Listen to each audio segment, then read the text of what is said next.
Reborn as Krillin in the world of Dragon Ball, he is no longer the noseless warrior who requires constant protection due to his mediocre fighting power. Armed with the memories of his past life and awakened hidden potential, Krillin shatters the shackles of the Earthling limit, delving into advanced techniques to unlock his unique path to strength. From emerging in the World Martial Arts Tournament, to battling against the Saiyans and overcoming the crisis posed by the androids, and finally confronting ultimate foes such as Cell and Buu, he steadily fortifies his position, becoming the most reliable ally of Goku and Vegeta, taking on the crucial responsibility of safeguarding the Earth in pivotal battles. Chapter 1. Transmigration. Within a lavish office, a lecherous-looking man sits in a chair, clouds of worry etched upon his brow. His name is Wang Fuguei. Having grown up in poverty, he clawed his way to the pinnacle of success through sheer effort, amassing a fortune of billions, with a beautiful companion who stood by him in his times of hardship. Yet there's one flaw. A once majestic part of him is somewhat lacking. Please do not misunderstand. This is not a reference to his companion. The troubled beauty has sought countless renowned doctors and tried numerous remedies, yet all to no avail. Perhaps this is the consequence of his ruthless methods in life. Or perhaps the hardships of his youth and his less than pleasing appearance have rendered his personality somewhat extreme, often leading him to act with intensity, even to the point of being cruel and merciless. However, in the world of survival, one must eventually pay their dues. If one shows no mercy to others, they will not be granted a path to survival in return. If humanity cannot intervene, then heaven will surely cast its wrath. Recently, he has been feeling unwell and decided to visit the hospital for a checkup. The result struck him like a bolt from the blue, utterly unforeseen. An incurable disease, no remedy in sight. The doctor's words echoed in his ears like a spell, refusing to dissipate. Sitting helplessly in his chair, his mind seemed to cease functioning, leaving a void. He could almost hear the curses of those he had harmed. Wang Fuguei, you will eventually face retribution. Heaven is watching. Wang Fuguei, you will certainly die a miserable death. Wang Fuguei, Wang Fuguei, Wang Fuguei. The curses and the doctor's words intertwined in his mind, causing Wang Fuguei to clutch his head in a frenzy. Oh, I refuse to believe this. It must be false, just a dream. I am dreaming, ha ha ha. You cannot deceive me. I need to wake up, wake up, wake up, he murmured to himself, shaking his head side to side as if searching for something. Suddenly, his gaze froze at the window. The azure sky was dotted with drifting clouds, and the towering woods echoed with the roars of wild beasts. Birds fled in panic as a small figure emerged slowly, clutching a tail. Reaching out to peer ahead, he was met with an expanse of endless forest. It will soon be dark. It seems I cannot escape today. The voice of a young boy sounded. He is Wang Fuguei. Indeed, he is transmigrated. Just 3 days prior, he had fainted in his office, and upon opening his eyes, he found himself in the world of Dragon Ball. Why can't I be Sun Wukong? Damn it. Am I destined never to be the protagonist? Having traversed realms, I find myself devoid of any benefits or golden fingers, reduced instead to a being without a nose. Wang Fei, disheartened, murmured to himself, yet his hands did not cease their task of skinning the prey, eviscerating it, and cleansing the entrails with water. He deftly kindled a fire and set the meat to roast, rotating it continually, while his thoughts drifted far away. The strongest Earthling, a diminutive winter melon, the ultimate life winner, the supreme sacrifice. Krillin, granted a chance at rebirth, yet thrust into the perilous world of Dragon Ball, where formidable foes abound. Although the plot of this world eludes my memory, I cannot forget the overwhelming power capable of annihilating entire planets. The strongest Earthling? Merely trash, for in the later stages, they cannot even defeat a mere minion, serving only as a sacrificial offering. Chapter 2. Defining Goals Bulma. Dragon Ball. Since this is the realm of Dragon Ball, I can undoubtedly utilize the Dragon Balls to alter everything. Perhaps Goku await me, for I am on my way. With his aspirations firmly established, Wang Fuguei felt a surge of optimism dispel the shadows from his heart. He began to devise a plan for his forthcoming actions. According to the memories of this body, he was still within the vicinity of the Korin Tower, and Krillin had yet to develop the desire to train at Master Roshi's place, indicating that the initial plot had not yet commenced. Goku resided in a remote mountain, with no specific location, making him quite difficult to locate. Thus, the present strategy should be to leave this place, venture into a nearby city, gather information, and find Bulma to engage in the narrative and seek the Dragon Balls. Fortunately, Krillin was not a frail child. Otherwise, he might not have even managed to exit this forest. This could be considered a stroke of luck amidst misfortune. So be it. Henceforth, I shall be Krillin. Hey, little guy, you're quite impressive. Would you like to join me on an adventure? The youthful Bulma teased the boy before her. Krillin silently regarded the 16-year-old Bulma, a slight smile gracing his lips. At last, I have awaited you. My year of vigilance was not in vain. However, humans often undervalue and take for granted that which comes too easily, so I must keep her intrigued. Krillin's gaze swept over Bulma as he retorted, "Why should I embark on an adventure with you? Give me a reason. Pervert, where are you looking? Show me some respect." Bulma exclaimed, her cheeks flushed with indignation. Suppressing her embarrassment, Bulma continued to entice the young boy, because the world outside is incredibly exciting. You're a martial artist, right? Only through adversity can one grow stronger. That sounds appealing, but why should I go with you? Wouldn't it be more convenient for me to go alone? Krillin crossed his arms, observing Bulma, who had fallen to the ground in a playful manner. Because I'm a girl, and I need someone to protect me. It could be dangerous if I have no one to watch over me. Just like earlier, without you, I might have perished. Bulma clasped her hands in front of her chest in a prayer-like gesture. And if you accompany me, I can take care of your daily needs. What do you think? That doesn't sound too bad. It's a deal then. I am Bulma, 16 years old. I look forward to your guidance, Bulma said as she stood and bowed. I am Wong Krillin. He coughed. I look forward to your guidance as well. Wong Krillin? No, just Krillin, he quickly corrected, feeling unaccustomed to this new identity. A loud crash echoed as a courtyard manifested in the adjacent clearing. Come help me inside. I've twisted my ankle. Bulma's voice resonated with a hint of pain. Oh, all right. Krillin approached and assisted Bulma as they made their way indoors. Where are you placing your hands? Bulma shouted in exasperation. I'm this tall. I can only hold you here. Shall I leave? Krillin, inwardly elated, feigned displeasure. Hey, it's surprisingly soft. He assisted Bulma into the house, concocted an excuse to step outside, and proceeded to dismantle all nearby traps and eliminate any evidence. After all this preparation, to have the first attempt succeed so easily is indeed a waste. The Dragon Balls, I am coming for you. Chapter 3. Encounter with Son Goku. On a winding mountain path, a motorcycle sped by, carrying Bulma and Krillin. Hey, lower your hand. Oh, a bit higher. All right, understood. Krillin rubbed his bald head, muttering, women can be quite difficult. At that moment, the duo had already located 2 Dragon Balls, the 1-star and the 5-star, and were now on their way to seek the third. Perhaps influenced by Krillin's original character, his hand often found its way to inappropriate places. Fortunately, Bulma est cheerful disposition. Combined with Krillin's inherently captivating physique and her need for his protective skills, allowed her to endure his antics. Suddenly, a screeching sound of brakes pierced the air. A crash interrupted Krillin's reverie. Oh, that hurts. So painful. A cry emanated from behind a gigantic fish. Can fish talk? Is this a monster? Krillin feigned ignorance. Bulma, step back and stay behind me. All right, you be careful. Bulma's distant voice echoed as she swiftly disappeared. Before Krillin could comment on Bulma's cowardice, a figure slightly taller than himself emerged from behind the fish. Why did you ambush me? Are you here to steal my prey? The boy's face was a mixture of vigilance and anger. Son Goku, I finally found you. Krillin's heart surged with excitement. No, we merely collided with you by accident. We did not intend to claim your prey. For that, I sincerely apologize. Oh, is that so? You're not here to steal my prey? Then I forgive you. My name is Goku, Son Goku. What is yours? Goku bowed politely. My name is Krillin. What a considerate young man. So easily forgiving and quite polite. Krillin mused to himself. You are the first human I've encountered besides my grandfather.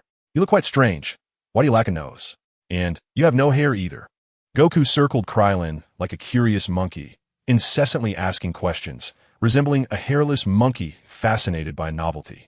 Damn, is there no sense of decorum? Is this really the first question one should ask upon meeting? Krillin glared at Son Goku, a palpable aura of frustration emanating from him.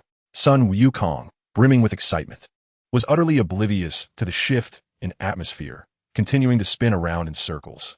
Hey, Krillin, what is this peculiar thing? Was it you who ambushed me with it just now? Son Wukong inquired curiously, pointing at the motorcycle lying on its side. Take a deep breath, Krillin advised, inhaling deeply twice to calm his agitated demeanor before explaining. This is a motorcycle, a mode of transportation. Oh, so this is what a vehicle looks like. I've heard my grandfather mention it. Doesn't it go incredibly fast? Indeed, it does. I have a companion. Allow me to summon her. Krillin patiently replied to the inquisitive child before calling out, Hey, Bulma, come over. The situation has been resolved. Chapter 4. The 4-Star Dragon Ball. In the distance, Bulma let out a sigh of relief and hurried over. Resolved? That is a relief. Who is this little child? Why is he alone in the mountains? I am Wukong. Son Wukong. I reside here. You possess this peculiar vehicle, so you must have come from the city, right? Son Wukong interjected before Krillin could respond. Yes. We came from the city, but what are you doing? Bulma exclaimed, shoving Wukong aside in frustration while adjusting her skirt. Krillin observed Wukong, who was clutching his head in pain, and reflected, he is quite innocent. ISNT, I'm just curious. Why don't you have a tail? Wukong asked.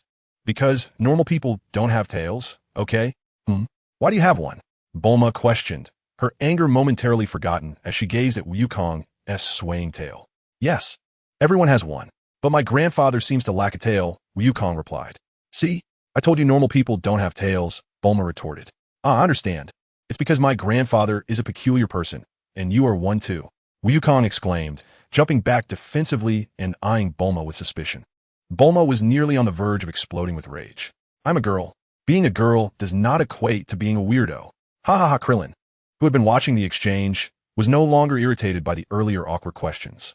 Clutching his stomach, he could hardly contain his laughter. Wukong, let me clarify. Normal people do not have tails. Bulma is a girl, not a weirdo. Girls can be quite dangerous, you know. They have their monthly cycles. In any case, that is how it is. She is a girl, not a weirdo, Krillin reiterated, now sporting 6 large bumps on his head. Oh, so this is what girls look like. My grandfather mentioned that when meeting a girl, one must be very gentle. How about this? Come to my home for a visit. I will treat you both exceptionally well, Wukong said with an innocent grin. Bulma took out the dragon radar and examined the direction. She pointed ahead. Is your home in that direction? Yes, indeed, came a reply. How fortuitous. Let us go and explore. Perhaps we might uncover some clues, especially since he is quite familiar with the surroundings. Then let us embark, Bulma declared, her right fist striking her left palm in determination. Bulma, your name is rather peculiar, remarked her companion, chuckling heartily. Why do you have such an odd name? I don't particularly like it either, so please stop laughing, she replied.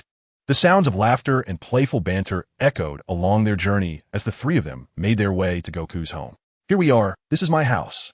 Just a moment, I will open the door. The short-statured Goku set down a large fish and proceeded to unlock the door. The creaking of the door resonated. Oh, Grandpa is talking. Goku gazed ahead in astonishment. A Dragon Ball, with its smooth surface, shimmered softly, emitting a gentle glow. We found it. It's the Dragon Ball. Bulma exclaimed excitedly, shoving Goku aside to rush forward and examine the Dragon Ball closely. Do not touch it, Goku asserted, snatching the Dragon Ball back. This is the only heirloom my grandfather left me. Even if you were a girl, it doesn't matter. Look, Grandpa is glowing. He seems to want to tell me something. This is the first time he has done this, Goku marveled. Well, I suppose I shall tell you. You see, Bulma began, retrieving a 1-star and a 5-star Dragon Ball from her backpack. Wow, Grandpa, do you have 2 grandfathers? Goku stared, astonished, at the Dragon Balls in Bulma's hands. This is not your grandfather. This is a Dragon Ball, Bulma smiled. Dragon Ball? Yes, your Dragon Ball is resonating with these 2, which is why it's glowing. Please bring your Dragon Ball over for a closer look. Bulma placed the 2 Dragon Balls on a nearby low table, beckoning Goku. Goku placed his 4-star Dragon Ball alongside the 2 on the table. The 3 Dragon Balls radiated light in unison. See, I found this ball in our warehouse. It intrigued me, so I investigated. Eventually, I discovered that it is quite a remarkable object. What makes it so remarkable? Goku inquired, examining a Dragon Ball closely from all angles. Would you like to know? Bulma asked. Yes. All right, there are 7 Dragon Balls in total. One must find all 7 and recite an incantation to summon the legendary dragon. The dragon can grant you one wish, any wish you desire. Meanwhile, far from their location, a little goblin named Pilaf, with green skin and a mischievous grin, held a Dragon Ball in his hands. I shall use the 7 Dragon Balls to dominate the entire world. Ha ha, how remarkable it is. It turns out that with just 7 Dragon Balls, one can fulfill any dream. Goku, cradling the Dragon Balls, exclaimed with genuine awe. It is said that long ago, someone obtained the Dragon Balls and wished to become a king, but that was a very long time ago now. The 7 Dragon Balls have scattered across the world once more. Is that why you have come searching? Indeed, I have already decided on my wish. Although I yearn for an endless supply of strawberries, I have resolved that finding the most perfect companion is of utmost importance. I have shared all this with you. Please lend me your 4-star ball. No, that is a cherished memento of my grandfather. I cannot possibly lend it to you. What a miser. You have no use for it yourself. Just lend it to me. Bulma pouted playfully at Goku. Goku remained steadfast, even sticking his tongue out at her. I see now. You are quite the mature one. Bulma said with a peculiar smile, elongating her voice. Here it comes. Finally this moment has arrived. Hee. Krillin, who had been invisible for quite some time, rubbed his hands together, barely able to contain his excitement. How about this? I promise to let you touch it. In return, you will lend me the Dragon Ball, all right? Bulma's strange smile grew even more pronounced. Turning slightly, she bent at the waist and lifted her skirt with both hands. At some point, a small stool appeared between them. Krillin stood on the stool, pressing down on Bulma's skirt with both hands, forming them into claw-like shapes, and earnestly addressed her. Bulma, how can you behave this way? Goku is just a child. If you speak to him kindly, he will surely lend it to us. Blah, blah, blah, blah, blah, blah. Born under the red flag and raised in the spring breeze. I absolutely refuse to allow such a transaction to occur before my eyes. He. Oh, is that so? Then you should speak to him. Bulma straightened up, brushed Krillin's hands away, and walked outside. Don't worry, I will handle it. Krillin moved his hands rhythmically, wearing a sage-like smile. Hey, Krillin, why does she want me to touch her? The rascal. Don't say such things. Be careful. Just in time, Krillin covered Goku's mouth, exhaling a sigh of relief. He then proceeded to impart lessons on the core values of socialism and the 8 honors and 8 disgraces to Goku. Blah, blah, blah. Blah, blah, blah. Fueled by his love for adventure and training, Goku was successfully persuaded, not only agreeing to embark on the adventure, but also considering Krillin as a companion who shared the same passion for training. Let us go. Let us set off right now. An impatient Goku continually urged Krillin. Outside, Bulma placed her hands on her hips, rubbing them together, occasionally glancing into the house. A sharp, painful gasp escaped as the door creaked open, producing an excruciating sound. Krillin and Goku emerged, while Bulma hastily lowered her hands, feigning indifference. Goku has agreed to join us in our quest for the Dragon Balls, she announced, her internal laughter masked by a composed facade. Let us embark towards the next location. Hey, Krillin, how do we know where the Dragon Balls are? Goku inquired, curiosity evident in his tone. That is where my brilliant mind comes into play, not to mention my stunning beauty, Bulma replied, unable to contain her excitement upon being asked about her expertise, striking a triumphant pose. Despite her seemingly eccentric demeanor, her intellect was formidable. Behold, this device is called the Dragon Radar. It reveals the approximate locations of the Dragon Balls. Krillin leaped up, seizing the Dragon Radar from Bulma's waist, and donned a helmet he found nearby. Thud! Ow, ow! Bulma exclaimed, cradling her hand in pain. Hey, Baldy, who is acting crazy now? She retorted, glaring at Krillin. Just wait, in no more than a year, I want he look like this, he muttered darkly, eyeing Bulma. Baldy? Huh, Baldy. Goku chuckled heartily, clutching his stomach. Thud, thud. Krillin and Bulma exchanged playful jabs at Goku, who remained crouched, groaning in pain. Together, they began plotting their next course of action with the Dragon Radar and map in hand, while Goku continued to nurse his head. Goku, get in the car. The next Dragon Ball is 1,200 kilometers away. We must set off quickly. Bulma urged. Where did you put the camera I asked you to buy? Krillin queried. It's in the bag beside you. Just look for it and stop asking me everything, she replied, as the muffled roar of the engine filled the air. The trio embarked on their journey to locate the 4th Dragon Ball. Chapter 6. Master Roshi and the Flying Nimbus. Wait for me here, you two. I'll be back shortly, Bulma instructed, positioning her legs together with a hint of urgency. What's wrong? Where are you going? Goku asked, his expression vacant as he sat in the car. Of course, I need to relieve myself, Bulma stated. Such a peculiar girl. Goku remarked as he stepped out of the vehicle to stretch. Krillin, still seated in the car, pondered deeply, one arm crossed over his chest while stroking his chin. Is this the spot? Although I can't recall the subsequent events, clearly due to lack of exposure, I do remember certain key moments. The next part should involve calling for help, right? With a smile reminiscent of an affectionate aunt, Krillin remained blissfully unaware of Goku's puzzled gaze from outside the vehicle. Hey, Krillin, are you there? Help! Bulma's cries interrupted Goku's words. Now is the time. Krillin exchanged a glance with Goku and dashed towards the massive boulder. Upon reaching its rear, they were confronted by a colossal winged dinosaur. Bulma was ensnared in its grip, her face a mask of terror as she struggled, her lips moving soundlessly. The dinosaur set her upon its tail and soared into the sky. Krillin, camera in hand, urged Goku, what are you waiting for? Hurry and rescue Bulma, or she'll be devoured. But I can't fly. Goku protested. Use your Nimbus rod. It can extend, right? I understand now. Goku revved up and sprinted after the dinosaur, drawing his Nimbus rod and shouting, "Monster, take this!" The rod elongated swiftly, and with a powerful thrust, Goku launched himself upwards, striking the dinosaur's head with a fierce blow. With a startled cry, Bulma and the dinosaur fell from the sky. Goku, now wielding a short Nimbus rod, aimed carefully and shot it forth. Whoosh! The rod pierced through the sleeves of Bulma's dress, embedding itself into the mountainside. A gentle stream of clear water flowed beneath the evening sun, casting a rainbow of colors. Bulma, I shall call you the greatest rainbow creator. Krillin, who had put away his camera, smiled. As dusk fell and the rainbow creator Bulma had escaped her peril, she was no longer inclined to continue their journey. After finding a clearing, she released a universal capsule, which materialized into a house. Bulma, you claim you aren't a sorceress, yet look at this, Goku exclaimed in horror, brandishing his Nimbus rod at her. Then you can sleep outside. Bulma retorted angrily as she stormed inside. Meanwhile, Krillin pondered, with me here, will the plot still unfold? Perhaps I should remain in the background, minimizing my presence. Come on, Goku, let us go inside and have a meal and rest, Krillin called, ushering Goku into the house while he deftly pointed the camera towards the bathroom. Goku, ever curious and eager to explore, entered the bathroom without hesitation.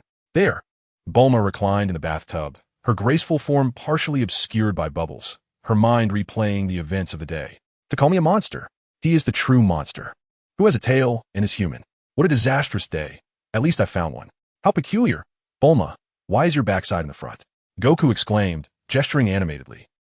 Get out. An irate voice echoed, and Wukong was suddenly struck by a barrage of bottles and jars. Satisfied, Krillin repositioned the camera to focus on the bed. Let me preserve these delightful memories for you. Hee. Suddenly, Bulma, awakened by the commotion, leaped out of bed and opened her backpack. She sighed in relief upon discovering that all the Dragon Balls were intact. What's all this racket so early in the morning? Aren't they all right here? She questioned, still groggy for being abruptly awakened. Oblivious to the refreshing coolness below her, she had no inkling that Wukong had stealthily dismantled her final line of defense. As Bulma sat at her vanity, fussing over her hair, she chattered incessantly, while Krillin tucked away the Vegeta transformation device. Outside, Wukong was engaged in his physical training, and everything felt wonderfully warm and idyllic, akin to the gentle spring breeze caressing Lugu Lake, or the autumn rain nourishing Juzhegu. Krillin rose to prepare a large bucket of salt water and seaweed, stepping outside to observe Wukong's training while awaiting the arrival of the turtle hermit. At that moment, Wukong lifted a massive boulder, his face reddening as he shouted, "Yah!" The rock shattered into pieces. Although Krillin had anticipated this spectacle, he couldn't help but marvel at the Saiyans' extraordinary physical prowess.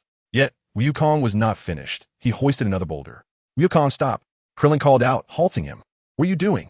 The stone slowly turned around, revealing the turtle hermit. "Goodness, you startled me," the turtle hermit exclaimed, patting his shell in relief. "Krillin, come look. Bulma has turned into a turtle." "That's a turtle, not Bulma. But why is it here in the mountains?" Krillin queried, puzzled. The turtle hermit, looking frail, glanced between Wukong and Krillin before addressing Krillin. "I apologize, but could you spare me a cup of salt water? And perhaps some seaweed, if it's not too much trouble?" Krillin silently retrieved the prepared salt water and seaweed, offering them to the turtle hermit. After a hearty meal, the turtle hermit sighed and said to Krillin, "Thank you for your hospitality. I'm satiated. Here's the situation. I am a turtle, but I have a penchant for mushrooms. I got lost while foraging for them, and have been searching for a way back to the sea for an entire year." Krillin fell at a loss for words. A turtle that loves mushrooms, lost in the mountains for a whole year? The world is indeed full of wonders. Turning back to the house, he pulled out a map to confirm his bearings and looked at the turtle hermit, saying, "You're heading entirely in the wrong direction. It's 120 kilometers away. How did you manage to crawl all that way?" "Krillin, what is the sea? Is it delicious?" Krillin gazed at Goku in silence. The ocean is an immense expanse of water, inedible, yet teeming with fascinating flora and fauna that are consumable. Have you never laid eyes upon the sea? Let us return the sea turtle to its home, and in doing so, I shall introduce you to the wonders of the ocean. The unscrupulous Krillin was enticing Goku. "Absolutely. You are truly a good person, Krillin," Goku exclaimed, blissfully oblivious to the misfortune that had befallen him, still expressing gratitude towards Krillin. "Is that true?" "I am immensely thankful to you, Mr. Krillin," the sea turtle chimed in, also expressing its gratitude. "Absolutely not," Bulma interjected emphatically. disagreeing with the plan to escort the sea turtle back to the ocean. Our priority must be to locate the Dragon Balls. We have no time to waste returning it to the sea. Let it find its own way. It is not our concern. The sea turtle lowered its head in disappointment. No, I must return it, Krillin asserted, his resolve firm as he looked earnestly at the sea turtle. Do as you wish, but if you leave now, do not ever show your face to me again, Bulma shouted in anger. Krillin remained silent, hoisting the sea turtle onto his back. Hold on tight, Goku, let us proceed. The two of them set off at a run, disregarding Bulma's furious outburst behind them. Foolish country, bumpkins. Do not ever return. Bulma stormed away, her voice filled with indignation. Thud, thud, thud. The heavy sound reverberated as Bulma glanced around, only to look up and see a colossal dinosaur striding nearby. From a distance, it appeared as large as the mountains, accompanied by two flying reptiles. Bulma felt as though time itself had come to a standstill. Meanwhile, the sea turtle on Krillin's back apologized. I'm sorry for causing a rift between you two. It's all right. She will catch up shortly, Krillin replied, as the revving of a motorcycle heralded Bulma's approach. Wait up, wait up. I'm coming with you. The trio, along with the sea turtle, made their way toward the ocean. Put down that sea turtle. Just 2 kilometers away from the sea, a massive bear suddenly appeared, wielding a large machete. A menacing scar gracing its eye. Hand over that sea turtle, and I will spare your lives. It has been ages since I last dined on turtle soup. It growled hungrily. Bulma remained silent, revving the engine before executing a swift U-turn. With a twist of the throttle, she vanished in an instant. The speed was such that even Schumacher would have been left in awe. Krillin paid no mind to Bulma's flight, instead entrusting the sea turtle to Goku, urging him to safeguard it. Come on, let us settle this. I will never relinquish Mr. Turtle to you.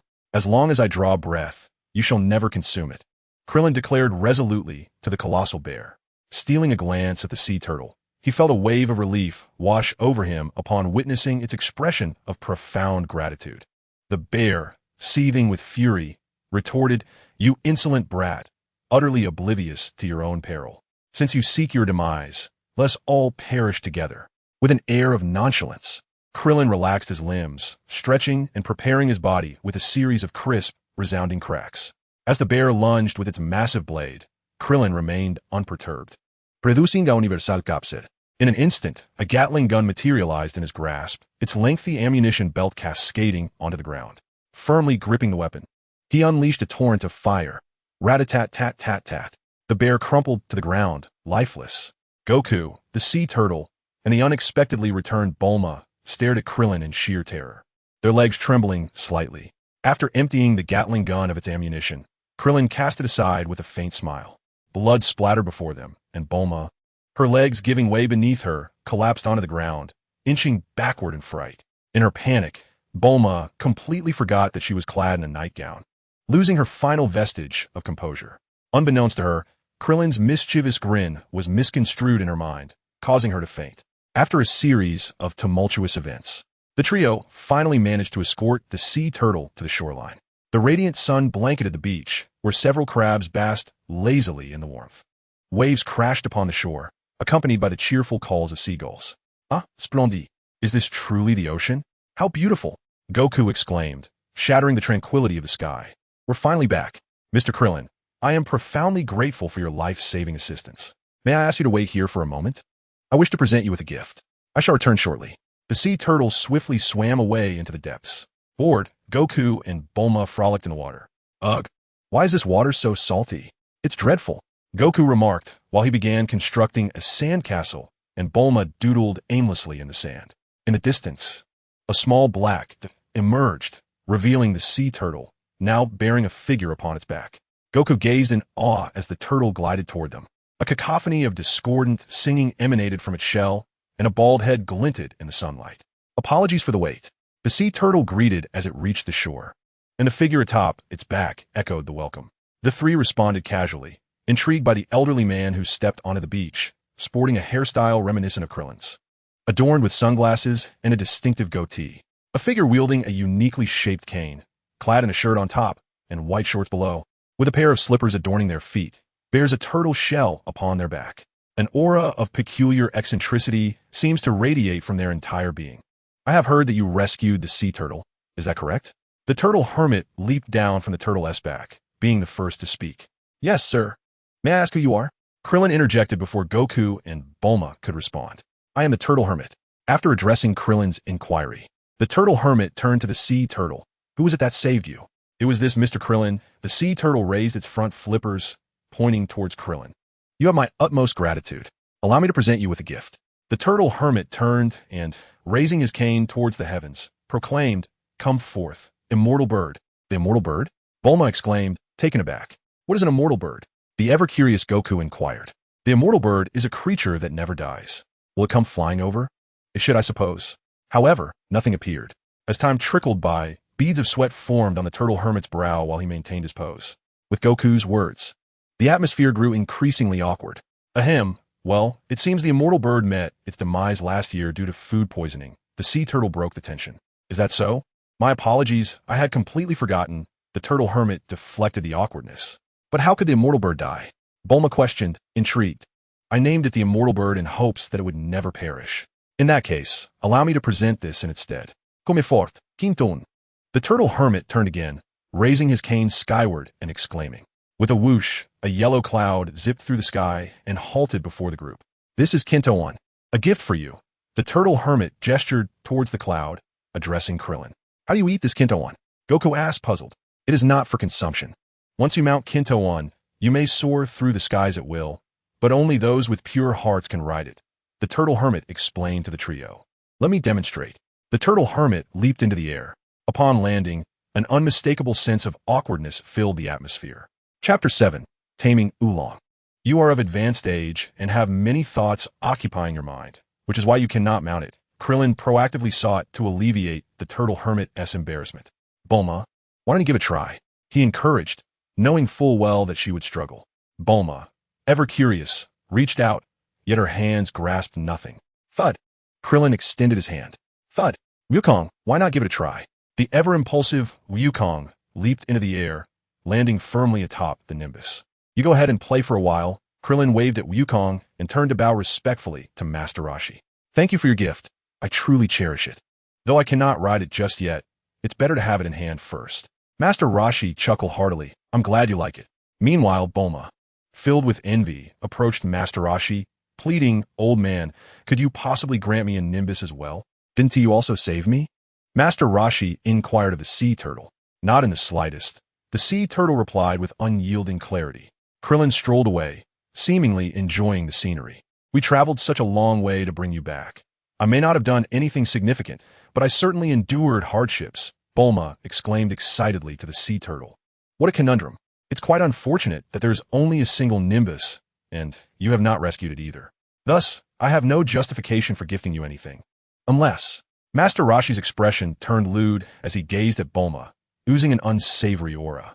Miss Bulma, surely you wouldn't want to embarrass yourself in front of your friends, would you? Master Roshi coaxed. After contemplating, Bulma lifted the hem of her nightgown, and Master Roshi's eyes widened with eagerness. Such generosity in today's youth? Is this something I can behold without payment? He mused. May I receive my gift now? Bulma shyly inquired.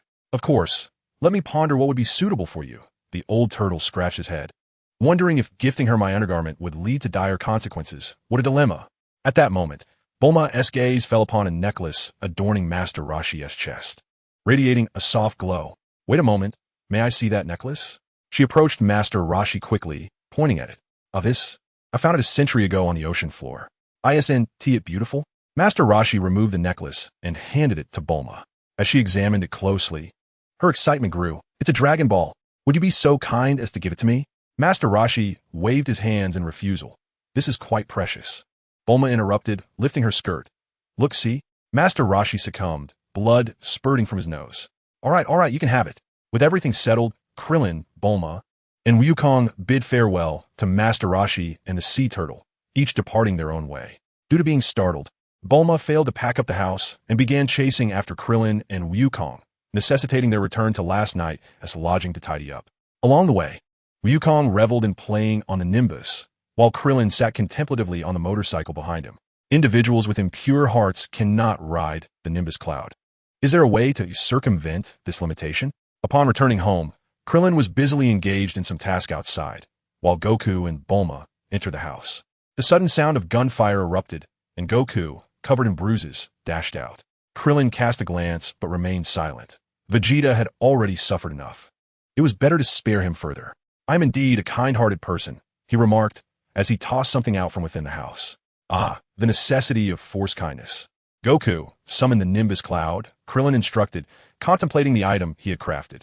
"This should suffice, I believe." He held in his hands an object resembling a chair, devoid of legs, yet equipped with long straps. The Nimbus Cloud hovered before Goku. "Goku, place this on the Nimbus and secure it with the straps." Krillin guided Goku in fastening the makeshift seat to the cloud.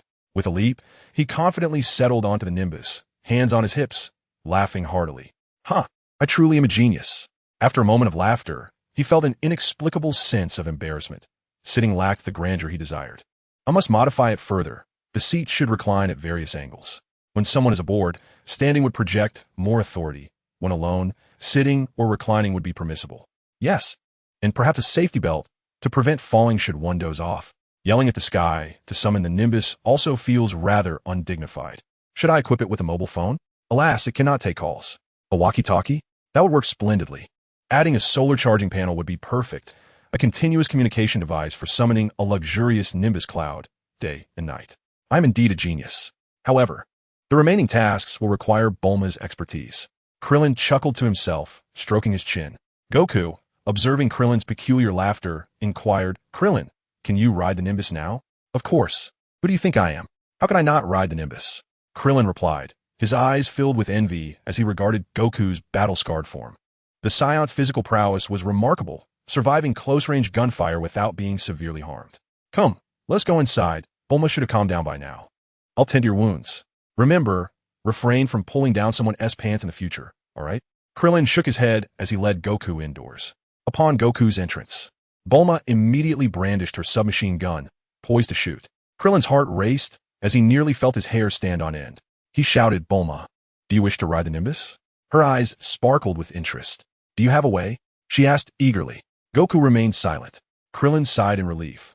Having narrowly escaped calamity, accompanied by Bulma, he invited her to take a seat and shared his thoughts with her. The sparkle in Bulma's eyes never ceased to flicker, and she readily agreed to handle the remaining tasks.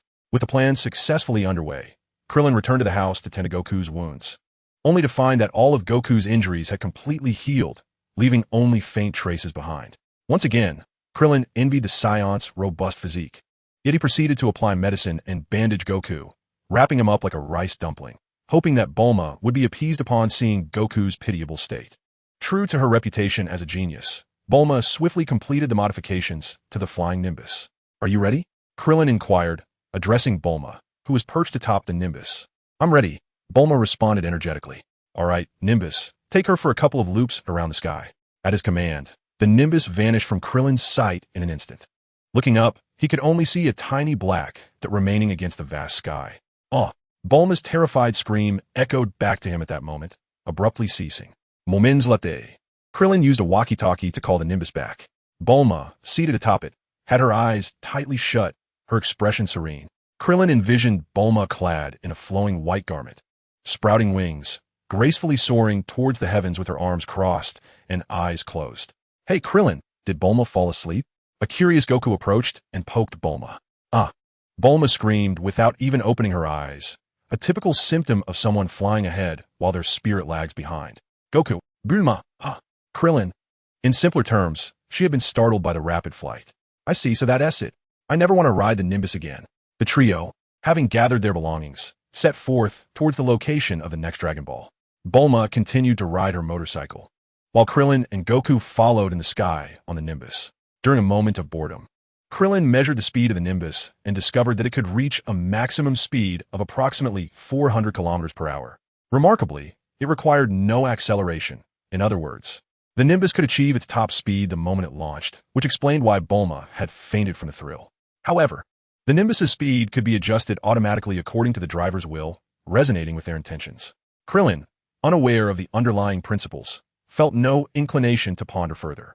In this wondrous world of Dragon Balls, nothing could astonish him. Notably, at Krillin's suggestion, Bulma took another ride on the Nimbus. This time it moved slowly, ensuring that Bulma was not frightened. Yet perhaps due to lingering psychological shadows, She preferred to endure the discomfort of riding her motorcycle below rather than soaring through the sky on the Nimbus. Before long, 3 days had passed, and the trio arrived at the area indicated by the radar, a quaint little town. Upon entering, they discovered an uncanny silence. There wasn't a soul in sight on the streets. Following radar's meticulous search, the trio halted before a house. "This is the place. It must be inside," Bulma remarked, gazing at radar. "All right, I'll knock on the door," Goku volunteered, stepping forward to rap on the entrance. "Is anyone home? Please open the door. We wish to inquire about something." Silence ensued, a stillness akin to death. Goku, frustrated, shattered the door lock with a powerful punch, pushing the door open. A sudden whoosh of air accompanied a sharp axe that came crashing down upon Goku's head. The axe splintered, revealing a bewildered middle-aged man who stood there murmuring. "So it truly is ineffective? Ouch, that hurts," Goku exclaimed, a sizable bump swelling on his head as he cradled it in pain. "What the heck are you doing? Why did you attack me?" Goku brandished his power pole, assuming a combat stance directed at the man. "Forgive me, Lord Oolong. Whatever you desire in terms of money or food, I shall provide. Just spare my daughter," the man implored, his hands clasped in prayer. "Oolong? Who is Oolong? What are you talking about?" Goku inquired, lowering his stance.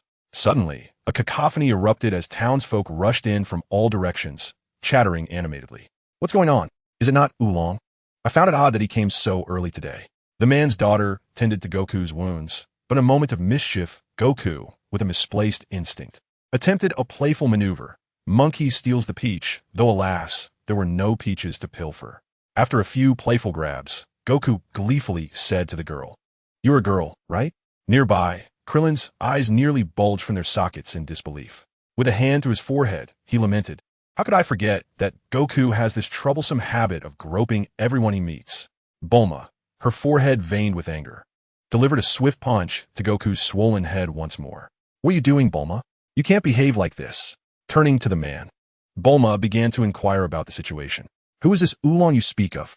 The man replied, "Oolong is a nearby monster, exceedingly powerful and merciless. He possesses various transformation spells, and no one knows his true appearance. Furthermore, he is quite lecherous and has already abducted several girls from this town. Just yesterday, he set his sights on my daughter, stating he would come to take her at noon today. The time is drawing near, which is why I lay in wait here, prepared to confront him. I did not anticipate your arrival, and I sincerely apologize for unintentionally harming this young man." Having grasped the situation, Bulma sighed in relief, patting her chest. "Thank goodness you struck him instead. I wouldn't have withstood such a blow. By the way, we came here searching for a certain orb, much like this one." Bulma produced a Dragon Ball to show the gathered crowd.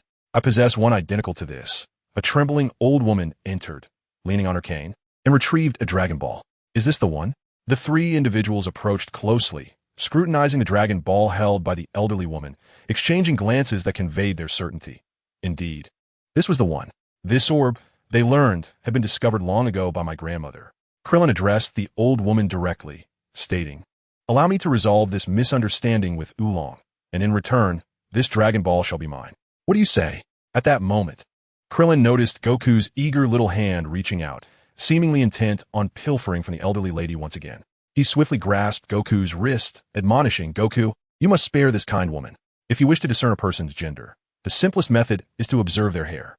Generally, those with long hair are female, while those with short hair are male. Do you understand?" "Wow, Krillin, you are so knowledgeable," Goku exclaimed, admiration evident in his gaze. "But what about someone like you, who has no hair?" "Most bald men are indeed male," Krillin replied, suppressing his irritation as he spoke to Goku. "Is that true? Can you really defeat Oolong? If so, I have no qualms about relinquishing this Dragon Ball," the elderly woman expressed, her excitement palpable. No sooner had she finished speaking than a tremor akin to an earthquake resonated in the distance. The townsfolk scattered in terror, vanishing in an instant, leaving only the middle-aged man, his daughter, and the elderly woman behind. "Goku, stay here to protect them. I shall confront this Oolong King," Krillin declared through gritted teeth, not waiting for Goku's response as he stormed out of the house. Bald head, once I find the Dragon Balls, I will wish for a head of hair that never falls out, and then you won't be able to laugh at me anymore." With a grim expression, Krillin drew his Gatling gun and leapt onto the Nimbus cloud, impatiently eyeing the colossal figure approaching in the distance. Unable to contain himself, he urged the Nimbus forward and opened fire without hesitation. Fortunately, Krillin retained a modicum of rationality, knowing he needed Oolong to guide him to the kidnapped girls, thus avoiding critical shots. The Gatling gun unleashed a torrent of bullets at an astounding rate of 100 rounds per second, showcasing its formidable power as a heavy machine gun. Fearing Oolong might escape using his transformation abilities, Krillin circled the skies on the Nimbus, firing relentlessly. Dust billowed, and smoke rose as he fired for a full 5 minutes. Breathing heavily, Krillin discarded the Gatling gun. Its barrel nearly melted as he awaited the dissipating dust. In the distance, Goku, Bulma, and the middle-aged man watched Krillin's furious display in trepidation, their legs trembling, while the elderly woman dropped her cane, collapsing to the ground in fear. "That man is like a living demon," Bulma exclaimed, her voice quaking. "Why, yes, I understand," Goku stammered, his own voice shaking. As the dust settled, Krillin beheld Oolong, unconscious on the ground, a small, pink pig. He guided the Nimbus closer and lifted the creature, noticing a wet stain on its trousers. He was unceremoniously hurled out. Wukong and the others, witnessing Oolong being flung back in the slow approach of Krillin, dared not breathe a word. Overwhelmed by an intense sense of pressure, Krillin stepped before the old woman, extending a hand and gazing at her in silence. With a sudden gasp, the old woman rolled her eyes and fainted. Krillin, perplexed, cast a glance at the others, who instantly retreated 10 meters, pressing against the wall in a quivering state. After having vented his frustrations, Krillin scratched his head in confusion, wondering, am I truly that terrifying? What are you all doing? Why are you hiding so far away? Am I really that fearsome? He reached out and retrieved the Dragon Ball from the old woman. "Ah, no. I'm not frightening at all." The group waved their hands and shakily approached. Krillin casually tossed the Dragon Ball towards Bulma, who nearly fumbled it as she flailed her arms to catch it. Seeing Krillin's expression return to normal, the group exhaled collectively, and the atmosphere began to lighten. "So this is the infamous Oolong? I didn't expect him to be just a little pig. He seems rather adorable." Upon awakening, Oolong changed his attire and returned with a few young girls from his home. Under the scrutiny of the crowd, he recounted the events. He had never harmed anyone in the town. He merely intimidated them. However, his monstrous transformations were so terrifying that the townsfolk dared not resist. Proud of his prowess, he had snatched a few young girls out of sheer lust, yet he had not harmed them. As he spoke, he furtively glanced at Krillin. The moment Krillin furrowed his brow, Oolong trembled in fear. Understanding the situation, the townsfolk, relieved by the absence of casualties, graciously forgave Oolong, insisting that Krillin must take him away. Krillin, recognizing the potential utility of Oolong's shape-shifting abilities in the future, consented. Subsequently, Bulma procured some essential supplies, while Krillin stocked up on heavy weapons and ammunition. Perhaps it was a consequence of his past life, where the inhabitants of his family suffered from an acute fear of inadequate firepower. Krillin felt uneasy without sufficient weapons and ammunition. Silently shedding tears, Oolong, hearing the jingle of the camel bells, felt reluctant yet dared not resist, and thus followed Krillin and the others. Chapter 8. The Desert Bandit Yamcha. With the 5th Dragon Ball secured, Krillin, son Wukong, Bulma, and the newly joined Oolong embarked on a quest for the 6th Dragon Ball. One day, the group navigated a large river on a speedboat, which gradually came to a halt. After inspection, Bulma discovered they were out of fuel. Reluctantly, they had Oolong transform into a paddle to row them to the shore. However, when Bulma prepared to retrieve the universal capsule for refueling, she realized it had been lost. After lamenting their misfortune, they had no choice but to rely on their own legs to continue their journey. In the original tale, Oolong would have fled at this moment, trembling at a mere glance from Krillin, too terrified to escape. Krillin had initially intended for the group to travel on the flying Nimbus, but alas, the Nimbus was too small to accommodate so many. In the aftermath of the storyline, Krillin's memory has grown hazy, yet he vaguely recalls that the cat sage possessed an enormous Nimbus cloud, its size seemingly surpassing that of the small island inhabited by the turtle sage. He mused about acquiring it one day to transform it into his own home, a skyward moving castle, a thought that excited him. Goku opted not to ride the Nimbus, but rather to accompany Bulma and Oolong on foot, leaving Krillin with no choice but to join them. Under the sweltering sun, Bulma, having walked only a short distance, was completely exhausted, as was Oolong. Only Goku and Krillin appeared unfazed by the heat. "You two oddballs, don't you ever tire?" Bulma, on the brink of collapse, found a shady spot to sit down, resolutely refusing to move. Oolong mirrored her fatigued state. Exchanging glances, Krillin and Goku could only sigh and take a break alongside them. Before long, Bulma had succumbed to sleep, a true pampered heiress. In stark contrast, Goku's stomach growled in protest. I'm so hungry, Krillin. Let us search for something to eat. I'm nearly out of strength. All right, let us go. Just as the two stood up, they heard a resounding roar in the distance. A dark figure swiftly approaching them. With a screech, a peculiar vehicle came to a halt before them. Out jumped a tall, long-haired man accompanied by a uniquely designed, upright walking cat. The man had striking features, fair skin devoid of any signs of a life spent in the desert, and an air of wild charm about him. I am Yamcha, and this is Puar. We are the bandits who reign over this wasteland. Given that you are merely children, I have no desire to resort to violence. Hand over your money and your capsules, and I shall let you go. Upon alighting, Yamcha began to threaten Krillin and Goku with incessant chatter. Krillin, however, regarded Yamcha with a knowing expression, pondering. So this is where I encounter Yamcha. The martial arts master who defends Earth is now a bandit. I still lack the strength to confront him. I'll let Goku test the waters first. Before Krillin could voice his thoughts, Goku leaped forward, exclaiming, "You scoundrel! Are you attempting to rob me? Is that so? Do you wish to fight? Very well, as you desire." Yamcha slowly drew his sword and made the first move. The two engaged in a flurry of exchanges, their strikes and parries intertwining in a dance of combat. Seizing an opportunity, Goku extended his power pole, sending Yamcha sprawling backward. Goku refrained from pursuing, watching as Yamcha rose. Clutching his chest, Yamcha, fixated on the power pole, inquired, "Kid, where did you obtain that staff?" This? It was left to me by my late grandfather. In the world, there exists but one individual who possesses a magically flexible staff. May I ask the name of your grandfather? My grandfather? His name is Sun Wukong. Indeed, it is he. The rumors proclaim that Sun Wukong's combat skills are unparalleled across the globe.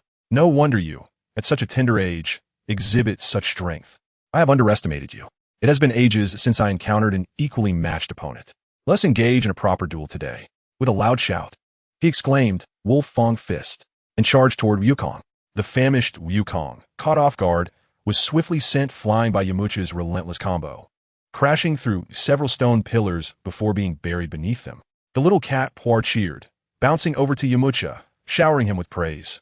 "Master Yamcha, you are truly remarkable. An easy victory."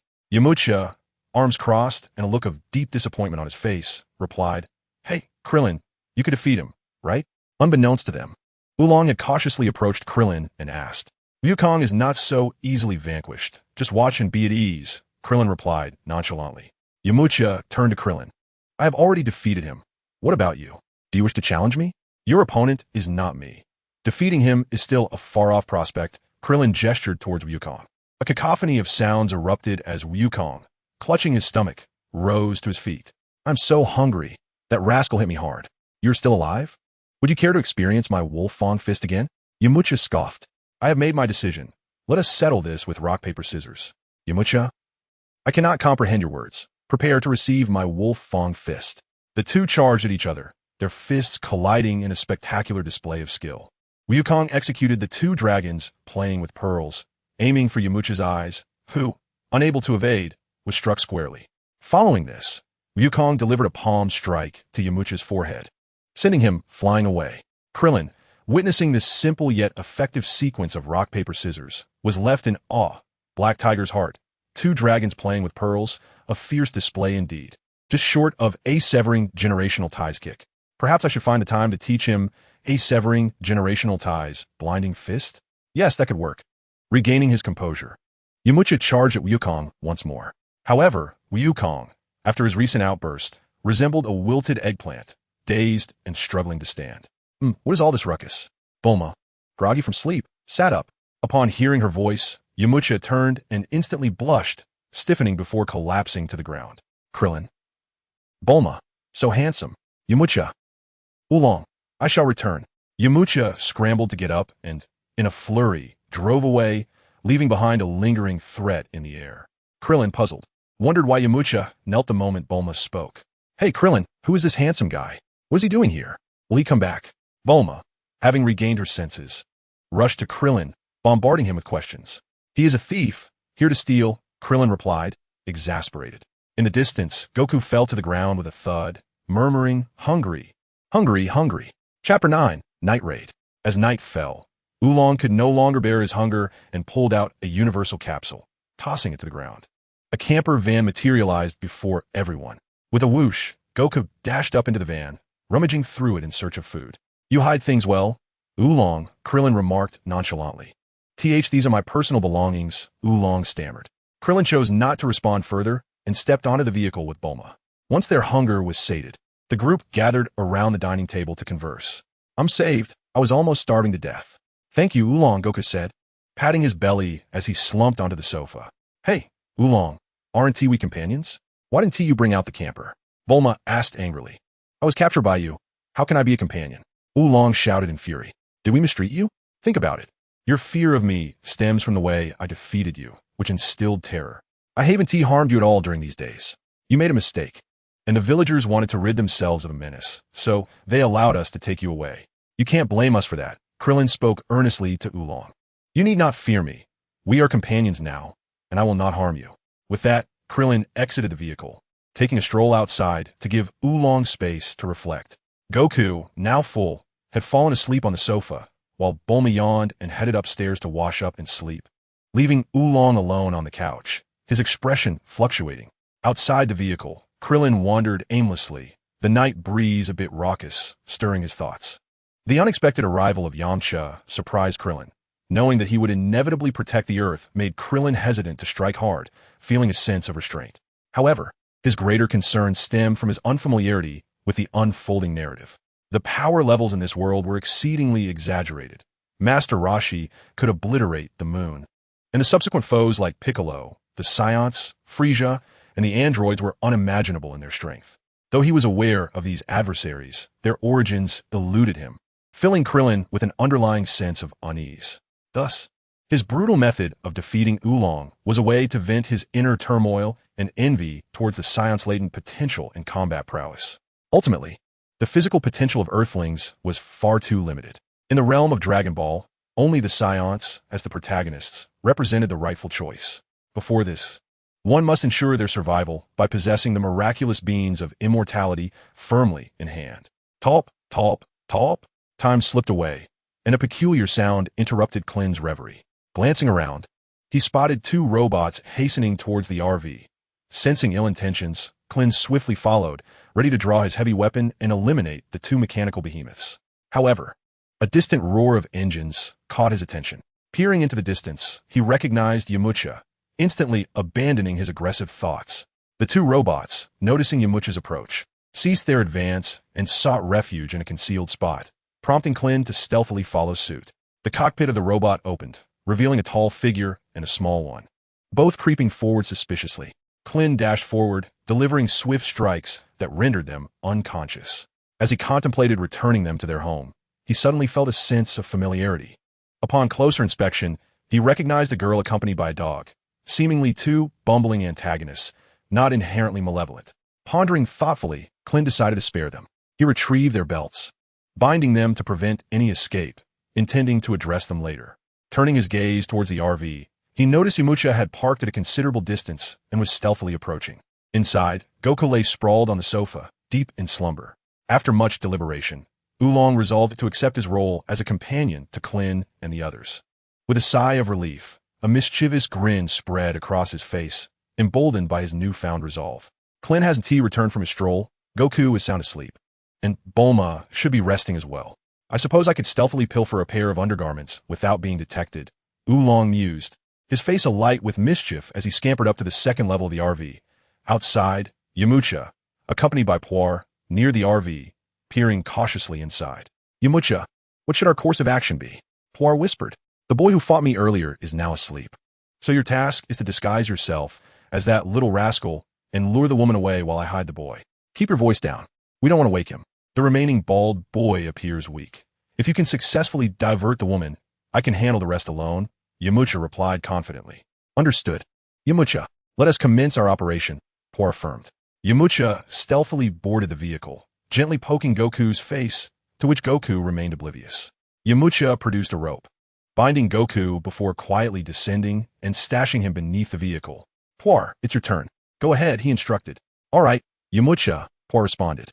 With a loud thud, Puar transformed into Goku's likeness and made his way toward the RV. Meanwhile, Oolong discovered the long-desired, recently discarded panties of Bulma on the second floor of the RV. And without hesitation, He donned them upon his head. The oversized pig ears protruded grotesquely from the leg openings, creating a strikingly absurd and ludicrous appearance. As he gazed upon Bulma, who had fallen into a deep slumber after a long day, Oolong's mind was beset by lewd thoughts. With a mischievous glint in his eye, he approached her, rubbing his hands together in anticipation. The expression on Oolong's porcine face was a blend of anxiety, eagerness, and a hint of depravity. Gently, he lifted the blanket covering Bulma and was nearly overwhelmed by a gasp of surprise. His gaze burned with intensity, as if it could ignite flames. His breath became rapid and heavy, swallowing the copious saliva that had gathered in his mouth. Oolong extended his trembling hands towards the two magnificent peaks before him. Today, he intended to ascend, climbing ever higher until he reached the summit. His breath grew increasingly labored, and his heated gaze seemed to radiate fire. Suddenly, the sound of footsteps disrupted Oolong's climbing fantasy, dousing his fervor like ice water. As the heat subsided, he entered a state of calm, his mind racing with thoughts. Swiftly, he pulled the blanket over Bulma's head, concealing her completely, and transformed into Bulma, standing at the stairway. Goku, in his transformed state, approached and softly said, "I have something to discuss with you. Follow me." Though Oolong felt a pang of curiosity, he dared not linger in the presence of the sleeping Bulma, fearing discovery. He promptly followed Goku downstairs. Meanwhile, Puar silently reveled in his success, surprised by how easily he had managed to lead Oolong away. The two walked further into the distance. Yamcha crawled out from beneath the vehicle and entered, rummaging through its contents. Krillin, who had observed everything, felt a surge of anxiety and could no longer conceal himself. He dashed toward the RV. After searching the lower floor and finding only food and household items, devoid of any treasures, Yamcha ascended to the second floor. His gaze swept across the room, and the movement of the bed drew his attention. He scoffed at the lowly method of hiding valuables. Approaching the bed, he reached under the blanket to grasp the protruding shape. Why is it so soft? This texture feels wrong, he mused, as Bulma slowly opened her eyes, bewildered. Yamcha's left hand cautiously lifted the blanket. Bulma, still groggy from sleep, sat up and found herself staring at Yamcha. Stunned by the scene before him, Yamcha's body froze. His face flushed crimson, steam rising from his head as his brain momentarily shut down. At the stairway, Krillin, having freed Goku from his bindings, witnessed the unfolding situation and swiftly delivered a chop to Yamcha's neck, causing him to collapse. A blood-curdling scream shattered the tranquil night, echoing through the darkness. Awkwardly, Krillin tugged Yamcha down the slope, inadvertently pulling the curious Goku along with him. As dawn broke, Yamcha slowly opened his eyes, a delightful aroma of food wafting into his nostrils. Following the scent, he spotted Krillin and the others gathered around the dining table, and to his surprise, Puar was among them as well. "Ah, you're awake. Come and eat a bit. Whatever questions you have can wait until after the meal," Krillin beckoned. Bewildered, Yamcha sat at the table, his mind a whirlwind of confusion. Why am I here? Why am I eating? After finishing his meal in a daze, he finally noticed something amiss. Someone was missing. "Where's that girl?" "Hey, took you long enough to notice. I was waiting for you to ask that," Krillin replied. "Since you brought it up, let us discuss it properly. Do you recall what you did last night?" Yamcha sat there, speechless, not going to say anything. "Should I assume you remember, but are too afraid to speak?" Krillin pressed on. "Do you know how much harm your actions caused that girl? Speak up. Have you lost your voice?"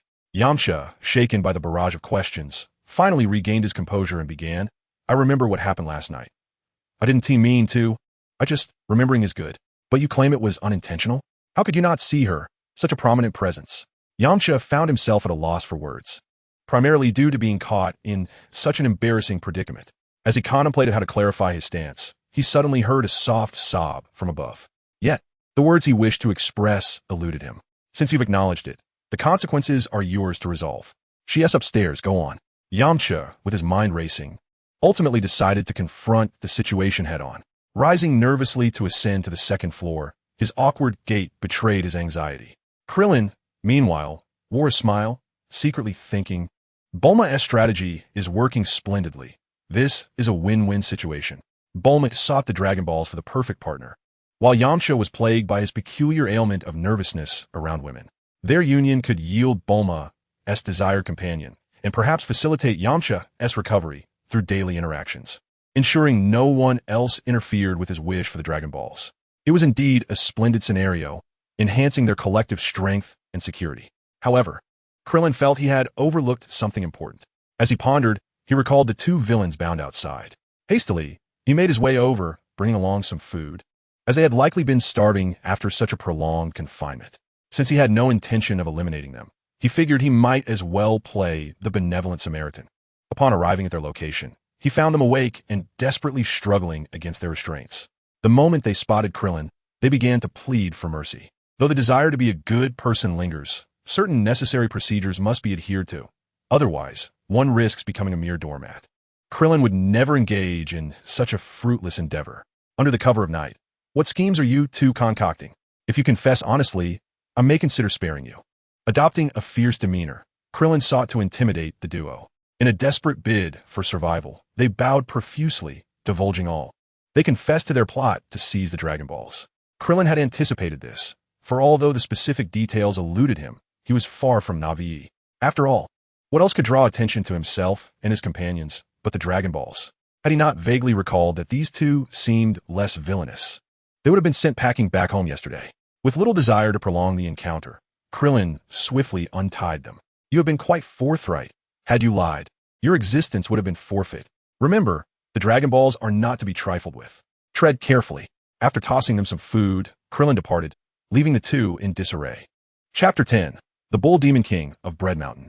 It is uncertain what enchantment Bulma employed, but the rebellious Yamcha found himself in a romantic relationship with her, embarking on a quest for the Dragon Balls alongside Krillin and the others. Naturally, Yamcha became aware of the Dragon Ball's existence. Initially, his intention was to seize the Dragon Balls to cure his ailment, his nervousness around women, but unlike the original tale, he now had Bulma by his side and no longer harbored thoughts of acquiring the Dragon Balls. With Yamcha in her life, Bulma had little need for the Dragon Balls. Her sole desire was to witness the Eternal Dragon, ensuring that her efforts were not in vain. Krillin remained the only one with a genuine need for them. As the party journeyed towards Bread Mountain, Krillin pondered what wish would yield the greatest benefit: transforming into a Saiyan, acquiring immeasurable wealth, or gaining extraordinary abilities. Meanwhile, the search party's elder members, Yamcha and Bulma, were lost in their romantic reverie, oblivious to their surroundings. The capable Goku was, to put it charitably, somewhat inexperienced and, to speak plainly, a simpleton who had yet to see much of the world. The remaining two companions, mere pets, had little say in matters, leaving Krillin as the de facto leader, a result of his diligent efforts. The team journeyed northward, expecting the temperature to drop, yet it grew increasingly warm. This brings us to the origin of the name Bread Mountain. Originally known as Scenic Mountain, it boasted breathtaking views and a pleasant climate. However, a great fire descended, transforming Scenic Mountain into a blazing inferno. Water merely fueled the flames rather than quelling them, creating conditions hot enough to toast bread without a fire, altering the temperature for miles around. Hence the name, Bread Mountain. As the conversation dissipated, Krillin and his companions drew closer to the fiery mountain, the horizon awash in a vivid crimson, reminiscent of a splendid sunset. What a beautiful twilight it is. On the convertible sports car, Bulma, enchanted by love, allowed a heartfelt sigh. However, it was midday, and the blazing sun was akin to the flames of Fire Mountain. Krillin splashed a bucket of cold water onto Bulma's head. Soon, the group arrived at a quaint village at the foot of Fire Mountain. From a distance, towering flames enveloped the mountain, with only the castle at the summit barely visible amidst the inferno. The scorching air felt as if it could ignite anyone who inhaled it. Within moments, everyone's clothes were drenched in sweat.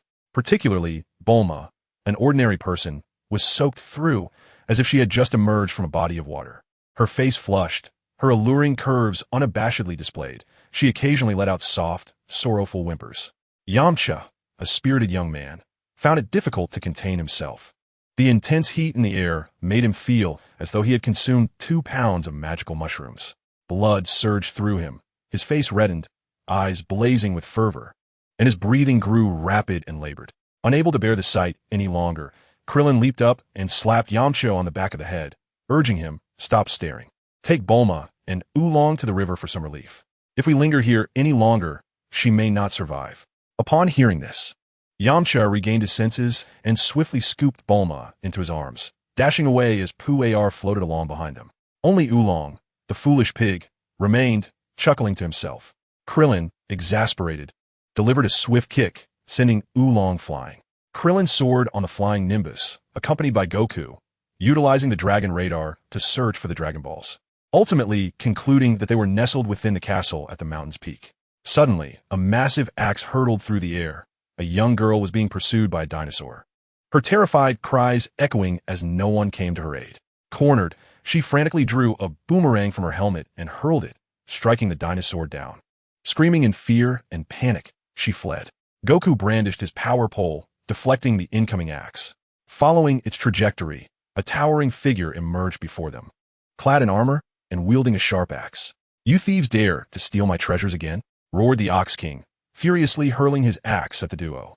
Krillin, riding the Nimbus, brought the two of them to safety before the Ox King, hoping to resolve the matter through dialogue rather than violence. Unfortunately, the Ox King continued his relentless assault with the axe. Without waiting for Krillin to act, Goku leaped into battle against the Ox King, who, relying on his formidable physique, fought without defense. Yet, Goku's agility allowed him to evade the Ox King's attacks, though his own strikes felt like mere tickles against the robust giant. After exchanging blows for a considerable time, neither could gain the upper hand, leading to a stalemate. Hey, little brat, is that the flying Nimbus beneath you? Who gifted it to you? And you, is that the power pole you wield? The Ox King, having calmed down, recognized the two items and inquired excitedly. Yes, this is the power pole, a legacy from my late grandfather. The flying Nimbus was bestowed upon me by Master Roshi. Krillin and Wukong responded. Is your grandfather named Sun Wufan? The Bull Demon King inquired excitedly. Yes, indeed. Oh, what a surprise. You are actually Wufan's grandson. The Bull Demon King grew even more animated. Uncle, how did you know? Wukong asked curiously. Of course I know. Master Wu Tian's eldest disciple is your grandfather, and I am his second disciple. I fondly reminisce about the days spent training with Wufan. Is what you say true? Absolutely. It is truly a remarkable coincidence. Ah, but this is not the time for nostalgia. I have a favor to ask of you. Since the Nimbus Cloud was gifted to you by Master Wu Tian, you must know where he resides.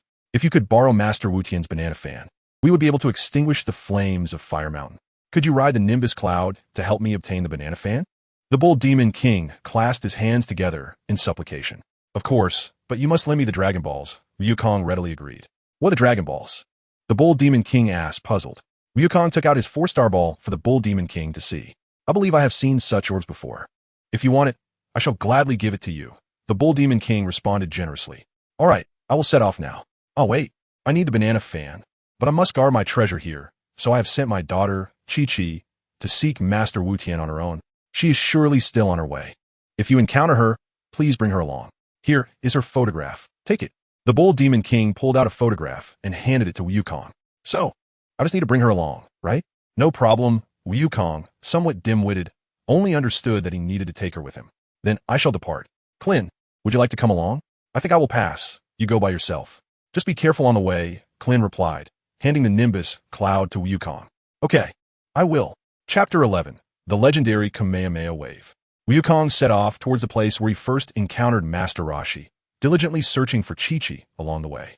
Before long, he found Chi-Chi, who was running in terror, and happily took her along.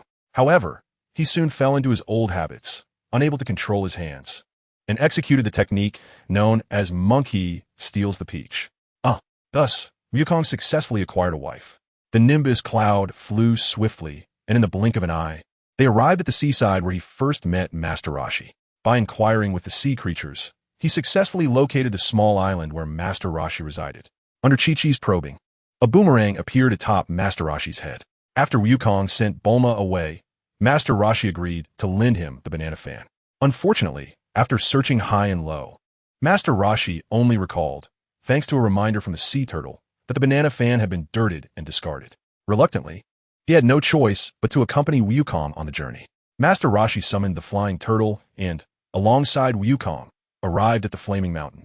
With a graceful leap, he descended from the turtle and landed steadily, though his body swayed slightly. Upon spotting Master Roshi, the Bull Demon King rushed over, his massive form shaking the ground as if an earthquake had struck, causing Master Roshi to wobble even more. With a thud, the Bull Demon King knelt before him, exclaiming, Master Wu Tian, it has been a long time. Master Roshi, unable to maintain his balance, was toppled by the gust of wind created by the Bull Demon King's sudden kneeling. Having spent so long riding the flying turtle, he was indeed dizzy. Even an egg would have long lost its yolk. His ability to endure the journey to Flaming Mountain without succumbing to nausea and to leap from the sky spoke volumes of his strength. After a brief respite, Master Roshi rose and gazed at the Flaming Mountain, listening to the accounts of those around him. So this is the Flaming Mountain, he marveled. The fire is truly immense. Hey, Bull Demon King, your reputation is rather poor. I've heard that in your quest to protect your treasures, you've taken many lives. Is that true? You speak rightly, Master. I am deeply ashamed to have been controlled by my own desires. Rest assured, I shall amend my ways. As long as the flames can be extinguished, I would not mind losing my treasures, the Bull Demon King replied. His head bowed in humility as he accepted Master Roshi's admonishment. Well, as long as you recognize your mistake, Master Roshi sighed. There is no need to discard the treasures you worked so hard to gather. That would be a waste. If you cannot even handle this small fire, you are truly lacking. As Master Roshi chided the Bull Demon King, he removed his shell and garments, revealing a frail body adorned with medicinal plasters on his head and back. Even Krillin, well aware of Master Roshi's formidable prowess, couldn't he help but wonder internally if this frail old man was indeed the powerful Master Wu-Tian he revered. Please, Master Wu-Tian, the Bull Demon King said confidently. I'm quite charming, am I not? Yet, Wukong, Krillin, the Bull Demon King, and Chi-Chi remained silent in response. Master Roshi did not await an answer. He approached a low wall, attempting to climb it, but his legs were uncooperative. Hey, you lot, don't just stand there, come help me up, he urged, urgency in his voice. With skepticism and a furrowed brow, Krillin stepped forward to assist Master Roshi over the wall. Can he really extinguish the flames in this state? Krillin questioned inwardly. I have faith that Master Wu-Tian can do it, the Bull Demon King proclaimed, resembling a devoted follower. All right, I shall begin, Master Roshi announced. Having managed to climb the wall, he steadied himself, feet poised in a stance of determination. Adjusting his breath slowly, veins like those of a ribbed body emerged. With a powerful shout, his slender arms swelled instantaneously. Another shout followed, and his frail chest inflated, exuding an overwhelming aura. The turtle hermit transformed into a muscular giant. One could easily fit a bull within him if he were emptied out. The four onlookers stared in awe at the metamorphosed turtle hermit, rendered speechless by their astonishment. The turtle hermit extended his right hand, fingers curling into a claw, gradually harnessing his energy. A formidable pressure radiated from his entire being, and his beard fluttered as if stirred by an unseen wind. A faint white light began to emanate from his palm, slowly enveloping his body. It was the Turtle School's Kamehameha Wave, the legendary technique of Master Roshi. The Ox King exclaimed excitedly. His voice did not disrupt the turtle hermit, who held his hands in a claw-like posture before moving them slowly to his right side. A blinding white that appeared between his hands, growing ever larger. Kamehameha Wave. The turtle hermit thrust his hands forward with great force. An intense white light accompanied by a violent gust erupted forth, blinding the onlookers. With a thunderous roar, the tempest subsided, and the spectators opened their eyes, only to see the turtle hermit had reverted to his former gaunt state, panting heavily before them amidst billowing smoke. Look, the fire has been extinguished. The four turned back in astonishment, their mouths agape. This teacher, though the fire's out, you have reduced the castle and the mountain to rubble. The Ox King trembled as he pointed at the turtle hermit's back. Oh! The turtle hermit turned to behold the scene. Indeed, all that remained was smoke and ruins, with not a trace of the mountain or castle visible. I sincerely apologize. I accidentally exerted too much force, he said playfully, sticking out his tongue in a feigned display of innocence. Not a problem. The fire is out, and temperatures have dropped. Living here will be more comfortable now, the Ox King generously reassured. Yes, it's all right. The castle can be rebuilt, Kiki added, offering comfort. Snapping back to reality, Krillin closed his gaping jaw. Having witnessed the turtle hermit's fearsome Kamehameha Wave, his resolve to grow stronger solidified further. Hey, old man, that move you just did was incredible. Teach me, please. A keen Goku implored, eyeing the well-dressed turtle hermit eagerly. To learn the Kamehameha Wave, at least 50 years of training is required, the turtle hermit replied, shaking his palm gently at Goku. 50 years? Goku stared blankly at his hands. Master Roshi, why don't you stay with Kiki and me? The Ox King warmly invited the turtle hermit. No thank you, I prefer the solitude of living alone, the turtle hermit declined. Turtle, as Wukong's voice resonated. Master Roshi observed him adopting the same stance he had just exhibited, gathering energy. Wukong, the Kamehameha is not a technique you can wield at your current level. There is no need to exert yourself in vain. You still require training. Wukong, however, paid no heed to Master Roshi's counsel and persisted in channeling his energy. Kamehameha. With both hands thrust forward, a brilliant white light erupted, obliterating a nearby car. Master Roshi's mouth fell agape in astonishment. The reversal of fortune was swift. It was indeed a success, yet still inferior to the mastery of the venerable Master Roshi. Disappointment flickered in Wukong's eyes as he gazed at his hands. Krillin, meanwhile, exhibited no surprise. The protagonist of the world, endowed with such talent, was hardly unexpected. In fact, if he lacked this aptitude, he would not be the protagonist at all. Impressive. Truly, he is Gohan's grandson, declared King Ox King from the sidelines. What? Gohan? You mean Son Gohan? Master Roshi inquired, his expression one of astonishment. Indeed, Master. Did you not know? Ah, now that you mention it, I recall Gohan once speaking of a child with a tail. Master Roshi chuckled. It seems he has trained this young lad quite well. Approaching the dejected Wukong, Master Roshi asked, Wukong, how is your grandfather Gohan faring? Grandfather? He passed away long ago. What? Deceased? Master Roshi sighed, a hint of sorrow in his tone. Such a pity. The world has lost a fine young man. So, Wukong, would you be willing to train under my guidance? Perhaps, in time, you could surpass me. Really? Then let us wait until we gather all 7 Dragon Balls. I will certainly visit you, Master Roshi, Wukong exclaimed joyfully. At that moment, Yamcha, Bulma, and the others, who had been resting at a distance, rushed over upon seeing the flames extinguished. Master Roshi, upon noticing the sweat-drenched Bulma, was rendered speechless, drool escaping from his nostrils. The prior agreement made with Wukong was abandoned as he observed the closeness between Bulma and Yamcha. The fire is out, and I have found Gohan's grandson. Today brings me great joy. Thus, we shall part ways here. With that, Master Roshi summoned the flying Nimbus and departed for Kame House. After bidding farewell to Master Roshi, the group scoured the ruins and ultimately located the Dragon Balls, the 7-star ball. With the Dragon Balls in hand, Krillin and the others decided to take their leave, saying goodbye to the Ox King and his daughter. Hey, Wukong, you must remember to come back and marry me, Chi-Chi whispered to Wukong. Marry? What does that mean? Wukong replied, a look of confusion on his face. Oh, stop it. You know exactly what I mean. Chi-Chi said, her cheeks flushed with shyness. Krillin, Yamcha, Bulma. Oolong, all right. If you wish, then I shall marry you. Wukong remarked nonchalantly. Krillin shook his head in contemplation, letting out a sigh. Truly, he is the child of destiny.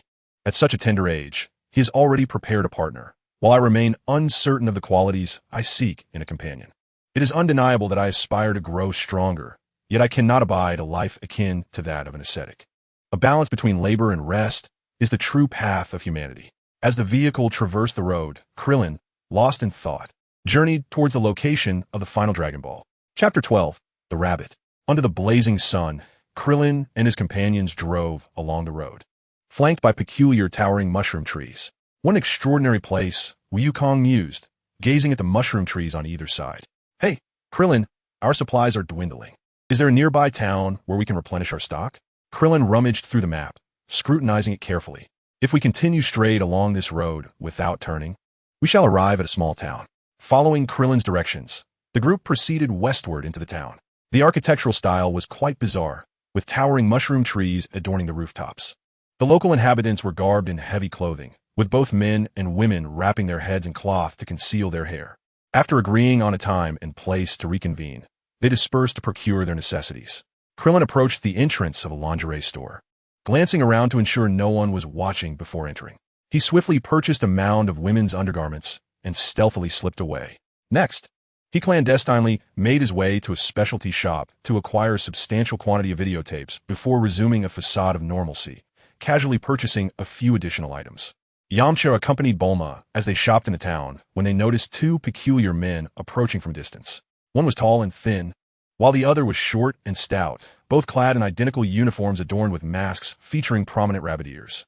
As pedestrians spotted the duo, they hastily fled. An ordinary occurrence for the 2 men. The stout man ambled over to a fruit stand, casually plucking an apple and taking a bite. Ugh, he spat out the apple, kicking over the fruit stand in disdain. What terrible fruit! The fruit stand owner, visibly displeased, dared not voice his anger. The thin man, observing this, seized the fruit stand owner by the collar and leaned in closely. You seem rather unhappy, don't you? And no, I wouldn't say that. The fruit stand owner stammered in response. Ha ha! Good to see you understand, the thin man scoffed.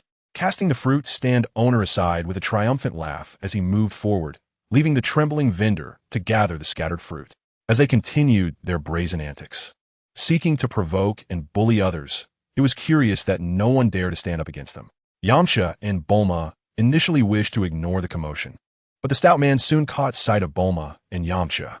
"Hey, look over there, a woman with a fresh face," the stout man exclaimed to his companion, who was beating a mother and child.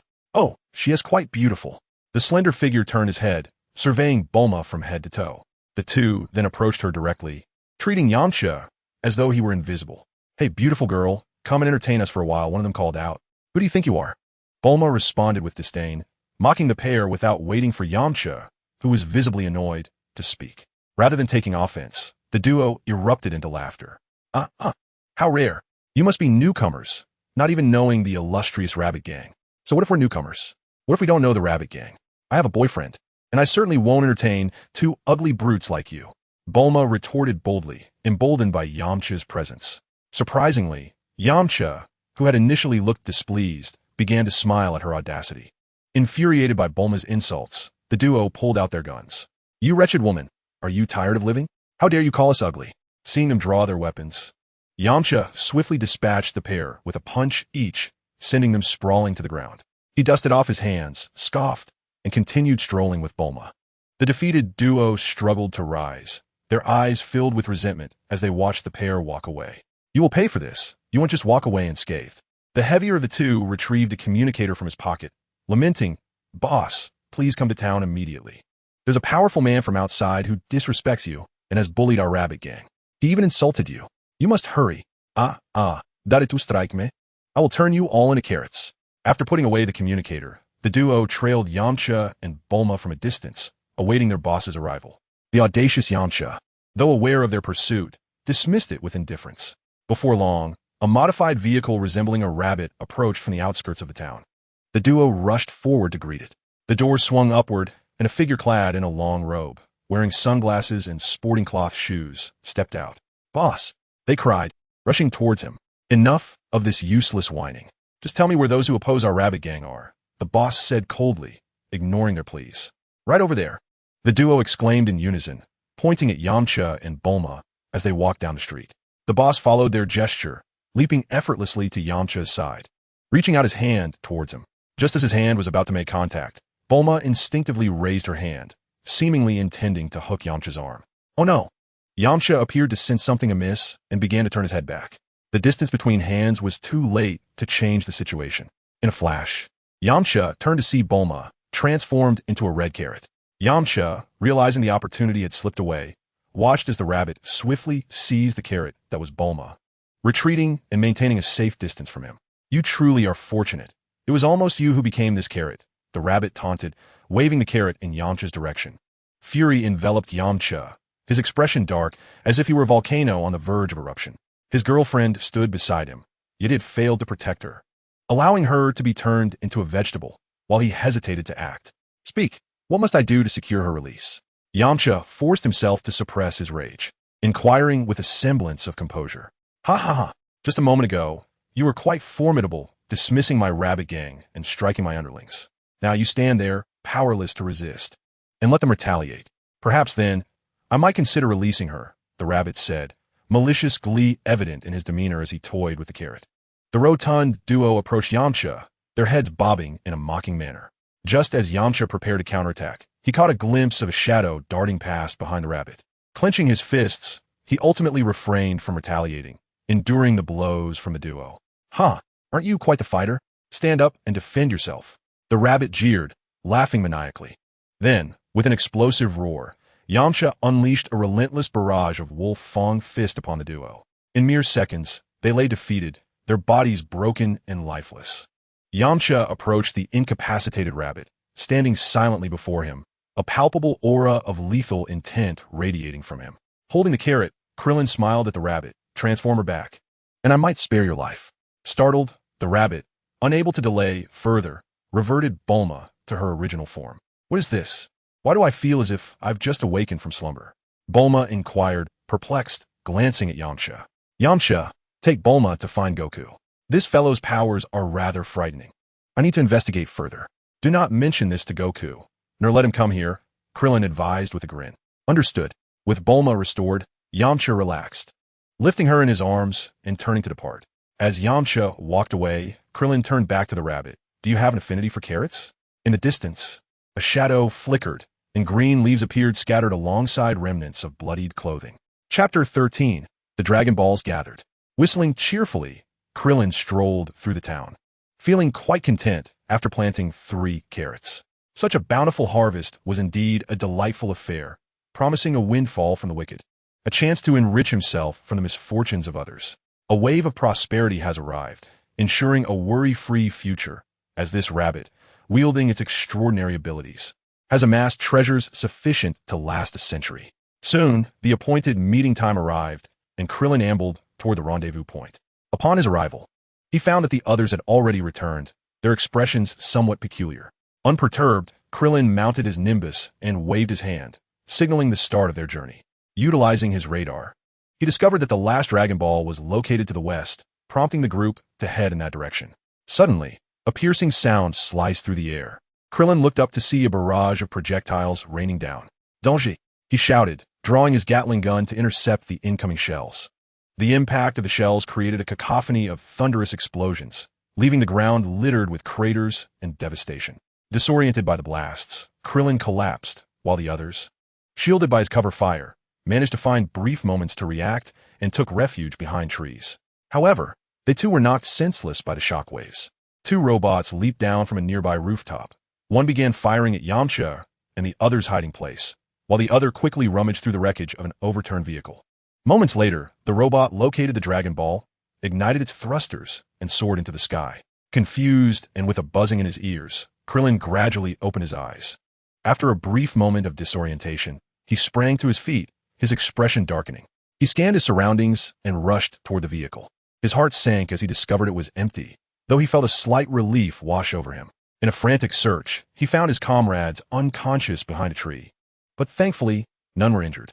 A deluge of cold water was poured over them, awakening the group. The Dragon Ball has been stolen.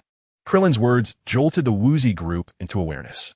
He raised his hand to silence their questions and curses, massaging his throbbing temples as he made quick arrangements. Yamcha, you and I will pursue the Dragon Ball on Nimbus, while Goku, you must protect Bulma and the others. We will keep you informed of our location. Just follow our lead. Goku, ensure Bulma's safety. Summoning Nimbus with the Dragon Ball radar, Krillin set off with Yamcha in pursuit. Meanwhile, within a castle, a girl and a dog presented the stolen Dragon Ball to the diminutive Pilaf. Pilaf's trembling hands caressed the Dragon Ball, his expression one of rapture. At last, I have found the Dragon Ball. This world shall be mine, he exclaimed, dancing with joy. Your Highness Pilaf, something seems amiss with the Count, one of his subordinates noted. But Pilaf remained lost in his dream of world domination. Suddenly, a loud bang reverberated. The ground shook as glass shattered at the windows, and several round little objects flew in. King Pilaf quickly hid. It's a grenade. The terrified cries intertwined with the sound of explosions drifting into the distance. Outside the castle, Yamcha manipulated an overwhelming number of machines, relentlessly bombarding the fortress. Krillin soared on his Nimbus cloud, unleashing grenades at every window he could see. Once his supply of grenades was exhausted, he turned his focus to the castle, unleashing a furious barrage. Panting heavily, Krillin and Yamcha collapsed onto the ground, surrounded by billowing smoke. The once exquisite castle had been reduced to a wasteland engulfed in flames. Hey, Krillin, was it really necessary to do this? Yamcha, having regained his breath, inquired. Krillin did not respond immediately. Instead, he surveyed the surroundings and pulled out the Dragon Ball radar to compare locations. Noticing that the Dragon Balls remained unmoved, he let out a sigh of relief. Have you forgotten how they treated us? Don't tell me you've never committed such acts as a bandit. I assure you I'm not that ruthless, Krillin retorted. Yamcha regarded Krillin's fierce expression and fell silent. If you weren't a bandit, I would have come alone. Goku would never resort to such measures. Thankfully, you were here. You saved me considerable effort, Krillin explained. I appreciate your high regard for me as a bandit. You might as well have come alone, given your fierce disposition. Yamcha muttered inwardly, maintaining a stoic facade. Aren't you going to inform them of our location? No need. Let them wait. We will regroup with them once we acquire the Dragon Balls. Inside the castle's underground passage, Pilaf was making a fuss, demanding they return to retrieve the Dragon Balls. Berating Mai for not bringing them along. He He never considered how Krillin managed to track them down so swiftly. He was merely a pampered giant infant. Meanwhile, outside, Krillin and Yamcha continuously monitored the Dragon Ball's positions with the radar, wary of any unforeseen circumstances. Yet, until the flames died down, the Dragon Balls remained undisturbed. Subsequently, amidst the ruins, Krillin and Yamcha searched and discovered the 1-star, 2-star, 3-star, 4-star, 5-star, 6-star, and 7-star Dragon Balls. It was an unexpected delight.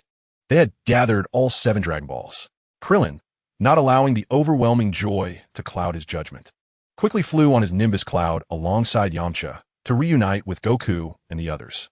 They pressed on, seeking a secluded hilltop, ensuring the surroundings were clear to minimize potential mishaps. Legend has it that when the dragon appears, the sun and moon are obscured and the sky turns black. Thus, for safety, it will be prudent to summon the dragon at night. Observing Krillin's concern for safety, Bulma couldn't help but feel a sense of apprehension. Unfamiliar with the intricacies of the Dragon Ball lore, Krillin, recognizing Bulma's rationale, contained his restless spirit and joined the others in preparing a fire and cooking, patiently awaiting the arrival of nightfall. "Bulma, do you have any wishes you wish to fulfill?" Krillin inquired of Bulma. "Well, as you already know, I used to have a wish, but now I have what I desired, so I don't have any wishes left." As she spoke, Bulma discreetly cast a glance at Yamcha. "Yamcha, what about you?" Upon hearing Krillin's question directed at him, Yamcha turned to look at Bulma, who was simultaneously stealing a glance at him. Their eyes met for a fleeting moment before they hurriedly averted their gaze. I also have no wishes left. Goku, what about you? Do you have any wishes?" Krillin then turned his attention to Goku. "Me?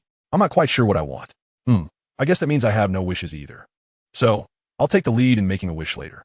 After much effort, Krillin finally secured the right to wish. "Hey, Krillin, aren't you going to ask me about my wishes? Or was what you said earlier about us being comrades just a lie?" The timid Oolong mustered his courage to question Krillin. "Ahem, of course not. But I am well aware of your wishes, and I will grant them. No matter how unfamiliar I am with the plot details, I won't forget that your wish is to ask Shenron for underwear. You truly are a legendary figure." Krillin thought to himself as he produced a universal capsule and handed it to Oolong. "This can only be opened when you're alone, you know? You should be aware of what's inside." Krillin cautioned Oolong with concern. Oolong grinned with an inscrutable expression as he accepted the capsule from Krillin, winking at him. "You really understand me, Krillin. From now on, you shall be my dearest friend, my brother. That will cost extra." Krillin suppressed the words that almost escaped his lips, just as he was about to speak when an odd sound interrupted. Thud, thud, thud, thud, thud, thud, thud. Chapter 14. Shenron sends a telegram? The peculiar sound grew increasingly rapid, merging into a singular rhythm. Krillin glanced around, noticing that amidst their conversation, a full moon had risen high in the sky, and Goku had vanished. Whereas Goku? He was just speaking. How could he disappear so suddenly? Krillin asked anxiously. "Goku seems to have gone to relieve himself." Bulma replied uncertainly. Suddenly, a colossal gorilla appeared, interrupting Krillin's inquiry. "This gorilla is Goku transformed. You all stay back. I will handle this," Krillin quickly instructed, drawing Yamcha's sword and standing up to confront the giant gorilla. "Yamcha, you should help out too. Can Krillin manage this alone?" Bulma expressed her concern from the side, worried that Krillin might be in danger. "TCH, after all this time, do you still not understand this little rascal? If he hasn't spoken up, it means he can handle it himself. Otherwise, he wouldn't be wielding my sword as he goes. Rest assured, there shall be no issues." Rather than concerning yourself with Krillin, it may be more intriguing to ponder why Goku has transformed into a gorilla. Yamcha wore a relaxed smile, offering solace to Bulma. Meanwhile, on Krillin's side, taking advantage of his diminutive stature, he stealthily approached the gorilla, keenly observing its behavior. The beast's eyes glowed a fierce red as it roared incessantly, exhibiting no semblance of reason, merely engaging in chaotic destruction. After a brief observation, Krillin lost interest and swiftly dashed behind the gorilla, leaping to sever its tail. Upon the severance of its tail, the gorilla ceased its movements, gradually shrinking and reverting to Goku's form. Krillin effortlessly lifted Goku and returned to the group. It was known that whenever Goku beheld a full moon, he would transform into this monstrous gorilla, with his tail being his Achilles heel. Once severed, he would return to his original self. Without waiting for inquiries from the others, Krillin succinctly explained the situation and presented a set of clothes for Goku to wear. He then produced 7 Dragon Balls, arranging them in anticipation of summoning the Eternal Dragon. "Krillin, you've been standing there for ages. Why have you not summoned the dragon yet?" Bulma inquired with curiosity. I do not know how, Krillin replied. Bulma, Yamcha, Oolong, and Puar exchanged amused glances, stifling their laughter at Krillin's predicament. Isn't it enough to just place them together? Krillin's face flushed red as he scratched his bald head. Certainly not. Otherwise, we would have summoned the dragon ages ago. Bulma clarified. After arranging them, one must recite an incantation as well. It is quite simple. Loudly proclaim, "Come forth, eternal dragon." Observing Krillin's embarrassment, Bulma decided to reveal the summoning method to him without further pretense. Clearing his throat to alleviate his awkwardness, Krillin took a deep breath to compose himself. Come forth, eternal dragon, he shouted, and the Dragon Balls began to emit a soft white light. Although it was nighttime, the sky seemed to darken further. A tempest of dark clouds surged forth, obscuring the bright moon.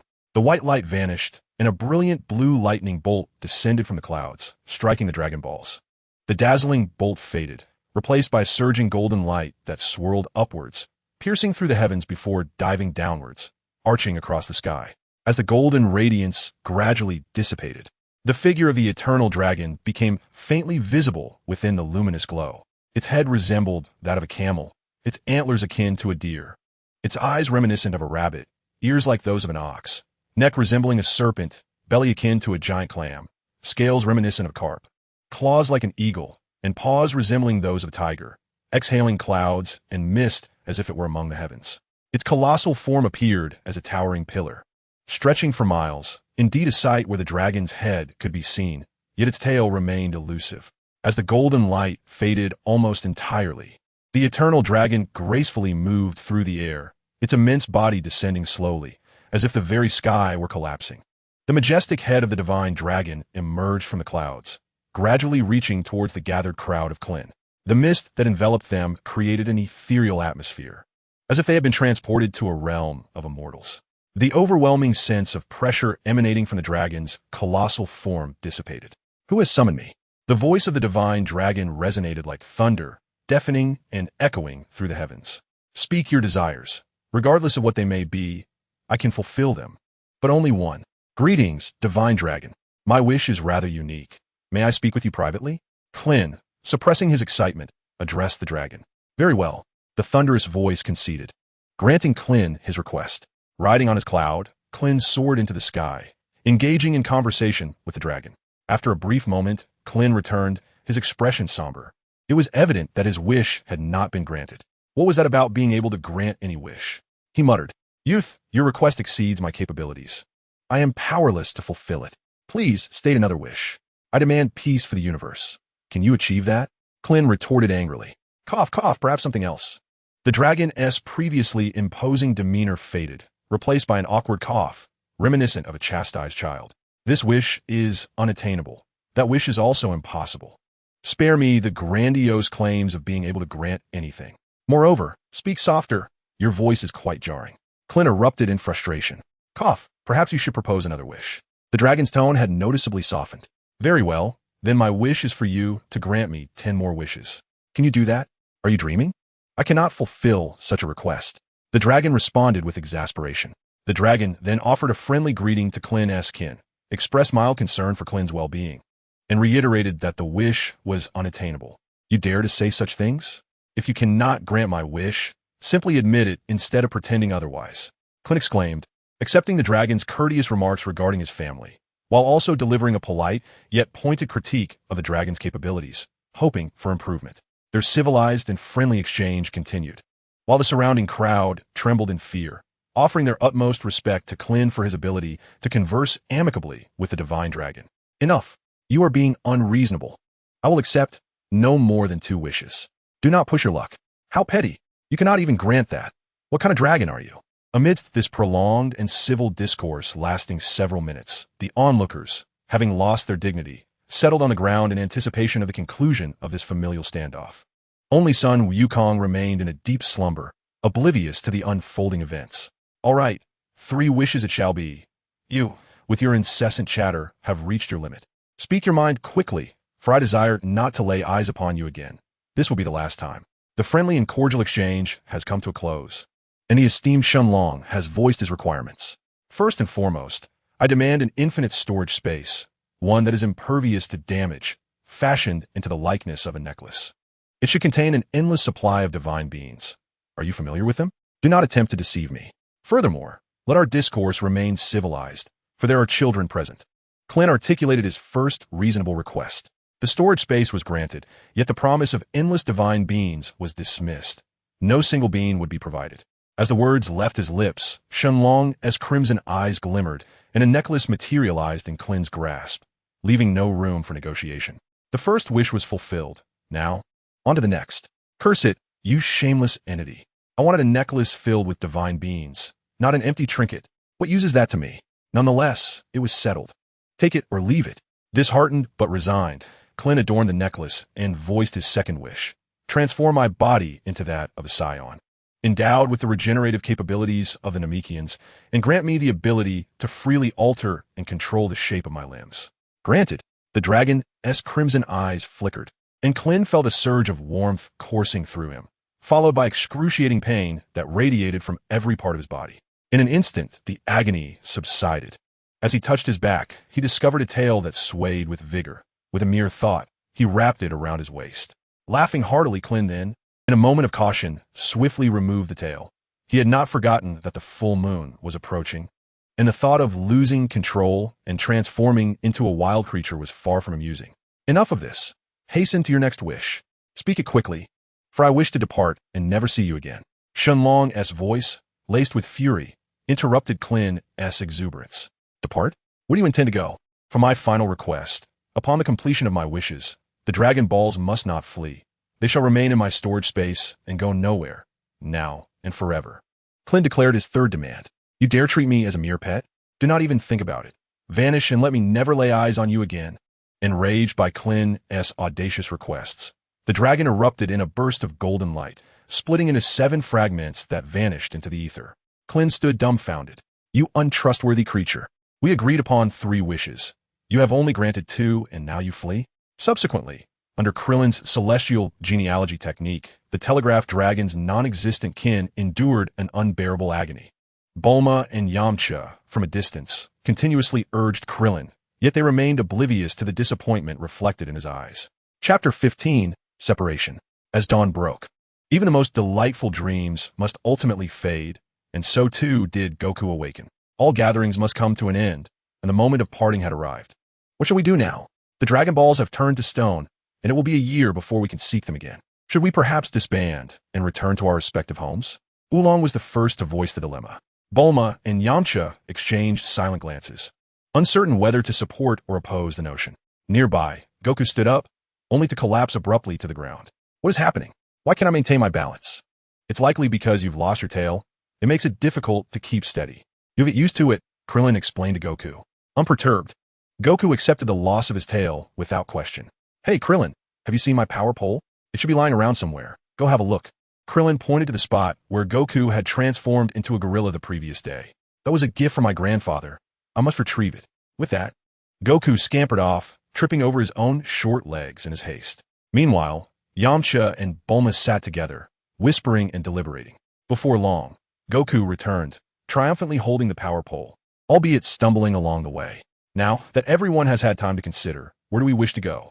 Krillin was the first to speak. Bulma and Yamcha exchanged knowing smiles before Bulma spoke up. Krillin, Goku, Yamcha, and I have decided to return to city life. Would you care to join us? You both are so charming. I'm sure many girls will be fond of you. Krillin remained silent, gazing at Goku. I wish to go to Master Roshi's. I desire to train and grow stronger, Goku declared. You still wish to become stronger? Why? Bulma inquired curiously. Because there are still many opponents I cannot defeat. I will also train alongside Goku and shall not accompany you to the city. Krillin, you too? Yes, I am too weak at present. I can only rely on external aids, which is not what I desire. Is that so? It is such a pity that we cannot live together anymore, Bulma lamented, before turning to Oolong. And what of you, Oolong? Will you join us? Are there truly many girls in the city? Oolong retorted. Of course. But given your lecherous and crude nature, I doubt any girl would find you appealing, Bulma scoffed. Oolong, rendered speechless by indignation, exhaled deeply, and finally conceded. Very well. I shall accompany you all. Let us reconvene in a year to seek the 7 Dragon Balls, Goku eagerly suggested. In response, Bulma exchanged a knowing smile with Yamcha. No, there's no need for that. We no longer require the Dragon Balls. Yulong, feeling rather disdainful, spat out the dog food that had been forced into his mouth. Noticing that Goku seemed poised to say something further, Krillin swiftly interjected. All right, Goku, we all have each other's contact information, and I'm aware of Bulma's residence. Should anything arise, I can accompany you to her. If you wish to find the Dragon Balls, simply have Bulma send you the radar, and I shall join you in your quest. He then turned to Bulma, stating, as for you, Bulma, Goku and I have decided to train at Master Roshi's. If you wish to see us, feel free to visit. Bulma nodded and handed the Dragon Ball radar to Goku. Very well, let's part ways here. I trust we shall reunite in the future, Yamcha remarked with a hint of sentimentality. Indeed, we shall meet again, Yamcha affirmed, tossing out a universal capsule that transformed into an aircraft, which he, Bulma, Yulong, and Puar boarded. Farewell. I hope you will become martial arts masters who rival Master Roshi. Do come visit my home when you have the chance. The aircraft roared to life, trailing plumes of white smoke as it ascended into the sky, while Krillin and Goku stood atop the flying Nimbus, bidding farewell to their companions. Krillin lingered for a moment, and in Goku's astonished gaze, his form morphed effortlessly. He transformed into a 2-meter-tall version of himself, Goku without hair, a beardless Master Roshi, and Yamcha with a bald head. After extensive experimentation, Krillin had mastered the abilities granted by his wish, allowing him to alter his size at will. Though there were limitations, he could not change gender or species. In other words, he could only become a male of Earth, and he could not grow hair. This telegraphic dragon is rather unreliable. Why can't it control hair? I must extort it next time, Krillin muttered. You could perform magic, Goku exclaimed, propping up his chin in astonishment. No, it's not magic. It's the ability I wished for from the dragon yesterday. I see, that sounds impressive. Goku replied. This is just the beginning. There's even more impressive stuff, Krillin said, glancing down at his trousers with a satisfied grin. But that's not suitable for you to see. He then adjusted his height to match Yamcha's, 183 centimeters, maintaining his appearance while altering his nose slightly, making his features more pleasing to the eye. He subsequently organized the treasures he had collected in Rabbit Town and stored them within his infinite necklace. Let's embark. Upon arriving at Kame House, Krillin and Goku knocked for a considerable time without response, until they heard some sounds emanating from the nearby window. Huh. 1, 2, lift your legs. Huh. 1, 2. Stretch your legs. The duo climbed through the window, only to find Master Roshi sitting in front of the television, engrossed in the latest aerobics program. In the program, 2 ragged young ladies lay side by side on the ground, persistently lifting their legs. Their garments barely concealed their modesty, akin to a small jujube tree at the halfway point of a hillside, while below, a slender line seemed to traverse the canyon, veiling the stream beneath. Master Roshi gazed intently at the canyon, seemingly pitying these 2 young ladies, tears of sorrow trickling from the corners of his mouth. 1, 2, lift your legs high. 1, 2, stretch your legs straight. He murmured, exhibiting no reaction to Krillin and Goku, who had approached him. Poor young ladies, unable to afford proper clothing, barely able to cover themselves. Krillin sat beside Master Roshi, joining the sympathetic gathering. Meanwhile, Goku, clutching his stomach, wore a pained expression, exclaiming, I'm so hungry. 1, 2, lift your legs high. Master Roshi. A deafening shout startled Master Roshi, causing him to jump. What on earth? Is it you? We are here to train Master Roshi. 1, 2, stand tall and proud. 1, 2, exert yourself more. We'll discuss it later. You go wait over there. 1, 2, stand tall and proud. 1, 2, exert yourself more. There's food in the fridge in the kitchen. Help yourself and don't bother me, Master Roshi stated, his eyes fixed on the television screen without turning. 1, 2, bend forward and lift your head. 1, 2, exert yourself more. The young ladies on the screen continuously bent and lifted their heads toward the camera, their quivering peaks seemingly on the verge of breaking free from the shackles that bound them. Master Roshi's melancholic tears once again flowed from the corners of his mouth. We shall meet again next week. Goodbye. What a delight. As the farewell echoed from the television, Master Roshi sighed contentedly.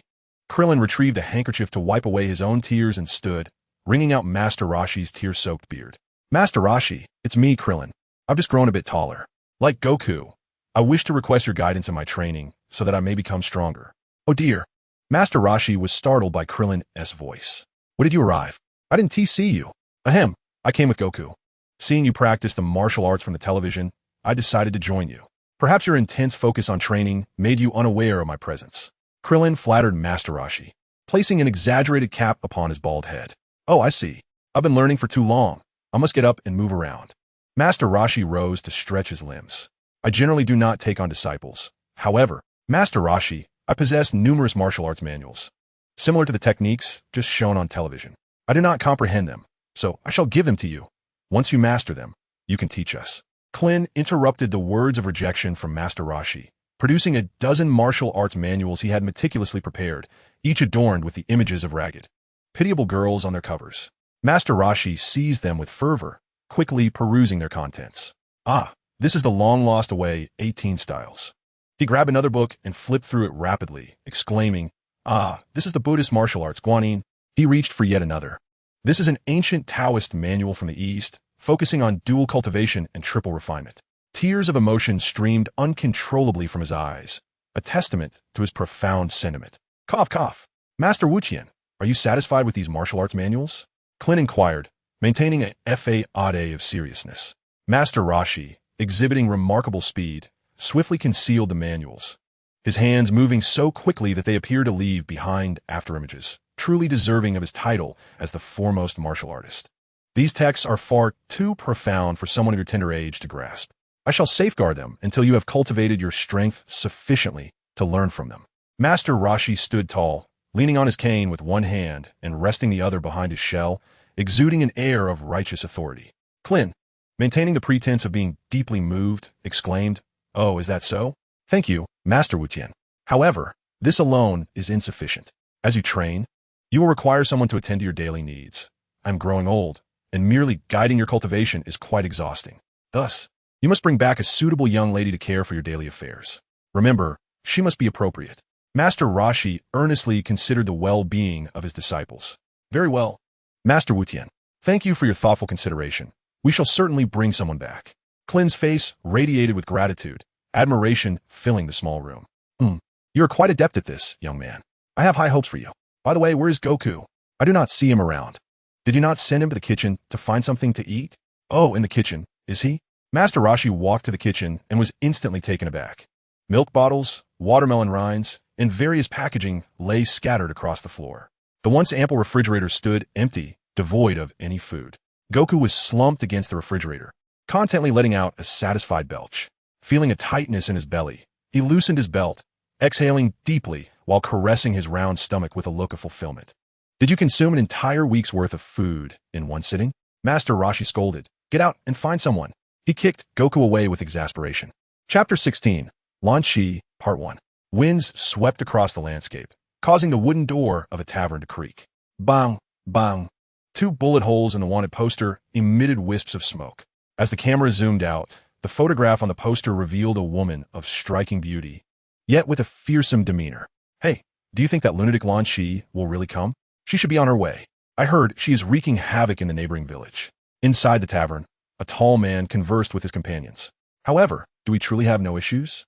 I have heard that wherever Lan Shi treads, not a blade of grass survives." "Fools, a bunch of cowards. A mere woman has instilled such fear in you. Worry not, for I shall handle everything. You need only contemplate the use of the bounty." At this juncture, the identity of the tall man became clear, a bounty hunter. A sound echoed as the door swung open. The tall man swiftly drew his gun and turned, the onlookers fixated upon a woman entering. In her right hand, she carried a large bag, her feet adorned with canvas ankle boots, and she wore a delicate camisole that accentuated her ample bosom, prompting concern over the garment's durability. Her lower attire consisted of shorts that were exceedingly brief, revealing her shapely, fair, and robust legs in all their glory. With dainty, fingerless gloves, she gently adjusted her hair, unveiling a charming and sweet visage. Her voluminous, deep blue locks cascaded down her back, adorned with a prominent butterfly hairpin. "Oh, what fierce winds and sands! I just washed my hair yesterday. This is unbearable." Her melodic voice rang out as she approached the bar. It was not she. The hair color differed. The tall man holstered his weapon and turned. "Bartender, please mix a drink for this lovely lady. It's on me." "Huh? Do not fret about my intentions. I merely noticed that your hair color resembles that of a woman I once loved," he remarked, removing the cigar from his mouth with 2 fingers and exhaling a wisp of smoke at a 45-degree angle, his expression melancholic. "Very well, beautiful lady. You need not be formal. Is that so? Then I shall be informal. Thank you. Bartender, please bring me a drink." A gentle breeze stirred, tousling the woman's long hair, and a playful strand found its way into her delicate nose. Ashu! The patrons in the tavern sprang to their feet as if facing a formidable adversary, the man instinctively reaching for his waist.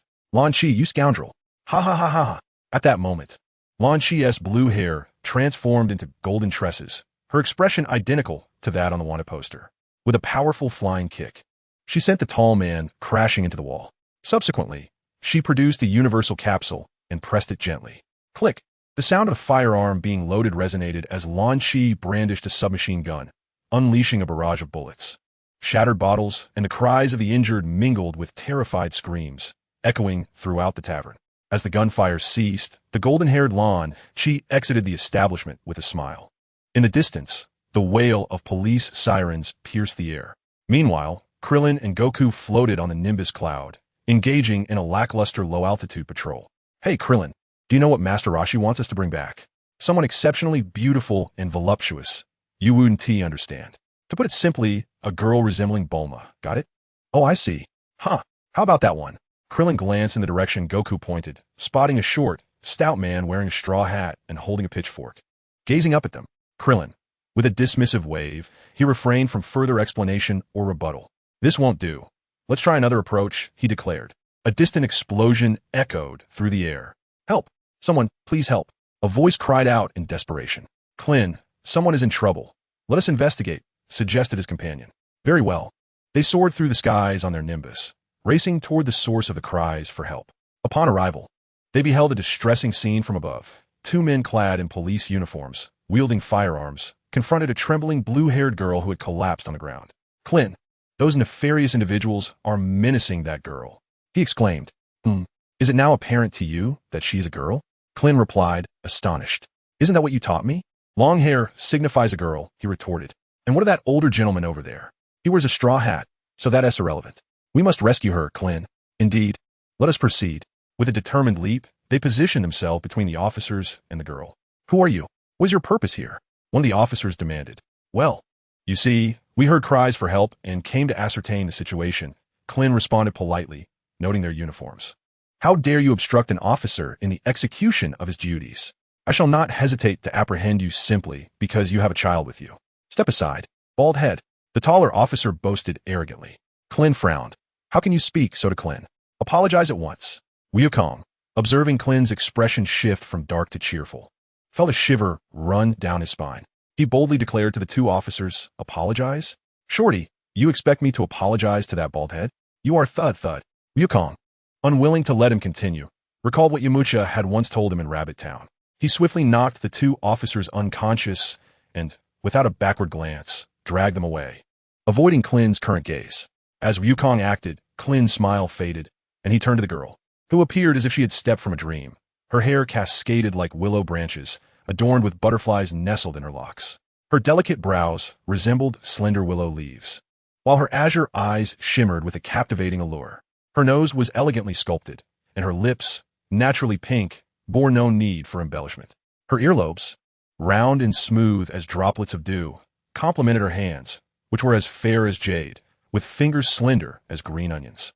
In her presence, one could not help but feel a pang of compassion, and Klin found himself entranced, contemplating where he and this ethereal maiden might be laid to rest a century hence. Thank you for saving me. I am uncertain how to repay you, she said, her sweet voice breaking through Klin's reverie.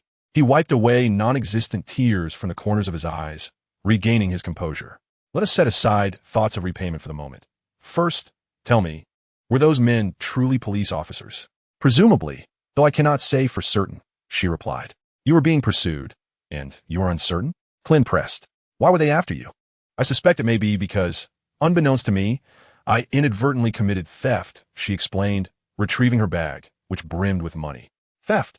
And you were unaware of it? Klin questioned incredulously. Are you robbing someone like this? At this moment, Klin increasingly found Lan Chi to be familiar. What is your name? I am Lan Chi. Lan Chi. Klin felt this name resonated with him, yet he could not recall why.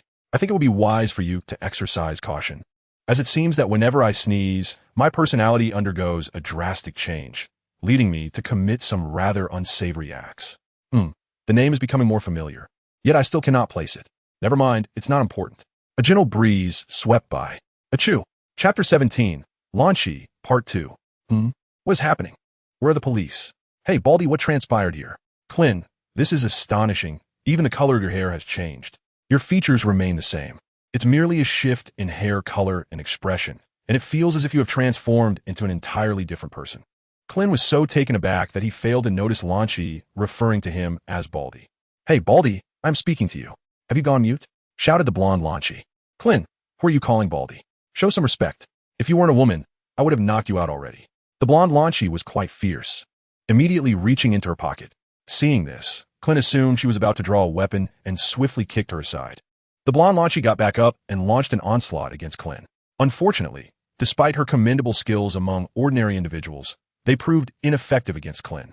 She continued to charge at him, undeterred, truly a fierce character. Although Krillin was irked by being called Baldy, he was reluctant to resort to harsh measures against a woman, especially a beautiful one, even if she was somewhat aggressive. Left with no choice, Krillin knocked her out and, using her hair, playfully tickled her nose, causing her to sneeze and transform back into the gentle blue-haired Lan Chi. Upon waking, Lan Chi felt a wave of pain throughout her body and saw Krillin looking at her with irritation. Cautiously, she inquired, did I just do something bad? After the ordeal, Krillin finally recalled that this was the girl he had seen while watching Dragon Ball long ago.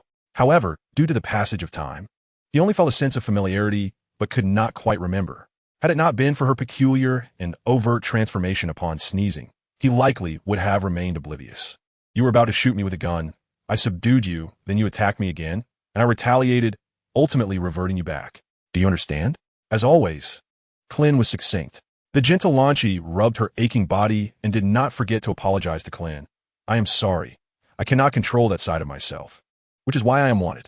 You are a fugitive? Well, I cannot control my other self, which is why I am afraid to live in a big city. Since you managed to subdue the other me, could I accompany you? This way, I could commit fewer wrongdoings. The gentle Lan Chi clasped her hands in front of her chest, looking at Krillin with hopeful eyes. With such a demeanor, no man could possibly refuse her. Moreover, justifications have been meticulously prepared. If these matters are not resolved, it would be a disservice to the populace, as I am merely acting to alleviate their burdens. I am called Krillin, and the one earlier is named Yukong. How old are you? If you are underage, one must exercise caution. I am 18 years of age. Fortunately, you are of age now. However, should I take you back, Master Rashi, that lecherous old turtle, will undoubtedly be quite bothersome. What shall we do? Krillin fell into contemplation. Then, let us reside together under the pretense of being in a romantic relationship. Otherwise, it would be difficult to explain to others. What do you think? Well, if you insist, I shall comply. The gentle Lan Chi blushed. There is no issue on your part, but there is another matter. You should transform, so I may converse with her. Isn't my agreement sufficient? If that is not clarified, it could lead to dire consequences. Krillin ceased his idle chatter and tucked her hair behind her ear. After a loud sneeze, the irate, golden-haired Lan Chi emerged, and upon seeing Krillin, she clenched her teeth, ready to strike. Krillin, with a headache, gazed at the furious Lan Chi, uncertain of how to respond, especially since this tempestuous version of Lan Chi wasn't even allowing him the opportunity to speak, instead launching directly into an attack. Hold on. Cease your assault. You are now my girlfriend. With no other recourse, he decided to be forthright. The enraged Lan Chi did not relent. Girlfriend? Who the hell are you to claim that? I do not even know you. Krillin could not retaliate and could only evade her blows. The other version agreed. But considering you are essentially the same person, I thought it prudent to introduce you to one another. Do you understand? After a while of futile attempts to land a hit, the furious Lan Chi, panting, halted her assault, realizing she was no match for him. Who are you? Why would I allow you to be my boyfriend upon our first meeting? I am Krillin, and this is all due to you. Due to me? What do you mean? Yes, due to your volatile, golden-haired persona. You have engaged in certain actions that need not be elaborated upon. The gentle blue-haired Lan Chi does not wish to face imprisonment because of your deeds. And since you cannot overpower me, she desires to be with me to help temper your behavior. Do you comprehend? You jerk, I do not require your protection. I can fend for myself. Oh, is that so? Had I not intervened earlier, once you transformed into your gentle self, you would have been apprehended by the authorities. And upon regaining consciousness, you would likely find yourself in prison. Under such circumstances, do you still believe you can protect her? Furthermore, although you are one and the same, she should not suffer the consequences for your misdeeds. Given her gentle nature, wouldn't she be victimized in prison? What say you? The furious Lan Chi merely responded with silence. I do not know why, but I simply cannot control the urge to engage in such actions. It is not my desire. Yet I am utterly unable to restrain myself. Tears cannot conceal that fierce temperament, which astonishes Krillin. Therefore, the gentle Lanchi has requested that I protect her while also restraining her behavior. However, living together necessitates a reason, and that is to become my girlfriend. Do you understand? Perhaps I should revert back, as I might soon lose control again. Ah, no need. You are quite delightful as you are, and I find it rather appealing. If I do not deal with the old pervert turtle sage, he will undoubtedly become a persistent nuisance. So let us leave it at that for now. Irritable Lanchi, really? You're not deceiving me, are you? Krillin, this fierce tigress transformed into a small kitten is inexplicably adorable. I'm not deceiving you. Ahem. Let us depart then. I acknowledge you as my boyfriend. Krillin, has this irritable Lanchi unlocked some peculiar attribute? Wukong, stop peeking and return. Oh, I'm coming. Chapter 18, Apprenticeship. Outside the Turtle Sage's house on Turtle Island. Master Wutian, we have returned. Hey, where's Grandpa Turtle Sage? He must be in the restroom. Perhaps you should go look for him. What is a restroom? It's where one relieves oneself, you know. Oh, so that is what a restroom is. Wukong, with his short legs, ventured inside to search for the Turtle Sage. This Master Wutian is somewhat lecherous. If I reveal to him that you are my girlfriend, and he behaves inappropriately, what will you do? Do not feel soft-hearted simply because he is my master, understand? Krillin spoke earnestly to the irritable Lanchi. Soft-hearted? I have no idea what that means, Lanchi replied fiercely. Krillin, how self-deluded. Well then, how should I address you? Although you and she are the same person.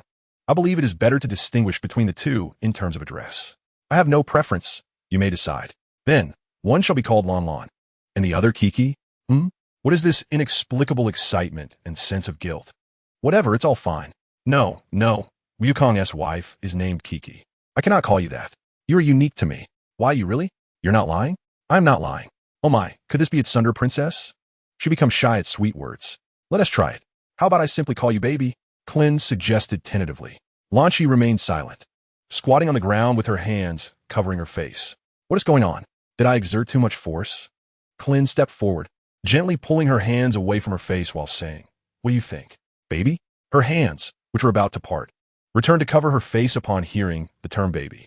They became immovable. Anything is fine. I have no objections. A faint voice escaped through her fingers, barely audible. What did you say? I can't hear you. Fine. The sound was slightly louder than expected, and I still couldn't hear clearly. I explicitly stated my frustration, yet it seemed as though my words fell on deaf ears. The irritable Lanchi made her presence known, her fierce demeanor startling Krillin.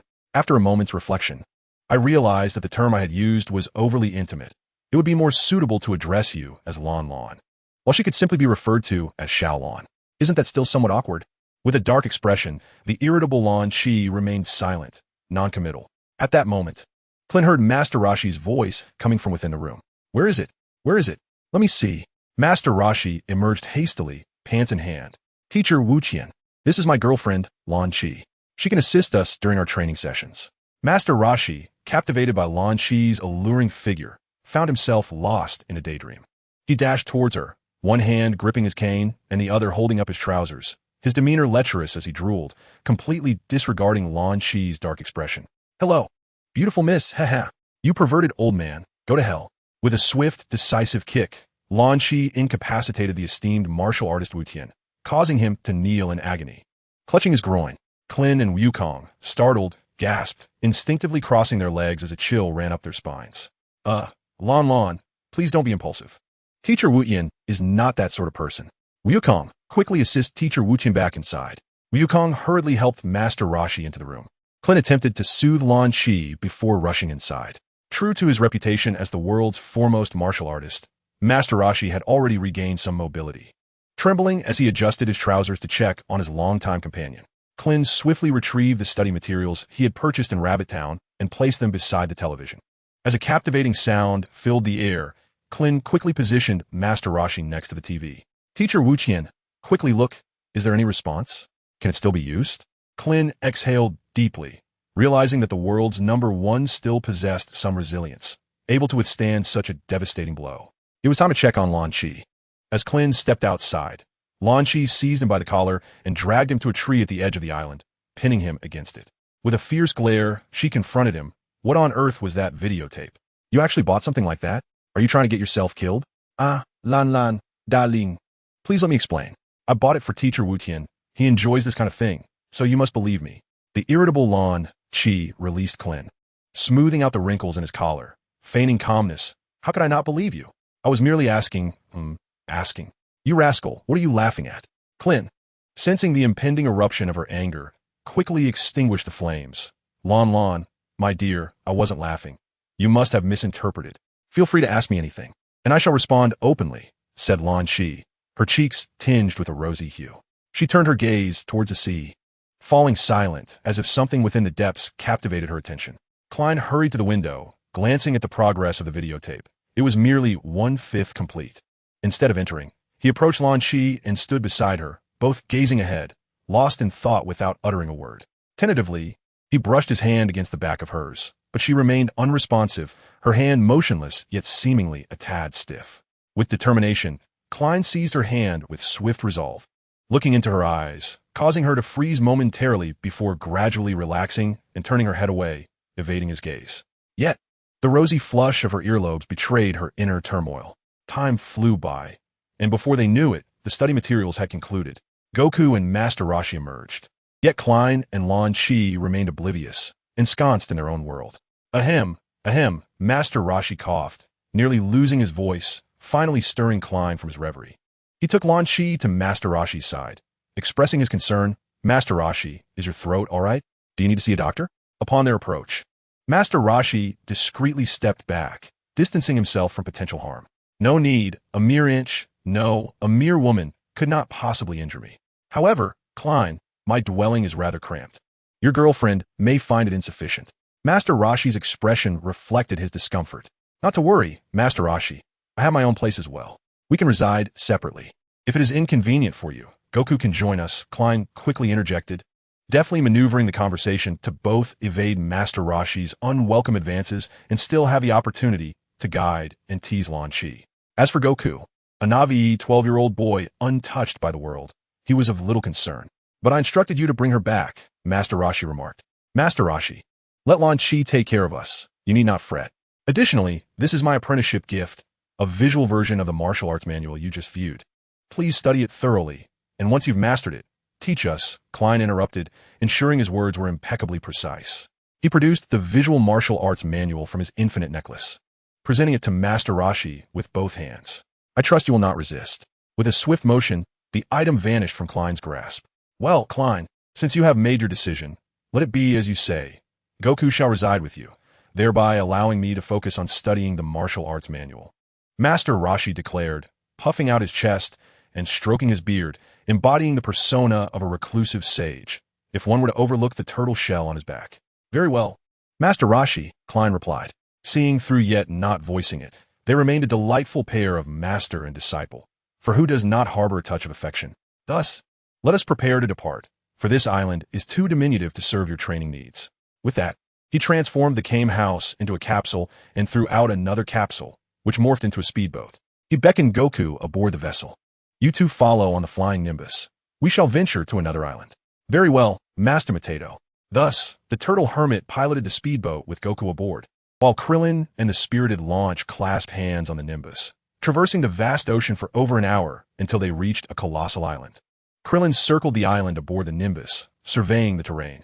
A volcano belching thick smoke, dense forests, immense lakes, towering peaks, and even a sparse desert with scattered inhabitants dotting the small island. As dusk approached, the turtle hermit found a flat area and settled the Kame house down. Krillin, not far behind, cast his own house. Just as he intended to enter with launch, the turtle hermit called out to him. You two cannot rest just yet. Before the formal training commences, I must first assess your strengths to devise your training regimen. Understood. Chapter 19, The Test. Lanch, please go inside and prepare our dinner. I will first test our skills with Master Mateto. Krillin instructed Launch, and then followed Goku with the turtle hermit to a large rock. The distance from this rock to the tree ahead is precisely 100 meters. You two shall sprint there at your utmost speed, and I shall observe how long it takes you. The turtle hermit pointed toward tree ahead. In truth, speed alone does not guarantee one can become a martial arts master. However, a master must possess strong legs and a sturdy core. Enough said, let us begin. Who shall go first? I will, Krillin volunteered, stepping up to the rock and assuming a sprinter starting position. The turtle hermit produced a stopwatch and, alongside Goku, moved to the tree ahead. Ready, go. At the turtle hermit's command, Krillin launched forward with remarkable swiftness, soaring past the turtle hermit and Goku. Click. Impressive. You completed it in 10 seconds and 4/10. The turtle hermit intended to commend Krillin, but Goku, already at the starting point, impatiently called out, Master Turtle. May I begin my run? Very well, I understand. Ready. Goku stretched his arms wide, feet apart, with his right leg slightly forward, assuming a rather unprofessional stance. Run. Goku's short legs spun like wheels of fire, moving with astonishing speed. The wind generated by sprint even ruffled the turtle hermit's beard as he passed. Click. 8 seconds and 5/10. Goku bounced over, curiously asking the turtle hermit, Master Turtle, did I run quickly? Indeed. Both of you have proven to be remarkably strong compared to the average individual. However, you have yet to transcend the limits of human capacity. To become an exceptional martial arts master, one must surpass the physical boundaries of humanity, albeit this is a formidable challenge. As he spoke, Master Roshi removed his shell and placed it on the ground, handing a timer to Krillin. Krillin, do keep track of the time for me. Master Roshi proceeded to stretch his body, moving his neck, performing leg stretches, and rotating his wrists, producing a series of cracking sounds. He had not exercised in quite some time and felt somewhat rusted, which might slow him down. Goku and Krillin ran over to a nearby rock, awaiting the commencement. Master Roshi let his arms hang naturally, his expression serene. Ah, please wait a moment, I forgot my shell. He playfully stuck out his tongue. Seizing the shell, he tossed it effortlessly, sending it soaring over 100 meters, where it struck a rock with precision, shattering it. All right, we can begin. Krillin raised the timer high and began the countdown. 3, 2, 1, go. He swung his hand down forcefully while pressing the timer. Whoosh. Master Roshi's figure zipped past. The rush of wind causing Goku's hair to blow backward. How long was that? 5.6 seconds. Incredible. Grandpa Roshi, how can you run so fast? That's amazing. Goku exclaimed with admiration. Master Roshi donned his shell leisurely, his movements starkly contrasting his earlier speed. 5.6, not bad, I suppose. It's been too long since I last exercised. Otherwise, I could have been faster. Did you two witness that? That is what it means to transcend the physical limits of humanity. You are both young. With diligent training, you should be able to achieve a time under 5 seconds. Keep striving. All right, it's getting dark. We should head back for dinner. But before we eat, let me assign you some homework. After your training each day, you must. As he spoke, Master Roshi picked up a stone the size of a fist from the ground and retrieved a black marker from his pocket, inscribing the character for Turtle on its smooth surface before showing it to Krillin and Goku. Do you see the stone? Make sure you remember it. What? Do we have to keep running? Goku asked curiously. Whoosh. Master Roshi hurled the stone far away, landing it at the base of a distant cliff. Are we competing to throw stones? I really can't fathom what Grandpa Roshi is thinking, Goku said, slightly vexed as he picked up a stone from the ground. So that's what it is. We're searching for stones. It seems Krillin has never won before. Thud. Master Roshi tapped Goku on the head, explaining, fool. This is not a competition to throw stones. Rather, it's a contest to find them. Whoever finds one first wins. As for the loser, there's no punishment. Ultimately, losing is indeed a disheartening experience. No one desires to be defeated, correct? This can be viewed as a minor competition, if one wishes to avoid defeat. Diligent practice is essential. Do not underestimate the task of finding stones. It demands intense concentration and extraordinary endurance, which is quite challenging. Today, I will have you observe the throwing, while you also possess a direction for your search. After you have practiced for a while, I will blindfold you before you throw, serving as a test of your training achievements. From now on, there will be daily stone-finding contests, without a time limit, concluding only when one of you discovers a stone. If neither of you succeeds, you shall continue searching until the next day's training commences. Now go find the stones. With that, Master Roshi turned and walked towards his cottage, murmuring to himself about which martial arts manuscript to study today, Buddhist, Taoist, or otherwise. Meanwhile, hidden from Krillin and Goku's sight, sweat trickled down Master Roshi's face. Krillin and Goku exchanged glances before racing down the cliff to search for the turtle-marked stone. In Krillin's cottage, the golden-haired launch was preparing dinner for the three of them. Ashu. Inside the turtle house, Master Roshi, with tissues stuffed in both nostrils, stared in astonishment at the martial arts techniques displayed on the television. Involuntarily demonstrating long-lost martial arts moves, a pillar supporting the sky, and 5 dragons embracing the pillar. Meanwhile, Krillin and Goku were tirelessly searching for the turtle-marked stone in the jungle at the base of the cliff, where various creatures such as tigers, rhinos, pythons, and even dinosaurs heightened the difficulty of their quest. At long last, just before darkness enveloped the sky, Goku found the turtle-marked stone, securing victory in today's contest. Krillin, though reluctant, had to acknowledge the undeniable truth that he was currently outmatched by Goku, resolving to strive harder in the future. Having concluded their training for the day, Krillin and Goku returned to the cottage, their stomachs rumbling with hunger. Inside, the blue-haired Launch sat at a table laden with food, lost in thought. Chapter 20. Evening Conversations. Lan, we're back. Startled, Launch exclaimed, "Oh, Krillin, it's you. I was just wondering why I was cooking here. Did something bad happen?" Observing Launch's unease, Krillin, battling his own hunger, began to explain. "You didn't do anything wrong. In that canyon, I spoke with another version of you, and after you accepted becoming my girlfriend, she did not attack me. Therefore, I did not force you back." Beside them, Goku gazed longingly at the spread of food, while Krillin continued to explain, resisting the urge to eat, his mouth watering profusely. "I really can't hold back any longer. Goku, you should start eating. There's no need to wait for us." "All right." Starving, Goku immediately began to devour the food voraciously. Krillin swallowed hard and continued recounting the day's events to the blue-haired Launch. "Then I led you to the place of my cultivation, right here. We commenced our training, allowing you to enter and prepare dinner. By the way, there's one thing you must pay particular attention to. My master, the Turtle Sage, also known as Master Roshi. He is rather lecherous, if you understand what I mean."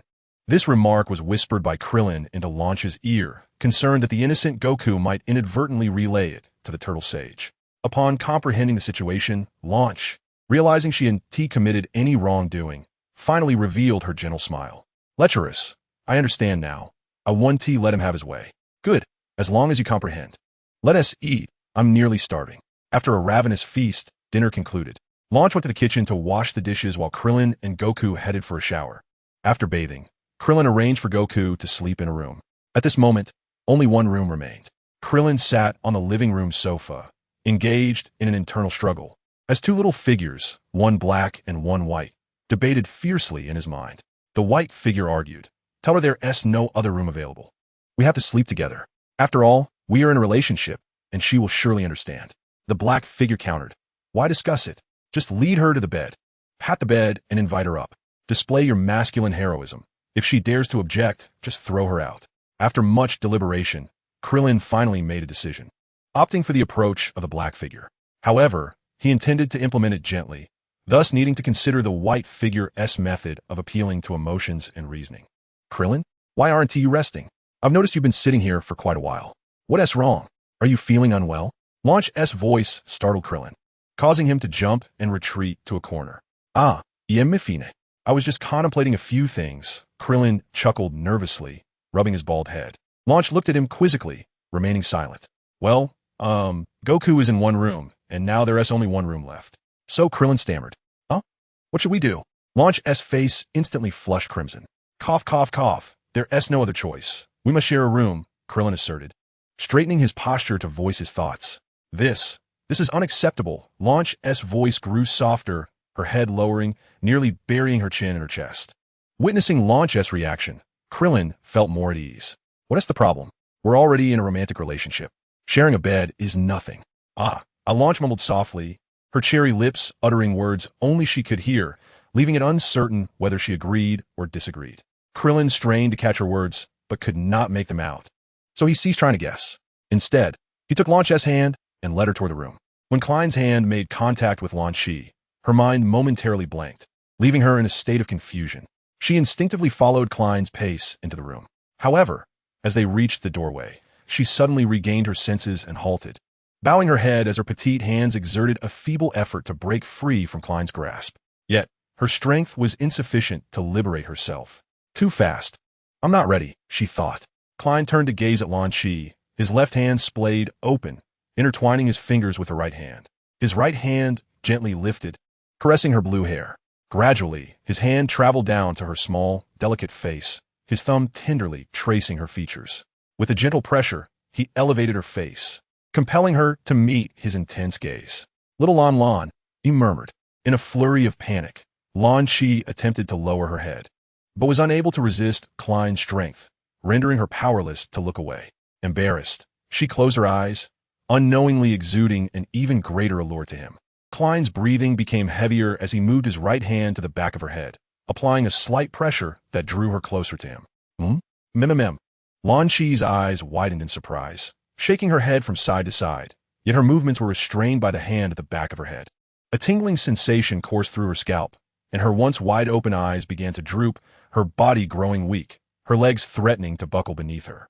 Klein, ever observant, swiftly released her right hand with his left and wrapped his arm around her petite waist, preventing her from collapsing. Lan Shi's hands, unsure of where to rest, gradually found their place on Klein's back as the moments unfolded. Time seemed to stretch, and eventually, Klein released her, a delicate strand of moisture breaking between their lips. As Lan Shi's legs buckled, Klein swiftly swooped her up in a princess carry. Oblivious to the unfolding events, Lan Shi kept her eyes tightly shut, burying her head against Klein's chest, gasping for breath. Klein smiled softly, striding into the room while cradling her, and placed her gently on the bed's depths. He then lay beside her, his left hand gliding along her neck while his right arm encircled her waist, pulling her close until she rested against his chest. The softness enveloped him, and he draped a blanket over them, comfortably closing his eyes. As Lan Shi's breath gradually steadied, she opened her eyes, lifting her gaze to meet Klein's. Her cheeks flushed crimson, and she exerted a slight force to escape his embrace, yet the weakness in her arms thwarted her attempts. Watching Klein's eyes shut, she too closed her eyes, resting her head gently upon his chest. Chapter 21. Delivering milk. Knock, knock, knock. Wukong, Klein began his training. A series of knocks jolted the slumbering Klein awake. Turning to glance at the clock on the wall, he realized it was merely 4:30 in the morning. Looking down at Lan Shi nestled in his arms, he observed her rapid breathing and flushed cheeks, her eyes tightly shut. Clearly, Master Roshi's knocking had roused her as well. Yet, the embarrassment in her heart rendered her unable to confront him, leading her to feigned sleep. Klein gently laid her back on the bed, studying her blushing face, which only caused her breathing to quicken further. Klein smiled gently, leaned down to place a kiss, and then whispered softly in Lan Shi's ear, "Little Lan, I shall begin my training now. You may rest a while longer. Once you have slept enough, please rise and prepare us some breakfast." Klein stood up and tenderly tucked the blanket around Lan Shi, finding her increasingly adorable, unable to resist lowering his head once more. Lan Shi's eyes flew open momentarily before she shut them tightly again, her small hands clutching the edge of the blanket with fervor. Klein's right hand slowly ventured beneath the covers. Lan Shi's body shook violently, yet the formidable hand above her did not waver. Thud, thud, thud. Goku, it's time for training. Master Roshi's call interrupted Klein's deeper intentions. Klein withdrew his hand from the covers, wiped the corner of his mouth, and regretfully exited the room. As the door closed, Lan Shi promptly pulled the blanket over her head, refusing to show herself again.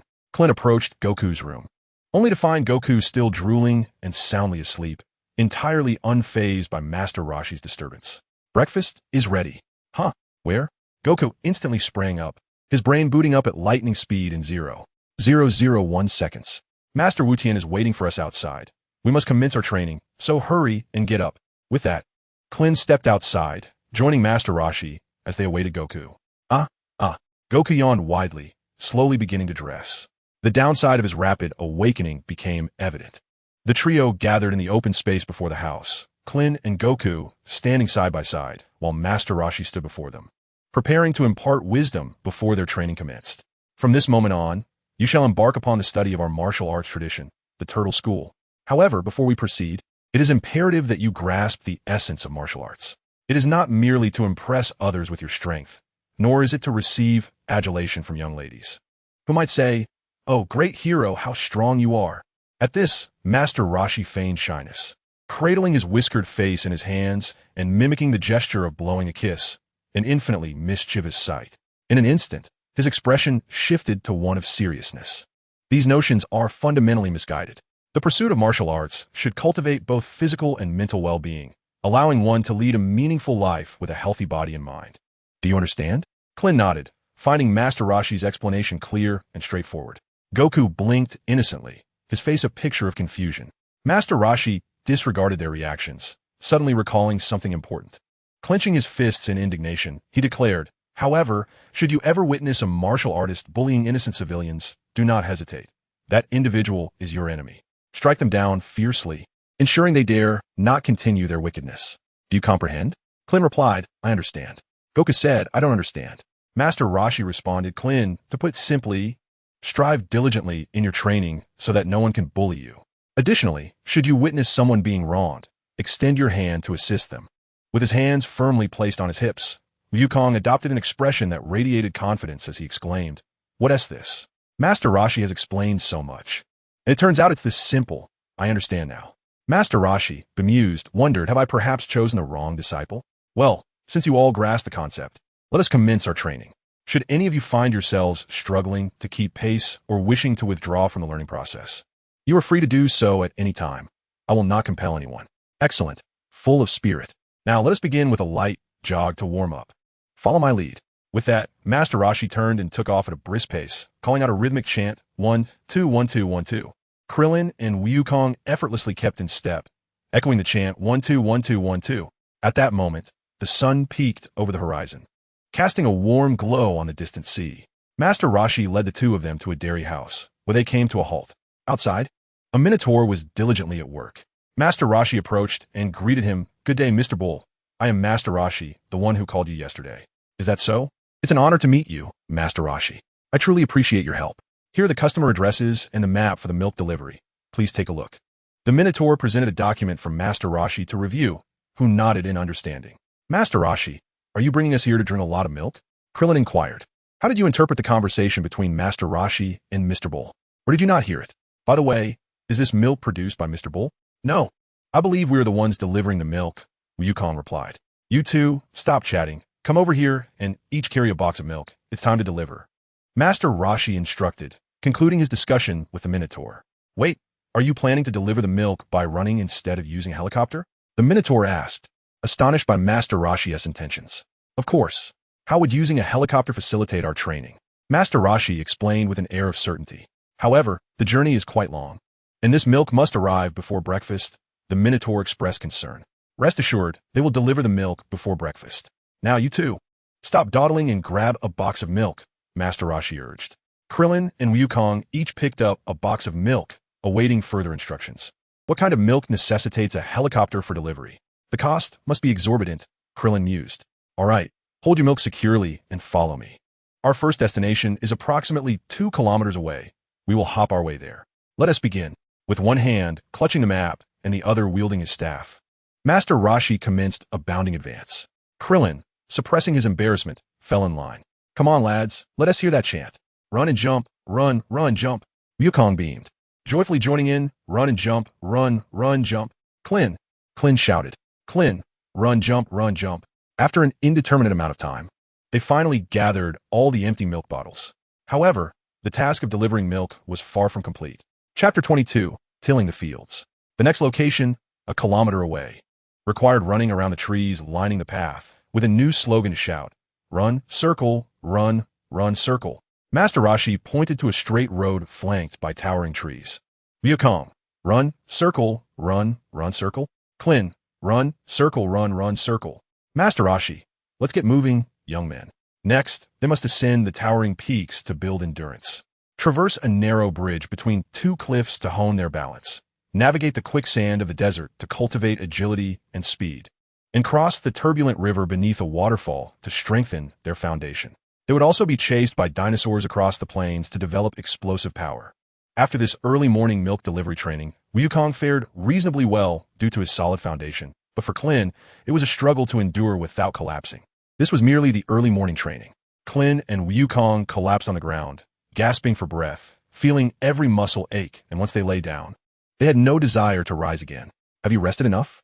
Get up quickly. It's time for the morning training. It took 3 hours to deliver the milk. And do you still want breakfast?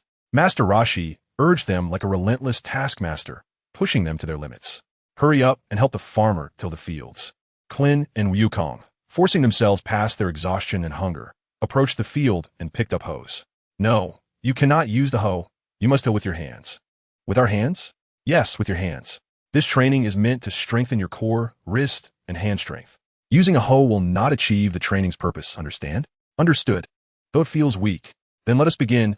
You must till this entire small hillock. If you do not finish, you shall not eat. Wukong, smiley face. Krillin, Master Roshi, humph, 1 north, 2 north, 3 north. Farmer, Cheaper and faster than machines, not bad at all. The mountainous soil was somewhat hard and filled with stones. Krillin and Wukong toiled with their hands, their palms stiffening and blistering.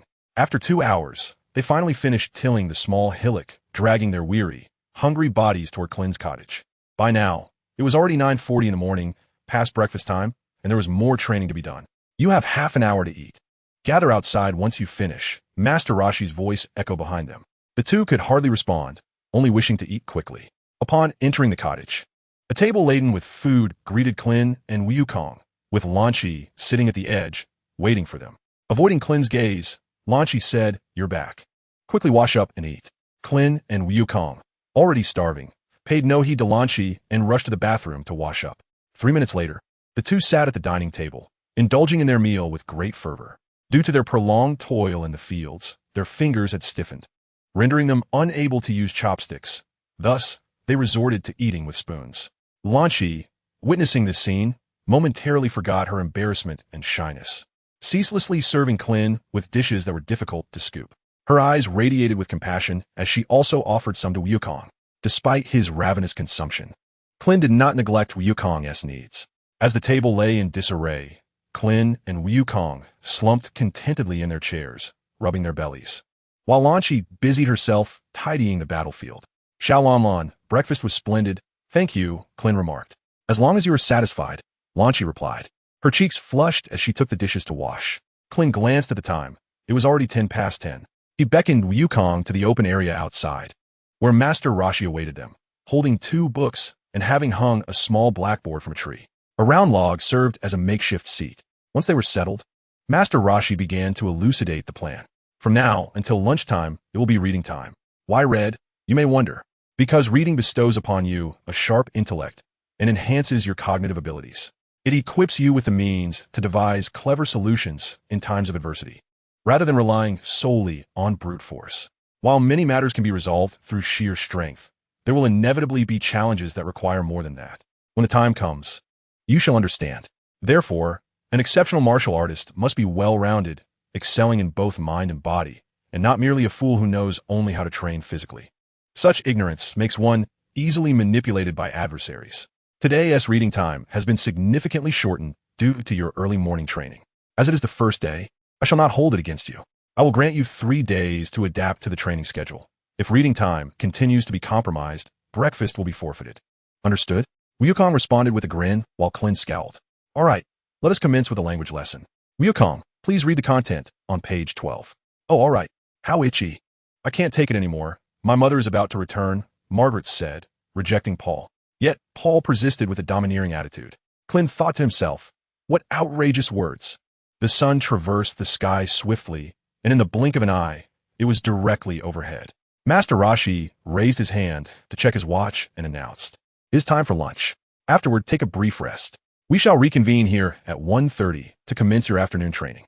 Krillin and Wukong dashed towards Krillin's small abode, where they found Lan Chi serving dishes onto the dining table. Krillin hurried to assist her, and amidst their back and forth, a sense of simplicity and sweetness emerged. It felt reminiscent of a wife preparing a meal at home, with her husband and child returning from their day, the child sitting at the table eagerly awaiting the meal, while the husband lent a hand to his wife, bringing dishes from the kitchen. It was a scene of unpretentious warmth and comfort. 3 individuals settled around the dining table to partake in their meal. In stark contrast to the ravenous breakfast at this moment, Krillin and Goku exhibited a semblance of civility in their dining etiquette. Although the speed with which they filled their plates and devoured their food still surpassed that of the average person. Delicious. Yes, so delightful. I must have another bowl. Lan Chi blushed as she finished her lunch amidst the flattery of Goku and Krillin. Once the dishes were cleared, she noticed Krillin seated on the sofa, his gaze fixed intently upon her. As she stepped out from the kitchen, her movement suddenly halted. Her cheeks flushed with embarrassment, she fidgeted nervously, intertwining her fingers. Goku has already gone for his nap. Why haven't you rested yet? She murmured softly, her eyes cast downwards. I'm waiting for you to join me, little Lamon. You've been busy all morning. It's time for you to take a break, Krillin replied, approaching her. He swept her up in a princess carry and made his way toward the bedroom. I'll wait. Let me take off my apron first. She protested, but the journey that should have taken mere moments stretched into 10 minutes. Upon reaching the bed, Krillin set an alarm and nestled Lanchi against him in the same position they had slept in the night before. He looked down and said, "Little Lan, if the alarm goes off and I don't wake up, could you please call for me?" Avoiding Krillin's fervent gaze, her voice was barely above a whisper. "All right. Okay." Krillin tightened his embrace and planted a firm kiss on her delicate cheek, closing his eyes in contentment. At 1:30 p.m., having conquered the temptation of the warm, soft presence beside him, Krillin, accompanied by Goku, promptly stood before Master Roshi. "Excellent. I initially feared that your late night and early morning training would lead to a lack of motivation. It appears, however, that you have not disappointed me. Remember, diligence and self-discipline are essential qualities for any distinguished martial artist. I hope you can maintain this." Goku, who had been roused by Krillin, chuckled sheepishly, while Krillin, unable to awaken to the alarm, shared a similar awkward laugh. "All right, let us commence the afternoon training. Follow me," Master Roshi instructed as he turned and jogged ahead. After nearly 10 minutes of running, they arrived at a construction site. "Master Wu Tian, why have you brought us to a construction site?" "Is it, indeed? Working at a construction site not only strengthens one's physique, but also provides a substantial wage. It is a perfect blend of training and reward. You're quite the shrewd one, having us work while you pocket the earnings." Just as Krillin contemplated this in his mind, the foreman approached. "What is this? A child? And this one looks like a pretty boy. Do they have the strength for this?" "The tasks here require considerable physical labor. Rest assured, foreman, they are more than capable. In fact, one of them can accomplish the work of at least 3 of your workers.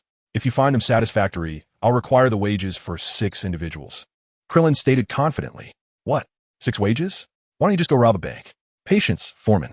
Take a good look before making your decision. You too. Hurry up and get to work." Master Roshi turned to Krillin and Goku, exclaiming, "So, Master Wu Tian, do we still rely solely on our hands this time?"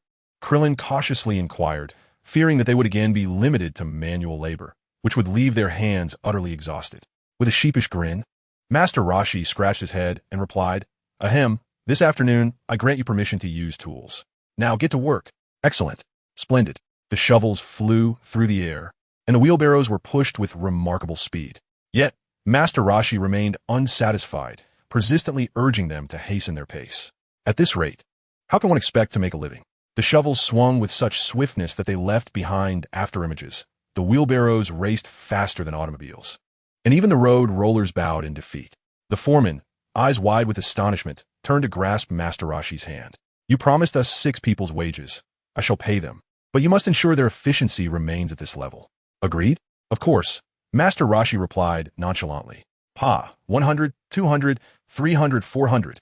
In no time, 3 hours had elapsed. Master Roshi led the two to a small lake. "All right, you've sufficiently built your physical strength. Now it's time to swim. Swim 10 laps in this lake." At that moment, after a day of labor, Goku could no longer contain himself. "Grandpa Roshi, please, no more manual labor. Teach us the martial arts already." With a gentle smile, Master Roshi responded, "Is that so? That's how you feel? And what about you, Krillin?" "Master Wu Tian, I understand that you are guiding Goku and me for our own good. I have no objections."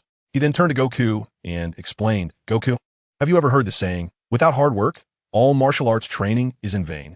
I know you might not comprehend it, so let me clarify. It means if you do not diligently strengthen your body, no matter how profound the techniques you learn, they will be of no use, as you will be unable to unleash their true power. Conversely, even if you have not studied any formidable techniques, if your physical strength is exceptional, then even a simple punch can be quite powerful. Do you understand now? Master Wu Tian is having us do this to hone our bodies. Only with a strong physique can we learn martial arts. Otherwise, even if we learn techniques, they would merely be a facade, easily toppled. If you're still confused, let me provide an example. When you fought the Bull Demon King at Flaming Mountain, did you sense the disparity? He allowed you to strike freely, yet you could not even graze him. Though he did not hit you, I believe that if he had landed just one blow, it would have been the end for you. Do you grasp this?" Master Roshi nodded approvingly.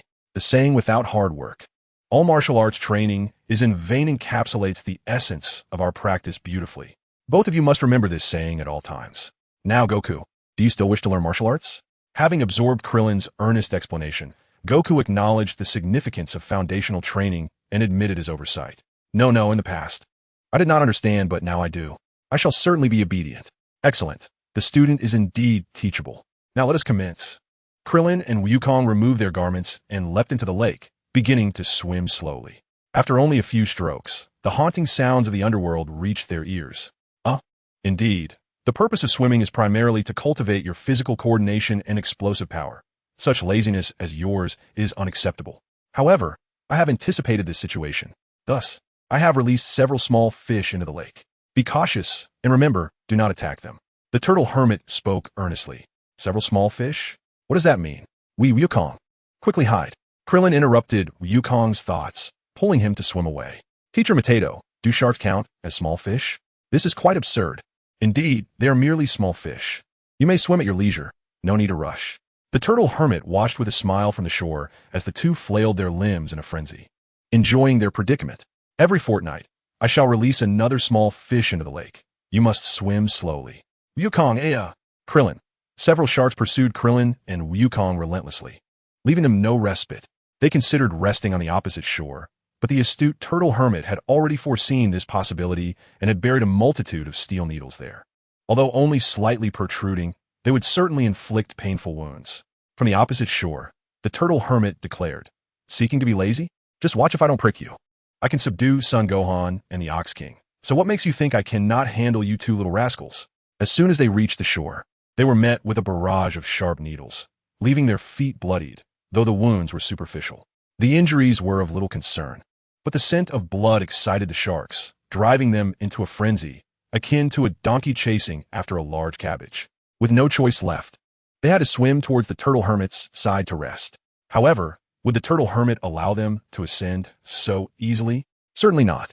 Thud thud. Whenever they attempted to climb ashore, the turtle hermit would deliver a strike to each of them. Krillin.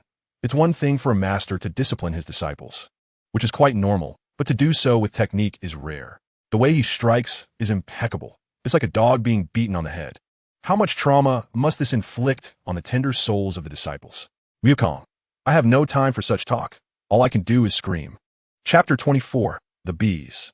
The sensation of being pursued by women is delightful, and even more so when pursued by beautiful ones.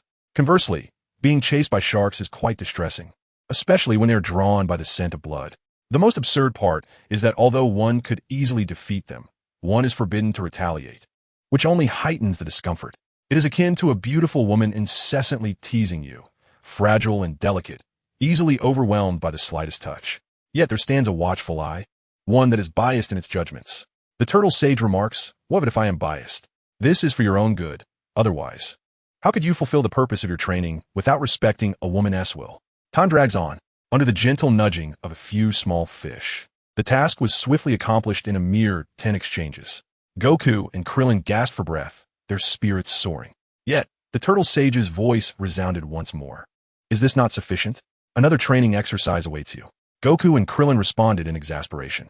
The turtle sage, undeterred, led the pair to a robust tree, binding their waists with iron chains as thick as a wrist, tethering the other ends to the tree. "Next, we shall refine your agility. You are not permitted to retaliate. Your movements must remain within the radius of the chains. Understand?" Goku was puzzled, while Krillin deciphered. "So, we cannot break free from the chains. We can only evade." Goku nodded in comprehension. The turtle sage, with a hint of mockery, retorted, "You fool." He then stealthily approached the tree, raising his staff towards the heavens. Following his gaze, Krillin beheld a massive beehive suspended above. Panic seized him as he attempted to free himself from chains, only to discover that the turtle sage had tied a stubborn knot that was impossible to undo in haste. The air buzzed ominously. "Do your best to evade? Hee," came the turtle sage's distant voice. The ensuing half-hour was filled with frantic cries and desperate attempts to escape the relentless onslaught. Finally, the turtle sage, fully equipped with a canister of insect repellent, approached to rescue them from their plight. Both Krillin and Goku emerged, covered in welts, a pitiful sight indeed. Krillin, despite his own suffering, instinctively shielded little Krillin, while Goku bore the brunt of the assault, his size having increased threefold from the ordeal. "Goodness, are you both this slow to react? In the face of an enemy, how will you evade?" The turtle sage lamented. "It is too tragic to behold." He declared that the search for stones would be forgiven for the day, but warned that should they perform inadequately tomorrow, there would be no such leniency. With their lips resembling sausages, Krillin and Goku murmured incomprehensible words. The turtle sage chuckled and slipped away, clad in their tattered attire. Krillin and Goku made their way to the clearing outside Krillin's humble abode, where the turtle sage was busy filling a large wooden barrel with water. The barrel was replete with various herbs, imparting a peculiar hue to the liquid within. Ah, you have returned, and just in time not to be in clothing. Step inside and soak for half an hour. Every part of your body must be submerged. Is it that I do not wish to wear clothes? Can I even wear them? Teacher Wu Tian, what is this peculiar liquid? Its scent is rather pungent. This is a potion capable of healing wounds and repairing hidden injuries. Do not take it lightly. The money you earned through hard work has been invested in this. The turtle sage tossed the two into the large wooden barrel, one in each hand. Oh no, boiling water. Just as they attempted to leap out, the turtle sage pressed them back down. The tender, swollen flesh was engulfed by the scalding potion, eliciting both burning and stinging sensations. This exquisite agony, only those who experience it can truly comprehend. Gurgle gurgle. I can't breathe. Every 20 seconds, they managed to gasp for air for 3 seconds. Thus, half an hour passed. At 6 in the evening, the turtle sage pulled them out. They were barely clinging to life, sprawled on the ground, unable to move. Ignoring them, the turtle sage carried the wooden barrel away. Today, Krillin and Goku's training had concluded, and he still had to return to study the martial arts scriptures. After lying still for a while, Krillin felt his body was once again under his control and slowly crawled up. To his astonishment, the welts from the stings had vanished. Looking down, he noticed that little Goku had also returned to his normal self. In fact, little Krillin seemed slightly exhilarated from the potion's effects. Krillin pinned down little Krillin and struggled to put on his clothes, then hoisted the already sleeping Goku inside. Upon entering the small house, he spotted a head of golden hair bustling around in the kitchen. Krillin laid Goku down in his room and then stealthily approached the kitchen door. Suddenly, he lunged inside. Bang! A dark barrel of a gun was aimed at Krillin's forehead. Chapter 25, The Tenderness of Bandits. Gulp. Krillin swallowed hard. Lon, what are you doing? I've been cooking since I woke up. How would I know what the situation is? If my alertness were any lower, I would have been captured already. And I wouldn't have had the chance to encounter you. Lan Chi holstered her firearm and continued her tasks. Krillin joined to help and briefly shared the day's training experiences. Soon, dinner was ready. Krillin did not enter Goku's room to call him for dinner. Instead, he simply called out from the living room. Dinner time. Goku came running out excitedly. Time flew by, and before long, it was time to rest. Krillin sat in the living room, troubled. How should he rest tonight? It seemed a significant issue. The little figures in black and white in his mind were once again engaged in a heated debate, repeating yesterday's arguments without any fresh ideas. Krillin sat there, pondering, but no good solutions emerged. He was nearly at his wit's end. Hey, why is there only one room left? Where am I supposed to sleep? A somewhat rough voice echoed in his ears. Adiji vu moment.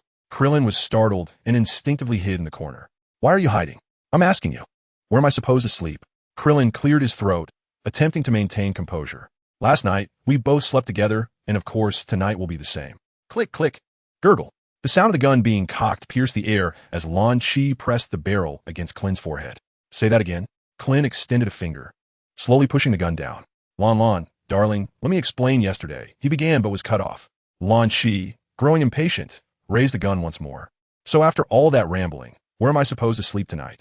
Klin, feeling parched with frustration, watched Lan Chi's emerald eyes blaze with anger.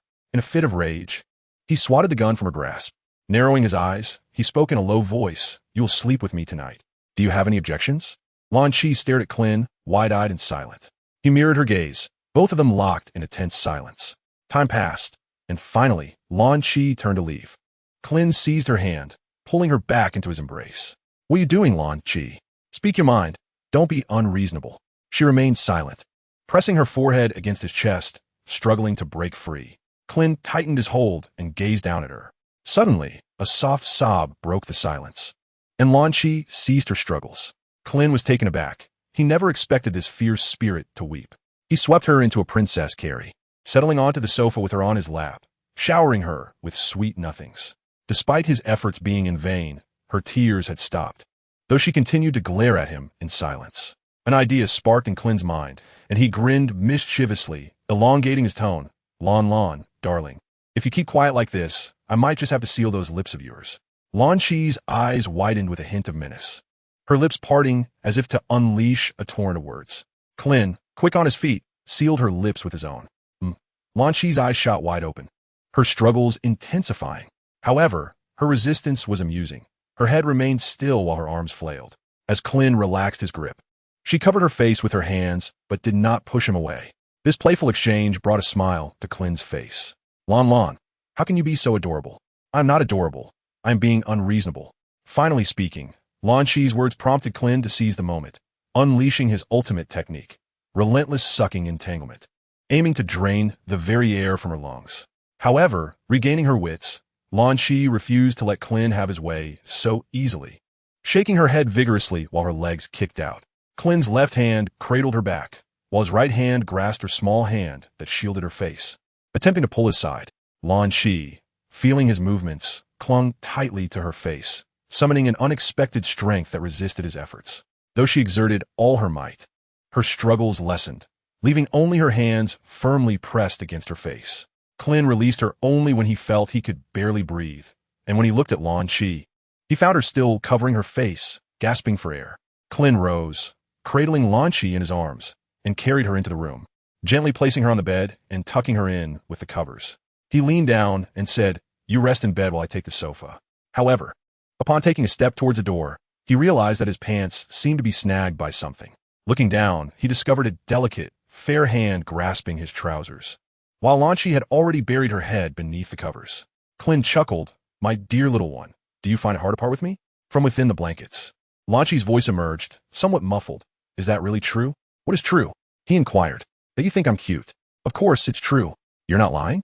"Not in the slightest." "You wouldn't deceive me?" "Absolutely not." "Then you may leave." "All right."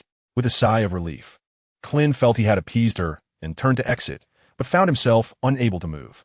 Glancing down, he saw that Lan Shi's petite hand still clutched his pants firmly. He hesitantly turned back and asked, "Lan Shi, you truly aren't deceiving me?" "Of course not," she replied. "I genuinely think you're quite adorable." "Oh." Klin felt a gentle tug on his pant leg, followed by her release. Though he had a vague understanding of the situation, he still asked, "So, may I sleep in the bed?"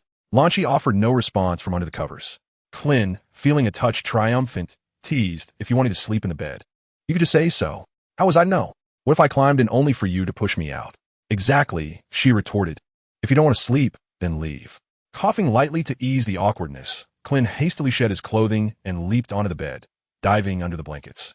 He slowly pulled down the covers that concealed Lan Shi's face. She offered no resistance, merely glancing at him before declaring, "I'm asleep. Do not touch me." With that terse remark, she tightly shut her eyes, seemingly having drifted off. Klin pondered the implications of her words, allowing his right hand to slowly explore Lan Shi's abdomen. Her breathing quickened slightly. "Lan Shi, my darling," he whispered softly in her ear, playfully blowing a gentle breath. He noticed her ears turning visibly red. Who could withstand such a trial? Klin welcomed more of these challenges. As his hand moved upward, it brushed against something soft, only to be halted by her hand. Undeterred, he continued to whisper warm breaths in her ear. "Lan Shi, my darling." A soft whimper escaped her lips. He tenderly caressed her golden hair, wrapping his arms around her as he closed his eyes. Lan Shi, peeking through a narrow gap between her fingers, observed Klin, relieved to see his eyes shut and not focused on her. She pouted slightly, letting out a small huff through her nose before lowering her hand from her face. Tentatively, she embraced Klin. Klin sensed the small hands holding him, and he discreetly opened his eyes a crack to observe the little bandit. He noticed that her charming face had shed its rugged bandit demeanor, a delicate blush adorning her cheeks. The emerald depths of her eyes were devoid of their usual ferocity, replaced instead by a hint of tenderness and sorrow that evoked a sense of compassion. Klin closed his eyes and, guided by instinct, sought out her soft lips and kissed them deeply. "From now on, you will speak only when necessary. You are not to wander off without my permission. Do you understand? Otherwise, you shall see how I deal with you." The warmth and sorrow in Lan Shi's eyes vanished, supplanted by astonishment and disbelief as she tightened her embrace around Klin. She murmured, her voice sweet and syrupy, devoid of any roughness, reminiscent of the gentle Lan Shi. Master Roshi chuckled. Chapter 26, Conclusion of Training.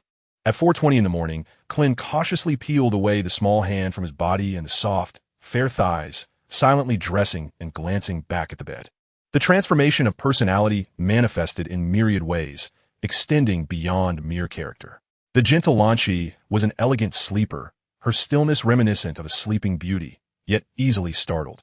In stark contrast, the bandit personality was a restless sleeper, stealing the covers and thrashing about, completely oblivious to the blaring alarm clock. Krillin shook his head in resignation. He had chosen this path and must now endure it. The personality shift was so profound that it felt as though he were dealing with entirely different individuals. It was, upon reflection, rather exhilarating. Krillin leaned down to place a soft kiss upon her, but Lan Shi, feeling a tickle, impatiently pushed him away. Krillin called Wukong to step outside, where he found Master Roshi already waiting.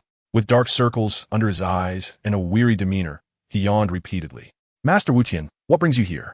Have you been studying too diligently? At your age, it would be wise to exercise some restraint.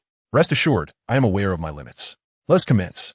The schedule was as follows: 4:30 to 6:30, deliver milk 6:30 to 8 o'clock, plow the fields 8 to 8:30, breakfast 8:30 to 9 o'clock, rest 9 to 12 o'clock, study 12 to 12:30, lunch 12:30 to 1:30, afternoon nap 1:30 to 4:30, construction work 4:30 to 5 o'clock, swimming 5 to 5:30, dodge bees 5:30 to 6 o'clock, herbal bath 6:30 to 7 o'clock, stone gathering 7 to 7:30, sparring 7:30 to 8 o'clock, dinner.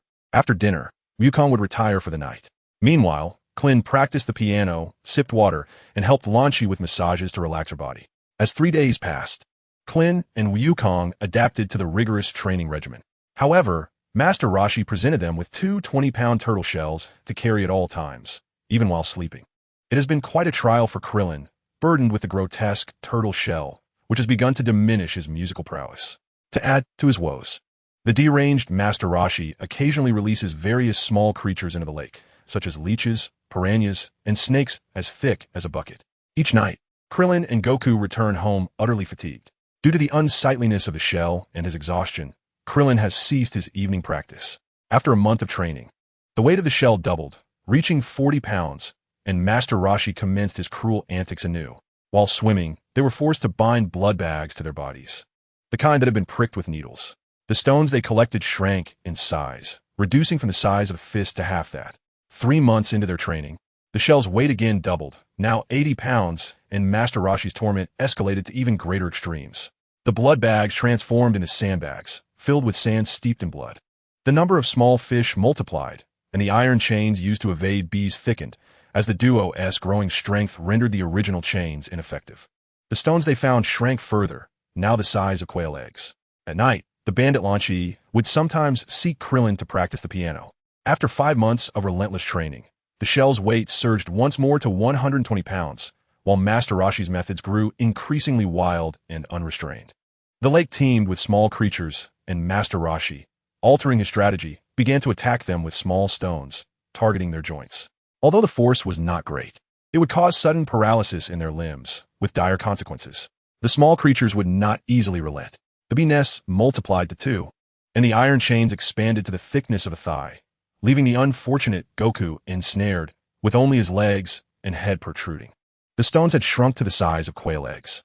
Upon returning home one day, Krillin found the bandit Lan Shi in her more amiable persona.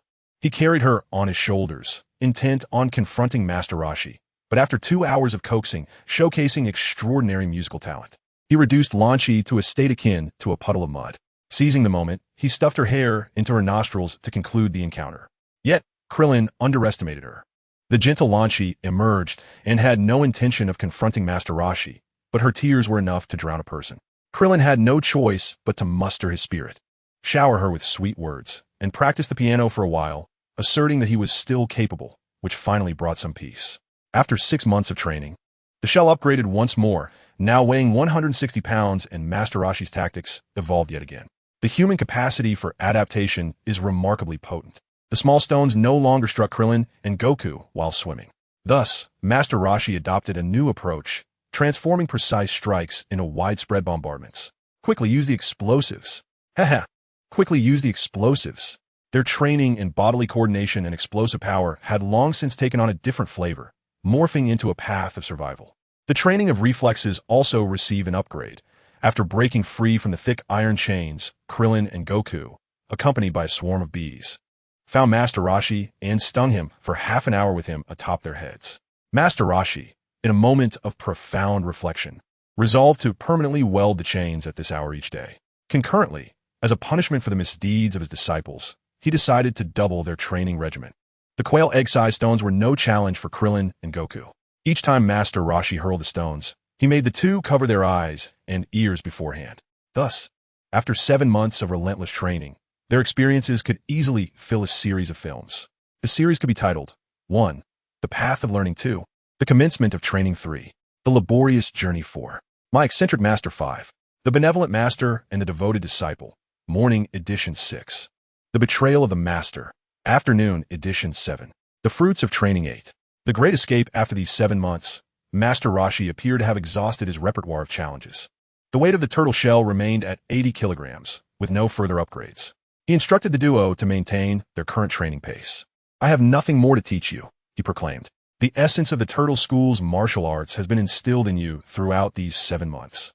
You may not realize it, but your vision, hearing, wrist strength, leg power, and overall strength, along with your body's coordination, endurance, explosive power, and resilience have all seen substantial enhancement. Additionally, your reaction speed has surpassed that of ordinary individuals. The early morning milk deliveries, mountain climbing, river crossing, and traversing the narrow bridge were honing your leg strength, balance, and stability. The morning plowing exercises enhanced your waist strength, finger dexterity, and wrist power. The academic studies were intended to broaden your thinking and strengthen your logical abilities. However, Goku, you still struggle in this area. You must take it upon yourself to improve. As for the labor, while I initially claimed it was to build your physical endurance, indeed served that purpose while also providing you with some funds for medicinal supplies. Swimming was initially to develop your body's coordination and subsequently to augment your resilience against impacts. To strike effectively, one must first learn to endure blows. Otherwise, even the mightiest strength is rendered futile if one is swiftly incapacitated. Dodging bees, as should be evident, was simply an exercise in evasion. But it also trained your overall capabilities, vision, hearing, and perception. The medicinal baths were for treating concealed injuries and aiding recovery. Without them, enduring the rigors of these 7 months would have been impossible. Searching for stones cultivated your focus while enhancing your sensitivity to energy. Perhaps you do not perceive it now, but in time, as your strength grows, you will appreciate the significance of this energy sensitivity. As for sparring, it was intended to increase your practical experience and prevent you from being caught off guard. Krillin, you have excelled in this regard, equipping Goku with ample strategies to counter various underhanded tactics. I shall not bear the blame for this. He was already adept in the art of rock, paper, scissors during his time on Baozi Mountain. I merely completed what was lacking, the Turtle Hermit remarked with a sense of nostalgia. The 21st World Martial Arts Tournament, held once every 5 years, is set to take place in 1 month at the esteemed venue in Nandu. I encourage you to participate, for it shall broaden your horizons and expose you to a myriad of martial art styles. Furthermore, it serves as a reminder that there are always greater talents beyond our own. This world is never devoid of the strong. You must not become arrogant or complacent, believing that a few months of training under my guidance renders you invincible. Should pride lead to your demise, it would grieve me deeply. The Turtle Hermit produced 2 sets of orange martial arts uniforms, each adorned with a circle on the front and back, inscribed with the character for turtle. This is the official garb of our turtle school. You may don it for the competition. Now, I have said all that needs to be said. Whether you choose to remain here to continue your training or venture forth is entirely up to you. Chapter 27, Departure. Krillin and Goku exchanged glances and voiced the decision they had long since reached. Krillin wished to take launch for a leisurely excursion, while Goku felt a longing to return to Baozi Mountain after such an extended absence. The Turtle Hermit did not detain them, instead bestowing upon them the martial arts uniforms and turtle shells, hoping they would not neglect their training. Pulling Krillin aside, he whispered, "Hey Krillin, do you still have any martial arts manuals? I am nearing the end of the last one. Could you assist me in acquiring a few more?" Krillin retrieved a dwindling number of image-based manuals from his necklace and handed them to the Turtle Hermit, advising, "I still have a bit left. Take them all. Next time, I shall procure more for you. But do take care of your health. Balance your studies with rest." Understood, understood. The Turtle Hermit snatched the manuals from Krillin's hands, waving him off impatiently. "If you're to leave, do so quickly and do not disturb my studies." Krillin, bemused by the Turtle Hermit's ungratefulness, returned to his modest abode with Goku. He informed the gentle Launch of their impending departure. Truthfully, regardless of her persona, Launch had grown weary of their prolonged stay. After spending 7 months on this island, had it not been for Krillin's training obligations, she would have certainly been clamoring to go out and enjoy herself. This impatience is a common trait among the youth, an inability to endure solitude, which is entirely understandable. Excitedly, Launch made a hasty effort to gather her belongings. playfully urging Krillin to hasten their departure and breathe in some fresh air.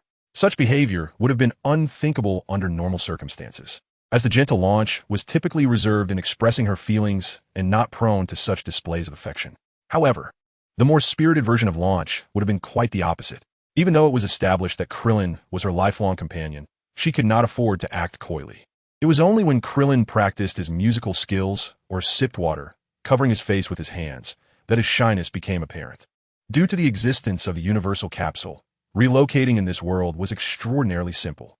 Krillin minimized the room and stored it within an infinite necklace. The three of them headed towards the Kame house, intending to bid farewell to Master Roshi. As they approached the dwelling, Krillin suddenly had an idea and instructed Launch to wait outside while he entered with Goku. Sure enough, Master Roshi was engrossed in studying a video version of the martial arts scriptures and was highly spirited, utilizing the 5 dragons embrace technique to comprehend the essence of martial arts. Master Roshi, we are leaving, Krillin announced. Wuqian, is that you? Master Roshi shuddered, suddenly enlightened by the essence of martial arts, inspiration erupting like a volcanic explosion. After his epiphany, he glanced back at the martial arts scriptures, now devoid of interest. Go on, continue your training without delay, and remember to participate in the 21st World Martial Arts Tournament. Do you understand, Krillin? I will be there to watch. There will be no escaping. Master Roshi specifically called out Krillin, knowing that Krillin had a penchant for feigning weakness, concealing his true strength, and catching his opponents off guard. Furthermore, the mention of the 21st World Martial Arts Tournament eliminated any possibility for Krillin to act unruly. Master Roshi had not forgotten the incident that occurred after Krillin broke free from his chains. Goku attempted to flee into the water, while Krillin led Goku by the hand, enticing bees to follow him, hoping to threaten Master Roshi into adopting a different training method.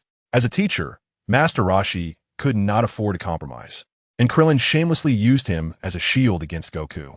It was quite devious. Master Roshi observed Krillin's diligent training and understood his mindset, recognizing that he seemed to suffer from a persecution complex, desperately wishing to grow stronger. Lacking confidence in his own abilities, he preferred to conceal his true strength and catch his opponents unawares. Even during their daily sparring sessions, he hid his capabilities. Although it appeared that Goku won more often than not from Master Roshi's perspective, if Krillin unleashed his full potential, his chances of victory against Goku would be 9-1, with the sole loss being a result of unexpected circumstances. Regarding the chains, Krillin understood that if he approached Master Roshi alone, he would undoubtedly leave with bruises and no alternative outcome. Therefore, he brought along a group of formidable allies to negotiate with Master Roshi. Thus, Master Roshi was acutely aware that Krillin had no need to participate in the World Martial Arts Tournament to refine his mindset. It was Goku who required such mental fortitude. However, to ensure he could give Krillin a thorough beating and render him speechless, Master Roshi compelled Krillin to enter the tournament, eliminating any chance for him to be unruly. Since Master Roshi himself would also be competing, one must admit, Master Roshi, having lived for centuries, possessed an exceptionally keen eye for discerning character. Had he not acted as such, Krillin would undoubtedly have refrained from participating in the so-called world's greatest martial arts tournament. To him, displaying one's prowess before potential adversaries was particularly foolish. Revealing one's strength merely afforded enemies the opportunity to devise strategies against oneself. Krillin firmly believed that survival and development were the true paths to success. However, it was not in his character to turn his back on Master Roshi after recently learning martial arts from him. Thus, with a reluctant expression, he acquiesced, assuring, "I will attend, rest assured." After bidding farewell to Master Roshi, Krillin decided to accompany Goku back to the Capsule Corporation. Upon seeking the gentle opinion of Launch, she expressed that as long as it involved leisure, she had no objections to the destination. Consequently, the trio journeyed to the Capsule Corporation for a brief stay, experiencing a glimpse of Goku's former life. The gentle Launch was profoundly moved, exclaiming how pitiable Goku's past had been. Subsequently, her maternal instincts surged forth, as she bestowed upon Goku numerous versatile capsules, all pilfered by the bandit persona of Launch. After fulfilling Goku's small desires, the trio set forth once more, this time to realize Krillin's wish. Their destination, Korin Tower. Chapter 28, The Frightening Nimbus Cloud Acquired.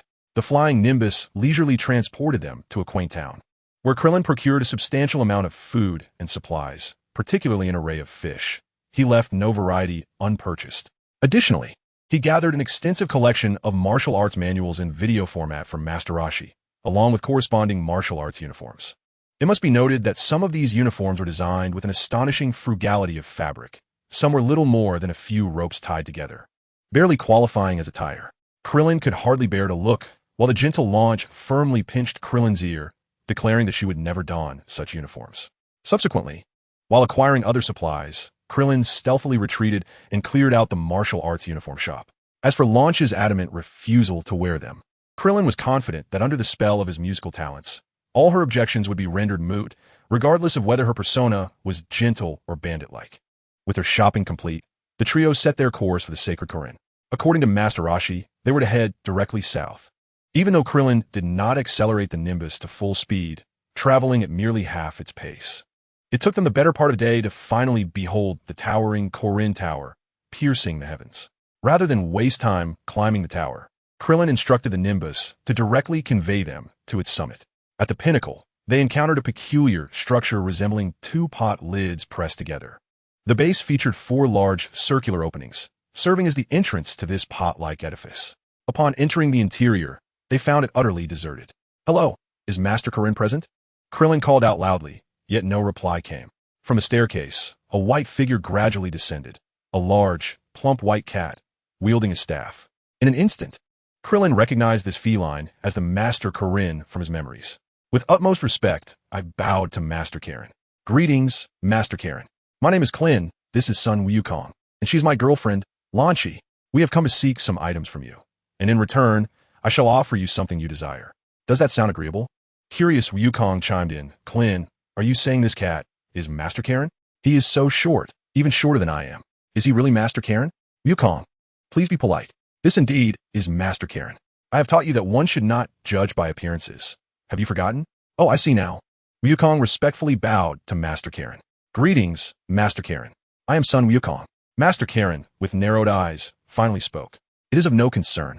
I can see he is not a bad person, merely pure-hearted and untainted. I shall not blame him." Klin immediately expressed his gratitude.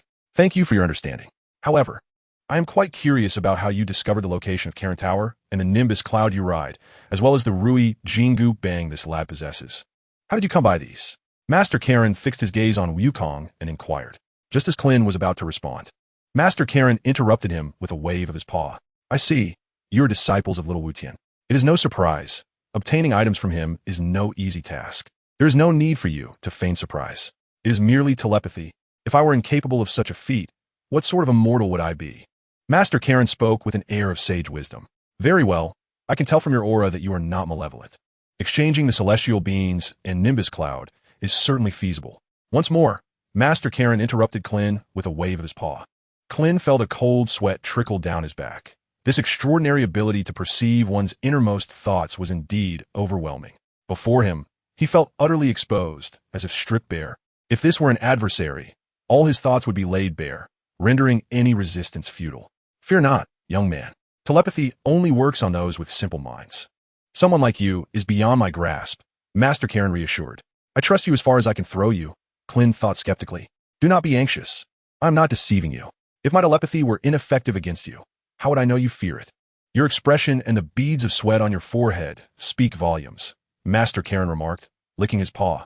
"Ah, I see. It appears I must enhance my facial expression management in the future," Klin said, wiping the perspiration from his brow. "Master Karin, how many senza beans do you possess?" "Let me think. Approximately 2,000, I suppose." "This is all I have accumulated over the past 8 centuries," Master Karin replied, scratching his head thoughtfully. "To think there are so many. Yet, why does it feel as though they are never sufficient during my later battles against those formidable foes?" Krillin suppressed his inner queries and formally initiated the transaction. "May I acquire all of these senza beans?" "Certainly. If you wish, you may retain a portion for yourself." Master Karin responded. "No need. You may bestow them all upon me." Krillin, brimming with suppressed joy, pressed on with his inquiries. "What about the flying Nimbus? How many do you have remaining?" "This is difficult to quantify. See for yourself," he replied, waving his staff. A vast expanse of clouds floated into view outside the window. Krillin found himself entranced by the sight of the immense cloud formation, large enough to construct a city in the sky. "Hey, Krillin," Master Karin called, rousing the dazed warrior. "How much do you require?" Krillin swallowed hard, stifling his astonishment. As I said, please keep what you need, and I shall take the rest. Oh, you are quite articulate. Young Krillin, although you were a disciple of Master Roshi, had you demanded both items outright, I assure you, you would have received nothing at all. Your energy, while not entirely pure, leads me to trust Master Roshi's judgment. His decision to send you here signifies his belief in your righteousness. I deliberately revealed the quantities of these 2 items to test your limits. Congratulations, you have passed my examination. The Senza beans and the flying nimbus shall be yours. I have no need for them. The enigmatic expression on Master Karen's feline visage and his words sent a chill down Krillin's spine. He realized that these ancient beings were astutely aware and that he had been rather naive. Engaging them in a battle of wits could lead to dire consequences. Old yet undying, they are indeed fearsome. Reflecting on this, Krillin recalled that Master Roshi's revelation of the location of the Korin Tower may not have been born solely from trust in him. Perhaps Master Roshi intended for Master Karen to further assess his character. If he had failed Master Karen's test, would the Master have simply erased him from existence? Krillin was certain that even with Goku by his side, he would stand no chance against Master Karen. As his thoughts spiraled into anxiety, he forced a grim smile. You jest, Master Karen. How could I ever be so greedy? Ha ha, have I startled you, young Krillin? Master Karen's laughter rang out. Why are you so easily amused? Ah, how I reminisce about the days when little Wu Tian was far more entertaining than you. You truly are rather dull. Well, I shan't tease you any longer. Since you desire these items, I shall bestow them upon you. All I ask is that you visit me during your leisure time to engage in conversation and alleviate my boredom. It would be even better if you could procure some fish as well. Krillin's eyes nearly popped out in astonishment. The few words that left Krillin's lips, which had terrified him to his core, were merely a playful jest, suppressing the family lineage ascension technique at the edge of his mouth.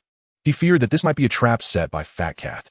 With a smile plastered across his face, he chuckled, and after parting with several tons of fish, Krillin departed from Korin Tower with over 2,000 celestial beans and a piece of cloud sea. Once he left, Krillin continued to gaze in the direction of Korin Tower until it vanished from his sight. His legs weakened, and he collapsed onto his nimbus cloud, gasping for breath. Coexisting with such a creature, adept in mind-reading, fond of setting traps, and possessing formidable strength, was indeed a tremendous strain. After a considerable while, Krillin managed to regain his composure. He instructed Wukong to collect approximately 200 square meters of Nimbus Cloud for his future personal vehicle and homestead. Henceforth, they could be neighbors. Wukong joyously piloted his Nimbus Cloud, reveling in a thrilling ride. Krillin also had the gentle Lanchi gather a sizable portion of Nimbus Cloud for her own private vehicle, allowing her the freedom to travel conveniently and sustainably. Subsequently, Krillin called Wukong, who was soaring through the skies, and inquired about his plans. Did he wish to accompany him to visit Bulma? Wow, you're going to visit Bulma? I want to go too. And so, the 3 of them set forth on their respective Nimbus Clouds towards Bulma's residence. Chapter 29, Building a Villa. West City, Bulma's home. Upon seeing Wukong, Bulma exclaimed in delight. Who are these 2? Bulma, I am Krillin, and this is my girlfriend, Lanchi. What? You are Krillin? You. Cough cough. I shall elaborate later. For now, would you kindly invite us in for a chat? Krillin interrupted Bulma's questions, deftly redirecting the conversation. Oh, I'm so thrilled to see you. I completely forgot to give you a tour of my home. Come, follow me. I shall show you around. Indeed, the residence of the wealthiest was aptly named. After driving for quite some time, night fell, and Krillin, Wukong, and Lanchi were warmly received by Bulma's family. The sumptuous dinner left the 2 country bumpkins and 1 bandit utterly astonished. Krillin and Wukong devoured at least 3/4 of the feast laid before them. After dinner, Krillin and Wukong, satisfied, rubbed their bellies as they sank into the plush sofa, beginning to engage in casual conversation with Bulma. Bulma, where's Yamcha? Did he not return with you? Humph. He came back for a brief moment, but he couldn't bear the city's clamor. Then, to prepare for the World Martial Arts Tournament, he vanished into some remote mountains to train. Bulma replied with a hint of irritation. Yamcha is also going to participate, and we will join as well. Teacher Wu Tian insisted that we broaden our horizons, thus compelling me to take part. Krillin sighed deeply. Bulma, the reason I came to visit you this time is that I have a request to make. What is it? If it's something that requires your assistance, it must be beyond mere physical strength, relying instead on my genius intellect, correct? Indeed, you are quite astute. I have recently acquired a vast expanse of Nimbus Clouds and would like to enlist your help in constructing some edifices upon them, as well as a gravity training chamber.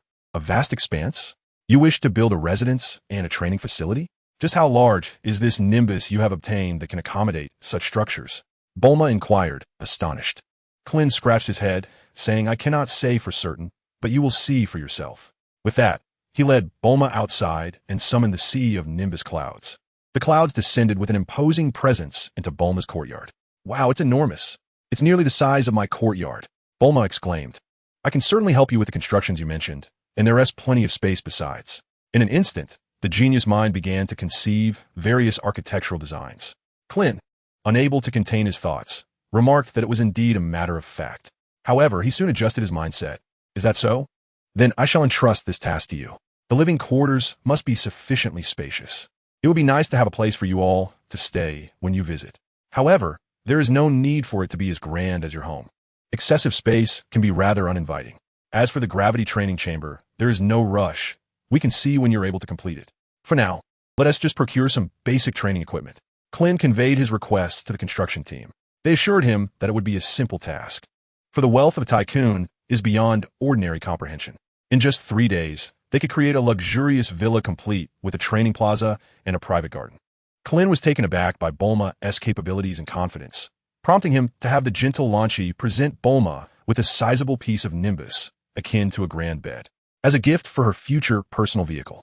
He then retrieved 10 magical beans from his infinite necklace, presenting them to Bulma with utmost seriousness. These are magical beans.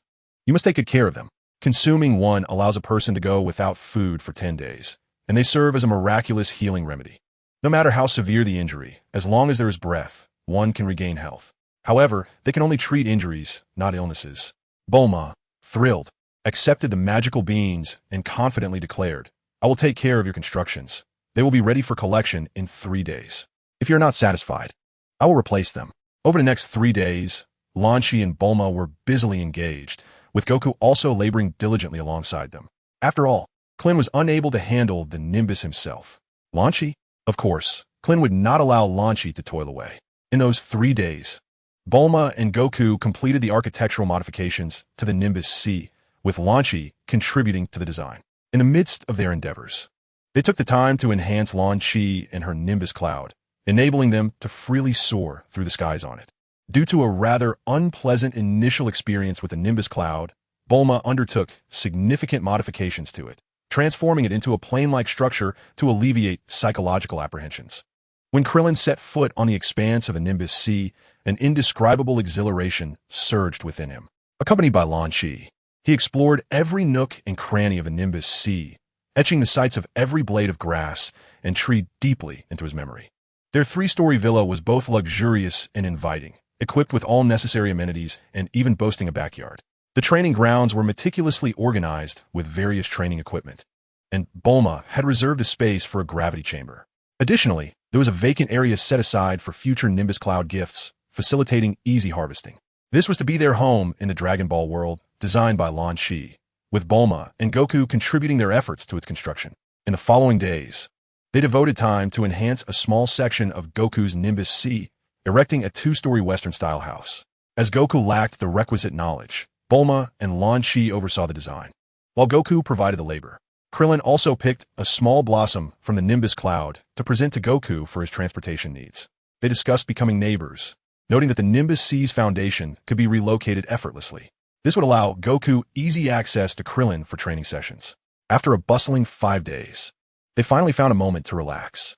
Bulma and Lan Shi had grown inseparable, embarking on shopping sprees, while Krillin and Goku became mere pack mules for their indulgences. Bulma hailed from a wealthy family, and Lan Shi was no stranger to affluence either.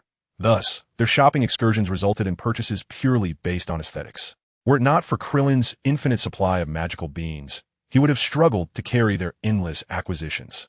After an entire day of shopping, as night descended, Krillin and Goku found their legs weary, while Bulma and Lan Shi appeared unabated in their enthusiasm. Perhaps this was a natural gift of women, the ability to shop with boundless stamina. However, the following day, the 2 women bore the consequences of their extravagance. Finding their legs too, sort of rise from bed. Reluctantly, Krillin provided each of them with a magical bean to restore their vitality, a rather extravagant remedy, made possible only by his abundant supply.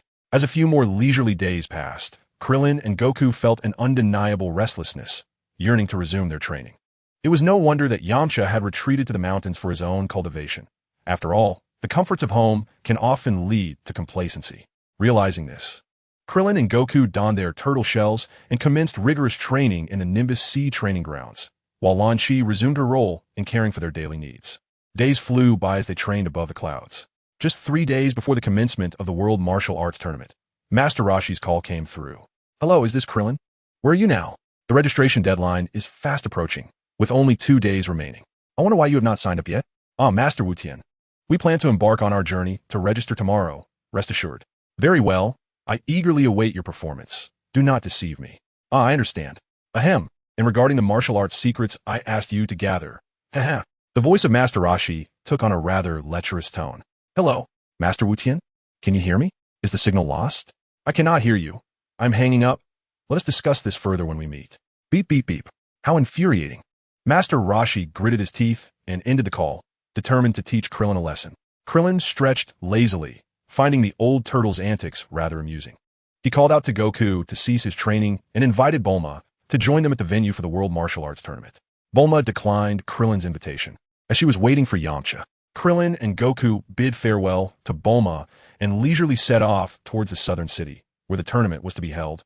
Riding on the clouds, they enjoyed the scenic journey, and by the time the trio arrived at the venue, it was already the afternoon of the last day before the competition.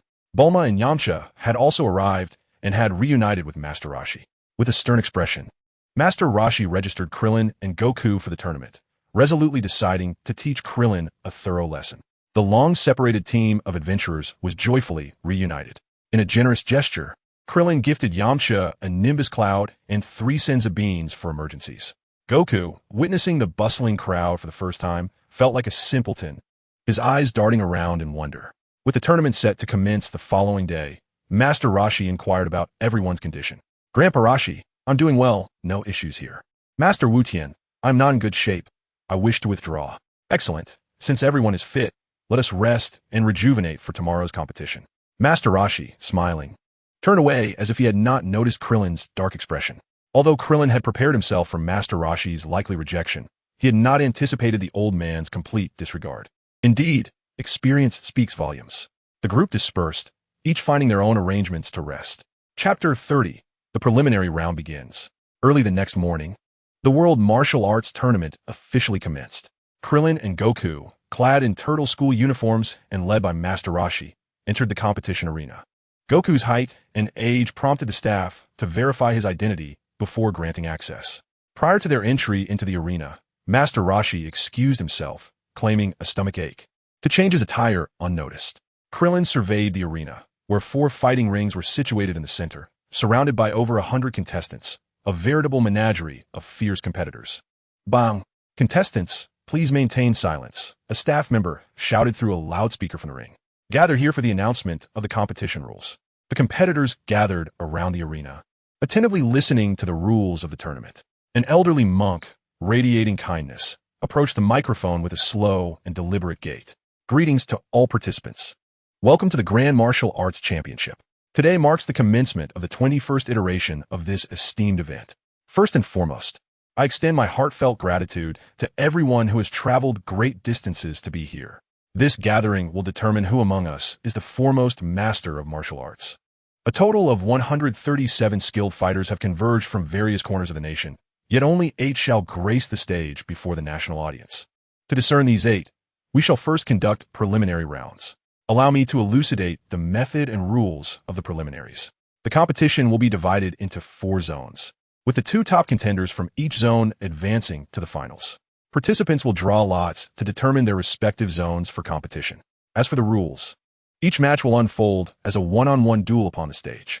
Should a competitor fall outside the arena, lose consciousness, or concede, they shall be deemed the loser. Please keep 2 critical points in mind. First, the use of weapons is strictly prohibited during matches. Second, the taking of life is utterly forbidden. Any violator will be disqualified from the competition and barred from future participation in the Grand Martial Arts Championship. Given the large number of contestants, each preliminary match is limited to 1 minute. If no victor emerges by the end of this time, the referee will determine the outcome based on the competitor's performance on stage. Are there any questions from the participants? The audience remained silent, not a word uttered. Very well, since there are no inquiries. We shall now proceed with the drawing of lots for the zones. After the draw, please proceed to your designated area according to your number and await your turn. With the rules articulated, Krillin led Goku to join the line for the drawing. Krillin, there are 137 participants, and they all seem incredibly formidable. Do you think we can win? Krillin scanned the crowd, searching for any sign of the scheming Master Roshi. Fear not. You must trust in Master Matato's teachings and have faith that our diligent training rivals that of anyone else. Besides, there are only 137 individuals in total. If you think about it, to claim the championship, we only need to win 8 matches. Just defeat 7 opponents, and you shall be the champion. Doesn't that sound much simpler? Goku, taken aback by Krillin's words, began to count on his fingers. Meanwhile, Krillin, still furrowing his brow in search of Master Roshi, set aside his concerns and proceeded with the draw. Once the drawing concluded, Krillin drew number 93, while Goku received number 70. They both belonged to the third zone, yet the schedule indicated they would not face each other. Yamcha, having also completed his draw, approached Krillin and Goku. Yamcha, what number did you draw? I am number 35, in the second zone. What about you two? We are both in the third zone, but we want to encounter each other. With a sigh of relief, Yamcha expressed his concern about encountering the two competitors, feeling somewhat disheartened about his chances of reaching the finals. Now, I feel at ease, he remarked. I shall head to the second division. See you shortly. After bidding farewell to Yamcha, Krillin and Goku proceeded to the third division to await the commencement of the match. All manner of creatures were warming up beneath the arena, stretching, lifting weights, and practicing their punches, engaged in various preparations. Attention, contestants. Please quiet down. We shall now commence the preliminaries. Competitors, prepare to take the stage for the trials. The announcer's voice resonated, gradually silencing the bustling arena as everyone anticipated the call to compete. Contestants number 69 and 70, please ascend the platform and ready yourselves. To everyone's surprise, Goku was the first to step onto the stage. He leaped onto the platform, adopting an innocent demeanor as he stood patiently, waiting for the match to begin. Meanwhile, the spectators below began to murmur among themselves. Is this little child really participating in the competition? What a fortunate advantage for contestant 69. That fellow had better go easy. Otherwise, he risks disqualification for causing serious harm. Surely this child isn't here merely for the lodging and meals provided by the competition? Forgive my skepticism, but one must not judge by appearances. Perhaps he possesses extraordinary strength. Oh, we shall see. I wager he won't last 10 seconds. With heavy footsteps, contestant 69 approached the stage. His towering figure stood at an impressive 4 meters, with arms thicker than Goku's waist, clad in a tight, single-shoulder outfit, exuding an intimidating presence. Hey, where's my opponent? Why hasn't he arrived yet? Look down here, I'm right here. Goku called out, capturing the attention of contestant 69, who peered down to see the diminutive figure waving at him. Is this little squirt my opponent? Winning against him would be utterly disgraceful. Contestant 69 scoffed in his gruff voice. What did you say? You think you're better than me? Goku retorted angrily. Contestants, please prepare. You have 1 minute to compete. Falling unconscious or out of the ring results in a loss. I must reiterate, do not kill your opponent. Are you ready? All right, let's begin. Defeating such a little brat won't even take a minute. Watch closely, I need only 1 punch. Contestant 69 launched a powerful punch, his massive frame bearing down on Goku. In a swift motion, Goku dodged and positioned himself behind contestant 69. With a gentle push to the giant's leg, contestant 69 lost his balance and toppled out of the ring. Contestant 70, Son Goku wins. The crowd erupted in astonishment. What just happened? How did contestant 69 fall out? It seems he lost his balance while attempting to strike and missed his target. Is that so? It looked to me as if that little brat gave him a nudge. What? Do you truly believe that little rascal possesses such strength? So, Chapter 31. The preliminary rounds conclude. It was number 69 who lost his balance on his own. Is that so?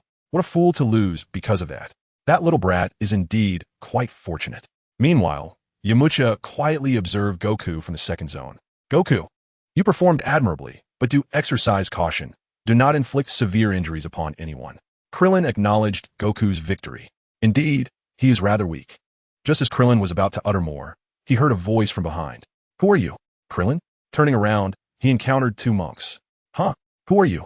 One of the tall, gaunt monks with a sly grin chuckled maliciously. What? You don't even recognize your senior brother? It's understandable, given how badly I defeated you at Doring Temple.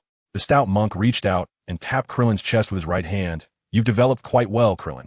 I hope you can endure a bit more now. However, contending for the championship is utterly beyond your grasp. He.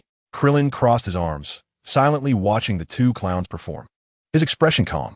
Are you too frightened to speak? Do you know who your next opponent is? It's me. I saw my opponent is named Krillin and wondered if it might be the same person.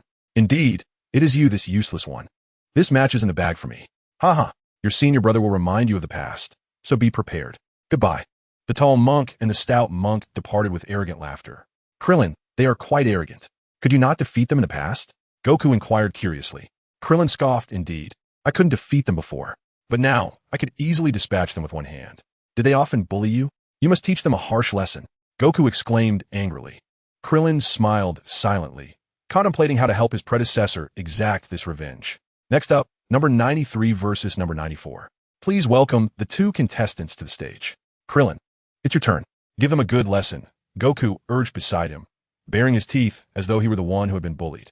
Krillin acknowledged with a hum, bent his knees, and lightly leaped onto the stage. Opposite him, the tall monk climbed onto the platform with lifeless eyes. Ha ha! A standard villainous laugh escaped the tall monk's lips.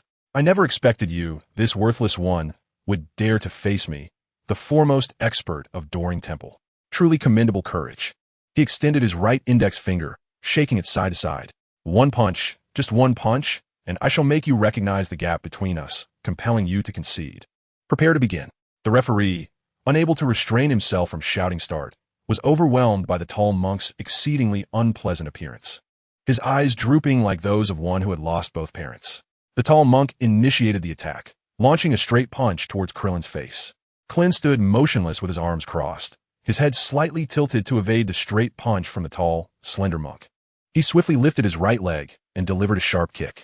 A collective gasp arose from the audience, including Goku, who instinctively tightened his legs. The monk's lifeless eyes widened in shock, nearly popping out of their sockets, and though his mouth gaped, no sound escaped. The rasping sounds emanating from his throat suggested he was no mere expert who could disregard a lethal strike. What a fierce move from contestant 93. Could the monk's manhood still endure? Had it been shattered? Indeed, his strike was merciless. I hope I don't have to face him. Such sentiments were misplaced. For he is a monk. Whether it shatters or remains intact is inconsequential. Nonetheless, contestant 93 should not have aimed there. It was too alarming. Unperturbed by the discussions from the sidelines, Krillin exerted a slight pressure with his right leg, causing the tall monk to topple head over heels.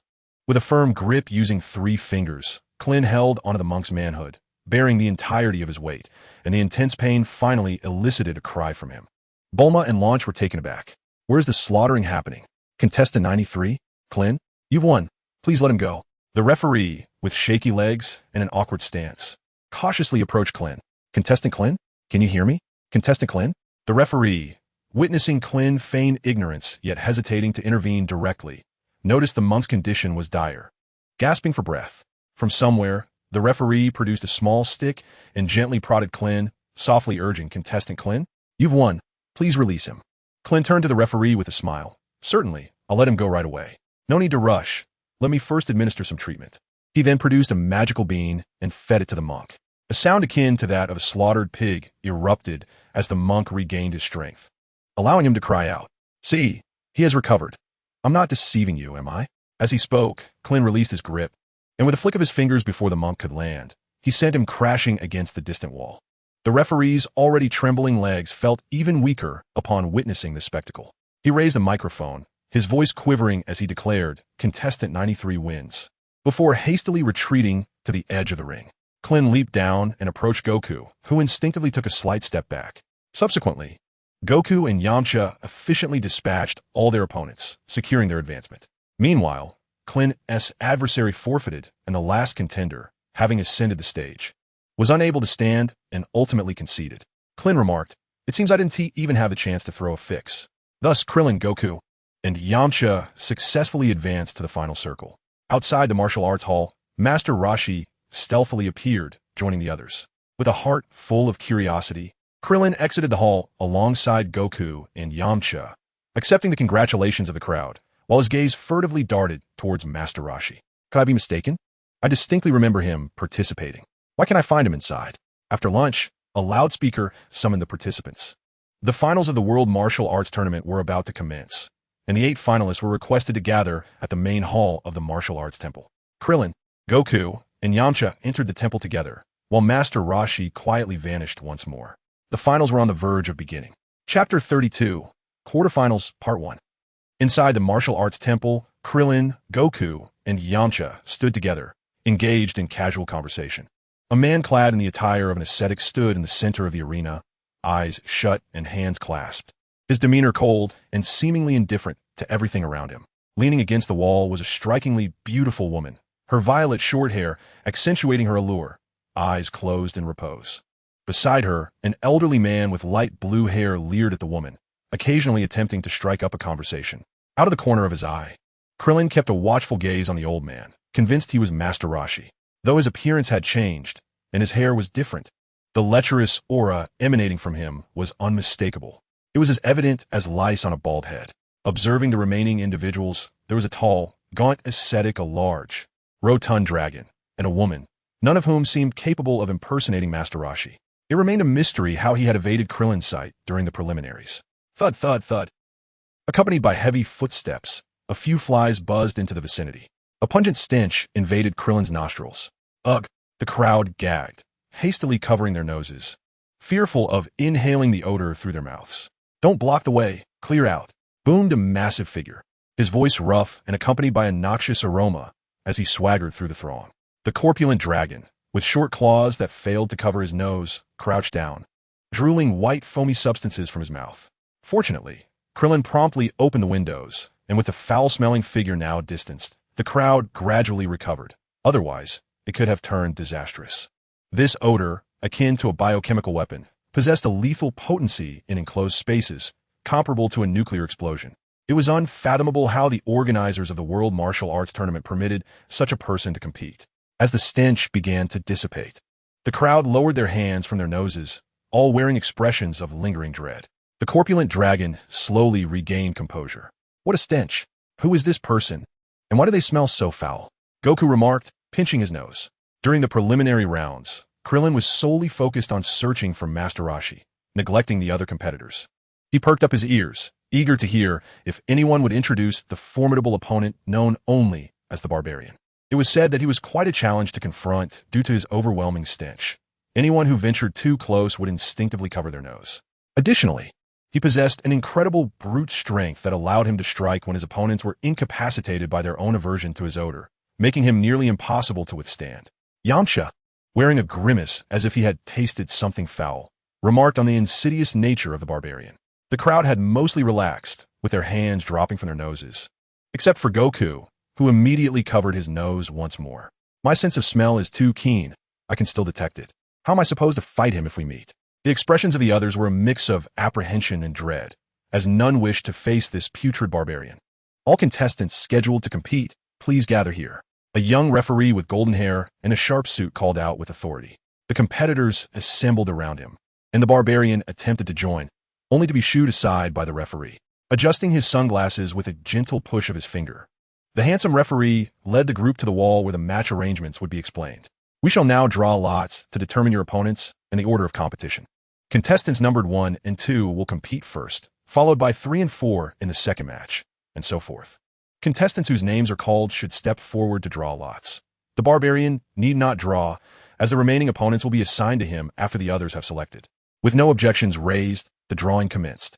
Just then, an elderly man, whom Krillin recognized as Master Roshi, emerged, holding the hand of a female contestant who appeared quite bewildered. May I compete against this young lady, sir? He implored the referee. The handsome referee, his face flushed with indignation, shouted in response, at this juncture, no one is permitted to make such selections. The old man, visibly disappointed, muttered as he walked away, children these days have no respect for their elders. Now, Nam will come forward to draw lots, the referee announced. Yes, the monk replied, stepping up to the drawing box and rummaging for a moment. Number 2. Very well. Number 2 will be in the first match. The referee noted Nam's name beneath number 5 on the schedule affixed to the wall. The subsequent draws followed. Big Fat Dragon Kirin, number 8, will compete in the fourth match. Yamcha, number 4, in the second match. Krillin, number 6, in the third match. Goku, number 7, will face Big Fat Dragon Kirin in the fourth match. The lovely Lan Fong, number 5, will battle Krillin in the third match. Lastly, the lecherous old man, Chow Long, number 1, will face the monk Nam in the first match. Finally, the barbarian, number 3, will contend with Yamcha in the second match. After drawing lots, Yamcha's face darkened, his lips moving as if he were murmuring something unintelligible. Krillin, filled with sympathy, gently patted Yamcha's shoulder, opened his mouth, yet found himself at a loss for words.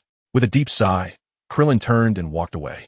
Goku, pinching his nose and covering his mouth, cast a glance at Yamcha before departing as well. The others regarded Yamcha with sympathetic eyes, simultaneously relieved that they had not drawn the barbarian. Meanwhile, Yamcha fixed his gaze intently on the barbarian, contemplating his strategy. The barbarian, lurking in the corner, chuckled at Yamcha, revealing a mouthful of yellowed teeth adorned with bits of leafy greens and meat. His scraggly beard glistened with grease, so shiny that even flies dared to land on it. With a flick of his large tongue, he flicked 2 flies into his mouth, chewing and swallowing them with a grimace, unable to endure the sight any longer. Yamcha turned and walked away, vomiting as he sought the referee. Chapter 33. The Quarterfinals, Part 2. Outside, the expansive arena was filled to the brim with spectators. A truly magnificent sight, a sea of humanity, with red banners fluttering, the sound of drums echoing, and firecrackers exploding in unison. The handsome referee ascended the stage, adjusted his sunglasses, and cleared his throat into the microphone. Ladies and gentlemen, I sincerely apologize for keeping you waiting for such a long time.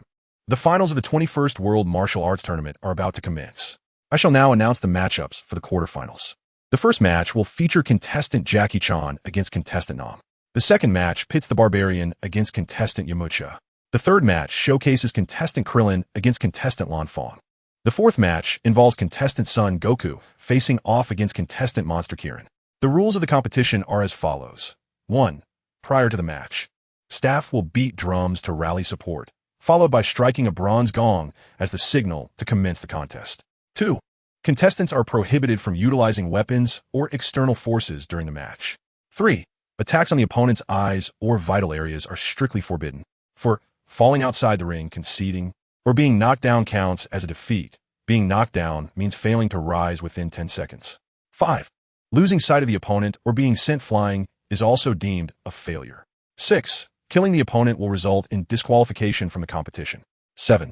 Injured contestants will be transported to a nearby hospital on a stretcher for treatment. 8. Attacking spectators will lead to disqualification. 9. There is no time limit for the match, which continues until a victor is determined. The ultimate champion of this competition will receive a grand prize of 500,000 yuan, along with the prestigious title of the world's greatest martial artist. Now, before the battles commence, let us welcome the head of the World Martial Arts Academy to deliver the opening address. With that, the referee handed the microphone to a nearby dog-headed man. The elderly figure, adorned with a monk's hat, strode confidently to the center of the stage. Calmly surveying the crowd, he bowed in gratitude. Suddenly, a loud bark startled the audience. The referee, maintaining his composure, accepted the microphone once more. Gratitude is extended to the curator for their splendid opening address. Now, we shall commence the first match. Krillin gazed at the scene before him, bemused by the inevitability of leadership speeches, no matter the venue. Even if the words spoken were utter nonsense, one must treat them as pearls of wisdom. The young referee, though seemingly inexperienced, exhibited remarkable finesse in this regard. Competitors, Jackie and Nameless, please ascend the stage. The elder and the ascetic made their way to the arena at a leisurely pace. The referee began to introduce the contestants. To my left stands Nameless, and to my right is Jackie, the oldest participant in this competition. What sparks will ignite between them? Let us remain vigilant. As the match commenced with the resounding clang of the gong, Nameless, alert and poised, assumed an aggressive stance. In contrast, Jackie remained utterly composed, his hands clasped behind his back, displaying no inclination to strike. Nameless fixated on Jackie, searching for any signs of weakness. Jackie stood unfazed, awaiting Nameless' first move. A minute passed, and the audience grew restless, questioning the lack of action. Why were they merely standing there like statues? What was happening? Was Nameless truly so timid as to refrain from attacking an elderly opponent? Could it be that he feared the possibility of being deceived? Laughter erupted among the crowd, with some exclaiming that they could easily participate in this quarterfinal, standing still and perhaps even claiming victory. "Referee, do your job," a voice cried out. Krillin recognized the familiar phrase and glanced around, curious to identify the individual who had uttered such a timeless declaration. Under the mounting pressure of the crowd's calls, Nameless felt the weight of expectations. He glanced at the immovable Jackie, beads of sweat forming on his brow. Unable to withstand the pressure any longer, Nameless finally lunged forward, delivering a swift straight punch. Jackie, however, remained calm, retreating just as the fist approached his face. Nameless' punch halted mere inches from Jackie's nose, its momentum spent. With a determined shout, Nameless retracted his fist and unleashed a flurry of strikes akin to a tempest. Yet Jackie merely tilted his head or took a slight step back, effortlessly evading each of Nameless' assaults. Undeterred, Nameless summoned his resolve, attacking with both hands in a synchronized assault. Black Tiger prowls the heart, dual peaks penetrate the ears, and sweeping leg techniques were all executed. Yet, to no avail, Jackie remained tranquil, deftly evading each attack with subtle movements. The atmosphere was palpably tense, as Nameless punches began to stir the air. For an ordinary person, such force might have been enough to send them flying. However, the audience, comprised of regular individuals, observed that despite Nameless' rapid strikes, they consistently failed to connect with Jackie, as if the movements were choreographed to perfection, always narrowly avoided. With a sigh, the combat commenced. Yet it became apparent that Namu was faltering. After fighting for what felt like an eternity, he had yet to even graze the old man. I suspect this is a mere charade, a rehearsed performance. Otherwise, how could that old man be so formidable? It's possible he has bribed his opponents, engaging in this theatrical display. If he continues to buy his way through, could he not emerge as the champion? I am merely expressing my thoughts. Do not unjustly accuse me. The truth will reveal itself when we see if this old man secures the championship. The referee, unable to tolerate such accusations of match fixing, raised a microphone and proclaimed, "Competitor Chunglong, the audience below has raised suspicions that you have colluded with Namu to stage a false match. While I understand this is unfounded, I implore you to respect your opponent. Do you not see that such actions are a disgrace to Namu?" Hearing these words, Krillin regarded the referee with newfound respect, astonished that he dared to address the god of martial arts in such a manner. Though he was unaware, the referee's words had placed immense psychological pressure on Namu, feeling as though he had been humiliated. On the stage, Chunglong, now stirred by the referee's remarks, began to engage actively, no longer retreating. However, he merely extended one hand to deflect Namu's onslaught. "Namu, my apologies. I did not intend any disrespect. It is my habit to first ascertain my opponent's attack patterns before countering. If my actions have caused you to feel insulted, I sincerely apologize." With that, he seized one of Namu's fists and forcefully pushed, causing Namu to stagger backward, overwhelmed by the sudden surge of power. Chunglong then assumed an offensive stance. His right hand poised, and with a vigorous sweep, a powerful gust of wind erupted, propelling Namu off his feet and out of the ring. The residual breeze rustled the nearby trees, their leaves whispering in response. The audience fell into stunned silence, an eerie quiet enveloping the arena. Such potent force, conjured with a mere gesture, dispelled the allegations of a rigged match. The referee recalled his earlier tone and felt his legs weaken, wiping the cold sweat from his brow. He wished to summon Chunglong into a private room to express there were so many people outside just now. In that moment, Chunglong shed his earlier seriousness, joyfully forming a peace sign with his hands. "Yay, I've won. I've won." Krillin, observing the mischievous grin on Chunglong's face, became ever more convinced that he was indeed the Turtle Sage. After all, in this world, there were hardly any others who possessed such lecherous charm combined with formidable prowess. The outcome of the first match was clear. Chunglong emerged victorious. Chapter 34, The Quarterfinals, Part 3. The referee announced the results and promptly initiated the second match. "Please welcome competitors Yamcha and the Barbarian to the stage." Even before their arrival, an unbearable stench wafted through the air, making the audience recoil in disgust. What on earth is that smell? Has a sewer sprung a leak? Did the restroom in your venue explode? The Barbarian ascended the arena with heavy footsteps, revealing the source of the foul odor to the audience. The referee, pinching his nose, introduced the combatants. "This is the Barbarian contender, notorious for never having bathed or brushed his teeth since birth. His stench is his most formidable weapon. Beside him stood Yamcha, for whom we ought to offer our prayers." The match commenced. Having hastily introduced both competitors, the referee swiftly retreated from the platform, fearing he might succumb to the noxious fumes if he lingered any longer. Ding! The gong sounded, and the Barbarian launched the first attack. With arms wide open, he charged at Yamcha, heedless of the glaring vulnerabilities he exposed. Should he succeed in his embrace, one could only imagine the extent of Yamcha's suffering. How can such a participant even compete in this tournament? The spectators lamented, hoping fervently for Yamcha's triumph. They could not bear the thought of enduring more of the barbarian's presence. Yamcha, evade him. Do not let him touch you. Defeat him. The audience, pinching their noses in unison, rallied behind Yamcha. The referee, donning a gas mask, returned to the scene, urging, Yamcha, give it your all. Even the referee wished for Yamcha's victory. Yamcha deftly maneuvered, holding his breath to evade the barbarian's clumsy grasp. He tore his martial arts uniform, fashioning it into a makeshift mask, albeit a thicker version. With the mask in place, he finally managed to inhale a semblance of fresh air. The barbarian, ineptly swinging his arms in an attempt to seize Yamcha, continually fell short. Yamcha, seizing the moment, shredded his clothing into strips, wrapping them around his hands in preparation. With his preparations complete, he feigned an attack, provoking the barbarian to lunge forward. In a swift motion, he executed a sweeping kick, sending the barbarian crashing to the ground. The impact caused even the small stones nearby to tremble. Yamcha swiftly moved to deliver a decisive blow to the barbarian's neck, rendering him unconscious. With the barbarian incapacitated, Yamcha emerged victorious in this round. Upon hearing of his success, he dashed to the locker room to cleanse himself and donned a fresh outfit, discarding his soiled attire without a second thought.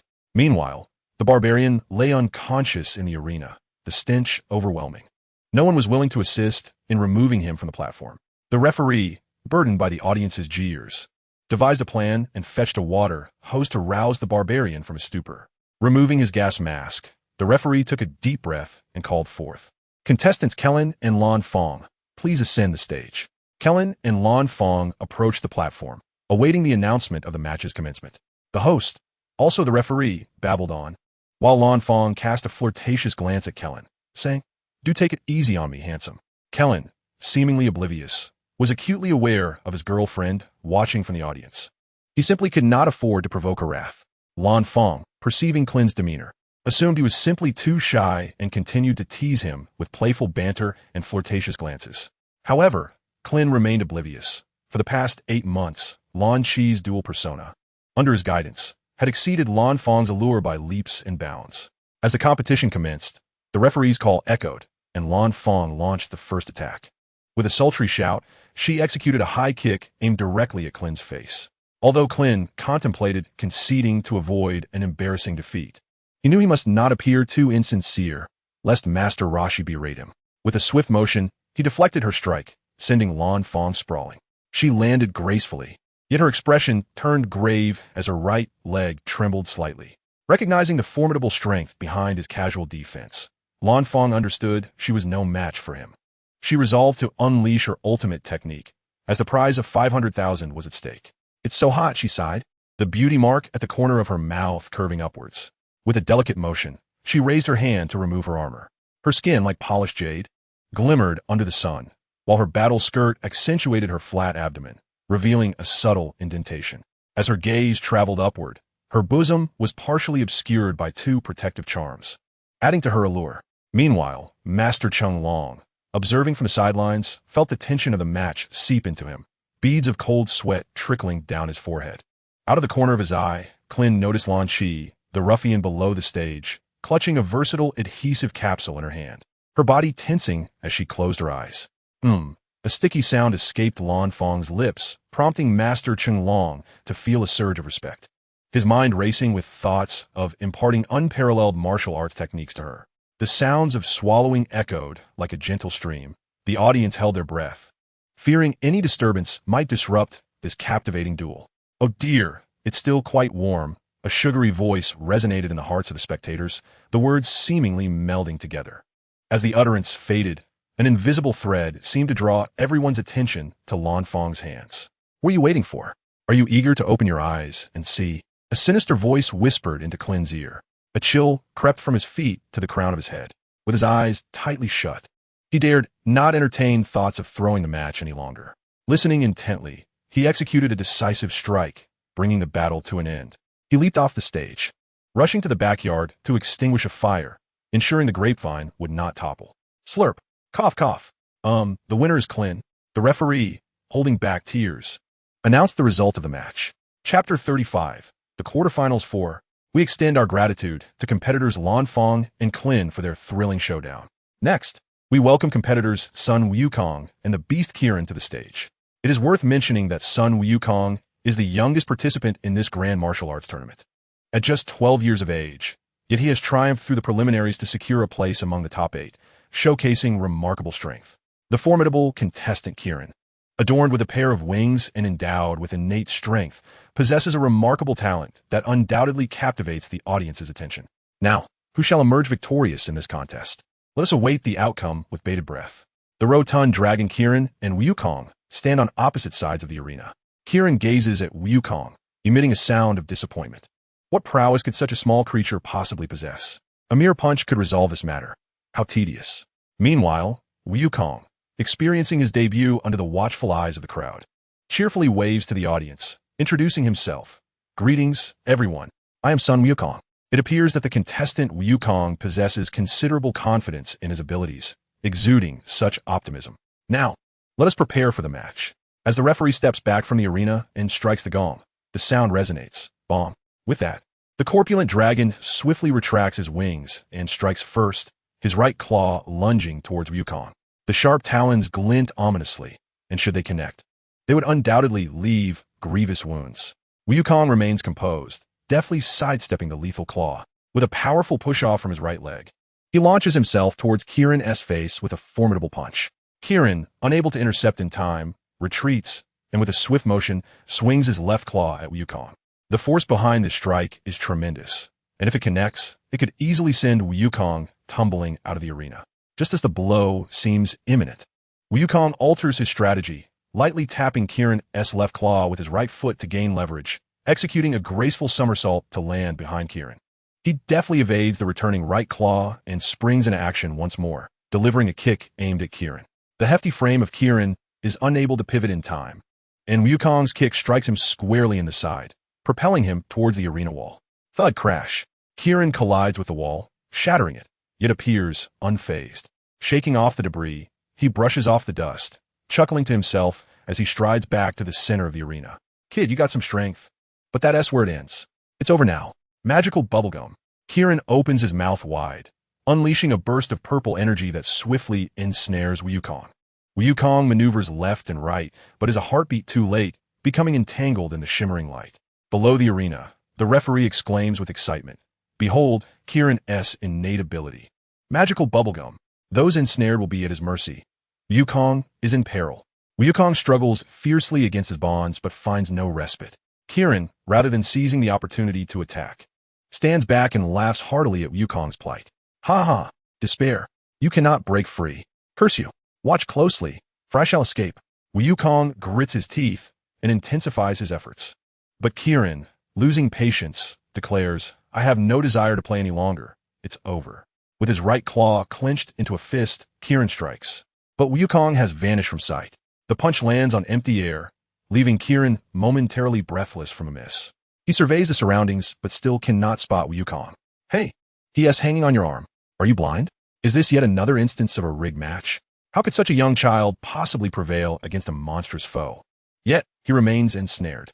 "Wukong, muster your strength and break free to vanquish this rotund dragon." The spectators below the arena murmured a cacophony of opinions, inadvertently drawing the attention of Krillin. Krillin cast his gaze upon his outstretched arm, astonished to find Wukong dangling from it by a single tail. No wonder he was nowhere to be seen amidst the crowd. Wukong gritted his teeth, straining to extricate himself. "Hey, little brat, aren't you human? I distinctly recall you lacking a tail moments ago," Krillin inquired incredulously. While questioning, he continued his assault, his right claw reaching for Wukong in an attempt to hurl him from the arena. Wukong remained silent, persisting in his struggle for freedom. Just as Kieran's claw drew near, Wukong's tail slipped free, descending to the ground. With a swift maneuver, he propelled himself away, using his tail as leverage. Kieran's expression turned blank as he bellowed, "Referee. He has committed a foul. He clearly had no tail upon entering the ring, yet now he evades my attack with it." The referee, sensing the urgency, ascended the arena to approach Wukong. "Competitor Sun Wukong, may I inquire about your tail?" Wukong, filled with indignation, retorted, "The tail is an integral part of my being. How could that be considered a foul?" It is he who has committed an infraction by binding me with it. The referee, wiping the sweat from his brow with a handkerchief, elucidated, this magical bubblegum is Kieran's innate racial ability, not an external tool. Thus, it is not a foul. However, it is only natural for Kieran to question your suddenly manifested tail, as it was absent upon your entry. Therefore, I must ascertain whether your tail is indeed a part of your body. If so, the match will continue. If not, standing firm in his conviction, Wukong replied, "Go ahead, you may inspect it." "I beg your pardon," the referee said as he untied Wukong's belt through the gap in the bubblegum, examining the connection without any sign of artificiality. The tail exhibited remarkable flexibility, unlike a manufactured object.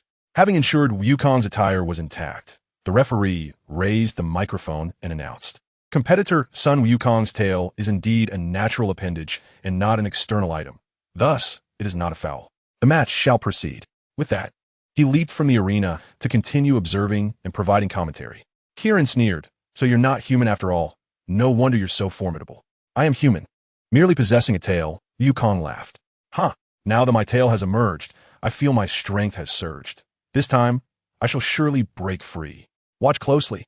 Taking a deep breath, Wukong parted his legs slightly, clenched his fists, and tensed his muscles, channeling his energy.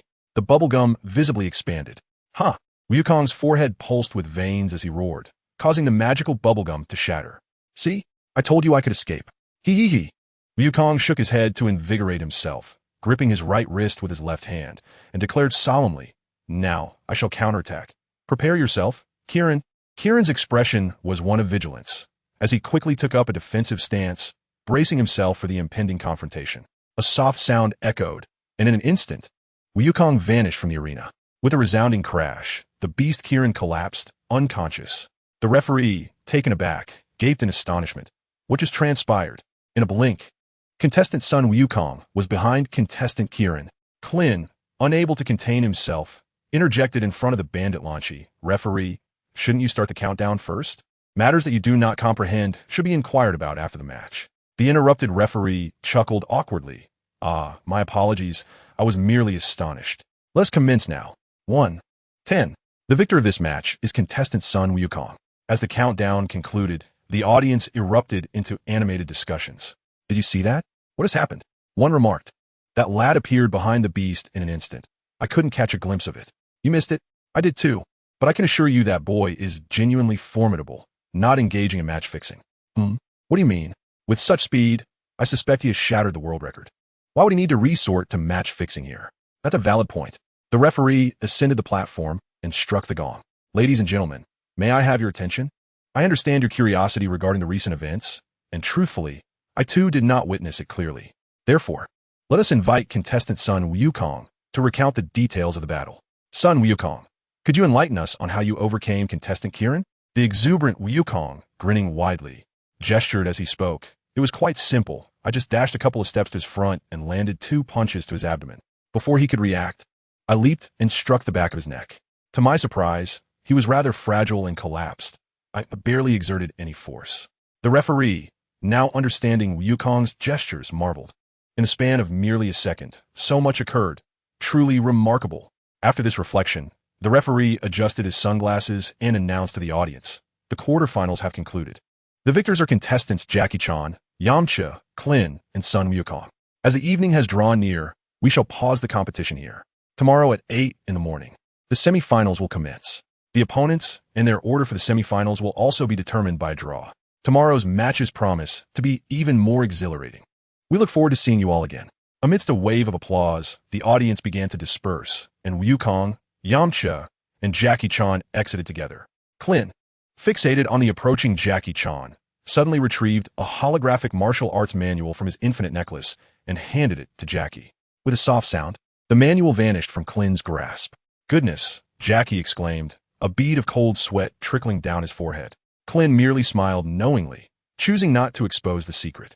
The esteemed Mr. Jackie Chan possesses remarkable skills. Should we encounter each other tomorrow, I kindly ask for mercy."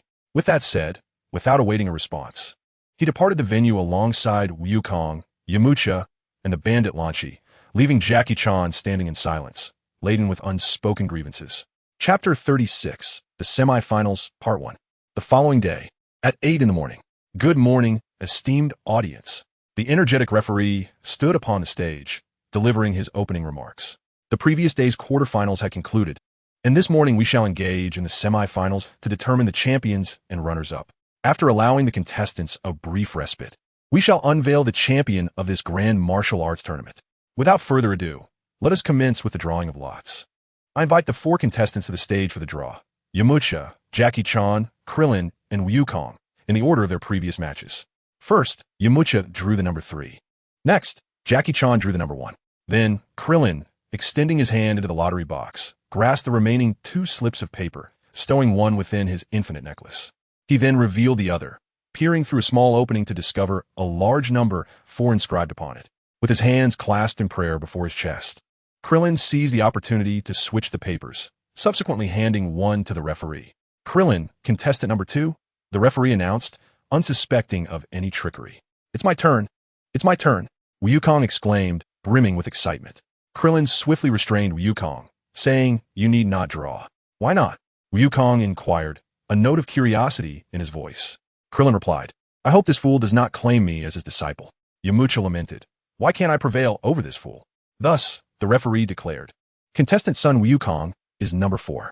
The drawing results were announced. Contestant number 1, Jackie Chan, shall face contestant number 2, Krillin. Contestant number 3, Yamcha, shall contend against contestant number 4, Son Wukong. Yamcha and Son Wukong were instructed to exit and take a short respite. The referee cleared the area of unrelated personnel and began to introduce the contestants. To my left stands the oldest competitor in this tournament. Despite his age, his prowess is not to be underestimated. Throughout both the preliminary and quarterfinal stages, Jackie Chan's performance has been nothing short of effortless. Remarkably, no one has even touched the hem of his garment. It is truly astonishing, a testament to the formidable strength of contestant Jackie Chan. The referee's eloquent introduction sparked the curiosity of the audience, who listened intently. As he switched the microphone to his left hand, he gestured grandly towards Krillin, stating, "And to my right is another legendary figure of this grand martial arts tournament." During the preliminary round, he engaged in only one bout. Yet his exceptional skills captivated all competitors in the 3rd division. The remaining matches saw opponents either concede or surrender outright, leading to the amusing moniker of Egg Breaker. The preliminary rounds took place in a secluded venue, unseen by the audience. However, the quarterfinal battles were a spectacle to behold, leaving an indelible impression. Regrettably, the rules of the final match strictly prohibited strikes to vital areas, rendering the mischievous techniques of contestant Krillin ineffectual. Thus, the question lingered: would contestant Jackie Chan continue to defy age and advance, or would Krillin's superior skills propel him to the championship? Let's await the outcome. The competition has commenced. Ding! The match officially began, yet neither Krillin nor Jackie made a move. They stood still, scrutinizing each other intently. Jackie, however, refrained from striking to allow Krillin to make the first move, a hallmark of his fighting style. Krillin, on the other hand, remained silent to honor Master Wu Tian, whispering, "Did you see the martial arts manuscript from yesterday? Did it inspire your path in martial arts?" Jackie, or rather the turtle hermit, seemed oblivious to Krillin's words, his expression betraying no change. Yet he subtly shifted from a standard stance to a more advanced position, concealing his formidable technique, a pillar supporting the sky. "What are you saying? I don't understand. If you're going to fight, just do it. Stop the chatter." His voice boomed, resonating throughout the arena. Krillin's lips curled into a slight smile. Facing the turtle hermit, his first tactic was to disturb his opponent's mind, achieving a 70% success rate. Assuming an offensive stance, Krillin swept his right hand across his chest and charged towards the turtle hermit. The turtle hermit remained steadfast in his position, eyes narrowed, fixated on Krillin's movements. As Krillin approached within 2 steps, he waved his hand, and a white cloth billowed in the wind. "Oh my goodness!" The turtle hermit's squinted eyes widened in surprise, his hands instinctively reaching out. First tactic against the turtle hermit: distract the mind, achieved 100%. Second tactic: distract the eyes, achieved 100%. Third tactic: disrupt the movement, achieved 100%. Fourth tactic: the fractured egg of the cloak, executed flawlessly. With a flurry of strikes, Krillin unleashed a complete set of military boxing techniques upon the turtle hermit in an instant. Black tiger prowls the heart, monkey picks the peach. 2 dragons play with pearls, twin peaks piercing the ears, all interspersed with his unique creations, such as the Millennium Kill.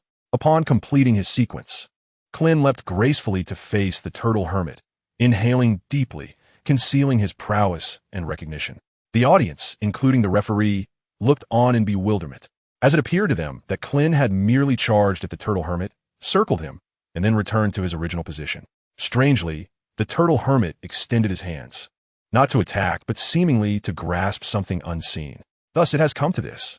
Krillin took a deep breath, calmly gazing at Master Roshi, who was glaring with bulging eyes, his throat emitting a series of guttural sounds.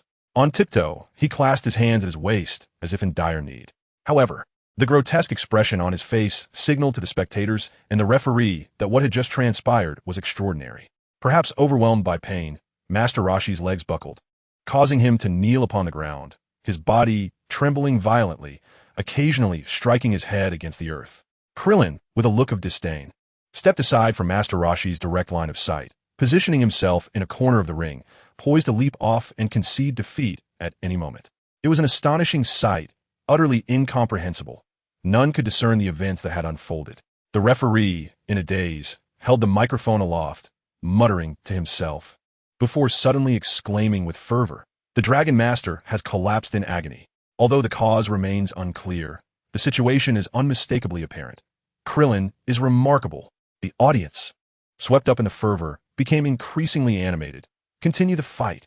Attack. Throw him out. Beat him up. Yet, there were also voices rallying from Master Roshi, urging him to rise. Get up, dragon. Counterattack. You coward, do not fall, strike back. Witnessing Krillin's tactics, Goku and Yamcha perched atop the wall to observe the battle. Recognized his actions. Goku, accustomed to sparring with Krillin daily, was unfazed by such underhanded maneuvers. However, it was Yamcha's first encounter with such tactics, leaving him astonished by the myriad of tricks available. He instinctively tightened his grip in discomfort, pondering whether to take some protective measures. Yet, the rules of the match prohibited the use of external objects, causing Yamcha considerable distress. What if he were to face Krillin? His reputation would be at stake. Master Roshi let out a pained wail, and though Krillin's underhanded tactics caused him significant distress and violated the rules of combat, he remained unfazed. To him, the essence of battle was devoid of rules. The sole principle was to vanquish the opponent. Hence, Master Roshi refrained from reporting Krillin's transgression to the referee. After a moment of lamentation, he gradually rose, fixing his gaze upon the corner where Krillin stood, seething with rage. "Scoundrel, do you wish to drive me to madness? Taking advantage and then fleeing?" he muttered under his breath. Krillin, scratching his head with an awkward smile, replied, "Well, I was simply aware that I couldn't possibly defeat you. So I thought it wise to retreat while I was ahead, lest I be thoroughly dealt with by you." Master Roshi's expression darkened as he menaced. "Come back and finish the fight. We must determine a victor before you leave, or else." He trailed off, revealing a sinister grin that made Krillin's heart race with trepidation. This ancient man, having lived for centuries, was a master of cunning. And Krillin recalled the fright he experienced during their previous encounter at Kame House. The thought of facing such a calculated opponent once more was daunting. Nevertheless, surrendering was not in Krillin's nature. If he allowed Master Roshi to easily dominate him, who knew what complications might arise in the future? In the present moment, I returned to the center of the arena, standing face to face with Master Roshi, adopting a sinister posture as I whisper, "Master Wu Tian, I trust you wouldn't want your true identity exposed, would you?" To my surprise, the old man remained unperturbed, responding coolly, "Do as you wish. I am here solely to provide you with some training and expose you to the world. If my identity is revealed, I am indifferent. However, you, Krillin, surely do not wish for Goku to miss such an opportunity, do you?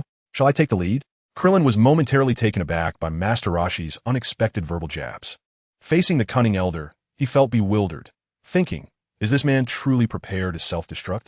After a brief pause, Krillin smirked and elongated his tone. "You seem to have concealed that little item earlier, haven't you? Let us proceed, and once we finish our discussion, I shall showcase that thing of yours." The god of martial arts, in his undergarments. How embarrassing, after living for several centuries. Though his voice was low, it resonated in Master Roshi's mind like thunder. It must be noted that while Master Roshi could be shameless in familiar company, losing face in this setting would be a different matter entirely. His expression fluctuated, revealing his uncertainty. Krillin, aware of the delicate balance, chose not to press too hard, recognizing his own relative inexperience. After all, pushing the old man too far could lead to disastrous consequences. A semblance of respect must be maintained.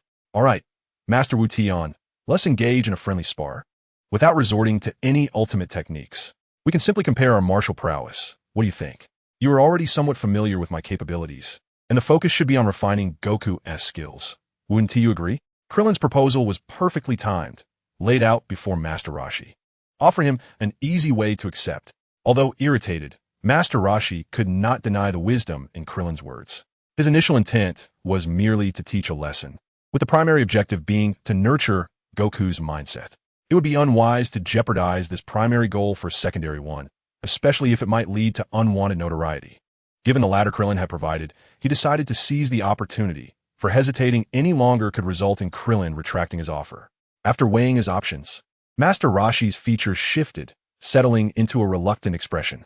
Very well, it is settled then, but do not attempt any underhanded tricks. With a deep breath, Krillin relaxed, feeling a sense of accomplishment in outmaneuvering the old master. Their mutual understanding, though brief, marked a significant triumph in their shared predicament. While their negotiation unfolded, the audience below grew restless. What was expected to be a fierce contest had devolved into a standoff, prompting jeers from the crowd. Come on, hurry up and fight. Honestly, are you two just flirting up there? Do you think this is a movie? Get to it, you old man. I'll place my bets on you. What are you talking about? I bet on you. You two impoverished fools. Is that all you have to boast about?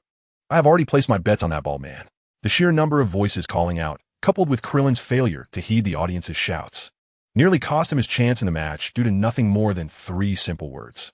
The referee, too, found it challenging to withstand the uproar from the spectators, who were audacious enough to voice their opinions, some of which were rather unsavory. At that moment, he raised the microphone and urged, "Gentlemen, please commence the match. If you wish to converse, it can wait until after the contest." Even without this prompting, the two contestants would have inevitably begun their bout. However, the referee's words acted like a starting gun, and they both sprang into action. Exchanges of blows ensued, fists and feet flying. Both master and disciple had transcended the limits of ordinary human capability, moving with remarkable speed, while the audience could only catch fleeting glimpses of their movements. The sounds of their clash echoing in the arena. Krillin was too preoccupied with fending off Master Roshi's onslaught to contemplate the spectators' thoughts. He had to admit, experience has its weight. Master Roshi, despite his usual jovial demeanor, possessed unparalleled combat experience and technique, consistently exploiting the openings in Krillin's attacks. This realization was quite disheartening for Krillin. Although he trained daily with Goku, that was merely 2 amateurs pecking at each other. Sparring with a master was an entirely different affair. The audience might have been unable to discern the finer details, but Krillin was acutely aware of his defensive struggles against Master Roshi, who had him on the defensive far more than he was able to counterattack. Had it not been for the rigorous training that had enhanced their resilience, he might have been knocked down long ago. Gradually, as the relentless blows rained down, Krillin's frustration began to boil over. Who enjoys being on the receiving end of beating? Initially approaching the match with a playful attitude, he began to take it seriously, striking harder and moving faster.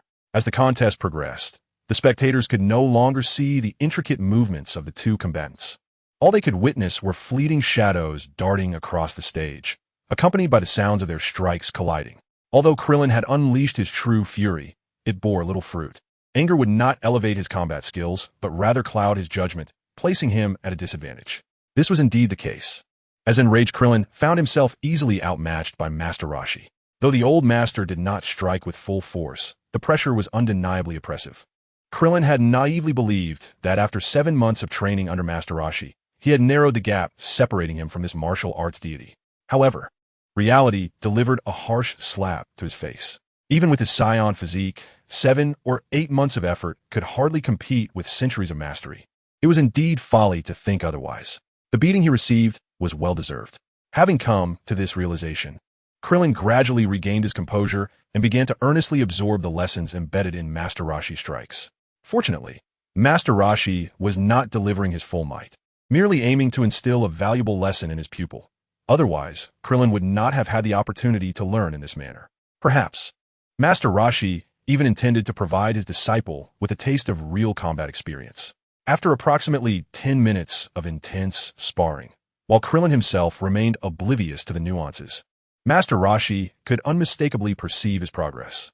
Indeed, practical combat serves as the finest form of training. In such a brief period, Krillin had not only improved his defense, but had also begun to counterattack.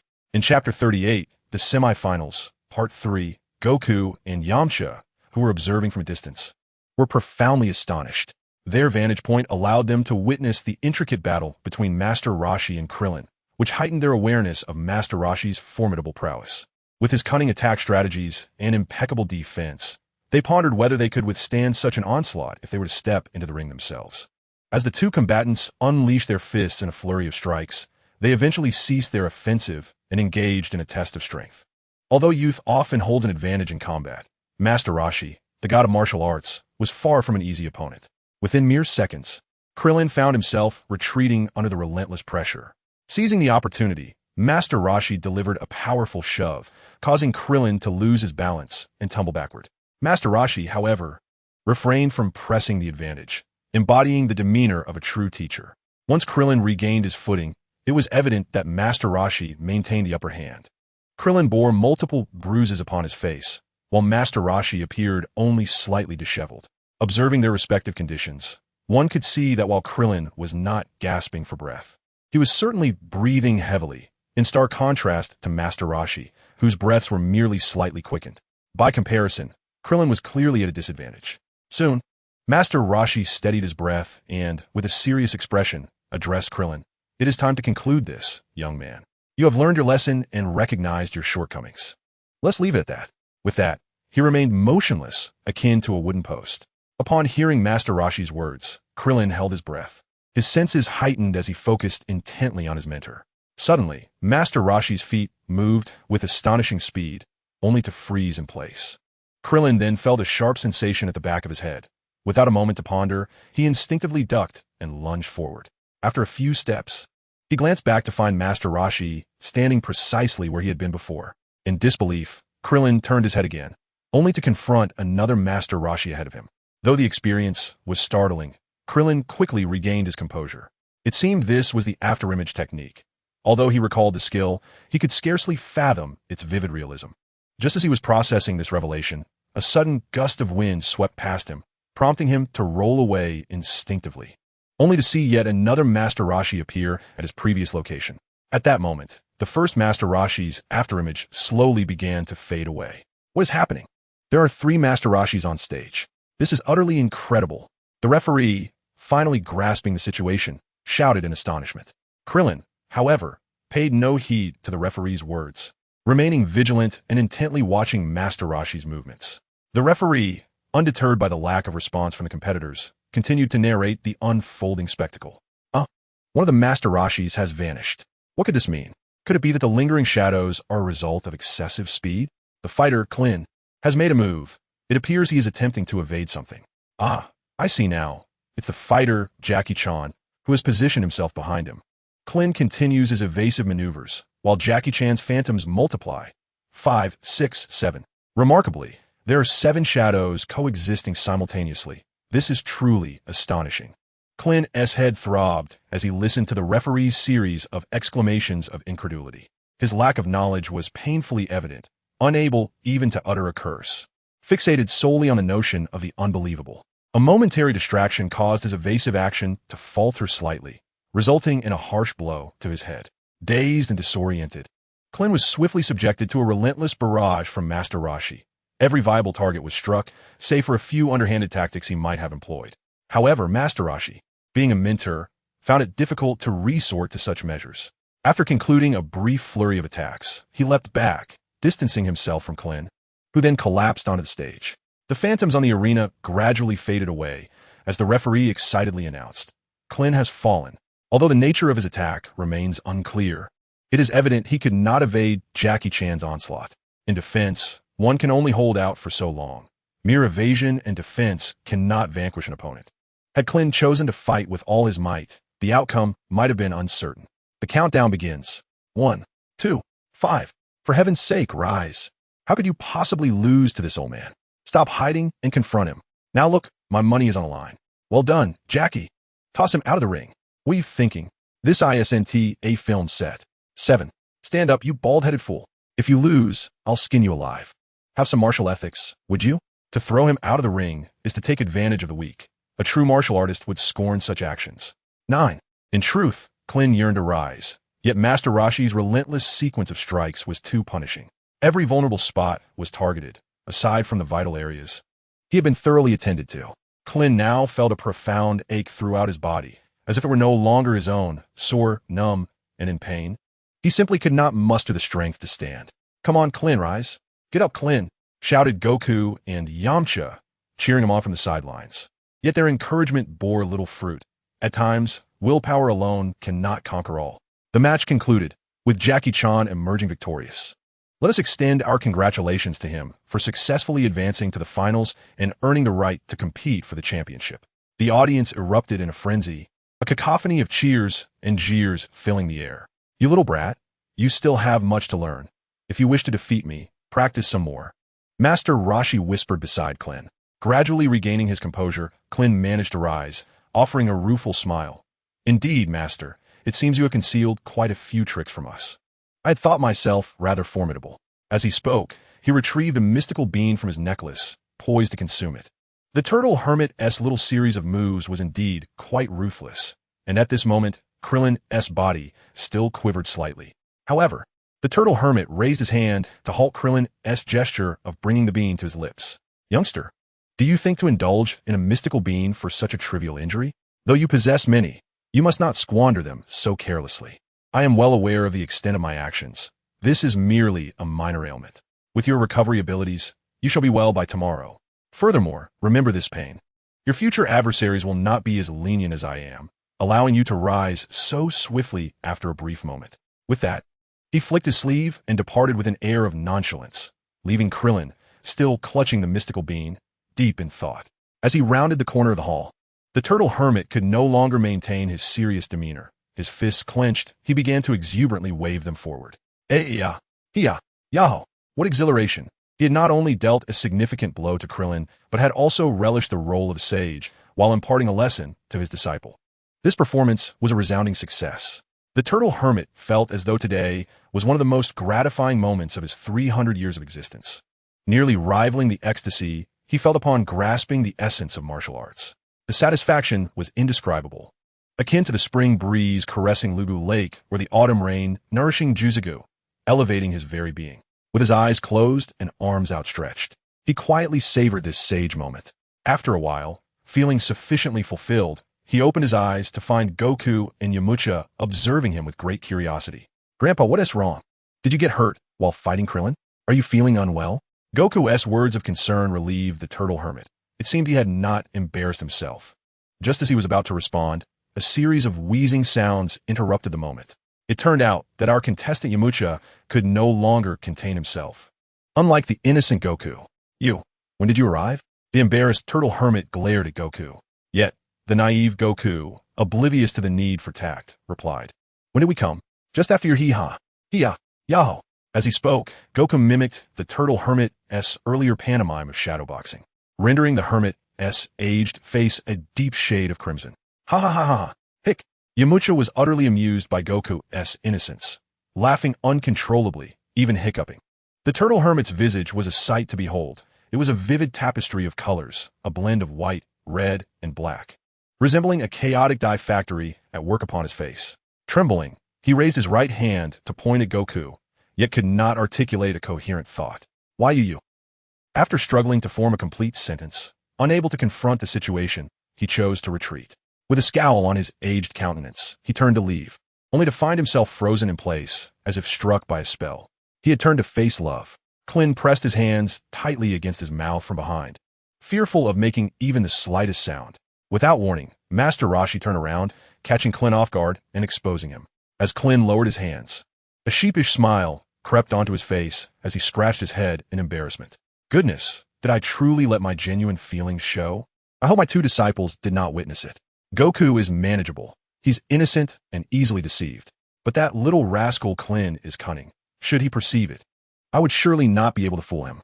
With a glimmer of hope, perhaps tinged with a hint of sorrow, Master Rashi's lips moved slightly, squeezing out a question through his teeth. "When did you arrive?" Krillin continued to smile awkwardly, remaining silent. "Speak." Bound by his master's command, Krillin reluctantly complied. He clenched his fists, performing a series of empty-handed techniques, transitioning from hiya, yahoo, to a cacophony of laughter from Yamcha that grew increasingly manic. Master Roshi's aged face contorted, becoming a sight to behold, a mixture of laughter and tears. Considering the circumstances, being subjected to public humiliation by two disciples in such a short span of time, not to mention the presence of the outsider Yamcha, it was a miracle he hadn't fainted from the shame after centuries of mastery. If it had been another elderly gentleman, he might have suffered a stroke or a heart attack on the spot. Silent and dazed, Master Roshi turned away and walked off, while Krillin dared not move even a muscle as he passed. At that moment, Master Roshi resembled a volcano on the verge of eruption. Any careless remark could earn one a lifelong grudge. Now, we invite contestants Son Goku and Yamcha to the stage. There was no time for further discussion. Goku and Yamcha were about to make their entrance. Goku glanced over at Krillin, relieved to see he bore no serious injuries, and hurriedly made his way to the stage. Yamcha, however, was not in such a rush.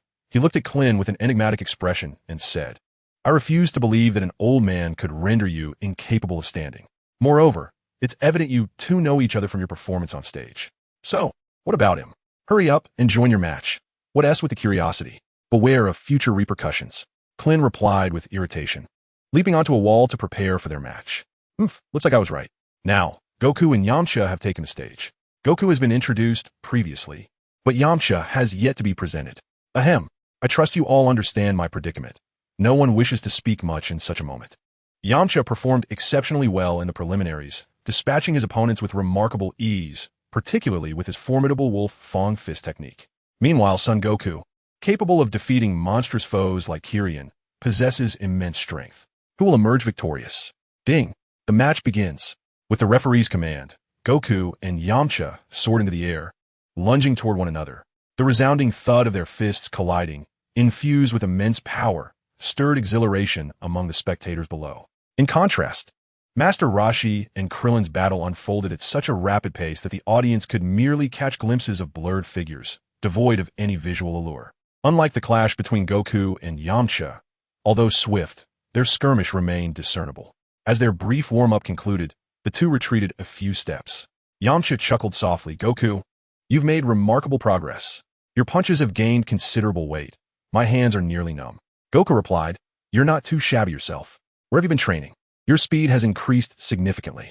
This exchange of mutual admiration nearly made Krillin nauseated. Goku had always been like this, able to engage in countless rounds with anyone. From the remnants of his fading memories, he recalled battles where Goku, despite being capable of swiftly defeating opponents, insisted on prolonging the fight, often leading to his own downfall and suffering severe consequences. If he could rid himself of this peculiar habit, he would undoubtedly endure far fewer injuries, much like during the quarterfinals against Jiren. However, in the midst of this match, with Yamcha being a familiar friend, Krillin found himself unable to interject, resigning to internalize his concerns. After their brief exchange of flattery, the two resumed their earnest contest. This time, their strikes bore greater intensity. Soon, both Yamcha and Goku bore visible injuries on their bodies and faces, though it was evident that Yamcha had sustained more marks. As they exchanged powerful punches, they utilized the force to separate and catch their breath. It seemed that ordinary techniques would no longer suffice to determine a victor. It was time for Goku to unveil his ultimate move. "Goku, brace yourself," Yamcha declared confidently, announcing his intent. "Are you about to unleash your secret technique? Then I shall not hold back either. Prepare yourself." Their endearing camaraderie brought joy to Krillin, almost causing him to tumble from his perch. "Here comes the wolf Fang fist." Yamcha sprinted forward, his hands clawed and poised before his chest. Meanwhile, Goku stood resolutely, arms crossed beneath his chin, seemingly ready to absorb Yamcha's assault. However, Krillin noticed a peculiar detail. Goku's feet appeared to twitch slightly. Before he could ponder further, Yamcha had already reached Goku, launching his wolf Fang fist as if a wolf-esque kiss was striking forth. The punch, propelled by both wind and the force of his sprint, lifted Yamcha slightly off the ground, showcasing its potency. Yet, no matter how formidable a punch may be, it must land on a target to be effective. Yamcha's strike met only air, as Goku's figure gradually faded, revealing it to be an afterimage technique. The sensation of hitting nothing left Yamcha's chest uneasy, and before he could reposition himself, Goku delivered a swift kick to his rear. Yamcha executed a perfect landing, akin to a graceful swan descending, only to find himself tumbling off the stage. What a brilliant display of agility. The contestant Sun Wukong has executed a maneuver reminiscent of Jackie Chan, deceiving Yamcha with his clever trickery. Seizing the opportunity, Sun Wukong delivered a decisive blow, securing his qualification for the championship. Amidst Yamcha's forlorn gaze from the sidelines, the referee announced Wukong's victory. Below the stage, Bulma, observing Wukong with a disapproving expression, remarked, "Wukong has picked up some bad habits from Krillin. He has resorted to cunning tactics, despite his previously innocent nature." Krillin replied, "Is it my fault then?" On stage, Wukong bounced with excitement, reveling in his triumph. However, even if Yamcha had relied solely on brute strength, he would still have fallen short, which made the defeat slightly more palatable. After all, the grueling 7 months of rigorous training would be unbearable for most. Krillin harbored doubts, if not for the Saiyans' innate prowess as a warrior race. He questioned whether he and Wukong could have endured such a hellish ordeal. Ladies and gentlemen, the semi-finals have concluded, and as noon approaches, the grand finale will commence promptly at 3 o'clock this afternoon. We kindly ask everyone to exit in an orderly manner to prevent any unfortunate incidents. Thank you for your cooperation, and we shall see you this afternoon. As the event came to a temporary close, attendees began to disperse. Krillin, Wukong, and Yamcha reunited with the crowd to head out for a meal. "Wukong, how have you changed? You've resorted to trickery to deceive me," Yamcha inquired, a hint of melancholy in his voice. "Huh? Trickery? I didn't use any trickery. What are you talking about?" Wukong responded, bewildered. Smack! Yamcha slapped his forehead, lamenting his defeat to this fool. "Wow, Wukong, you're impressive. You learned Jackie Chan's shadow boxing after just 2 viewings." Unbeknownst to them, Master Roshi had stealthily joined the group. "You old man, every time you arrive, you vanish. Were you off using your lecherous hands again?" Bulma vented her frustration at Master Roshi. Yamcha observed the meek Roshi with a knowing gaze, while Krillin feigned ignorance to avoid trouble. The usually fierce launch exhibited a rare softness, linking her arm with Krillin's and grasping his hand, offering him comfort. After a rather somber and peculiar lunch, everyone parted ways for some rest. Chapter 40, The Championship Battle. In the afternoon, at 3 o'clock sharp, the referee appeared on the stage, his handsome face obscured by sunglasses. His golden hair was impeccably styled, shining brilliantly. "Good afternoon, everyone. Welcome to the final match of the 21st World Martial Arts Tournament. The ultimate competition is about to commence, and the world's greatest martial artist will soon be revealed. It is indeed remarkable that the final contestants are the oldest and the youngest participants." Prompting reflections on the saying, "Heroes emerge from youth, but the old still possess their wisdom." In the preceding matches, I have already introduced the 2 competitors, so I shall refrain from further elaboration.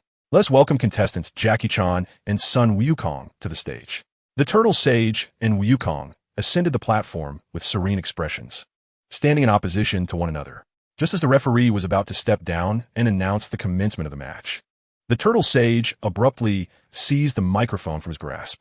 "You, young man, are quite oblivious. It's the finals, and you haven't even thought to interview the contestants? How do you expect to garner viewership like that? Must I teach you the ropes?" Truly, the referee, wiping the cold sweat from his brow with a handkerchief, internally cursed the Turtle Sage. If he wished to be interviewed for fame, he could have mentioned it earlier. Why create such an embarrassing scene on stage? Regaining possession of the microphone, the referee coolly adjusted his sunglasses and initiated the pre-match interview, bringing the microphone closer to the Turtle Sage. Since contestant Jackie Chan is so eager for me to interview him, he must be quite confident. Let's first turn our attention to contestant Sun Wukong. As he withdrew the microphone from the Turtle Sage's vicinity and approached Wukong, the latter stood bewildered, mouth agape, evidently flustered. It seemed the referee was not without his own sense of indignation. "You embarrass me. I shall return the favor." Contestant Sun Wukong, how confident do you feel about your chances of victory in this match? Wukong, stretching his body, stared blankly at the referee. "Raw garlic? What do you mean? Is raw garlic a requirement for the match? I haven't brought any." The referee, perplexed, thought to himself, what on earth is this deity? Is this intentional? Or has he truly become so dim-witted that he cannot comprehend simple words? Ignoring the snickers from the Turtle Sage, the referee composed himself and rephrased the question. "Ahem, I meant to ask, do you have confidence in defeating Jackie Chan?" "Ah, so that is what you meant. If you had said so from the start, I would have understood. Why mention raw garlic or cooked garlic? Of course, such things have no place in a match. Otherwise, Krillin would have informed me." Wukong, hands on his hips, wore an expression of indignation, his confidence almost palpable. The audience erupted in laughter, while the referee's face turned crimson, as if a wisp of white smoke were rising from the top of his head. What a predicament! An elder behaving so foolishly and a youth who is utterly clueless. What sin have I committed to encounter these two prodigies? Taking a deep breath to quell his restless spirit, the referee spoke again with a friendly demeanor. I apologize for my earlier lack of clarity. So, contestant Sun Wukong, do you feel confident in your ability to defeat Jackie Chan? Wukong, appearing nonchalant, continued his warm-up. How would I know? I'll just do my best. With that, he positioned himself on the ground and began doing push-ups. Once more, a thin wisp of smoke seemed to rise from the referee's head, his grip on the microphone tightening, veins bulging. Contemplating the vast disparity in strength between myself and Wukong, I suppressed the urge to smash the microphone upon his head. With an awkward chuckle, I realized the truth.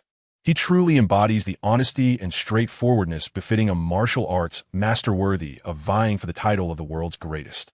Perhaps it is this unwavering innocence that has propelled him to his current level of prowess. From the sidelines, Krillin observed the referee with admiration, silently commending his professionalism. Now, let us turn to the illustrious player, Jackie Chan, for perhaps we shall glean a different perspective from his words. The referee approached Master Roshi and posed the question, Jackie Chan, would you be willing to share your thoughts on your strategy for the upcoming match? Master Roshi regarded the referee with a bewildered expression, incredulous that such a question could escape his lips. How could you possibly ask me that? If I divulge my strategy, will my opponent know how to counter it? And if I alter my tactics, will you accuse me of deception? How am I to respond to such inquiries? Enlighten me.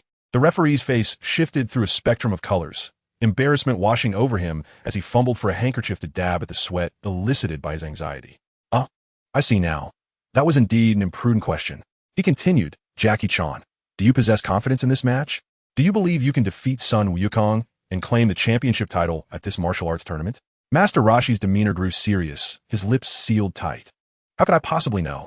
I shall simply do my utmost. Damn, are you two clowns sent by monkeys to torment me? If I am in the wrong, let the law punish me, not these buffoons who are messing with my psyche. The relentless barrage of criticism had unexpectedly fortified the referee's composure, though he raged internally. His exterior remained composed. Only the veins in his hand, gripping the microphone, betrayed his true feelings. It appears that the venerable Jackie Chan still harbors a pure, childlike heart, which is indeed a rarity. With that, the interview segment drew to a close, and the final confrontation commenced. In a rapid-fire delivery of formalities, the referee descended from a ring and struck the gong. As the sound resonated, Master Roshi transformed into a blur, charging towards Wukong with a powerful straight punch aimed directly at his face. Unfazed by the assault, Wukong slightly crouched, stepping back with his right foot to lower his center of gravity, evading the attack. In response, he executed a swift black tiger steel's heart move, targeting Master Roshi's chest. However, Master Roshi's left hand was poised, seizing Wukong's left wrist and pulling him into an embrace. Simultaneously, he drove his elbow downward, aiming a fierce strike at Wukong's head.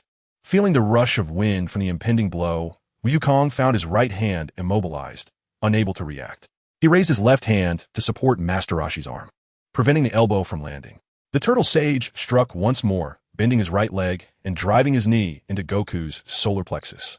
This time, Goku found himself restrained, his hands bound, leaving him unable to react in time and fully absorbing the knee strike. The forceful impact lifted Goku off his feet, rendering him powerless. His left hand could no longer support the turtle sage's right arm. Seizing the opportunity, the turtle sage continued his assault, grasping Goku's right wrist and preventing him from escaping the range of his attack.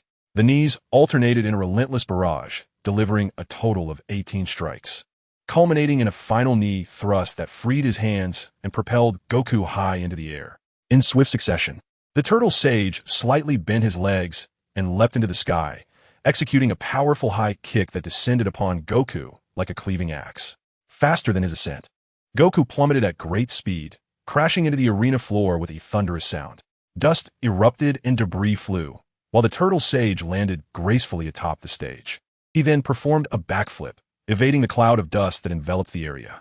Chapter 41, Strategy. The referee and the audience were left in a state of stunned silence, utterly astonished by the spectacle.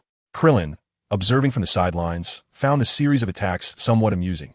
To the untrained eye, it appeared impressive, yet to those with knowledge. It was merely a display. Although the Turtle Sage's string of attacks seemed formidable, they lacked true force, merely appearing intimidating. Compared to the earlier series used against him, this was but a gentle caress, merely ruffling Goku's skin. The old turtle was imparting practical experience to his disciple, it seemed. With a slight shake of his head, Krillin extended his right arm, gently wrapping it around the waist of the demure launch, lazily yawning as his eyes remained fixed on the match. Under the scrutiny of the crowd, such intimate gestures rendered Launch exceedingly bashful. Glancing around, she noticed the audience engrossed in the contest, which allowed her to relax somewhat. Her cheeks flushed as she leaned her head slightly against Krillin's shoulder. The Turtle Sage turned his head slightly towards the referee, who immediately jolted back to reality. Feeling a wave of anxiety wash over him, the referee was grateful that he hadn't provoked the old man during the interview. Otherwise, he might have found himself in dire straits, with no chance to even rest. He patted his racing heart and began to commentate. The performance of contestant Jackie Chan is truly ferocious. As he spoke, he realized his voice sounded rather dull and quickly cleared his throat. Jackie Chan's offensive maneuvers are relentless. He exploits even the slightest openings, pursuing Goku with an unyielding barrage as fierce and dense as a tempest, flowing like a torrent with no respite. Goku is left utterly defenseless against this onslaught. Truly, the old warrior remains robust. His prowess is undiminished, and age has not dulled his edge. The flustered referee sensed a piercing gaze upon him and swiftly corrected himself. Ahem. Experience is indeed invaluable. The seasoned are ever more formidable. In summary, Jackie Chan's performance was outstanding, yet the question lingered.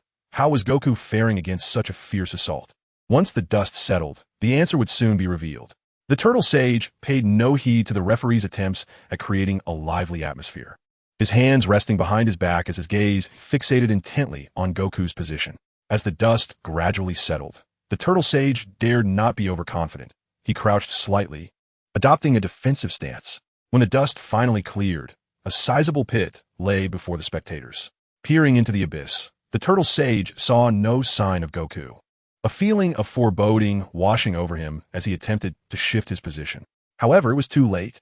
He felt a weight on the tops of his feet. Goku's feet had already pinned him in place, rendering him immobile. With hands drawn inward, the Turtle Sage sought to grasp Goku and hurl him away, though he had previously leveraged his height and long legs to unleash a flurry of strikes. Such advantages turned into liabilities the moment Goku drew near. Goku, being smaller in stature, required more compact movements to evade the Turtle Sage's grasp, and this brief moment afforded Goku ample opportunity to unleash his assault. His fist struck with the ferocity of unleashed tigers, relentlessly pummeling the Turtle Sage's torso. The dull thuds echoed in succession, as the Turtle Sage's arms lost their strength, hanging limply behind Goku, in stark contrast to the Turtle Sage's earlier knee strikes. Goku's blows were fully absorbed, as his feet remained firmly planted. Goku held no obligation to temper his strength. He delivered each strike with full force, leaving the Turtle Sage dazed. After a series of frenzied attacks, Goku leapt high and executed a powerful roundhouse kick that crashed down upon the Turtle Sage's head, the tremendous force driving one of his legs deep into the arena floor. Goku landed a few paces back, deliberately creating distance as he observed the Turtle Sage's response. The Turtle Sage's knees were embedded in the ground, his thighs erect, yet his torso bent forward, his right cheek pressed against the earth. Eyes rolled back in a display of defeat before the audience. The referee, mouth agape and eyes wide, stared in disbelief at the once mighty Turtle Sage, then glanced at Goku, who had just been driven into the ground, momentarily at a loss for words. The audience erupted in excitement. Is this little brat truly this formidable? Indeed, youth triumphs over age. The ancients did not deceive me. That was splendid. The kid is on the verge of victory. What a useless old man. This is an exhilarating match. Who could have anticipated such a rapid shift in offense and defense? The referee, still in shock, propped his chin up with his left hand and cleared his throat, announcing an astonishing scene has unfolded. Contestant Sun Wukong has not sustained significant damage from contestant Jackie Chan's attack. Instead, utilizing the swirling dust, he stealthily approached Jackie Chan in a strikingly similar manner. He returned the earlier assaults with equal fervor. One wonders if Jackie Chan can withstand this onslaught, given the undeniable disparity in their ages. After all, Jackie Chan's age may hinder his physical prowess in comparison to Sun Wukong. Unlike the earlier dust and chaos, the current situation in the arena is crystal clear. The athlete Jackie Chan has succumbed to unconsciousness. The countdown begins. Will Jackie regain consciousness during this interval? Will the match continue? Has the foremost martial arts master already determined his fate? Ladies and gentlemen, let us commence the countdown together. 10, 9, 8. With a vigilant gaze, Wukong watches Master Roshi, ever prepared for his potential resurgence. Yet, memories of their conversation after lunch linger in his mind. Wukong, the finals are this afternoon. Do you have confidence in defeating Jackie Chan? After their meal, Krillin had pulled Wukong beneath the shade of a tree for a discussion. Defeating Jackie Chan? I harbor little confidence. We have trained together for so long. Our strengths are nearly equal. Yet he managed to defeat you with such ease. He would likely do the same to me. Wukong expressed, a hint of despondency clouding his features as he looked at Krillin. Wukong, do you realize that I still had some strength left during this morning's match? But do you know why I was unable to rise? Why? Because his method of attack was focused on my joints and muscular areas. This approach inflicted minimal damage while leaving my body sore and difficult to control. Krillin replied with a serious countenance. Moreover, Jackie possesses unparalleled combat experience. Attempting to defeat him with mere punches and kicks is akin to climbing a mountain. You witnessed my struggle in our match. I could barely hold my ground. My defense was feeble at best. Therefore, to triumph in this contest, you must not engage him in a battle of brute force as I did. Instead, you must exploit his weaknesses, attacking with fervor where he is vulnerable. Wukong listened attentively, nodding earnestly at Krillin's insights. And where exactly lie his weaknesses? Complacency, Krillin asserted with conviction. Or perhaps testing would be a more precise term. He possesses a common flaw. He relishes in testing his opponents. He often toys with others, feigning a fair contest, only to gradually reveal the disparity in strength before ultimately defeating them. This is his weakness. He does not exert his full power from the outset. You must seize this opportunity to launch your attacks. Then, what about his vulnerable points? Wukong inquired. Your stature is shorter, which you must use to your advantage. Engage in close combat. Target his abdomen, chest, heart, and armpits. This will disrupt his breathing and may even cause him to gasp for air, if the assault is severe enough. He might even lose consciousness on the spot. Only by doing so do you possess a glimmer of hope for victory. Do you understand? Wukong pondered deeply, nodding emphatically after a moment of reflection. Yes, I understand. Chapter 42. A scheme within a scheme. The champion is decided. 6, 5, 4. Beneath the arena, Krillin gazed with a smile at Master Roshi, who lay prostrate on the ground. He tightened his grip around Launch's arm, feeling a sense of secret satisfaction within. Goku, you're still too young. If my senior brother were to grant you the title of the world's strongest, it would only bring you harm. Surely, this old turtle would not consent. Forgive me. After conversing with Krillin, Goku turned and found a shady spot beneath a tree to take a long nap, while Krillin leapt up into the branches above. There, Master Roshi lounged on a tree limb, leisurely swinging his legs. Does this sound acceptable, Master Mateto? He inquired, yawning broadly. Nodding in agreement, he soon succumbed to slumber. As the countdown neared its conclusion, Goku relaxed, turning to face the audience, joyfully raising his arms in celebration, ready to embrace the fruits of his victory. Unbeknownst to him, the countdown had halted. Goku, with a wide, carefree grin, noticed the audience below was silent, their eyes fixed upon him without uttering a word. Just then, he felt a sudden tap on his right shoulder. Goku yelped, startled, his hair and tail standing on end.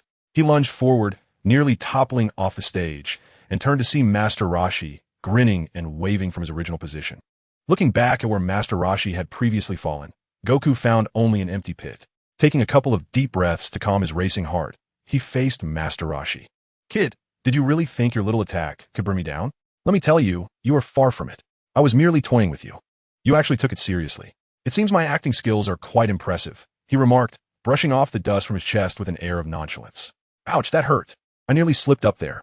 Goku's strikes are surprisingly heavy. If not for the referee's incessant chatter, I might have truly found myself in a predicament. Oh, so that is how it is. We have all been deceived by the masterful performance of the esteemed contestant, Jackie Chan, who was merely playing with Goku, came the realization. It was indeed hard to fathom that, despite his age, Jackie still possessed such a mischievous spirit, having tricked everyone present.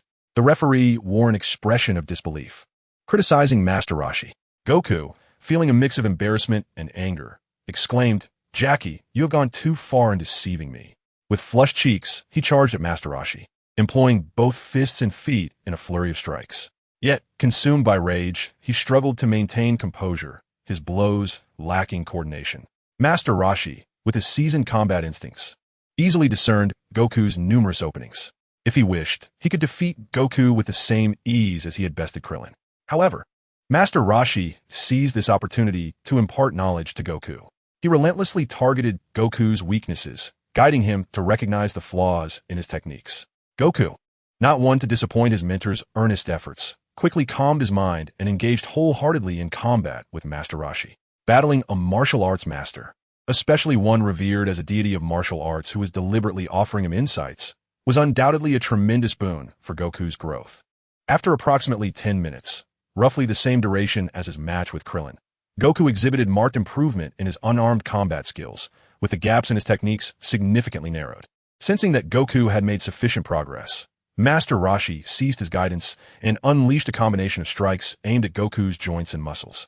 Reminiscent of his previous defeat of Krillin, experience prevailed. Against a serious Master Roshi who was no longer holding back, Goku appeared overly inexperienced. In contrast to Krillin, Goku's arrogance was notably pronounced. Thus, Master Roshi not only delivered a flurry of blows, but, after knocking Goku to the ground, added 2 small Kamehameha waves, effortlessly executed without any need for charging. Without granting Goku a chance for a comeback, he decisively kicked him off the stage. Like Krillin, Goku remained fully conscious, witnessing his defeat in the match.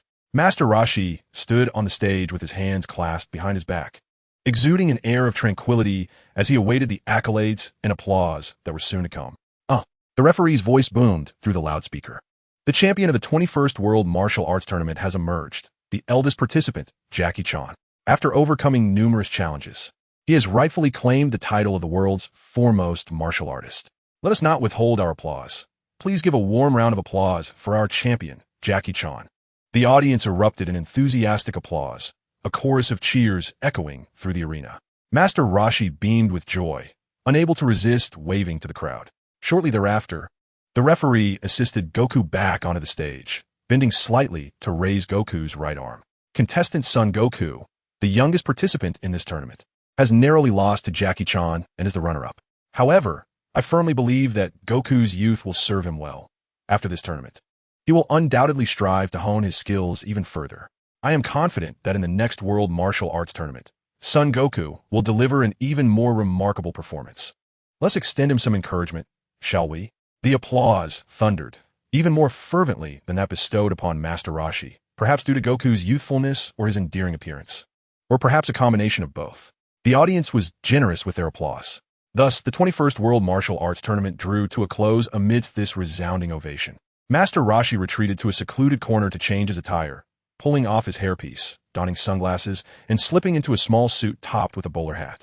Instantly, an air of lewdness enveloped him. As he weighed the 50,000 in prize money in his hands, he succumbed to a reverie filled with romantic fantasies. The audience began to disperse from the arena, while Krillin leaped onto the stage, producing a Senzu bean to feed to Goku. Upon swallowing the bean, Goku was rejuvenated, free from ailments and injuries. He emerged from the venue alongside Krillin and the others. Outside, Master Roshi squatted beneath a large tree, observing the throngs of passers-by with his keen eyes, scanning the scantily clad young women.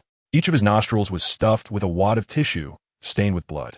Bulma, upon witnessing Master Roshi's lecherous demeanor, was filled with indignation. Look at him. I knew this old man was secretly leering. I was right all along.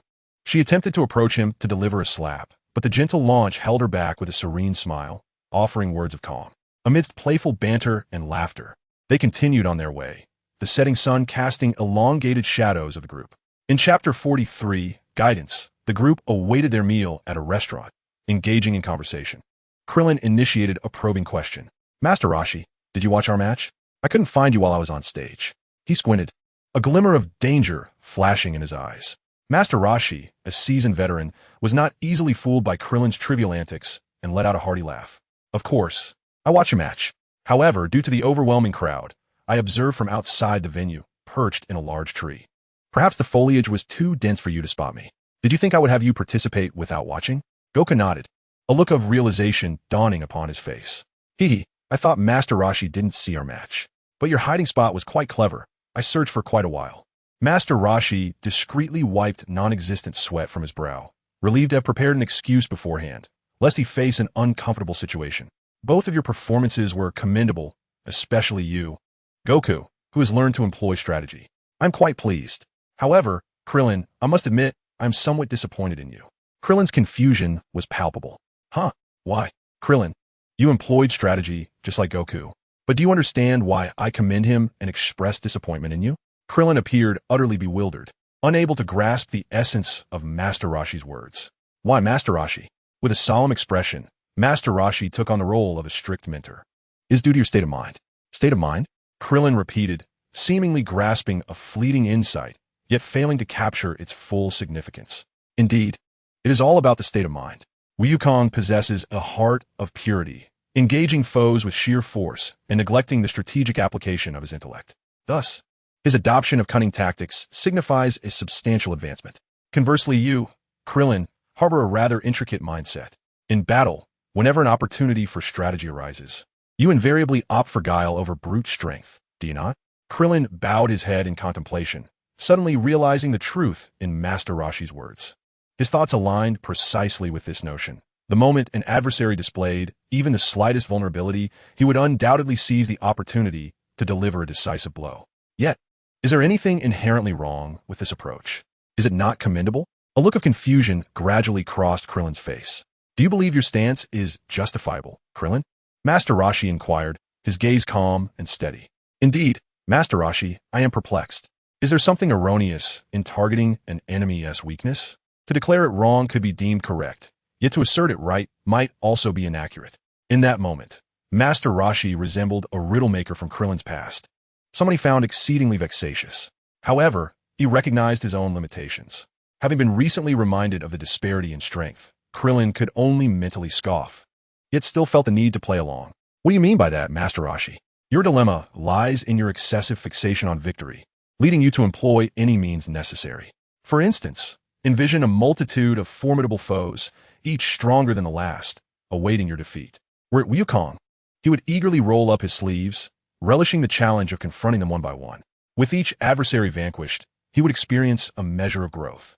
However, with so many opponents, his lack of prudence in conserving his strength could ultimately lead to his downfall before one particularly daunting foe. As for you, Krillin, your approach diverges from Wukong's. You meticulously devise strategies, exploiting your opponent's weaknesses to overcome them with minimal expenditure of effort. Yet Krillin remained perplexed. Is this not the correct approach? Must one resort to sheer force, exhausting oneself? Certainly not. Should you engage in battle with your planned strategies, you would find early victories with minimal exertion. However, therein lies the rub. Your opportunities for growth and strength would be severely limited. What happens later? When an adversary's vulnerability presents itself, but you lack the requisite strength to capitalize on it, then you would find yourself in dire straits. At this juncture, Krillin appeared to grasp Master Rashi's intent. So, the principle is to fight when necessary, and to strategize only when one cannot prevail. Master Rashi regarded Krillin with a look of appreciation, nodding with a sense of paternal pride. Indeed, when faced with an enemy that is not insurmountable, I hope you can emulate Wukong's spirit. Striving with utmost effort is highly beneficial for your growth and strength. Conversely, when confronted with adversaries beyond your means, Wukong, you must learn from Krillin. Blind recklessness is merely an exercise in futility. Remember, there are always those stronger than you, and the world is vast with formidable opponents beyond your current comprehension. If you are merely satisfied with possessing this little power, then you're underestimating the entirety of humanity. The recent competition's champion serves as a prime example. True cultivation has only just commenced. As Master Rashi grew increasingly serious and raised his voice, it seemed he might erupt into a shout. Returning to his seat, he surveyed his two stunned disciples and, contentedly, took a sip from his teacup. After such a long period of busyness, I have finally articulated these thoughts. Not to mention, I have indulged in a bit of self-praise. How delightful it is. Setting down his teacup, Master Rashi continued. Thus, from now on, you two must learn from one another, avoiding arrogance and complacency that could lead you astray. Do you understand? The advantages of having a distinguished mentor become apparent, allowing you to circumvent unnecessary detours and steer clear of missteps. In an effort to impart some genuine lessons to his disciples, Master Rashi even adopted a different name and appearance to participate in the Grand Martial Arts Tournament. showcasing his dedication. Understanding the underlying intentions, Krillin was deeply moved and resolved to extract some valuable insights from him, at the very least, to learn a few powerful techniques. Master Roshi, you mentioned we performed excellently. Is there any reward? Perhaps you could teach us a few secret moves? Krillin inquired respectfully. Master Roshi cast a sidelong glance at the Reverend Krillin and replied, I've already imparted all that I can teach you. What remains is your own endeavor. No matter how formidable the techniques of others may be, they might not suit you. Only the techniques you comprehend yourself will truly be your own. Thus, my reluctance to teach further is ultimately for your benefit. Do not be overly fixated on learning the methods of others, as this will constrict your imagination and hinder your growth. Given our commendable performance, do we not deserve some form of reward? Krillin pressed, unwilling to concede defeat. Master Roshi, aware of Krillin's intention to extract something valuable from him. After all, he had not lived for over 300 years for naught, felt it would be inappropriate as their teacher not to provide some form of reward. However, teaching them techniques seemed ill-fitting. After some contemplation, he feigned impatience and waved his hand dismissively. This meal is on me. Eat to your heart's content, consider it your reward. And do not trouble me further. Chapter 44. The Embarrassment of the Martial Arts God. Observing Krillin's incredulous expression, Master Roshi felt a surge of amusement, thinking, You may indulge in this feast as you wish.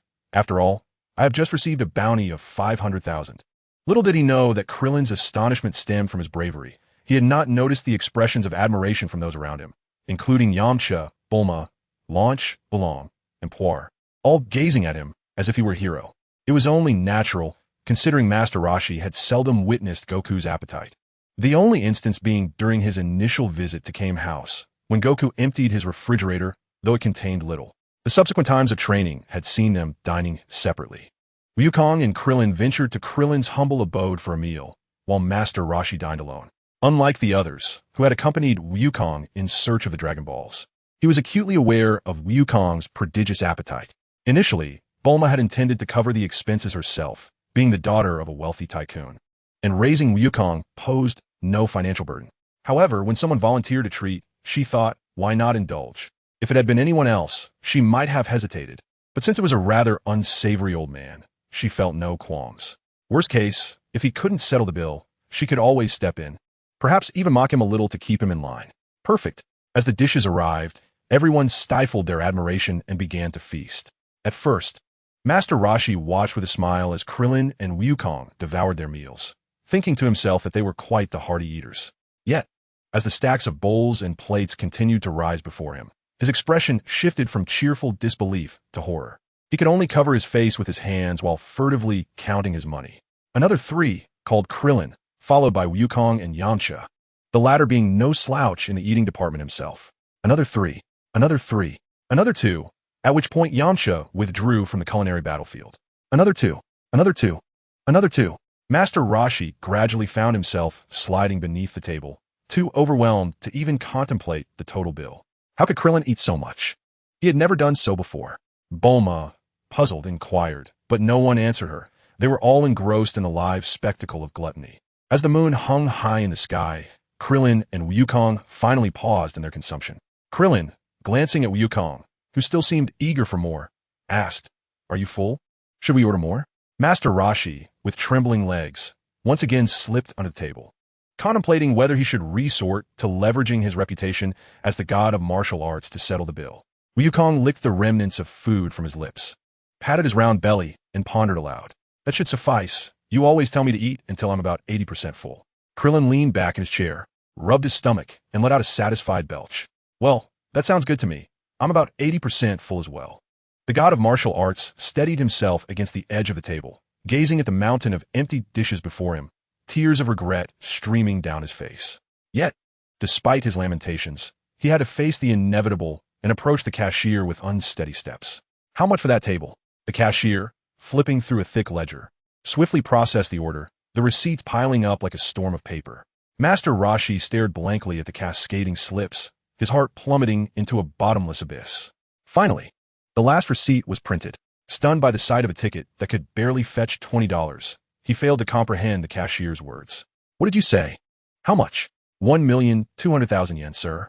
The front desk attendant wore an expression akin to that of a dog basking in the sun. Clearly taken aback by the sight of such gluttony, 2 individuals, no less. Master Rashi, contemplating the 50,000 yen prize in his possession, decided to leverage his presence. He glanced back at the group engaged in lively conversation at the table, and with a swift motion, he pulled the front desk attendant closer, whispering, "Hey, young man, I'm a bit short on cash today, but I'm treating everyone to dinner. It would be quite embarrassing if I couldn't settle the bill. So would it be possible for me to owe you for now?" Noticing the attendant's enigmatic expression, as if he were about to speak, Master Rashi hastily added, "Rest assured, I am not a fraud. I am the renowned Master Mateto, the god of martial arts. If you doubt my word, I can leave my identification as collateral." The front desk attendant, wearing a perplexed expression, replied, "There's no need for that, sir. Your table has already settled the bill, courtesy of that bald gentleman over there." "Did he not inform you?" Master Rashi responded, "Oh, is that so? My apologies for the confusion." It appeared that Krillin had taken care of the payment while he was in the restroom, wiping the nervous sweat from his brow with a handkerchief. Master Rashi felt a wave of relief. His disciple had silently alleviated his predicament. Returning to the dining table, they exchanged a few more pleasantries before rising to leave the restaurant. Krillin discreetly lagged a few steps behind, whispering a few words to the front desk attendant before receiving an item and casually stowing it away in his infinite necklace. As they exited the restaurant, the World Martial Arts Tournament had concluded, and the organizers no longer provided accommodations. "Why not stay at my place for the night?" Krillin proposed, to which everyone readily agreed. Summoning the vertical lift, they returned to the cloud-top villa. After a moment of astonishment, they each retired to their quarters. After practicing his musical skills and hydrating, Krillin embraced Lan Chi and fell into a deep slumber. The night passed in silence. Chapter 45. Morning Training. Yamcha descends into hell. In the early hours of the following day, Krillin struggled to move the long, white leg draped over him and finally managed to rise. Gazing down, he sighed with a wry smile. Still not of age to engage in any transgressions. Feeling parched, he hurried to the well above him and took several hearty gulps of water. "Ugh, why must you disturb me so early? Didn't you practice enough last night?" Lan Chi pushed Krillin away, her azure eyes narrowing slightly, her sweet voice enchanting. She playfully slapped his mischievous hand, stretched languidly, and let out a soft, cat-like hum. "Up so early? Are you going out to train? Allow me to prepare breakfast for you," she said, rising and noticing Krillin's respectful demeanor. A subtle smile graced her lips, and a glint of mischief flickered in her bright blue eyes.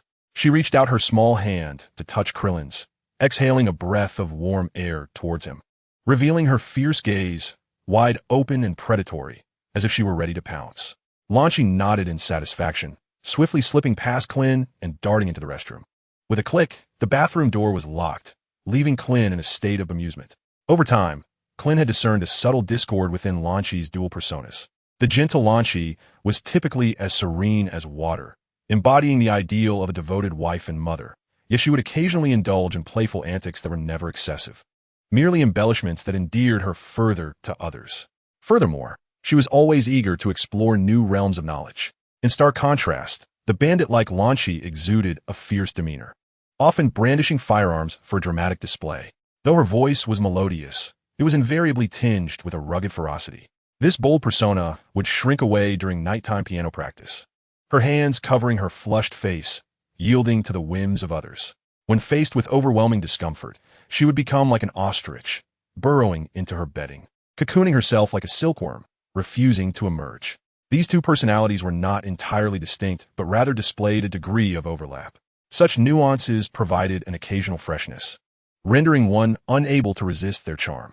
This was the allure of the boudoir, the joy of painting the eyebrows, a delight not meant for outsiders. Inwardly reciting the heart-purifying mantra, Shenlong gradually succumbed to slumber. Only then did Klin dare to venture out for his daily exercise. Upon exiting, he found Wukong diligently training at the Cloud Summit Training Square, drenched in sweat, indicating he had been at it for quite some time. Klin silently resolved to emulate Wukong, greeting him before commencing his own regimen. Before long, the clock struck 8, and the others began to rise. Stepping outside to take in the scenery, Yamcha felt a pang of shame upon witnessing the industriousness of Klin and Wukong. He realized he had been somewhat lax. Master Rashi nodded appreciatively, pleased to see his two disciples so dedicated to their training. Meanwhile, Lan Chi had prepared breakfast, consisting mostly of cooked meats and stews, with few items freshly made. Otherwise, she would be overwhelmed by the appetites of Klin and Wukong. two voracious eaters. Inviting everyone to the table, Bulma sighed slightly at the sight of the piled-up food. If she were to rise early every day to prepare breakfast, she would surely go mad within a few days. The genius girl would not squander her time on such trivialities. After the group finished their meal, they typically gathered to watch a food broadcast. Once the broadcast concluded, Master Roshi stood up to bid farewell to everyone. He preferred a quieter life, immersed in the study of martial arts, as having too many people around could be inconvenient. With the world's martial arts tournament concluded, it is time for us to part ways. Explore and see the world. Reading thousands of books cannot compare to traveling thousands of miles. You should seek out those hidden masters, he advised before turning to leave. Yamcha hesitated for a moment, gathering his courage. Excuse me, Master Wutian. May I accompany you for a period of training? Master Roshi turned to Yamcha with a look of disbelief, ready to refuse. Is that so? If you wish to cultivate alongside him, then I shall also reside with you to attend to your daily needs, Bulma remarked thoughtfully. Master Roshi swallowed his rejection, his countenance softening with kindness. Is that so? Very well, as long as you can endure the hardships. Yamcha was overjoyed. Really, Master Potato? Rest assured, no matter the challenges, I will persevere. Krillin, rubbing his belly, approached Yamcha and patted his shoulder with a gaze filled with sympathy. With a soft sigh, he walked away. Yamcha, feeling slightly anxious from Krillin's gesture, grasped Krillin's arm, his face a mask of inquiry. Krillin gently pushed Yamcha's arm away with his other hand, offering a look that wished him luck, leaving Yamcha in a state of uncertainty, alternating between anticipation and panic. Krillin approached Master Roshi, discreetly handing over some martial arts uniforms and visual martial arts manuals he had gathered during this time. He then returned to his seat, slumping beside Goku. After bidding farewell, Master Roshi led Bulma, Yamcha, and the others to Kame House, preparing for their training. With everyone gone, there remained over 3 months until the Dragon Balls would reappear. Merely staying indoors would not yield significant strength improvement. Krillin resolved to disregard Master Roshi's advice, and, with some fish snacks in tow, headed to Korin Tower to request training from Master Korin for himself and Goku. Upon sharing this thought with Goku, who was eager to grow stronger, he readily agreed. However, Goku expressed his desire to seek the 4-star ball after the Dragon Balls appeared, a cherished relic from his grandfather. Krillin, understanding the sentiment, could not refuse. With a mutual agreement, Krillin promptly took to the skies in the Nimbus, acquiring various types of fish before making his way directly to Korin Tower. Chapter 46, Ascending the Tower, Part 1. At the summit of Korin Tower, you come bearing such an abundance of fish. How generous of you. Master Korin chuckled heartily, accepting the fish Krillin had brought. One does not visit without purpose, young man. Speak your mind. What do you want? Master Korin regarded Krillin with a sidelong glance. As expected of you, Master Korin. I cannot conceal my intentions from your keen insight, Krillin replied with a chuckle, directly stating his purpose without circumlocution. The World Martial Arts Tournament has concluded, and Master Potato has deemed us ready to venture forth. However, after much contemplation, I believe it would be more beneficial to study under you for a time. Hence, I have come to seek your guidance. Upon hearing this request, Master Korin's expression fell, his feline face drooping. He languidly licked his paw and wiped his face with it. It seems I am at your mercy. I cannot refuse your request. Very well. You may stay here. Make your way to the base of the tower first.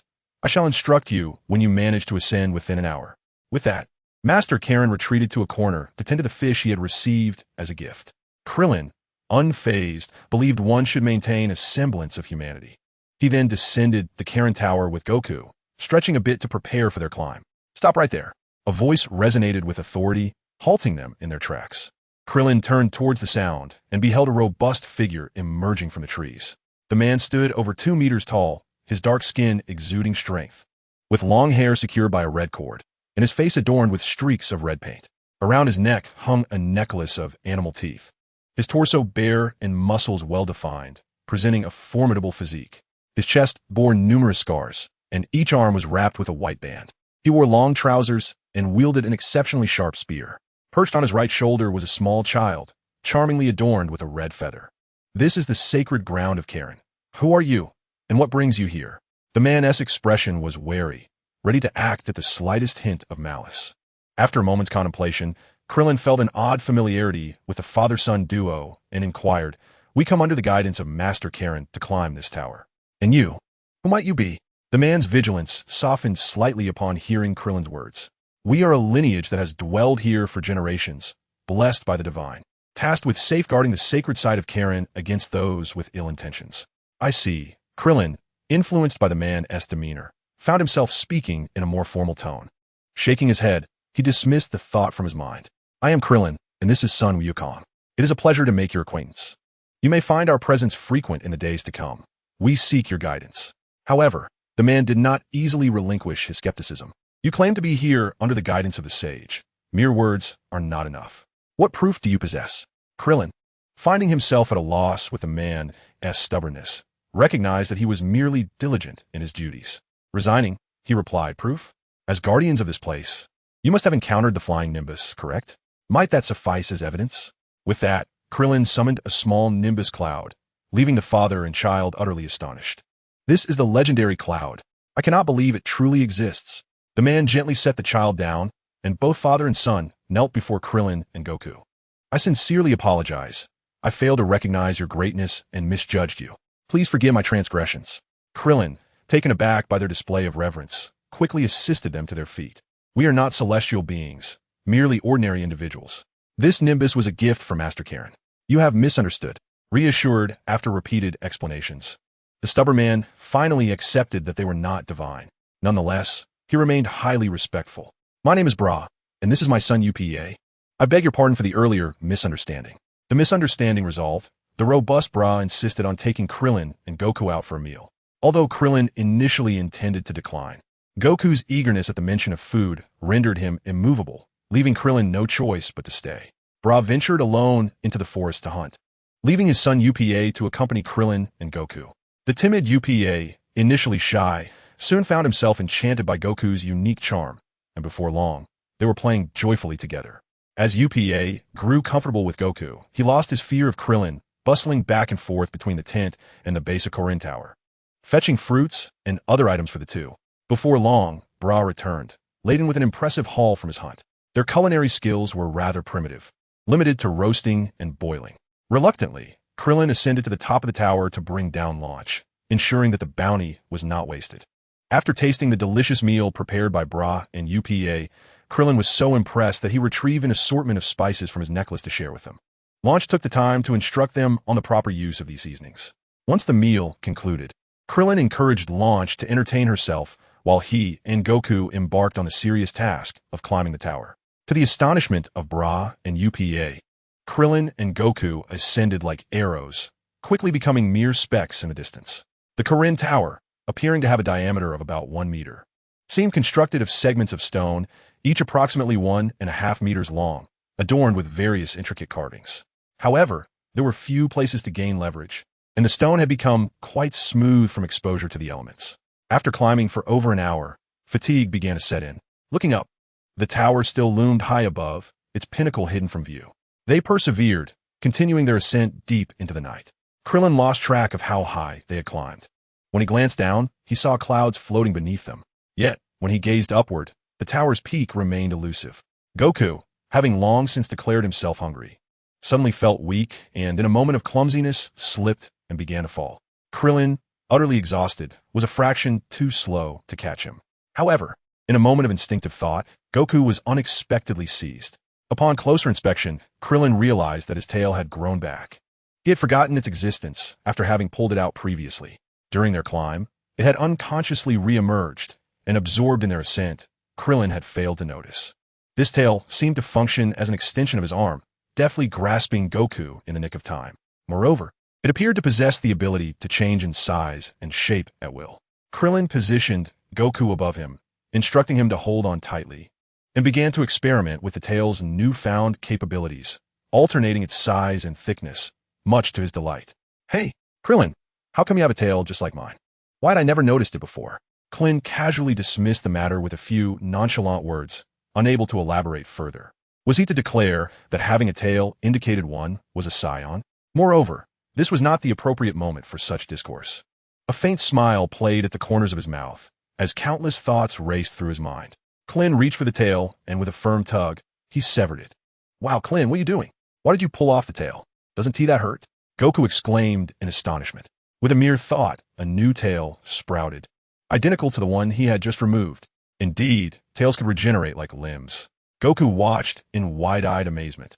Yet his immense heart and remarkable capacity for acceptance shielded him from distress. He simply held the severed tail in front of his eyes, gazing at it with a hint of curiosity, as though contemplating the possibility of experiencing the same. Seeing Goku lost in thought, Krillin's playful spirit ignited. He elongated the tail to 2 meters and playfully swatted Goku on the backside. Wow. Chapter 47, Climbing the Tower, Part 2. Suddenly jolted from his reverie by the unexpected strike, Goku panicked, nearly losing his grip and tumbling down. Goku, climb faster. Once we reach the top of the tower, we can eat. Goku glanced at Krillin's tail, then patted his own stomach, saliva pooling in his mouth like a torrential flood. His eyes flickered like a television screen, flashing images of various foods. Food, food, he murmured, lost in his daydream. Smack! Another swift strike from the tail landed heavily, as Krillin wiped the drool that had splattered onto his face with a handkerchief. You fool, hurry up and climb. If you keep drooling like that, you won't get to eat.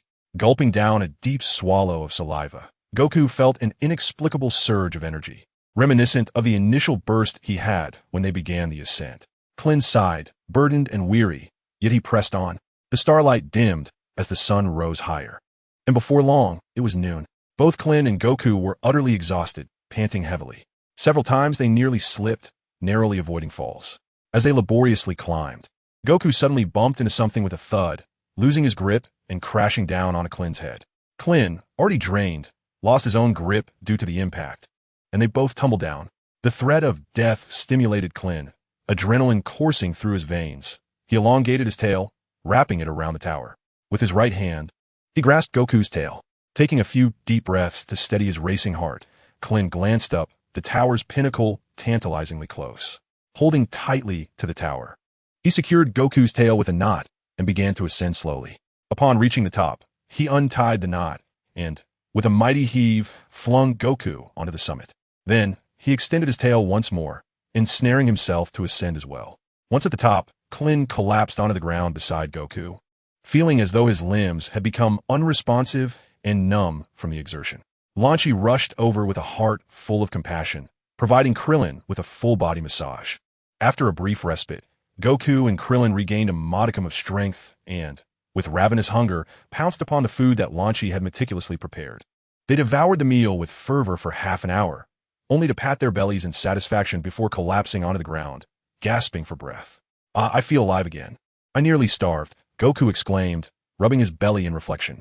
Though Krillin remained silent, his expression mirrored blissful contentment, as if he had entered a realm of paradise. Mere seconds later, both Krillin and Goku succumbed to deep slumber. Lan Chi gently covered them with a blanket and turned to continue her culinary endeavors.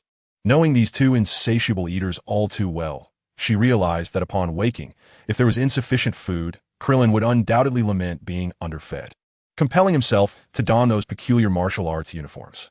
With this thought, Lan Chi's cheeks flushed slightly as she playfully patted her face, her steps light and buoyant as she hummed a tune while preparing. As the moon illuminated the treetops, the sounds of Krillin and Goku's snoring gradually faded. Lured by the aroma of the meal, they made their way to the dining table to indulge. Master Roshi looked upon the two with disdain, leisurely gnawing on a fish, surrounded by a pile of fish bones. Once they finished their meal, Master Roshi elegantly wiped the corner of his mouth and addressed them. You two took 22 hours to ascend. That is truly pathetic. Tomorrow, when you descend, do not use the flying nimbus. Instead, climb down. With that, he swished his tail and ascended to the second floor to rest. Krillin and Goku exchanged glances, their faces etched with dismay as they summoned their respective cloud palaces to return home for rest. Goku fell into a deep slumber upon arriving home, while Krillin experienced a far more blissful evening, with Lan Chi beside him, offering a soothing massage to relax his muscles. After a time, Krillin reciprocated by massaging Lan Chi, finding joy in the intimate exchange. As fatigue set in, he began cracking walnuts, embodying the romantic essence of manhood that blossomed from childhood, bringing a sense of accomplishment. With a new bed, cradled by the warmth of Lan Chi, Krillin drifted into a profound slumber. The following day, at 4:30 in the morning, Krillin roused Goku, and they began their descent from the pinnacle of Korin Tower. As the saying goes, it is easier to ascend a mountain than to descend. The same holds true for the tower. Krillin initially believed the descent would be trivial, but after a while, he realized that climbing down proved to be more challenging than going up. Ascending merely required a firm grip and careful footing, yet descending demanded caution and steady exploration. One misstep could lead to a perilous fall. Each step was taken with trepidation, resulting in the descent consuming an entire day and night. By the time dawn broke the following day, they found themselves perilously close to a disastrous tumble. The thunderous sound of their landing startled Bora and UPA, who rushed to assist Goku and Krillin, pulling them from the pit and kindling a fire to prepare a meal. After a hearty meal, Krillin and Goku succumbed to a deep slumber. "Damn it, don't come near me." Yamcha, ensnared by iron chains, shouted in despair at the swarm of bees above. He had come to understand the meaning behind Krillin's sympathetic gaze from days prior.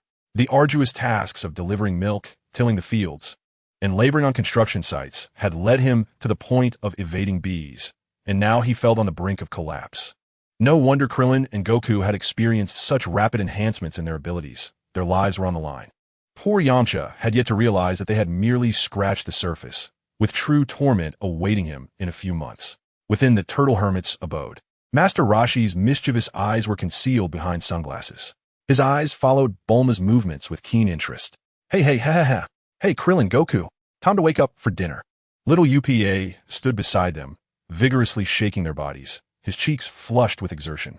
Groggily, Krillin opened his eyes, lifted UPA, and, grasping Goku's belt, made his way to the campfire.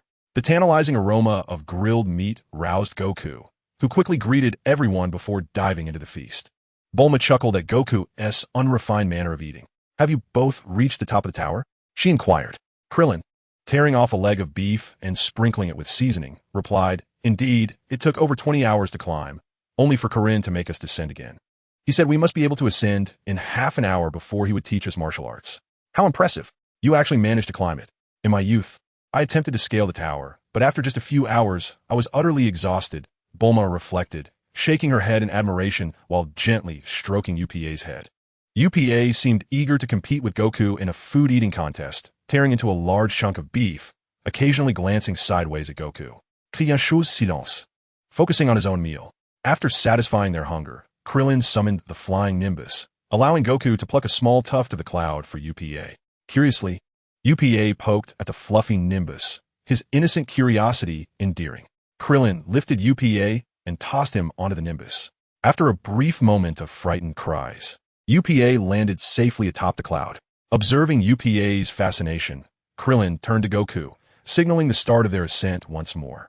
This time, they reached the tower's summit in just over 10 hours, astonishing Master Krillin.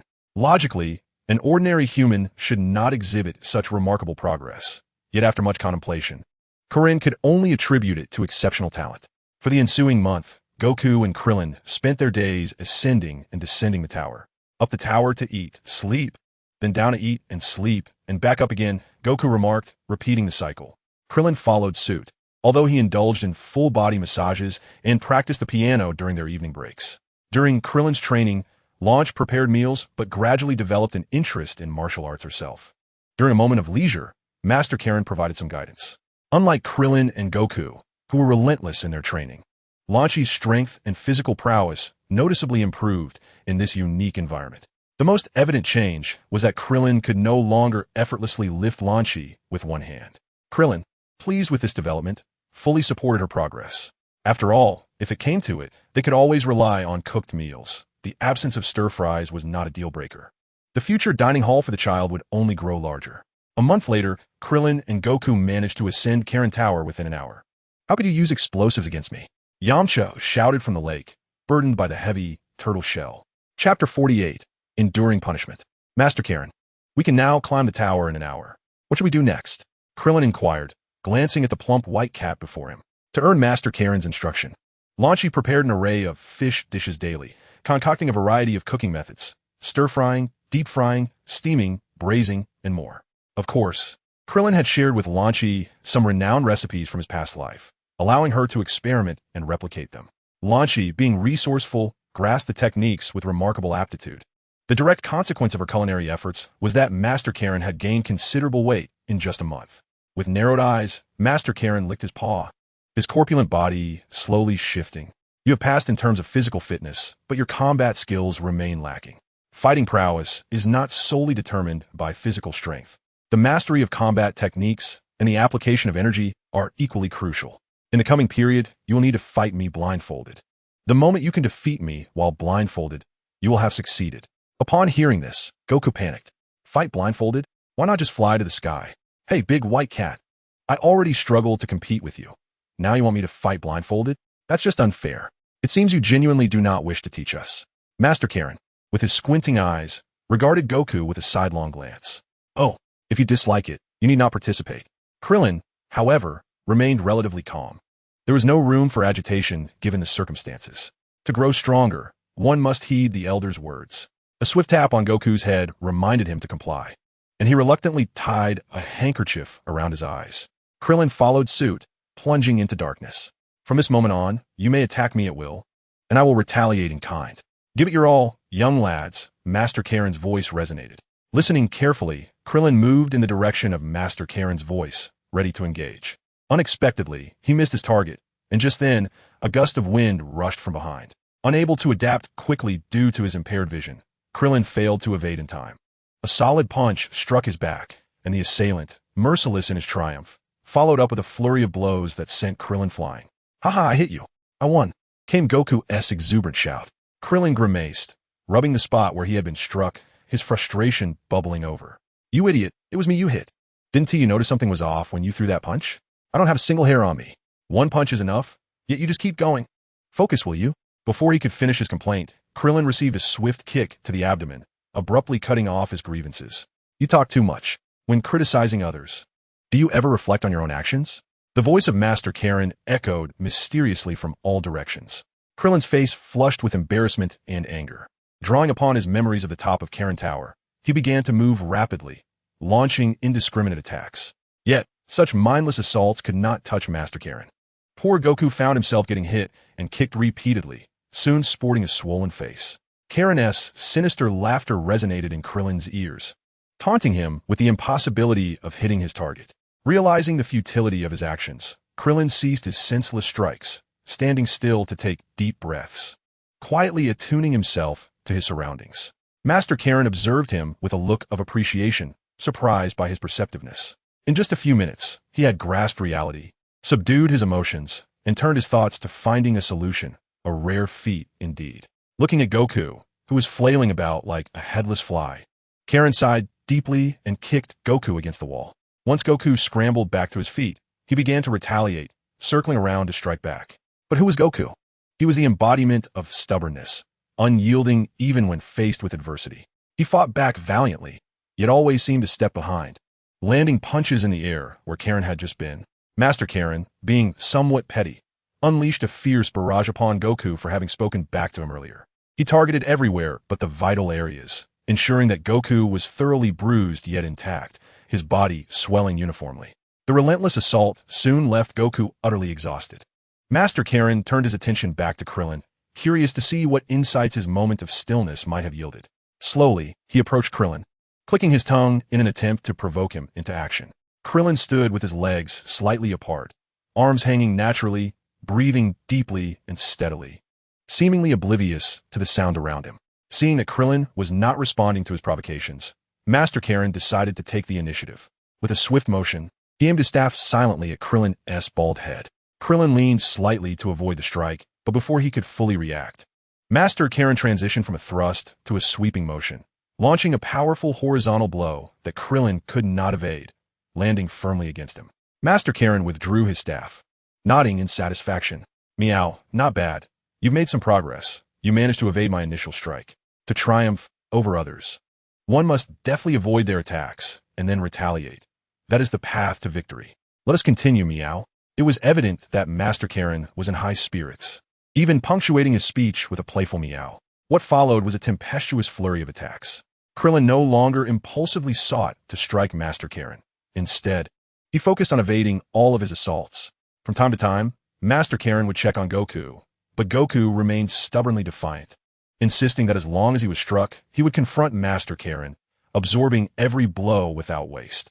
The anguished cries of pain from Goku were unbearable for Krillin, prompting him to offer a piece of advice. Goku, refrain from unnecessary movements. Think of the bees. Damn it, with 4 beehives already, do you really need to add more? You might as well just kill me. Yamcha, covered in welts, cursed loudly at Master Roshi, whose amused demeanor only prompted him to sip another cup of hot tea.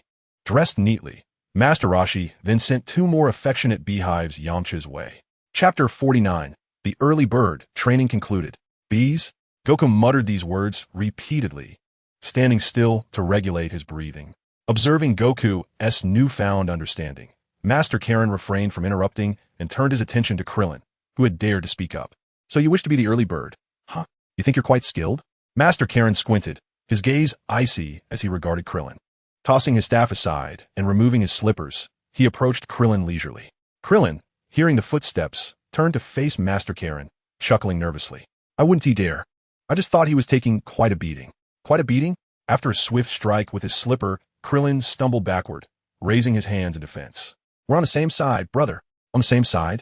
Another swift strike sent Krillin tumbling, scrambling to evade.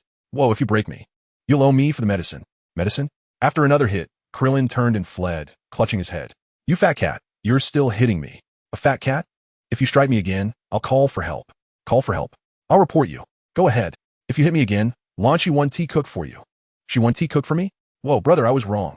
You were wrong. You fat cat. What do you want from me? Frustration made Krillin's accent slip. What do I want? Blinded by anger, Krillin collided with a corner, realizing he had nowhere to escape. Brother, spare me. Spare your own kind, medicine fees, fat cat. No fish. You are the early bird.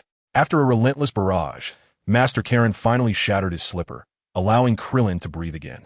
He turned to face Goku, removing the other slipper. Panting, Master Karen approached Goku with a pair of slippers in hand, intending to prepare a delightful dish of stir-fried meat. Suddenly, a piercing cat cry echoed through the air as Krillin seized the opportunity to deliver a swift kick, sending Master Karen crashing against the wall. The feline sage, with a swift paw against the wall, leaped down, his expression shifting from anger to amusement. Remarkably, he acknowledged Krillin's cleverness in launching a surprise attack, and the precision of his strike was commendable. Krillin, ever vigilant against the imminent retaliation, chuckled nervously. Oh, I still have much to learn. Grasping the slippers in his left hand, Master Karen retrieved his staff, cautioning that it was wise to be humble when one's strength was lacking. In a swift motion, the slippers and staff struck Krillin's face before he could react, causing him considerable pain. You will feel this. Master Karen's icy words resonated as Krillin, clutching his face, retreated in discomfort. Goku, stealthily approaching on tiptoe, aimed to deliver a punch to Master Karen's back. However, just as he raised his hand, he was sent crashing against the wall by a well-aimed strike. Did you think I would let my guard down after just being kicked? Krillin sheepishly withdrew, bracing himself for Master Karen's next move. Unfazed, Goku pried himself off the wall, straining to hear the sounds of Master Karen's assault on Krillin. Holding his breath, he crept closer, but fate dealt him a cruel hand. Before he could reach, he too fell victim to the slippers and staff. Thus, for 3 consecutive days, Krillin and Goku bore the marks of their training, their faces bruised and battered. On the 4th day, they began to evade some of the attacks, and by the 10th day, they could dodge half of them. After 2 weeks, they managed to evade most of the onslaught, blocking the remainder. This experience illustrated a profound truth. Adversity forges strength. Endure enough hardship, and even the most unyielding iron can be transformed into tempered steel. A month later, they could successfully defend against all of Master Karen's assaults. 10 days later, both Krillin and Goku found themselves able to retaliate with a few strikes, albeit with less precision. Shouts of frustration filled the air. Krillin, you hit me again. Goku, you missed. Another 10 days passed, and they began to dominate Master Karen, who, having lived for over 8 centuries, was not one to lose face easily. They transitioned to one-on-one combat, where Master Karen initially held the advantage, overpowering both. However, after 2 days, the tides turned, and they became evenly matched. The cunning old cat resorted to underhanded tactics, seizing an opportunity to deliver a surprise attack on Krillin, followed by a relentless onslaught. Ah, you wretched cat, Krillin exclaimed in exasperation. This episode could be aptly titled Krillin's Defeat in the Garden, Master Karen's Oversight. In the following days, Krillin and Goku elevated their defensive skills, rendering Master Karen's tricks ineffective. Yet before long, they found themselves on the receiving end once more. After just 2 days of renewed training, the old cat declared an abrupt end to their sessions. As the fabled Dragon Balls were soon to appear, Krillin reluctantly agreed to cease his training. However, just as the old cat let down his guard, Krillin swiftly seized control of him. Goku, come quickly. Goku. grinning from ear to ear, approached with an air of exuberance, his hands clawed and constantly flexing. Meow. What are you planning to do? Let me go, please. No, don't. Ah, please. It tickles. Stop it. Meow. Master Karen struggled in vain, unable to break free. Goku relentlessly scratched at Master Karen, seeking a measure of retribution for the torment he had endured over the past 2 months.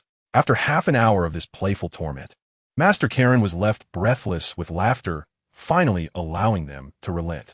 Master Karen lay on the floor, resembling a fish out of water, occasionally twitching in exhaustion, dripping with sweat as if he had just emerged from a river. Observing the dire situation, Krillin, disregarding the food Lan Chi had prepared, summoned the flying Nimbus and tossed Goku onto it. He then produced a Senza bean to feed to Master Karen, and before he could rise, he scooped up Lan Chi and leapt onto the Nimbus. After swallowing the Senza bean, Master Karen stood up, shaking off the perspiration. You two rascals better not let me catch you again, or I will scratch you to bits. Krillin, holding Lan Chi, stood proudly atop the Nimbus, laughing boisterously. If you chase me, and you actually catch me, I'll let you have it. Master Karen stood at the tower's peak, seething with impotent rage. Where on earth is that last piece of stone? It's the only one left. Chapter 50, The Emergence of the Dragon Balls. At noon, the fleeing Krillin felt a pang of hunger. Though there was food prepared by Lan Chi at the tower's summit, he hesitated to ascend. After a moment of contemplation, he suddenly remembered he had yet to bid farewell to Bulma and UPA. With a determined clap of his thigh, he summoned a small cloud and descended. Upon their arrival, they found Bulma and UPA enjoying a meal, and Goku, ecstatic, dove in to join them. Due to Krillin's month-long ascent to the tower, Bulma and UPA had grown quite familiar with Lan Chi. Krillin retrieved various meats from his endless necklace and began roasting them over the campfire. Are you all leaving? Bulma, seasoned by experience, quickly surmised Krillin's intention to depart. Krillin responded with a gentle smile and a nod. Master Karen has said we are ready to set out. So all good things must come to an end. We will surely meet again. With tears brimming in his eyes, UPA clutched Lan Chi's sleeve, reluctant to part ways. Throughout the month, Lan Chi had frequently descended the tower to cook for Krillin and Goku, often transforming in the process. As time passed, UPA had grown accustomed to this kind-hearted older sister, who frequently dyed her hair. Moreover, Lan Chi's rough edges had softened considerably in Krillin's presence. She no longer brandished her gun at familiar faces. Thus, little UPA dared to approach the bandit, Lan Chi, albeit only to tug at her sleeve. Had it been the gentle Lan Chi, she would have likely leapt into her embrace. The bandit, Lan Chi, harbored an aversion to the cries of children. She swiftly withdrew her sleeve from little UPA's grasp and, tearing off a roasted bird leg from the bonfire, stuffed it into his mouth. Shifting slightly away from UPA, she sought to distance herself from him. Noticing that the bandit ignored him, little UPA ran over to Bra for comfort, bird leg in mouth. Just as he opened his mouth to cry, the bird leg fell, and in a flurry, he grasped it tightly, forgetting his tears. Lan Chi, observing UPA's clumsy demeanor, couldn't help but stifle a laugh, before turning her gaze elsewhere, tightly sealing her lips as though frightened of being seen in mirth. Bra gently stroked little UPA's head, and the tender gesture evoked the phrase a tough man with a gentle heart. After a moment of soft reassurance, a smile finally blossomed on UPA's face once more. Krillin, witnessing the harmonious scene before him, felt a wave of emotions swell within. Casting a sidelong glance at Lan Chi beside him, her golden hair cascading over her shoulders, emerald eyes intently focused on the food over the fire, he watched as she occasionally turned it over, sprinkling spices atop. Sensing Krillin's gaze upon her, a faint blush crept across her fair cheeks. The sentiments of youth are often poetic, regardless of her disposition. The first stirrings of affection are invariably accompanied by shyness. Krillin reached out to take the bandit Lan Chi's hand, their fingers entwining, which deepened the blush upon her face. Lan Chi, steadfastly fixated on the food, waved her other hand near her face, murmuring, "So hot. I need to cool off," though it was unclear to whom her words were directed. Krillin understood this as a sign of her shyness. He promptly released her hand, and Lan Chi briskly walked to a shaded area, turning her back to the others. Wukong continued to eat with fervor, indifferent to the happenings around him as long as food was present. Bra lifted little UPA onto his shoulder, and UPA began to nibble on the bird leg that Lan Chi had given him. Are we leaving after the meal? Indeed, to search for the Dragon Balls. The relics of Grandpa Wukong. I see. May your quest be successful. Ha ha. Thank you for your kind words. A sudden sneeze interrupted Klin and Bra's conversation. Klin turned to see gentle Lan Chi scanning the surroundings. Calling out to her, she approached and naturally settled beside Klin, deftly flipping the food over the fire while skillfully sprinkling spices. Klin took hold of Lan Chi's hand, their fingers interlocking. Lan Chi curiously glanced at Klin, then lowered her gaze to their clasped hands. With a gentle smile, she turned her attention back to the food, deftly flipping it with her free hand. Upon seeing the gentle Lan Chi emerge, little UPA slid down Bra's sturdy arm and lunged toward Lan Chi. She tenderly patted UPA's head and handed him a small roasted bird from the rack. Little UPA, filled with excitement, rushed over to Bra, proudly showcasing a small bird. After finishing their lunch, Klin and his companions bid farewell to Bra and her father. With tears welling in his eyes, little UPA suddenly turned and dashed into the tent. After a moment of rummaging, he emerged holding something and ran to Lan Chi. She crouched down and accepted the item from little UPA's hands. As Klin conversed with Bra, he casually glanced over, noticing a smooth orb radiating a yellow glow. A Dragon Ball? Klin took the Dragon Ball from Lan Chi, examining it closely. It was the 5-star ball. Goku, upon seeing the Dragon Ball in Klin's hand, leaped up and snatched it away. 1, 2, 3, 4, 5. Ah, it's the 5-star ball, not Grandpa's 4-star ball, Goku remarked with a hint of disappointment. It was only then that Bra spoke up. Is this the Dragon Ball you were searching for? Yes. But this isn't the one Goku wanted. Klin waved goodbye to the father and son, signaling his departure. Lan Chi gently patted little UPA's head, whispering something. Farewell, Bra. And little UPA, goodbye, goodbye sniff. Summoning the Nimbus, Klin ascended to the tower's peak, where he spotted Master Karen napping. Although he surely sensed their arrival, Klin refrained from disturbing him, leaving behind some fish as he headed towards the direction indicated by the Dragon Ball radar. Master Karen rolled over, muttering to himself, those two rascals, my fish, sigh. Meanwhile, Emperor Pilaf's loyal dog, Shu, eagerly pushed open the door to Pilaf's chamber, revealing a trembling figure on the floor. Please no, spare me. I'll give you anything, just don't blow me up. Shu gently nudged Pilaf, calling out, Emperor Pilaf? Emperor Pilaf, wake up. Did you have another nightmare? Startled, Pilaf sat upright, shouting, don't come near me. This frightened Shu, who stumbled backward. With a dazed expression, Pilaf appeared still trapped in his nightmare, unable to fully awaken. Gathering his courage, Shu approached Pilaf and gently shook his shoulder. Emperor Pilaf, it's time to get up. Emperor Pilaf. Chapter 51, Signs of the Enemy. Pilaf stood, brushing the dust off his robe, feigning nonchalance. It's quite pleasant to nap on the floor occasionally. Ha. However, Shu bluntly remarked, but, Emperor Pilaf, you sleep on the floor every day. Enraged, Pilaf swatted Shu on the head with his slipper and angrily seated himself on the bed. What do you want? If it's not something of great importance, you're in trouble. A bead of cold sweat formed on Shu's canine face. Pilaf was unpredictable and fond of devising bizarre punishments. It's something very important, absolutely significant. The Dragon Balls have appeared. What? The Dragon Balls have appeared? Is that true? Pilaf leapt from his bed with exuberance, seizing Shu's canine head and shaking it vigorously. Please, King Pilaf, stop shaking.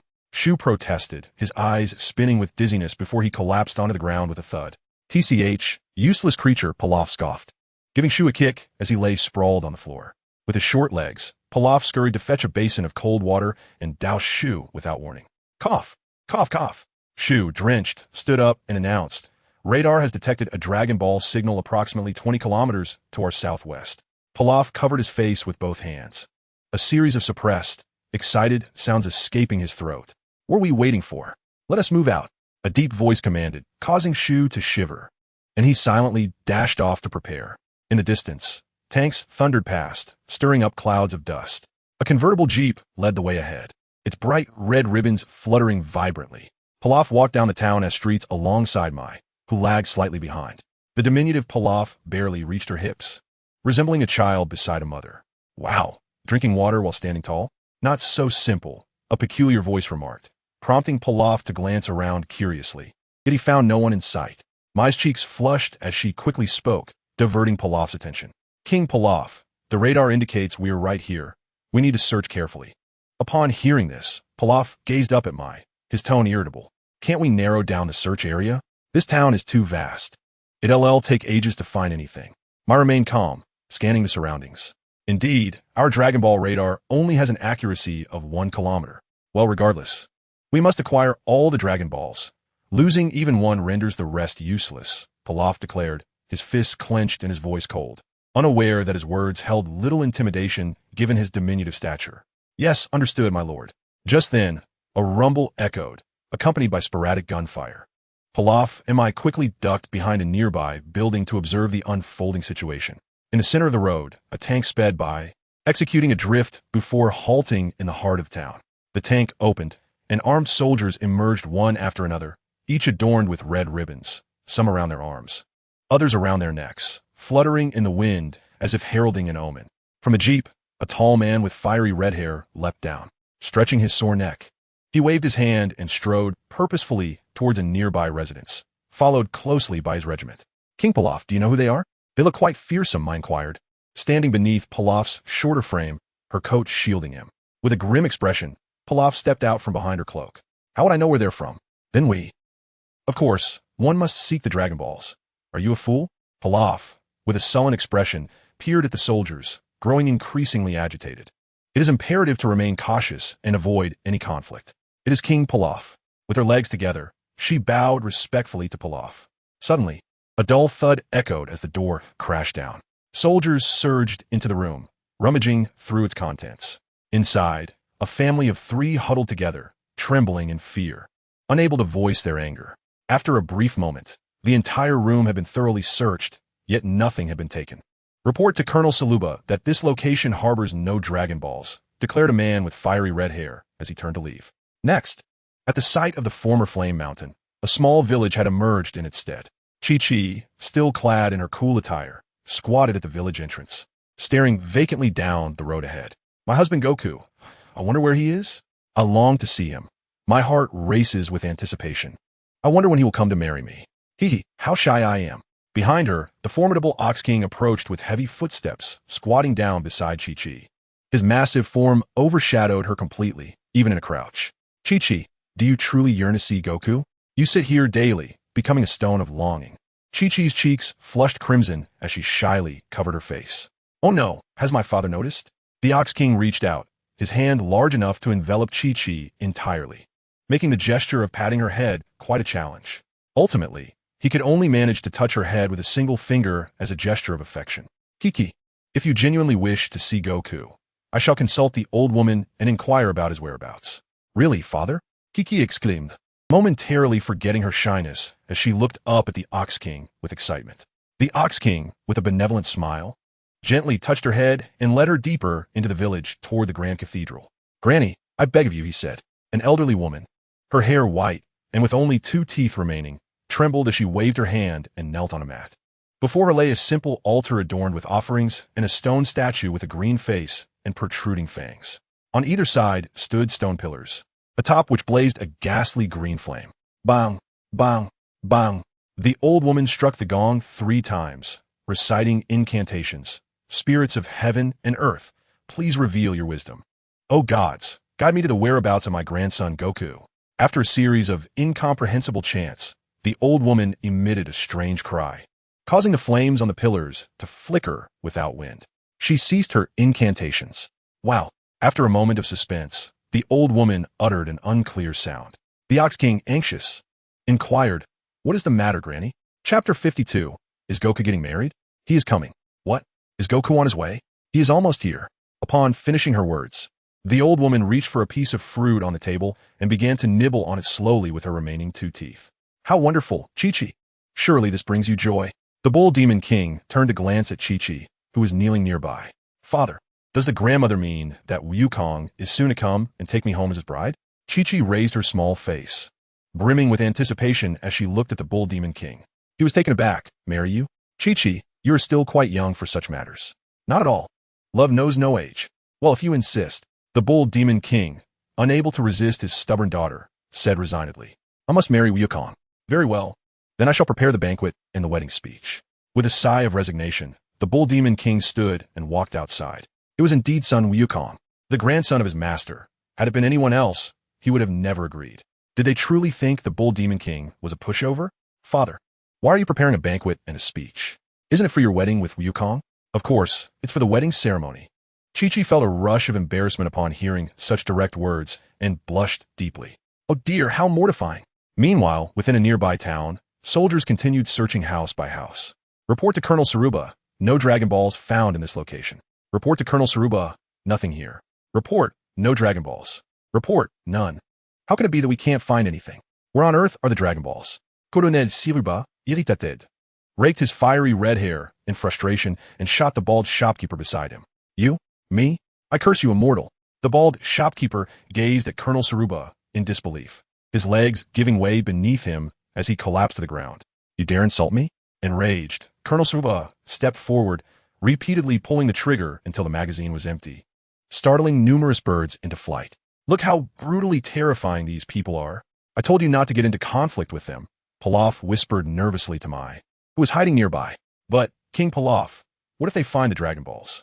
Pilaf's expression stiffened, his face shifting through various shades of uncertainty. After a moment of contemplation, he clenched his fists tightly, his countenance darkening. No matter who it is, no one shall prevent me from obtaining the Dragon Balls. No one. Indeed, Pilaf. Suddenly, a loud shout interrupted the conversation. Colonel Saruba has found the Dragon Balls. Pilaf turned to see a dark-skinned soldier speaking. Colonel Saruba, filled with excitement, seized the soldier by his collar. Where? Where are the Dragon Balls? The soldier, trembling with fear, pointed towards a flock of birds flying away. They're in the possession of one of those birds. They flew off with it. Colonel Saruba shook off the black soldier and seized a nearby telescope to gaze at the soaring bird. What a bunch of useless fools. Can't they shoot it down? He exclaimed. Haha, it truly resembles a Dragon Ball. Quickly, prepare the aircraft. With urgency, Colonel Saruba shouted after spotting the Dragon Ball through the telescope. We must hasten our pursuit. If it falls into their hands, we are doomed. Meanwhile, Pilaf, who had been eavesdropping, anxiously tugged at Mai and dashed towards the village outskirts. Whoosh, whoosh, whoosh. The sound of ascending aircraft filled the air as Pilaf turned to see soldiers, adorned with red ribbons, soaring into the sky. He pulled a walkie-talkie from his pocket and shouted, Shu, hurry over with your utmost speed. Yes, it's King Pilaf. 1 minute, came Shu's voice through the device. Unable to contain his anxious thoughts, Pilaf paced back and forth. A minute later, a massive flying vessel, more aptly described as an aerial fortress, descended before Pilaf. He hurriedly boarded the fortress and dashed to the control room, staring intently at the images on the display. Bring up the satellite imagery. Yes, King Pilaf, Mai responded, tapping the control panel furiously. The images on the screen shifted rapidly before settling on a white bird. The avian creature flapped its wings vigorously, clutching a smooth orb in its talons, the Dragon Ball. Pilaf gazed at the Dragon Ball on the screen in delight, his hand trembling as he pointed at the display. The Dragon Ball. It's that bird, pursue it at once. Understood, King Pilaf. Both Mai and Shu responded in unison, commencing their operations at the control panel. The aerial fortress slowly ascended into the skies. In the atmosphere, Colonel Saruba led his soldiers in pursuit of the bird. As the creature came within close range, he eagerly readied his firearm to shoot it down. Suddenly, a dark shadow swept over him, and with a wide maw, a pterosaur devoured both the bird and the Dragon Ball. What? You scoundrel! Colonel Saruba and Pilaf exclaimed in frustration, slapping their thighs. After it, the pterosaur's flight speed was astonishing, quickly leaving Colonel Saruba's aircraft behind. The irate colonel, with his hands tangled in his fiery red hair, frantically scratched his head. What? By the heavens! He gasped, as he witnessed the distant pterosaur being struck down by a massive boulder, momentarily forgetting he was still inside the aircraft. Abruptly standing up and bumping his head against the ceiling. Ignoring the pain, he grabbed the telescope to observe the fallen pterosaur. Bull Demon King? It's actually the Bull Demon King. What now? This fellow is notoriously powerful, impervious to blades and firearms, and even tanks and cannons are ineffective against him. He has long claimed dominion over Flame Mountain, fiercely guarding his treasure and eliminating anyone who dares covet it. Renowned for his malevolence, even armies find themselves powerless against him, earning him the title of the Demon King. What shall we do? Listening to the murmurs of Wu and Xiao, Pilaf was drenched in cold sweat. Struggling to suppress his fear, he clenched his fists tightly. But what of it? No matter who stands in my way, I shall not be deterred from obtaining the Dragon Balls. His trembling voice grew louder, culminating in a shout, as Pilaf sought to stifle his terror. Without a fight, how can we ascertain our limitations? We are vastly outnumbered. He is the Bull Demon King, after all. How can we possibly snatch the Dragon Balls from his grasp? We must make it work regardless. A brusque voice emanated from the walkie-talkie in Colonel Saruba's hand, insisting on the necessity of seizing the Dragon Balls. Is this not tantamount to sending us to our doom? Marshal? Certainly not. I am aware of his weakness. If you exploit it, he will not appear so invincible. Colonel Zaruba exhaled deeply, tousling his fiery red hair. And what is this weakness? The Bull Demon King's eyesight is severely impaired. If you can manage to knock off his glasses, he will be at your mercy. Understood. Putting away the walkie-talkie, Colonel Zaruba directed the aircraft squadron to land near the small village. At the village entrance, the Bull Demon King, dragging his pterosaur, strode into the village, his exuberance evident beneath his bushy beard. Chapter 53. Goku's Flirtation. Cloud Top Villa. Krillin, why is the Dragon Ball moving? Goku inquired with confusion, gazing at the radar in his hand. Moving? Who knows what is going on? Perhaps it has been taken by someone. Krillin reclined comfortably on the large sofa in the villa's living room, his head resting on Launch's impressively toned thigh, occasionally opening his mouth to receive grapes that Launch peeled for him.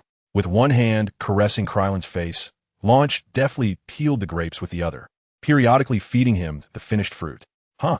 Taken by someone? That means it has been found by others. What should we do? Krillin chewed on a grape, casually spitting the seed into a nearby trash bin. Well, we should just have a good talk with them. If that fails, we can always buy it. It's not as if we lack the funds. Goku, still skeptical, pressed the radar a couple more times, narrowing its display range. It's south quite close now. Should we go down and check? Krillin pressed his hand against Launch's smooth thigh, struggling to rise. Unintentionally sliding a bit more, he stretched lazily. All right, let us go down and search. Little Lon, wait for us at home. We shouldn't be long. Launch smiled and nodded, watching as Krillin and Goku each hopped onto a nimbus cloud, heading swiftly downward. In their quest for the Dragon Balls, both Krillin and Goku flew low. While wandering, I stumbled upon a petite figure by a tranquil lake, joyfully hopping and gathering flowers.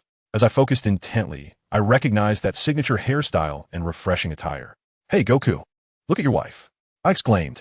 Huh? Goku responded, momentarily taken aback. Wife? What is a wife? I facepalmed, utterly defeated by this Navi creature who was solely devoted to training and fighting, as if Master Roshi's lessons on culture had bypassed him entirely. A wife? A wife is someone. Well, it's akin to your grandfather. It's someone with whom you will live your life together.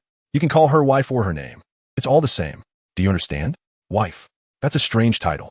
Well, if it's a wife, then it's a wife. I don't mind, Goku said, scratching his head, readily accepting the reality of having a wife. I shook my head in resignation, feeling that my explanation still lacked clarity, and, at that moment, I couldn't conjure a simpler, more comprehensible explanation for Goku. Since we had encountered her, let us go down and greet her. All right, he agreed. With that, the two of us soared toward Chi-Chi on the Nimbus Cloud. Even from a distance, Goku called out boisterously, wife. Wife. Kiki. His exuberance made me regard him with newfound respect. Was he truly a simpleton or merely pretending? He might not grasp the concept, but he certainly knew how to charm. Chi-Chi, who was happily humming and gathering flowers, heard Goku's voice and curiously looked around, unable to spot him. Fortunately, the Nimbus Cloud traveled swiftly, preventing her from continuing her search. Upon arriving nearby, Goku and I leapt down gracefully beside Chi-Chi. She gazed at Goku in astonishment, her mouth agape. You silly Goku. We aren't team married yet. Before Goku could respond, Chi-Chi excitedly peppered him with questions. Goku, did you come here to pick me up? Did Dad tell you I was here? How did you arrive so quickly? This barrage of inquiries left Goku bewildered, and even I was somewhat taken aback. However, Goku's nature was to disregard what he couldn't comprehend. What are you doing here? He asked, ignoring her questions and posing one of his own. In the presence of her beloved, Chi-Chi completely overlooked me, treating me as if I were invisible. She handed Goku a flower, blushing and covering her face with her hands. I came here to gather these for you, hoping to give them to you when you arrived. Once we marry, I will be a good wife and take care of you. Marry? What is marriage? Goku asked, his expression one of pure confusion. You're so annoying. Pretending not to know.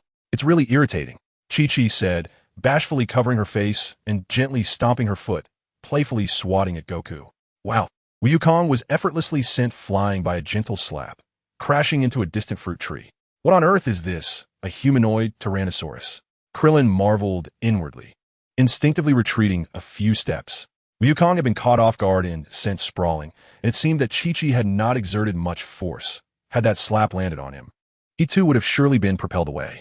It is no wonder that Gohan possessed such explosive strength in later years. It must be an inheritance of Chi-Chi's remarkable might.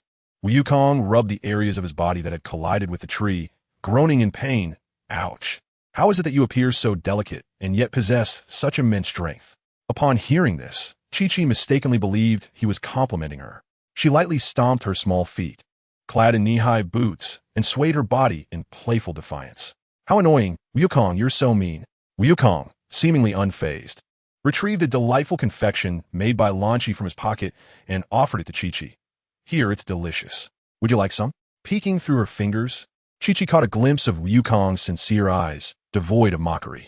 She unwittingly lowered her hands from her face and accepted the treat he offered.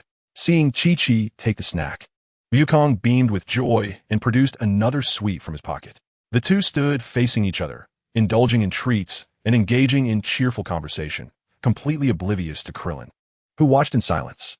Krillin, observing the camaraderie between them, silently gave Wukong a thumbs up. It was undeniable, with just a few words. He had managed to endear himself to this shy girl. His approach was akin to a gentle spring rain, nurturing and unobtrusive. Despite being in such close proximity, Krillin could not comprehend how Wukong accomplished this, shaking his head in disbelief as he expelled the mouthful of metaphorical dog food. He retreated to the shade of a nearby tree to cool off. Wukong and Chi-Chi nestled among the foliage by the lakeside, each savoring a piece of confection, their laughter echoing in the air. Meanwhile, Krillin sat beneath the tree, pondering whether Wukong's charm was innate or imparted by some divine entity. After much contemplation, Krillin felt a headache brewing, unable to decipher the mystery. Though he had forgotten much of the storyline, he distinctly remembered that Wukong had been sent to Earth shortly after his birth. Chapter 54. Wukong, your father-in-law has exploded. A newborn infant, naturally unaware of anything, had been discovered by his grandfather, son Wukong, and it was said that when Wukong was around 7 or 8 years old, he had accidentally crushed his grandfather during his great ape transformation. Moreover, how could an old bachelor like son Wukong possess such knowledge? Even if he did, it would be utterly unreasonable to impart such lessons to a mere child of that age. Since the tragic incident of Wukong's grandfather, he had lived a solitary life, and it was inconceivable that it was the forest monkeys who taught him. Subsequently, he had encountered Krillin, and from that moment on, they had remained inseparable. There had been no one to instruct him in these matters. Reflecting on this, Krillin could only conclude that Wukong's prowess in charming women was a pure manifestation of innate talent, passively maxed out. It was undeniable. The distant sound of gunfire and explosions echoed, accompanied by thick plumes of smoke rising into the sky, visible even from afar, a testament to the ferocity of the conflict. Disturbed by the commotion, Chi-Chi gazed towards the source of the smoke, discerning its origin, and exclaimed, "This is the location of our village. What is happening? Is someone attacking us?" Upon hearing this, Wukong realized the urgency of the situation. Without delay, he summoned the flying Nimbus, taking Chi-Chi with him as they soared towards the smoke. Meanwhile, Krillin stood beneath a tree, a look of exasperation on his face, retracting his hand which had been raised to call out to them. All he wanted to say was, "Hey, I'm not on the vehicle yet." Resigned, he summoned his own Nimbus and pursued them. At the ruins of Fire Mountain, the Bull Demon King watched the sky filled with bullets, his fury ignited. Drawing his massive axe, he deflected the incoming projectiles effortlessly. With a single swing, he shattered the wall of his home, striding boldly outside. In the distance, tanks were bombarding the village. The Bull Demon King bellowed, charging towards the tanks with determination. As the tanks turned their cannons to face him, he declared, "You pests, I will turn you all into minced meat." Ignoring the incoming shells, he advanced relentlessly, using his axe to block only those that threatened his face, while the others he withstood with sheer brute force. In no time, he breached the ranks of the tanks, unleashing a flurry of punches, kicks, and axe strikes, destroying over 10 tanks in a mere minute. Just as he reveled in his rampage, Colonel Zuba, lurking at the rear, aimed his weapon at him, waiting for the opportune moment. "Now," he shouted, decisively pulling the trigger. The shell, trailing smoke, struck the Bull Demon King squarely in the head, shattering upon impact and covering him in a sticky residue.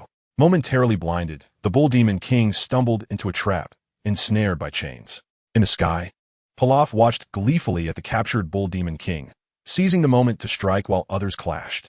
With a plan for indiscriminate attack, he kept a close watch on the Dragon Balls, ready to snatch them at the first opportunity. Indeed, this was the cunning scheme of King Pilaf.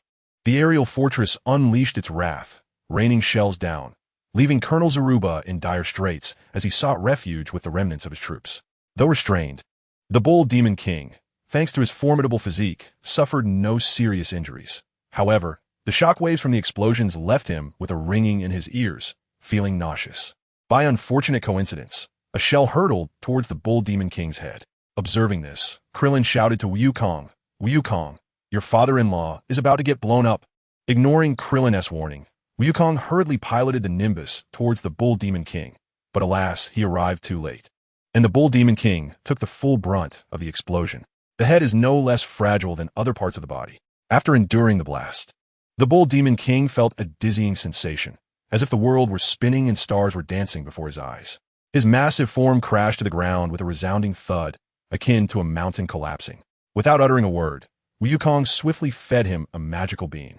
Meanwhile, Chi-Chi wiped away her tears, using a handkerchief to clean the mucus from the Bull Demon King's face. As soon as the magical bean entered his mouth, he instinctively chewed a couple of times before swallowing it. In an instant, the clarity returned to his mind, dispelling the confusion wrought by the explosive impact. Wukong unshackled the chains binding the Bull Demon King and, without further ado, brandished his Rui Bang and charged towards Colonel Zaruba in the distance. Seeing Wukong rush ahead, Krillin disregarded the immediate chaos and focused on capturing the leader first. He positioned his hands at his waist, his muscles taut with energy. Deliberately, he enunciated the name of his classic technique. Haim, ha! As he shouted the final word, Krillin thrust his hands upward, unleashing a blinding beam of white light that soared towards the airborne fortress. The trio of Pilaf, unaware of the unfolding scene, merely felt the fortress tremble, followed by a series of erratic malfunctions in the control panel. Xiao, struggling against the dizziness from the tremors, fled the control room, only to stumble and nearly fall. Gripping the doorframe for support, he noticed a massive hole had pierced through the fortress, narrowly missing the control room. Peering down, he saw a bald head glinting in the sunlight.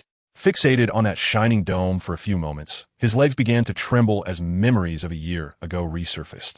Oh no, it's the bald-headed demon below, Xiao thought, his trembling legs dragging him back to Pilaf's side. Our fortress has been breached, and it must be that bald head's doing. Well, what? That bald head? Are you referring to him? Pilaf exclaimed, grasping Xiao's collar, his voice quivering. Whether from the shaking or fear, he could not tell.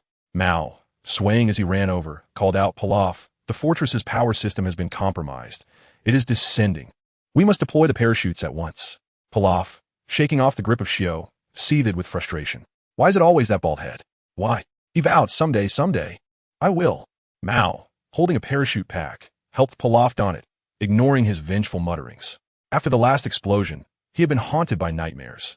This time, who knew what terror awaited them? After Krillin's attack had breached the fortress, he paused for a few seconds, noticing its descent, and chose to disregard it. Standing atop the Nimbus cloud, he scanned the surroundings for any lingering threats. Chapter 55, Kidnapping Chi-Chi. Wukong, who had pursued Colonel Zaruba, returned, only to discover that the slippery foe had vanished like a fish in water, leaving no trace behind after deploying a smoke bomb. Wukong searched for a while, but, sensing the urgency of the situation, decided against continuing the pursuit. At this moment, Kiki had already wiped the viscous substance from the face of the Bull Demon King, who, having regained his sight, rose to survey his surroundings in search of any lingering foes. After a brief observation, he found no remaining enemies. Krillin leaped down from the Nimbus cloud to join Goku, who was conversing with the Bull Demon King. Uncle Bull Demon, why did they come to attack you? Have you committed some wrongdoing? The Bull Demon King, perplexed, pondered over his past misdeeds and surmised that perhaps they had come seeking revenge. However, he refrained from denying it and simply stated his uncertainty. Krillin, on the other hand, held a differing opinion. In the world of Dragon Balls, virtually every event was intrinsically linked to the Dragon Balls themselves, especially since he and Goku were pursuing them. Yet, lacking evidence, he found it difficult to voice his thoughts. Goku, open the Dragon Radar and see where the Dragon Balls are located. Goku activated the radar and discovered that it was nearby, pointing towards the direction of the village. This confirmed their suspicions that the other parties were indeed after the Dragon Balls. The Bull Demon King sighed in relief. As long as they weren't there for revenge, he felt no guilt. It was truly outrageous that they dared to disrupt at such a time, ruining his meticulously prepared wedding feast. Sorry, Goku. The wedding banquet you were looking forward to has been destroyed, he lamented with a forlorn expression. Krillin blinked in surprise and curiously inquired, A wedding feast? For Goku? Goku. Ikwali bewildered. Respondet. Wedding fest. What is a wedding feast? Krillin face-bombed in exasperation. You idiot. Meanwhile, Kiki, with a blush adorning her cheeks, whispered, "Oh dear, how embarrassing." After much explanation, Krillin finally grasped the situation. It turned out to be a self-staged wedding feast orchestrated by a love-struck girl and her doting father, fortuitously coinciding with Goku's arrival.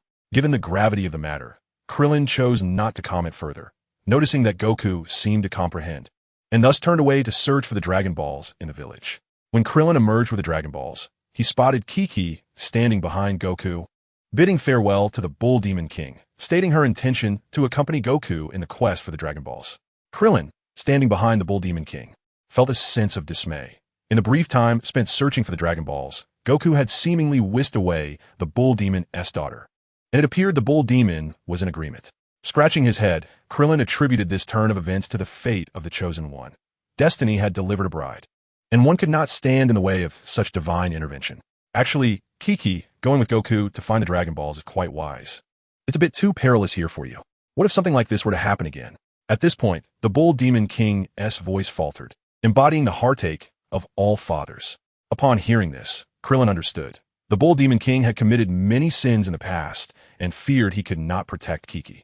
Thus, he chose to let her accompany Goku, ensuring her safety. Ultimately, this arrangement seemed favorable, as the two were destined to be together. And an early union was not a bad idea at all. From the necklace, 3 magical beans were extracted and gifted to the Bull Demon King, who was informed of their extraordinary properties and advised to keep them safe for unforeseen circumstances.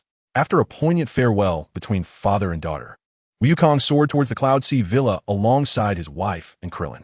As they approached their destination, Wukong suddenly inquired, "Krillin, how many stars does the Dragon Ball you just obtain have?" It was only then that Wukong remembered to ask, leaving Krillin exasperated. Realizing that in his attempts to woo women, Wukong had momentarily forgotten about his grandfather. "It's the 6-star ball, not a relic of your grandfather," Krillin replied. "Huh? Very well. We must continue our search then." A fleeting moment of disappointment passed before Wukong turned to converse with Chi-Chi, leaving Krillin speechless. Impressive, brother. Upon returning to the villa, Lan Chi observed the fashionably dressed Chi-Chi with curiosity, pondering how they had left only to return with a young girl. Wukong seemed too innocent to engage in such antics. Her gaze then shifted to Krillin, which grew somewhat perilous. He hastily clarified Chi-Chi's relationship with Wukong. This young lady is Chi-Chi, the daughter of Wukong's grandfather's disciple. However, Wukong and Chi-Chi fell in love at first sight and are now considered husband and wife. Chi-Chi's father, the Bull Demon King, is aware of this. We just returned from his abode. Suddenly, it dawned on her that Wukong had married his own master's niece, making his father-in-law his own master. How should Wukong's grandfather refer to Chi-Chi? As a niece or granddaughter? Conversely, how should Chi-Chi address Wukong's grandfather? As grandfather or master-uncle? And what title should the Bull Demon King bestow upon Wukong's grandfather, his senior disciple? The relationships seemed tangled beyond comprehension. The heat in Krillin's exposed head surged, while Lan Chi looked on, bewildered by his sudden stupor. How could such a brief explanation lead to such confusion? Gently shaking Krillin's shoulder, she rescued him from his perplexing reverie. He shuddered, shaking his head to banish the thoughts from his mind, choosing not to dwell on the convoluted relationships. Seeing Krillin had regained his senses, Lan Chi turned her attention to warmly welcoming Chi-Chi, who shyly engaged in conversation with her. Krillin, after toying with the 6-star ball for a while, placed it back into the necklace alongside the 5-star ball. Curiously, after inserting the Dragon Ball into the necklace, the Dragon radar ceased to detect its signal, perhaps due to the transition into another dimension. Why were you unable to acquire the Dragon Ball? The signal has vanished. What is the reason? Colonel Saluba, situated in a valley, endured the reprimands emanating from the communicator, his expression rife with discomfort. Marshal, the opponent is none other than the runner-up of the world's foremost martial arts tournament, Sun Wukong. He is extraordinarily formidable. We are utterly unable to withstand him, especially with another faction vying for the Dragon Balls. Their strength is considerable, possessing a massive airborne fortress. They have bombarded us indiscriminately from the sky, inflicting severe losses, which is why we were unable to contend with Sun Wukong. Moreover, Sun Wukong is accompanied by a remarkably formidable bald companion, clad in the same martial arts garb as himself. This ally is exceptionally powerful, having reached the top 4 in the world's foremost martial arts tournament. and unleashed a ki blast that obliterated the aerial fortress. Yet, this so-called commander disregarded his explanations. What the inept martial artist? And what are the other factions? When has our Red Ribbon Army ever feared such trivialities? I command you to immediately proceed to the next location to seek the Dragon Balls. If you fail to locate them, do not return. Instead, find a place to await your demise. Colonel Saluba, drenched in cold sweat, retracted his communicator, his gaze fierce as he clenched his fists. The soldiers before him regarded the furious colonel with trepidation, feeling a shared dread, yet were too intimidated to voice their concerns. Chapter 56, A Lesson Learned. In the cloud-laden skies, Krillin, possessing 2 Dragon Balls, remained unperturbed in his search for the remaining ones. His days were spent honing his physique and engaging in sparring sessions with Wukong, or quietly meditating to contemplate new techniques. He entrusted the task of locating the Dragon Balls to Lan Chi and Chi-Chi, yet the 2 women appeared disinterested, often glancing at the radar, only to abandon the search for other pursuits. Consequently, several days had passed without the discovery of the next Dragon Ball. They either miscalculated the direction or flew past it. Given the speed of the flying Nimbus, there was ample opportunity in these past few days to have gathered all 7 Dragon Balls, barring any unforeseen circumstances. Nonetheless, Wukong remained patient, diligently training alongside Krillin, enjoying a life of unparalleled comfort. For him, it was akin to paradise. Notably, Chi-Chi's attentiveness was remarkable. She catered to Wukong as if he were revered lord, sparing him from any mundane concerns, ensuring that everything was provided for him. This prompted a tinge of jealousy in Krillin, observing Chi-Chi bustling about, attending to Wukong's every whim. He gruffly accepted the grapes Lan Chi offered him, shifting his head to nuzzle against her leg, seeking a more comfortable position. Suddenly, in a moment of alarm, Krillin sprang upright on the sofa, feigning deep contemplation. Wukong and Chi-Chi instantly adopted the demeanor of obedient children. Ashu. As Lan Chi's hair transformed from blue to gold, she scrutinized the trio seated in the living room and inquired, "How many Dragon Balls have you found?" Krillin, with a sheepish smile, replied nervously, "Still only 2? What?" Her voice, slightly gruff, rose in volume, causing Krillin, Wukong, and Chi-Chi to instinctively retract their necks. "What on earth are you all doing?" Glancing at the calendar on the table, Lan Chi's anger intensified. 5 days have passed, and you haven't located a single Dragon Ball? All you do is train while our funds dwindle. What will you eat then? You 2 gluttons. You consume so much, and the money I've acquired is being devoured by you both. If you fail to find the Dragon Balls and exhaust our resources, you might as well abandon your training and go earn some money. Lan Chi declared with one hand on her hip, her other finger directed at Krillin. Her anger palpable as her hair seemed to bristle. Krillin and Goku shrank their necks, eyes fixed on the ground as if they were mere statues. Lan Chi's frustration intensified at their indifference. Realizing they hadn't absorbed a word, she said, "Get out there and find the Dragon Balls. If you don't bring back even one today, don't expect to return for dinner." With a furious roar, Lan Chi kicked the 2 of them outside. Meanwhile, Kiki, seated nearby, stood and cautiously inched away, hoping to escape Lan Chi's notice. Outside, Krillin and Goku exchanged glances, awkward smiles gracing their faces as they hopped onto their flying Nimbus to search for the Dragon Balls. Watching their retreating figures eased Lan Chi's agitation slightly, but her gaze caught Chi-Chi's furtive movement towards the exit. "Oh, Chi-Chi, you're awake, I see." Chi-Chi, her forehead slick with cold sweat, halted in her tracks under Lan Chi's scrutinizing stare. "What's going on, Chi-Chi? Didn't I tell you last time? You were supposed to urge them to find the Dragon Balls. How is it that, after 5 days, they haven't found a single one? Were my words nothing but air to you? How could you be so negligent? Goku, that insufferable brat. What does he possess that so bewilders you? All he ever does is train. I've yet to witness him do anything for you. At your tender age, you're following him around like a lost puppy. Doesn't your father worry?" As Lan Chi reprimanded Chi-Chi, her voice shifted tone, veering into a critique of her taste in men. Initially, Chi-Chi listened with a hint of guilt, but as Lan Chi began to speak of Goku, she could no longer contain herself. "But Lan Chi, you've chosen someone like Krillin for a boyfriend. Isn't he just as absorbed in training as Goku? I haven't seen him do anything for you either. Krillin cannot even be compared to Goku." Lan Chi's fierce demeanor softened momentarily, a faint blush creeping on her cheeks, as if recalling something tender and intimate. Chi-Chi curiously observed Lan Chi, puzzled by her sudden shift in demeanor. In any case, comparisons are futile. Snapping back to reality, Lan Chi asserted sharply, Kiki, however, was no fool. She was a clever girl, albeit her intelligence seemed to plummet in Goku's presence, as if she were under a spell. With a soft scoff, she turned to leave, unwilling to endure more of Lan Chi's tirade. Where do you think you're going? It's nearly noon. Aren't you going to help me prepare lunch? What will they eat when they return? Lan Chi called after her. But Lan Chi, you said they shouldn't come back for dinner if they can't find the Dragon Balls. Why are you still making lunch for them? Kiki questioned, turning back in confusion. Is it really true that they're not allowed to return? These two lazy donkeys are spoiled by you and her. They won't budge unless you whip them.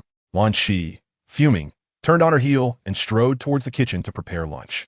Chi-Chi followed closely behind, whispering, You say we spoil them, but aren't you indulging them as well? What are you mumbling about so quietly? Lan Chi retorted, catching Chi-Chi off guard. The latter quickly fabricated an excuse. I meant to say, Sister Lan Lan is right. We shouldn't spoil them. Hearing this satisfactory response, Lan Chi's expression softened into a slight smile. Yes, remember, we must never indulge them. Chi-Chi wiped the cold sweat from her brow and fell silent. In the sky, Krillin and Goku soared on the flying Nimbus towards the nearest Dragon Ball. Hey Krillin, how can you tolerate a girl like Lan Chi? She is so fierce. Look at how sweet Chi-Chi is. Krillin glanced at Goku and remarked, Women are like that. Besides, I'm not afraid of her. When you're not around, she is quite obedient. She does whatever I say. In front of you all, she is an entirely different person. I don't believe that, Goku replied skeptically.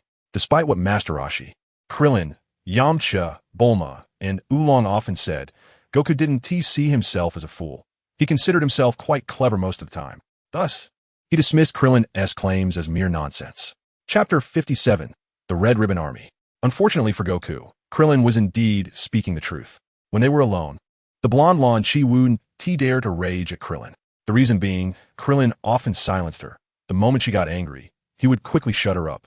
Once silenced, she would relent, yielding to Krillin's whims, agreeing to whatever he suggested. Only in the presence of others did Lan Chi dare to raise her voice, knowing that Krillin respected her enough not to silence her publicly.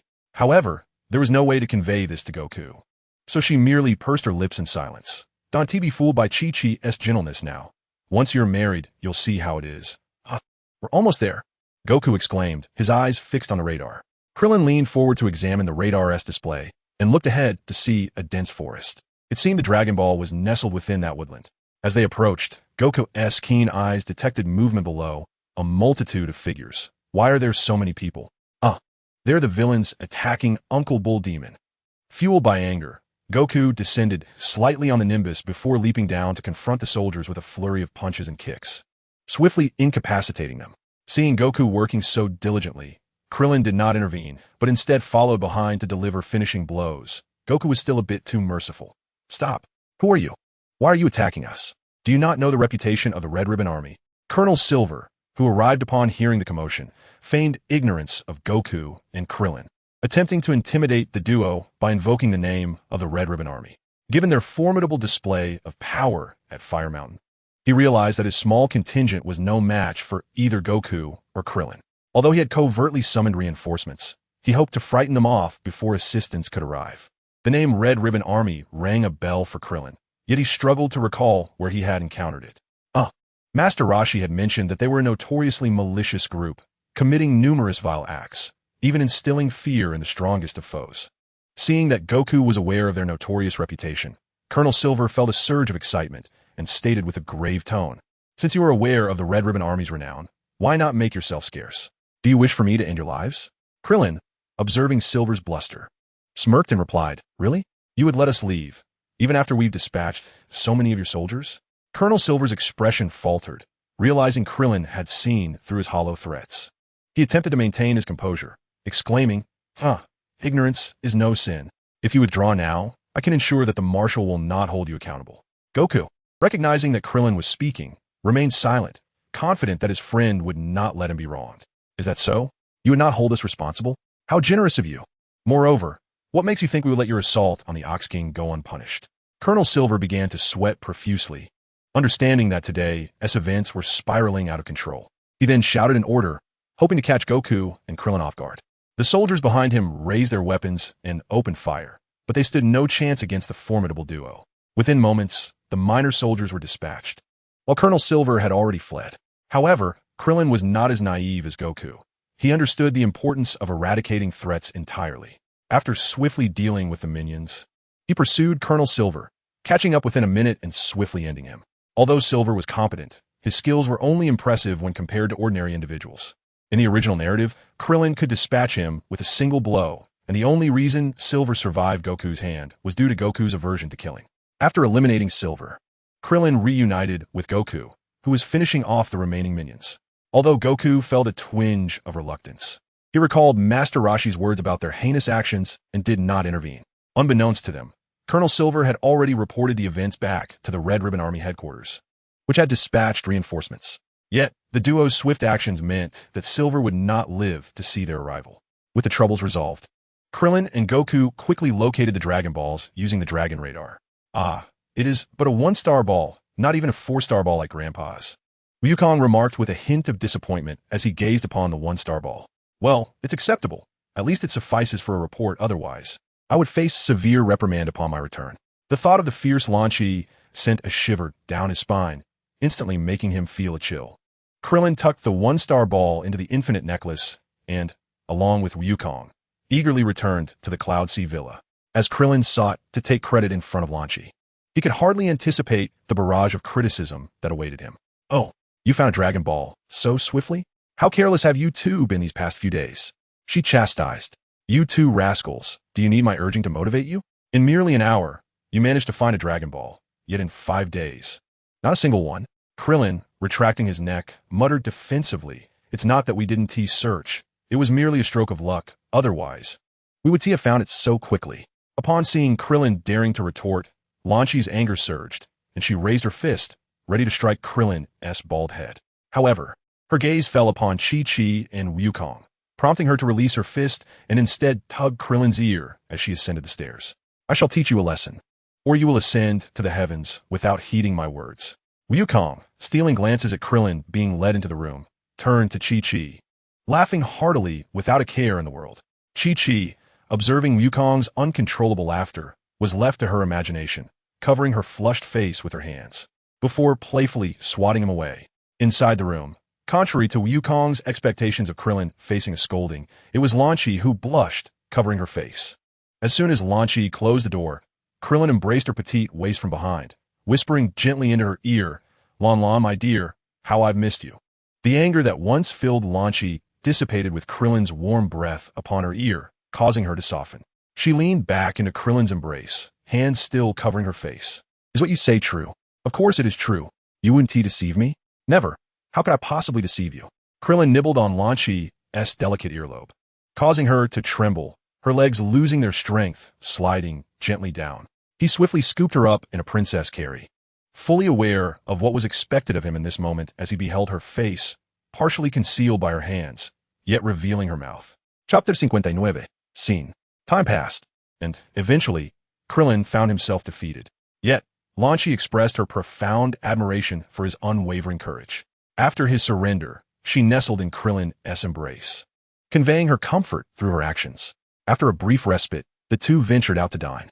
Wukong, observing Lan Chi, inquired curiously, Lan Chi, why did you change clothes after teaching Krillin a lesson? Upon hearing his words, Lan Chi's cheeks flushed a deep crimson. She pinched the soft flesh at Krillin's waist with her nails, twisting it fiercely, causing him to grimace in pain, yet remain silent. Clearing her throat twice, the rosy hue on Lan Chi's face faded, replaced by a fierce expression akin to that of a bandit. Having chastised him for an extended period, she felt a slight thirst. In her haste to drink water, she accidentally spilled it on her clothing. Of course I am thirsty, otherwise, all that water I consumed would have been for naught. Krillin silently mused beside her. He thought to himself that they should hasten their meal so they could seek out the Dragon Balls, for they must locate another within 2 days. At the headquarters of the Red Ribbon Army, a one-eyed man with red hair sat behind a massive desk, his brow furrowed. Cradled in his arms was a creature resembling a marten, with crimson eyes, sharp fangs, and large ears, which he stroked incessantly. Opposite him stood a burly black man, reporting intelligence. Marshal Rit, the situation is as follows. By the time reinforcements arrive, we will have lost all trace of the enemy. So, Lieutenant Black, are you implying that our Red Ribbon Army is powerless against these two youngsters? A bead of cold sweat formed on Black's forehead. No, Marshal Rit, that is not my intention. What I mean to convey is that these two are formidable. We need to dispatch someone far more capable than Colonel Saluba to confront them. Oof, can you locate them? Upon hearing this disdainful grunt, Black's sweat increased. He had been at Marshal Ritt's side daily and was acutely aware of the little man's ruthless nature. He would not hesitate to resort to violence over the slightest provocation. Well, Marshal Ritt, from the intelligence we have gathered, it appears these two are also in pursuit of the Dragon Balls. Therefore, we could certainly have General White set a trap for them. Once they stumble into it, I am confident that with General White's strength, along with the assistance of Android Number 8, they can be eliminated. Marshal Ritt's furrowed brow relaxed slightly as he released the Martin from his embrace. Relay orders to General White to prepare thoroughly. We must eradicate those two. Additionally, instruct General Blue to expedite his efforts. It has been far too long, and he has yet to locate that Dragon Ball. What on earth is he doing? Understood. Marshal Ritt, Lieutenant Black acknowledged as he turned to depart. Left alone, Marshal Ritt cradled the Martin while muttering to himself, "We must find all the Dragon Balls. Only then will my." Meanwhile, Krillin and Goku found themselves compelled by the bandit Lan Chi to diligently search for the Dragon Balls. According to the radar's readings, they identified the nearest location of a Dragon Ball and set off on the cloud. Why is it getting so much colder? Krillin wondered aloud. How could this Dragon Ball be in such a frigid place? Feeling the temperature plummet, he glanced at the radar, noting they still had some distance to cover, which would likely lead to an even colder environment. Rising, he entered the room and retrieved two thick garments, donning one himself and draping the other over Lan Chi. Embracing her shoulders, the bandit Lan Chi gazed at the thick clothing draped over her form, remaining silent. Her fair face slightly flushed as she reached out to don the cotton jacket. Observing this scene, Chi-Chi frustratedly tapped her head. In a hasty manner, she dashed to Wukong's villa, yet after an exhaustive search, she could not locate a single warm garment. Disheartened, Chi-Chi slowly made her way back, and noticing her melancholy, Krillin retrieved two pieces of clothing. However, these garments were excessively large, making them resemble individuals swathed in blankets. As they traversed the desolate expanse, devoid of any civilization, there were no places to procure warm attire. Yet, it was of little consequence. If necessary, she would seek the Dragon Balls alone upon arrival. Krillin stood at the precipice of the Cloud Sea, observing the radar as the location of the Dragon Balls drew nearer, accompanied by a chilling drop in temperature. Below, he discerned traces of human activity, including a quaint village. Returning to the villa, he called for Wukong, and together they soared on the Nimbus cloud towards the village. In this icy wilderness, it was prudent for Wukong and Chi-Chi to be clad in cotton clothing. Otherwise, even martial arts masters would find themselves at the mercy of such harsh weather. The Nimbus cloud sped swiftly, and in a brief moment, they arrived at the village. Krillin casually selected a household and knocked on the door. Upon opening, a woman with a sorrowful countenance appeared. She regarded the tall Krillin and the figure of Wukong, seemingly swathed in a blanket, with a hint of curiosity. "May I inquire about your purpose?" "Hello, we have come in search of some items, but we did not anticipate such frigid weather. As you can see, he lacks proper winter attire, so I wish to purchase 2 cotton jackets for him. Would that be possible?" The woman, appearing kind-hearted, perhaps due to the remoteness of her location, slightly shifted to allow them entry, guiding them to the warmth of the hearth. She then retreated to another room, emerging with 2 brand-new children's cotton jackets, which she handed to Wukong. "Please, take these jackets. My child no longer needs them." As she spoke, tears began to stream down her face. Wukong, intrigued by her sorrow, asked, "Why does he no longer need them?" "Because he was killed by the Red Ribbon Army," she sobbed. Wukong's gaze hardened. "The Red Ribbon Army? Why would they take your child's life?" The woman seemed overwhelmed with grief, her voice choking as she continued. "Not long ago, members of the Red Ribbon Army came to our village, demanding our assistance in locating something called the Dragon Balls. They threatened to kill us all if we disobeyed. My husband and several villagers merely spoke out, and they were gunned down. My child approached to embrace his father in tears, and they claimed he disturbed them, thus they shot him as well." With this confession, her weeping intensified. Furious and imbued with a sense of justice, Wukong rose, clenching his fists tightly. The audacity of those Red Ribbon Army members is truly infuriating. Master Roshi was entirely correct in his assessment of their malevolence. I am determined to eradicate them. With that declaration, he turned and sprinted towards the exit. Krillin seized Goku's tail, dragging him back. Goku collapsed onto the ground and, gazing up at the composed Krillin, weakly inquired, "Krillin, what are you doing?" Krillin cast a disdainful glance at Goku and replied, "Why are you running?" Do you even know where the Red Ribbon Army, who killed her husband, is? Chi-Chi is still waiting for her winter coat. What purpose does your reckless dash serve? Krillin's words left Goku momentarily bewildered, scratching his head and offering an awkward smile. The woman gradually ceased her tears and, observing Goku's unwavering confidence, spoke with a glimmer of hope. Can you truly eliminate them? Goku clenched his fists, determination radiating from his eyes. Of course. I will uproot them entirely. Upon hearing Goku's resolute declaration, the woman's eyes glimmered with deepening hatred. I believe in you. The last soldier from the Red Ribbon Army who visited us mentioned that we should deliver the Dragon Balls to Miss Rutha in Jinger Village to ensure our compliance. They even kidnapped our village chief and several children, those brutes. Chapter 60, Miss Rutha. Before your arrival, someone in the village had already discovered the Dragon Balls they mentioned, and now we are deliberating who will deliver them. Goku, upon hearing this, felt it was fortuitous and volunteered. I will deliver them and rescue the chief and the children. With that, he turned to sprint outside again. Krillin reached out, gripping his tail, causing Goku to tumble to the ground. Where are the Dragon Balls? In which direction is Miss Rutha? You're sprinting out without asking anything. You'll eventually have to return. Releasing Goku's tail, Krillin turned to the woman, meticulously clarifying these questions. Do not worry. We will avenge you and eliminate them all. Consider it the payment for these 2 winter coats. With that, he turned to Goku, who looked utterly bewildered. The two exchanged incredulous stares. Unable to contain himself, Krillin exclaimed, Are we not leaving? You were just running so swiftly. Why the hesitation now? Huh? Oh, should I go? Goku asked, still dazed. His expression amused Krillin, who playfully kicked him in the rear. Goku covered his tail and dashed outside. Having acquired the Dragon Ball, Krillin chuckled at the 3-star ball in his hand, noting that it was the 4th one, yet still not the 4-star ball. He placed the 3-star ball into the necklace, and he and Goku returned briefly to the Cloud Sea Villa to deliver the winter coat to Chi-Chi, providing her with some instructions before heading in the direction of Miss Rutha. With the Nimbus Cloud's remarkable speed, they reached Miss Rutha's vicinity in a matter of minutes. A few moments later, Miss Rutha was practically within arm's reach. Krillin had initially intended to fly directly to the top of the tower, aiming to capture the leader first. They directly seized their leader, compelling him to surrender, and prioritized rescuing the village chief and the child. However, after a thorough search, they found no entrance. Fearing collateral damage with the Turtle School's Kamehameha, they decided to commence from the ground floor. The duo descended to the earth, only to be met not with inquiries, but a barrage of cold bullets. Clint took cover while Wukong charged forward into the hail of gunfire, wielding his Rui Jingu Bang, deflecting the projectiles with the agility of a whirlwind. After dispatching the foes at the entrance with a few swift strikes, Wukong boldly surged into the Miss Rutha. At the tower's summit, General White observed Clint and Wukong's entrance with a disdainful smirk. He tore the photographs of the two into pieces and spoke into the microphone, promising a reward of 100,000 for their heads.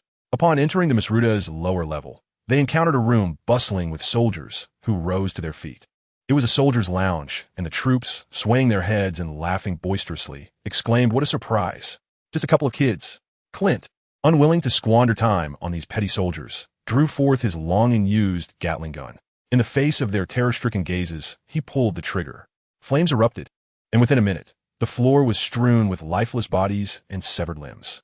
Clint surveyed the surroundings, ensuring that no remnants remained, then ascended to the second floor, where an empty room awaited them. Without pausing, Clint and Wukong continued their ascent.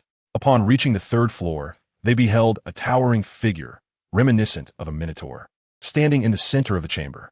With a slight movement, the giant raised his head, revealing a remarkably square visage. His resolute expression was accentuated by a pair of sunglasses and a shock of fiery red hair, rendering him a formidable opponent. The giant flexed his stiff body, clenching his fist, declaring, "To pass through this level, you must first defeat me." With that, he retracted his right fist and launched a powerful punch toward Wukong. His massive hand akin to a hammer. Should it land, it would surely inflict considerable pain. Wukong nimbly dodged to the side, shouting, "Clint, leave him to me. Do not interfere." In truth, Clint had no intention of engaging. There were still several floors above, and conserving energy for the challenges ahead seemed prudent. Although he possessed an ample supply of senza beans, it was wise to reserve them for future needs, should the crops fail to yield. Clint quietly retreated to the sidelines, observing the exchange between Wukong and the giant. However, the adversary proved to be rather weak, failing to present any real challenge to Wukong. who swiftly brought him to the ground. Just as Wukong turned to ascend the stairs, the giant unleashed a laser beam from his mouth, which Wukong narrowly evaded. Subsequently, with a flying kick, he sent the giant's head soaring, exposing a myriad of electronic components within. It turned out that the giant was merely a robot. Unexpectedly, the robot's head had detached, yet continued to move. Two fists were launched, and Goku deftly evaded them, delivering flying kicks that shattered the giant's legs. Thus, the robot collapsed, rendered immobile. After dismantling the robot, the duo ascended to the 4th floor. To their surprise, the hall on this level was enveloped in darkness. Upon entering, they were immediately separated by a flurry of flying darts and shurikens.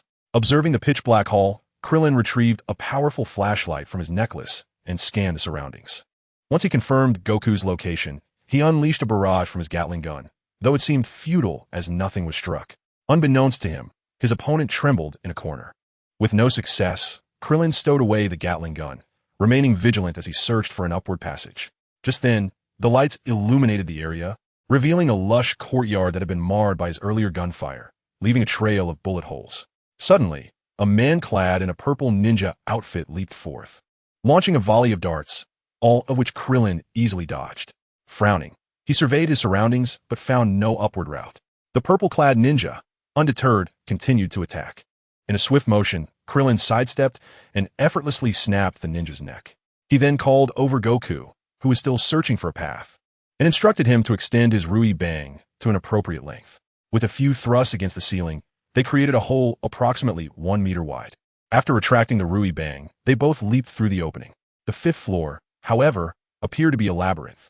Chapter 61, Alliances and Frights. Krillin found himself amused by the maze before him.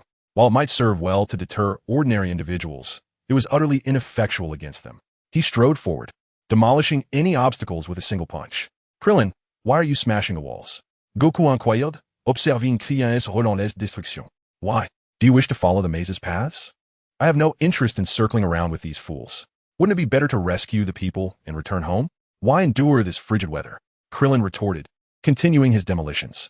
Soon, he had carved out a straight path, yet regrettably, he had not discovered an upward route. Goku, don't just follow me. I'm assigning you a task. Shatter these stone walls, and we can ascend to rescue them. Upon hearing the word rescue, Goku sprang into action, delivering punches and kicks that quickly dismantled half of the stone walls. Ironically, the passageway had already been revealed, yet he continued to strike the walls. Krillin slapped his forehead in exasperation, exclaiming, "All right, Goku, stop. We can go up now." Wukong hesitated, pausing his actions. Did you not claim you would shatter everything? How is this sufficient? Krillin, unable to provide an explanation, simply gestured for Wukong to follow him. The passage spiraled upward, and Krillin sensed that this staircase seemed particularly lengthy. However, he paid it no mind and continued ascending. At last, they reached the staircase's end, where a solitary door awaited. Krillin opened it and stepped inside, finding General White, with his striking purple hair, seated calmly on a chair, observing the intruding Wukong and Krillin.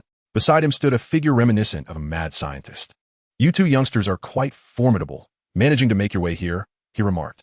"What do you say? Would you be interested in joining our Red Ribbon Army? Our Marshal, Rit, has witnessed your prowess and is exceedingly intrigued by you both. Should you choose to align with us, all prior grievances would be forgiven. What do you think? Consider it carefully. I must candidly inform you that, with just the two of you, you stand no chance against our Red Ribbon Army." Krillin, growing increasingly impatient with the incessant chatter of this man since he entered the room, interjected, "You needn't elaborate further. We will not join. State your intentions directly, or I shall take action myself." General White, observing Krillin's hostile tone, furrowed his brow slightly. "Allow me to remind you, everything occurring here is being monitored by Marshal Rit. Are you certain you do not wish to join us?" Before Krillin could respond, Wukong interjected, "You've droned on long enough. Krillin has already made it clear we won't be joining you. Hand over the village chief and the children." General White regarded the two obstinate individuals with a cold smirk. "Marshal, you see their refusal to join. Thus, I must commence my actions." The voice of the marshal crackled through the wall-mounted speaker. "Eliminate these obstinate fools." Without further ado, General White issued a command to the nearby scientist. "Destroy them, Android 8. Android? At the mere mention of the term, Krillin felt a chill run down his spine. No wonder the name of the Red Ribbon Army felt familiar. It was the very source of the creation of androids. It was imperative that this Red Ribbon Army be eradicated entirely. He was acutely aware of the terrifying existence of his own wife's counterpart, Android 18. Even if he had to forsake this fated union, he must extinguish the threat in its infancy. Though this was merely Android 8, he could not afford to lower his guard. Krillin discreetly retrieved 4 Senzu beans from his necklace, distributing 2 to Wukong for precaution. However, to his astonishment, after waiting vigilantly for what felt like an eternity, Android 8 uttered a surprising statement: "I do not wish to." This declaration caught not only Krillin off guard, but even General White appeared taken aback. He stared blankly at the android number 8 before him, utterly astonished that this being, whom he regarded as his secret weapon, would defy his commands. It had been so obedient during the strength tests against Stone. Why? Why do you refuse to follow my orders? General White questioned the android with a harsh tone. Krillin refrained from interrupting their exchange or advancing to attack, wary that this could be a trap. He also restrained the restless Goku beside him. "Because I fear fighting." The android number 8 lowered its grotesque head, seemingly ashamed. Yet, it was this very admission that nearly dropped Krillin's jaw in disbelief. An android designed for the purpose of destruction expressing a fear of combat was nothing short of absurd. Observing General White's incredulous expression, Krillin felt an even greater sense of caution. This was undoubtedly an act, a ploy to lower his guard and deliver a fatal blow. However, General White was too preoccupied to heed Krillin's vigilance, for he understood this was not a performance. The android number 8 genuinely refused to obey his orders. And if it remained inactive, General White realized he could not possibly overpower Krillin and Goku. What a predicament! What should I do now? All right. With beads of sweat trickling down his brow, General White retrieved a remote control and shouted at android number 8. "Now, I command you to eliminate these 2 intruders, or I shall detonate the bomb within you, leaving you in utter ruin." The android seemed to grapple with a fierce internal conflict, remaining silent for a moment before raising its head and stating, "No, I will not fight. Killing is wrong, and I detest wrongdoing. I apologize. Please forgive me." The android bowed deeply to General White in a gesture of remorse. Stubborn and unrepentant, General White's patience wore thin. "If that is the case, then you can perish." He glared at the bowing android number 8, raising the remote control to press the button. Just as Krillin heightened his alertness, Goku, driven by a sense of justice, dashed forward and swatted the remote from General White's hand. "You fool, don't act impulsively." Seeing Goku rush out, Krillin could no longer remain stationary. To prevent any sudden assault from android number 8, he struck first, kicking the android away. Meanwhile, Goku, after knocking the remote away, sent General White crashing into the wall and crushed the remote beneath his foot. Ignoring Krillin's objections, he hurried to android number 8's side, aiding him up and asking with concern, "Are you all right, 8? Chapter 62. The Marshal's Fury. With a fearful gaze, android number 8 glanced at Krillin and replied, I am fine." Observing that android number 8 appeared unharmed, Goku reproached Krillin in a slightly accusatory tone. "Krillin, it's clear that 8 is a good person. He doesn't like to fight. Why did you have to attack him? 8? I see him as old 8." As Krillin gazed at the incomplete transformation of Wukong, which had taken an entire year, he felt a wave of frustration wash over him. Noticing that android 8 showed no intention of attacking, he turned to General White, who was sliding down the wall, and remarked, "I fear he might launch a surprise attack on you. After all, we are adversaries, and they are the notorious Red Ribbon Army. Should I trust the words of an enemy?" Wukong was momentarily rendered speechless by Krillin's retort. Krillin disregarded him and approached General White, gripping his neck firmly. "Where are the village chief and the children?" he inquired, his expression devoid of emotion, his tone flat. General White trembled slightly, opening his mouth but failing to utter a word. Knock, knock, knock. Sounds of knocking accompanied by children's voices emanated from within the door. "So that's where they are," Krillin mused, a slight smile gracing his lips.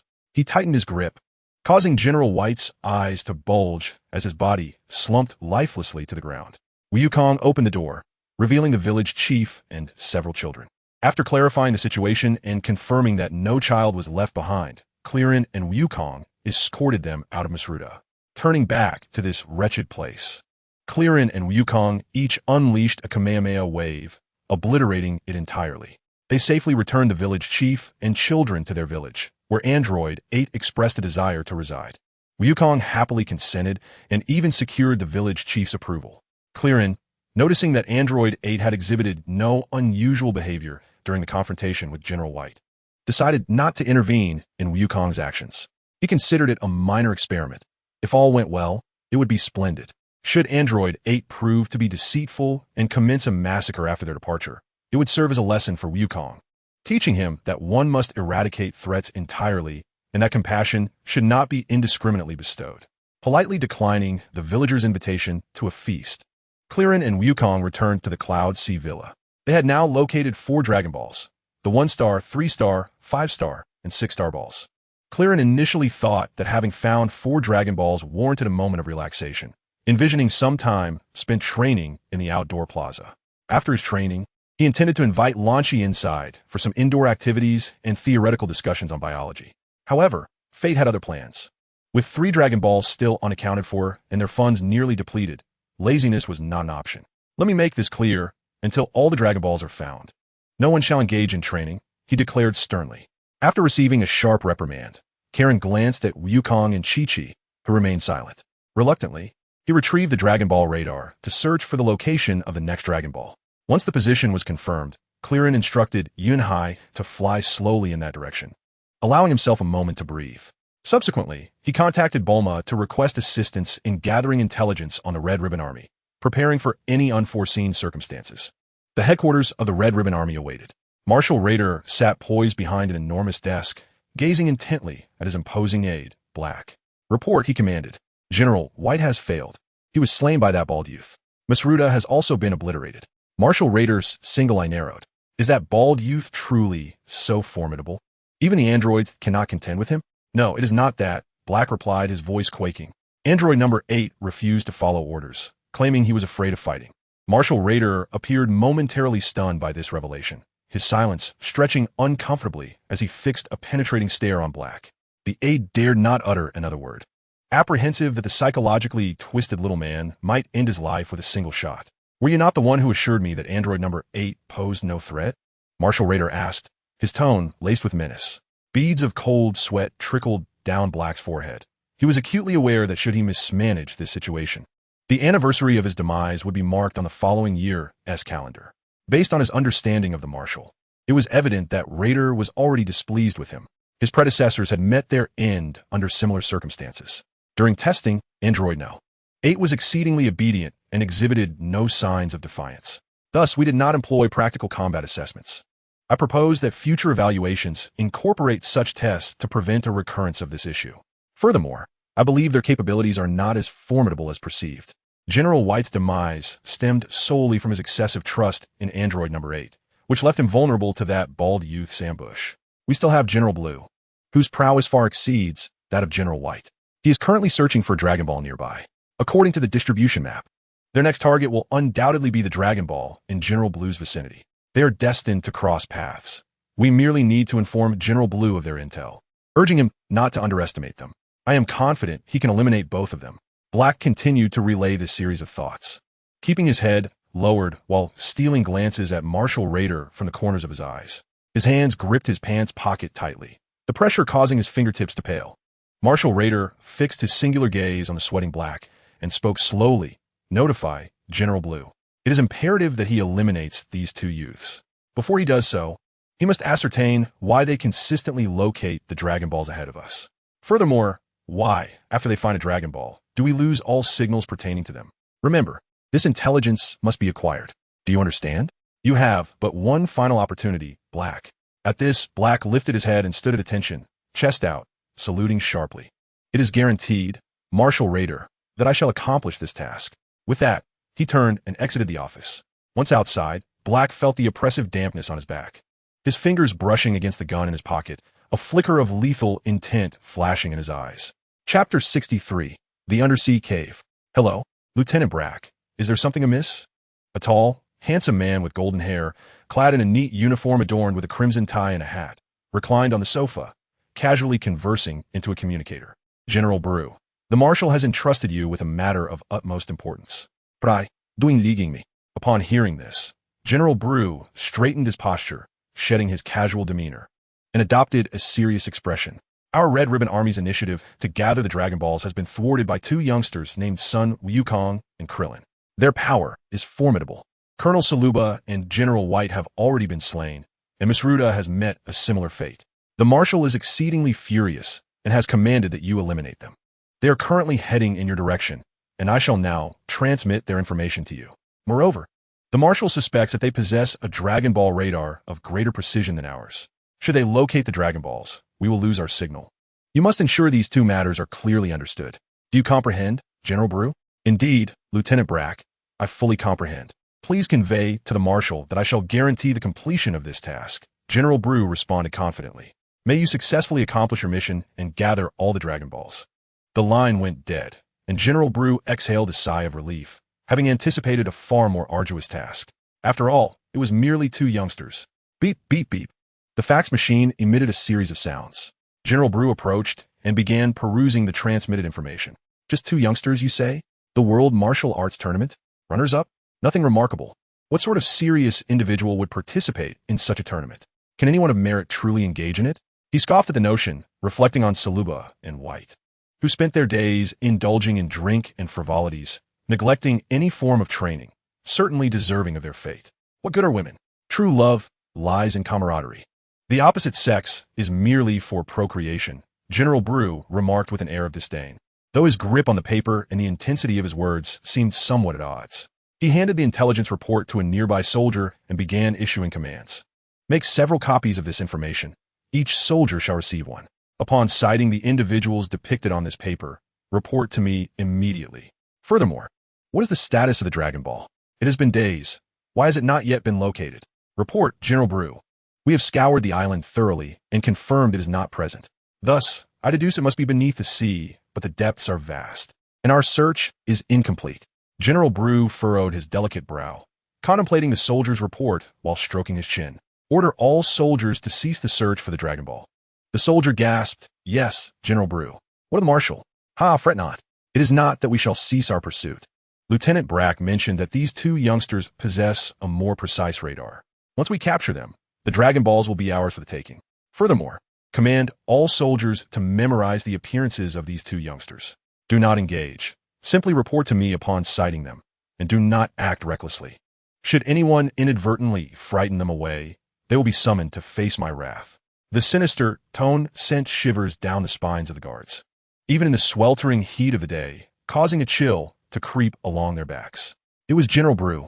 The guards departed to relay the orders, while General Buu reflected on the somewhat charming visage of Krillin depicted in the intelligence report, lost in contemplation. He appears quite robust, if it comes to that. Let him keep his life. The Marshal likely wouldn't mind. A subtle smile graced Buu's lips. His handsome face, complemented by a captivating smile, was enough to enchant countless young maidens, albeit, regrettably, he was of a different persuasion. Meanwhile, concerning Krillin, he had summoned the Nimbus Cloud, which flew at a rather ordinary pace. Over the course of 2 days, since they had been on the road, Lan Chi had not pressed him further. Krillin, relishing the leisurely time spent with her, found joy in her company. The peculiar martial arts attire made Lan Chi feel bashful, causing her to sneeze. This left Krillin somewhat disappointed. He had nearly succeeded in persuading her to wear it, but reluctantly tucked it away. Pulling out the Dragon Ball radar from his pocket, he observed that they were nearing their destination. Bending down, he playfully turned gentle Lan Chi into a puddle of goo, reluctantly releasing the two lovely orbs of jade-like skin, before stepping outside to call upon Goku to search for the Dragon Balls.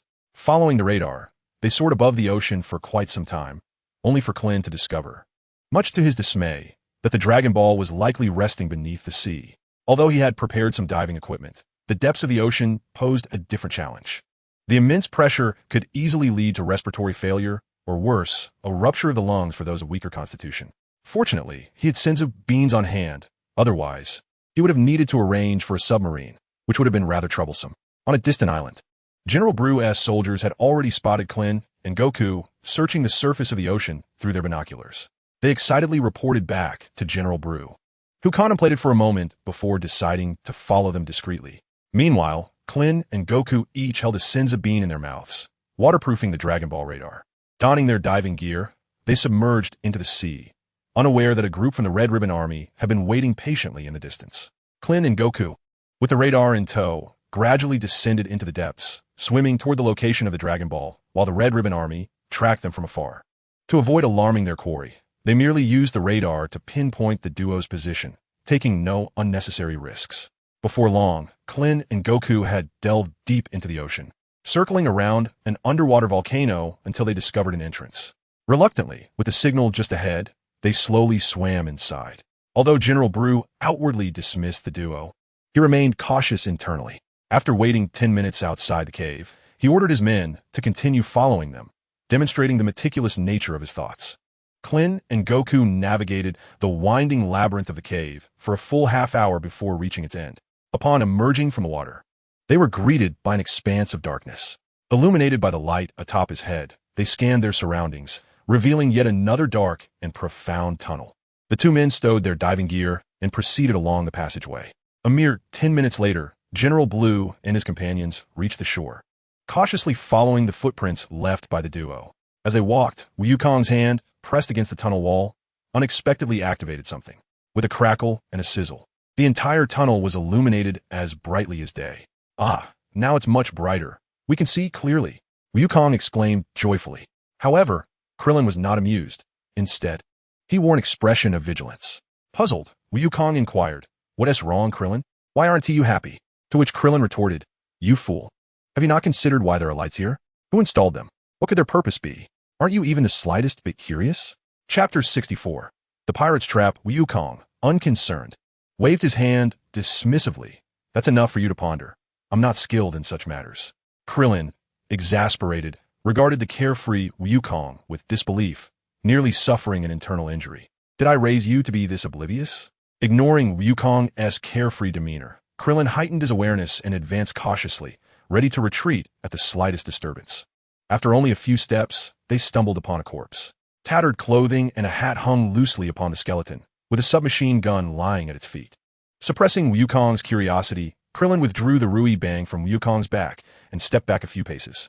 As the staff elongated, Krillin meticulously prodded the clothing on the skeleton.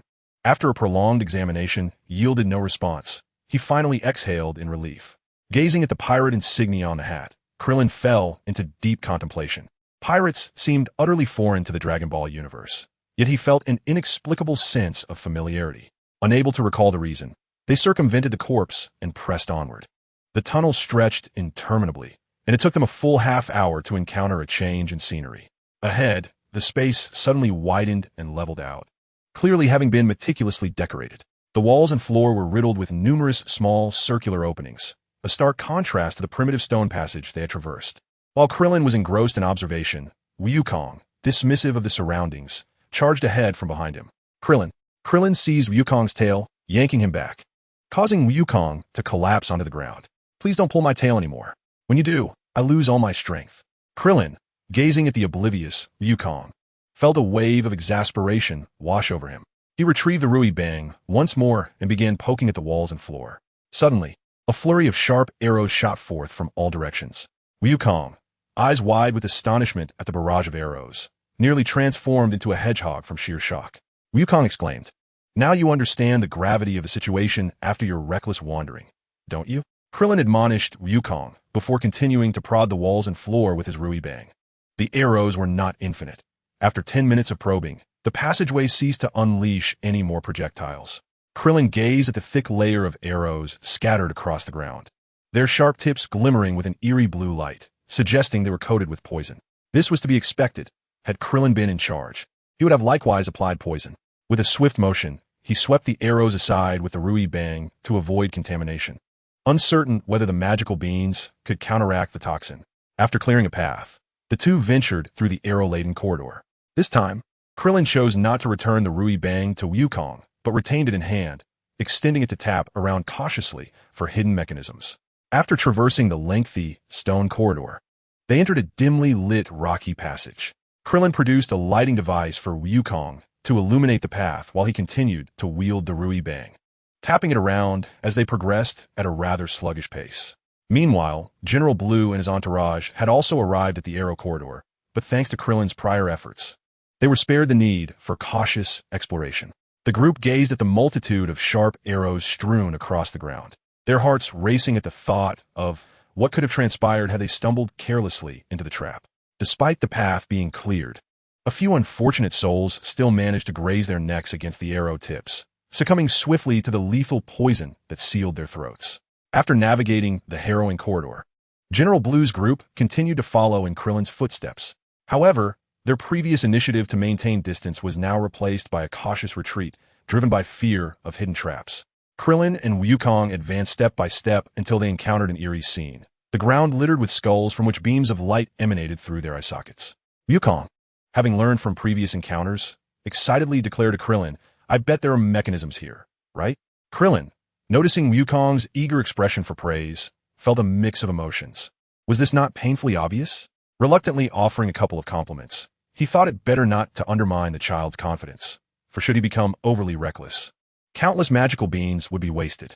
With a firm tap against the surrounding walls and floor, Krillin struck one of the skulls, causing the ground to split and drop away. Cautiously, he stepped forward and peered down, discovering a bubbling expanse of molten lava below, with wisps of heat rising. "What is this?" he murmured. Just then, Wukong's exclamation startled Krillin nearly out of his skin. "That's lava. If you fall, you'll be incinerated in mere seconds." Krillin replied, exasperated. "Ah, how terrifying. I'm so glad I didn't fall." Wukong chuckled heartily, his signature carefree laughter echoing through the corridor.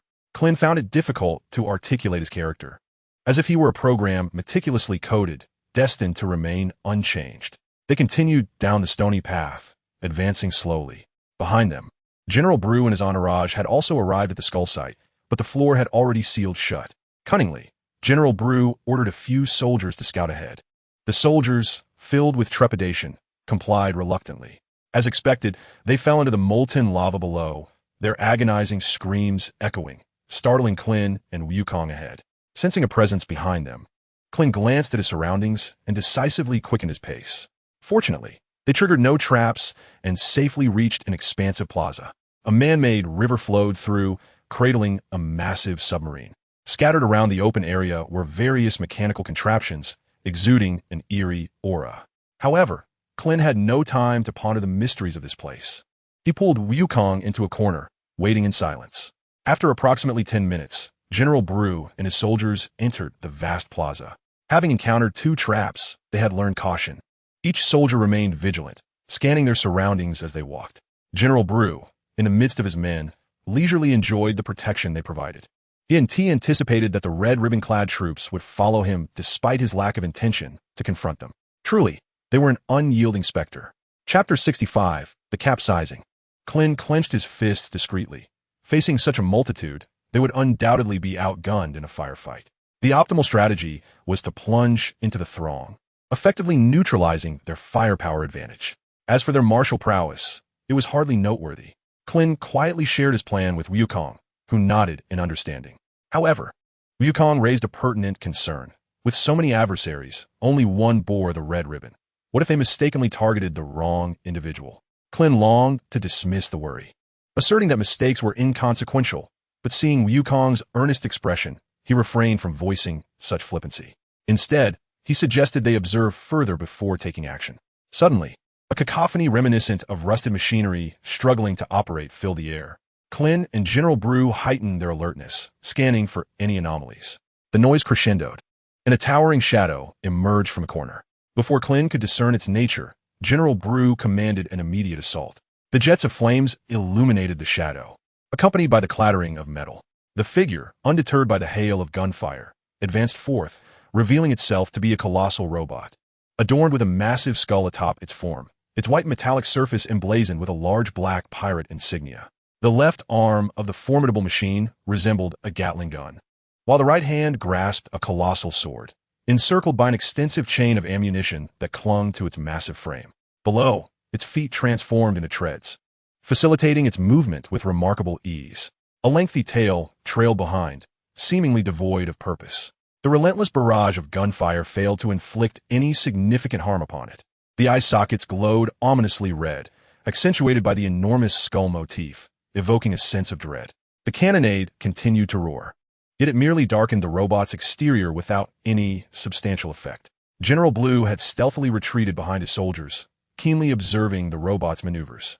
With a series of clicks, the robot's left arm lifted, the Gatling gun whirring to life as it ruthlessly harvested the lives of the soldiers. Amidst the chaos, General Buu managed to evade to the side, while the robot's left arm unleashed a torrent of fire, its treads spinning as the right arm swung mercilessly, decimating those soldiers who were wounded and unable to escape. "Damn it, Our Red Ribbon Legion is invincible. How could we possibly fear such a mere machine? The utterance revealed a mindlessly indoctrinated soldier, yet his loud proclamation inadvertently confirmed their identity as members of the Red Ribbon Legion to Krillin.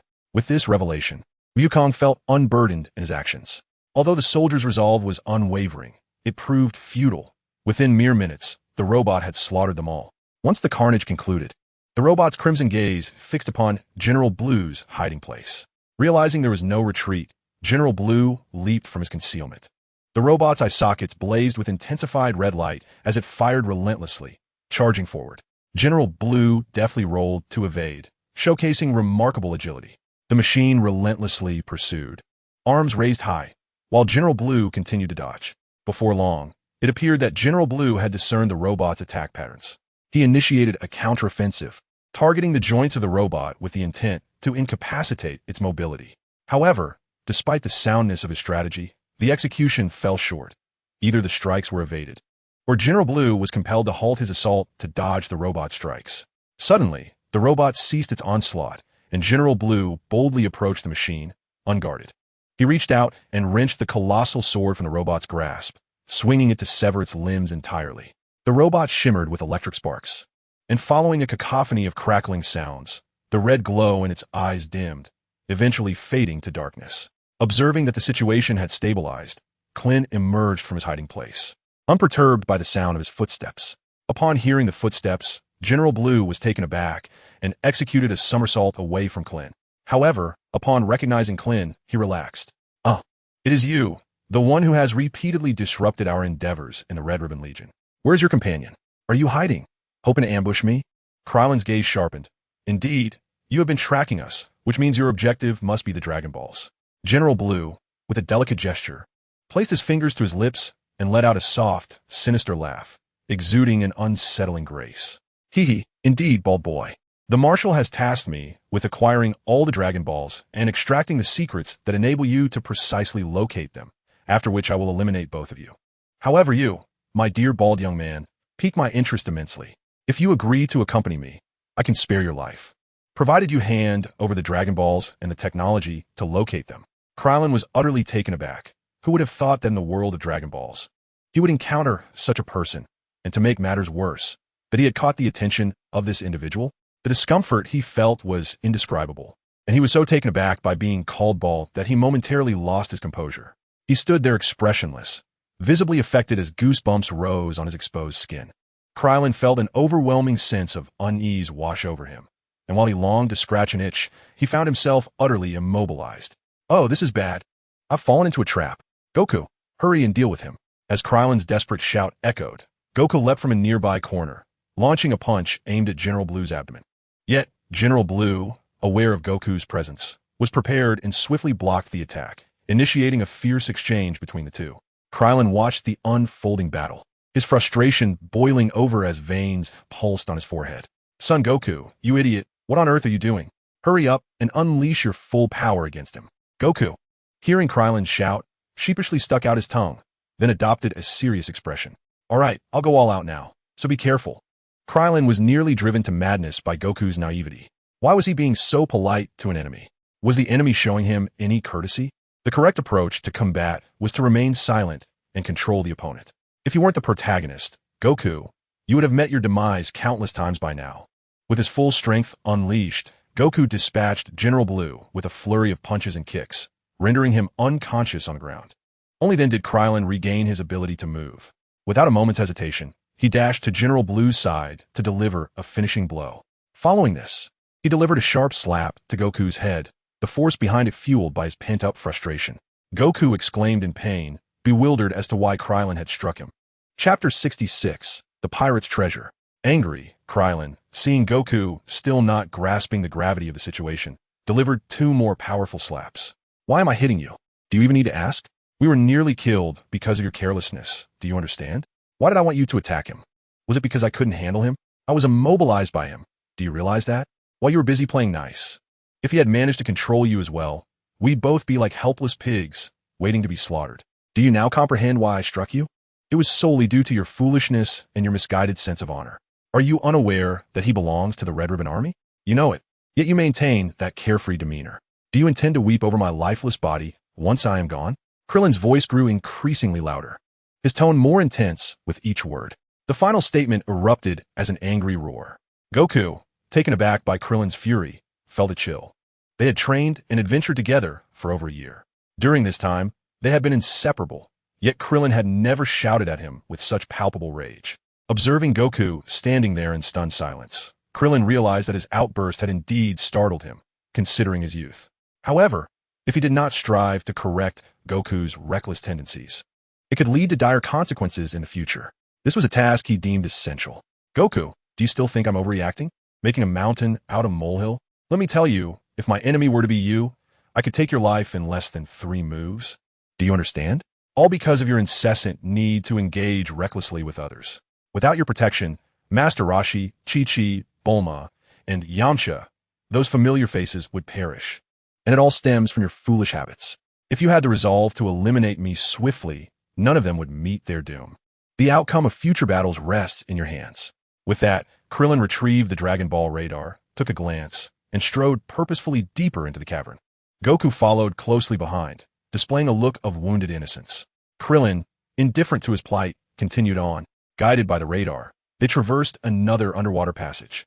Upon surfacing, they beheld an enormous stone statue standing majestically at the cave's heart. The statue bore an impassive expression, adorned with a crown, and possessed 12 arms, each clutching a massive sword. Beneath the statue lay 3 chests, crafted from gold, silver, and wood. Krillin, recognizing the apparent trap, smirked slightly, bemused at the assumption that anyone would be foolish enough to fall for it. Only Goku would likely be gullible.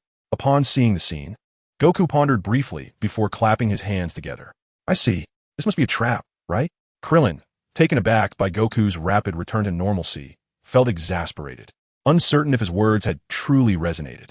Goku unsheathed his Rui Bang, extending it as he mimicked Krillin's previous actions, striking about aimlessly. After several fruitless attempts, he had yet to trigger any mechanism.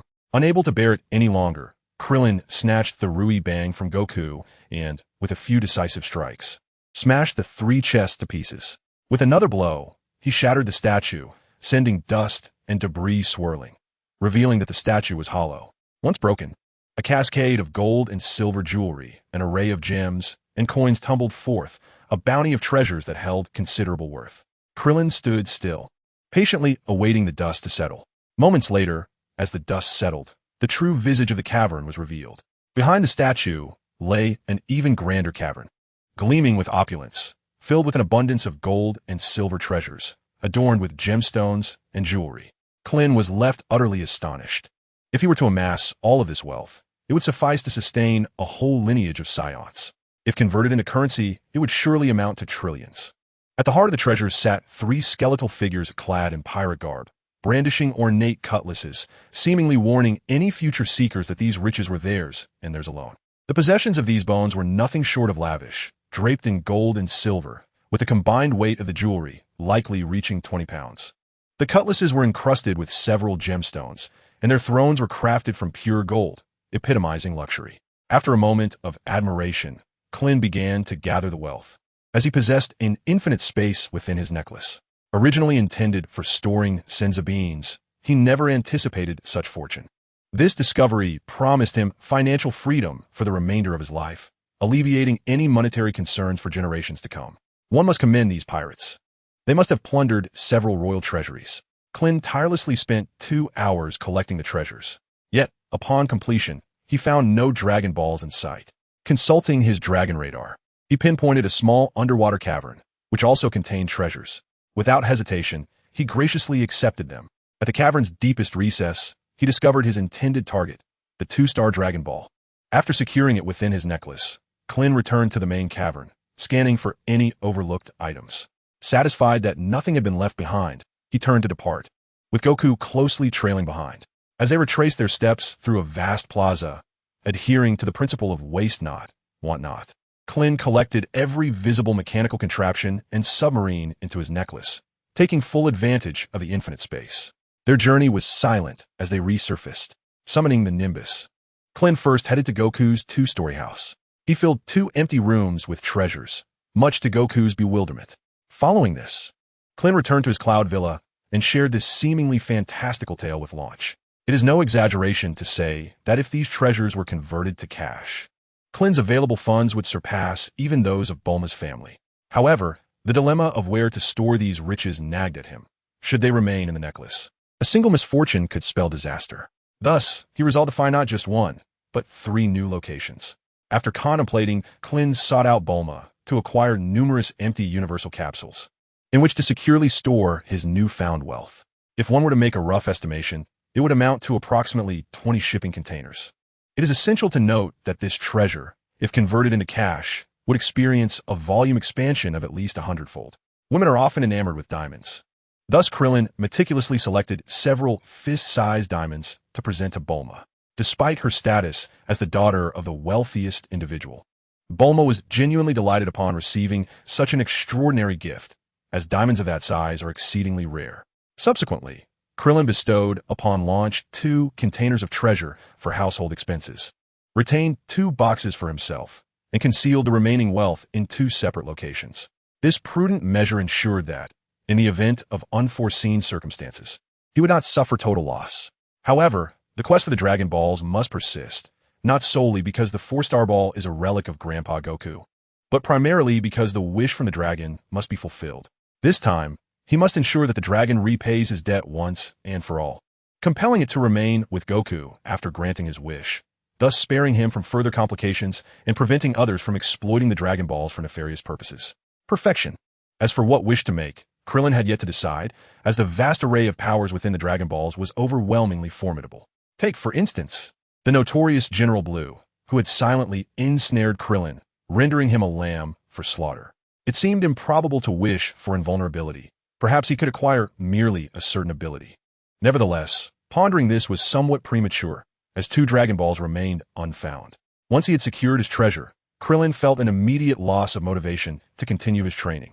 He was now financially free, able to indulge in whatever he desired, questioning the necessity of further cultivation. Yet, the thought of the adversaries he would inevitably face dampened his leisurely disposition. Wealth without life was of no value. This cursed world of Dragon Balls was fraught with calamities, akin to a prized delicacy that everyone sought to savor. The inhabitants here were equally unfortunate, experiencing a catastrophic event roughly every decade. However, it did present a rather convenient means for traversing into alternate realms. Crossing over to another world from this point should not be viewed as extraordinary. Strength must be attained. Otherwise, one could perish unexpectedly, and having already faced death once, the notion of returning to life due to a mismatched soul was utterly disheartening. It would be unacceptable for all this treasure and a beloved wife to fall into the hands of another. Meanwhile, on the other side, as Krillin busied himself with concealing his riches, a cloud of despair loomed over the Red Ribbon Army. The burly African-American Lieutenant Black stood before Marshal Ritt, drenched in sweat, his lips quivering, yet he dared not utter a word.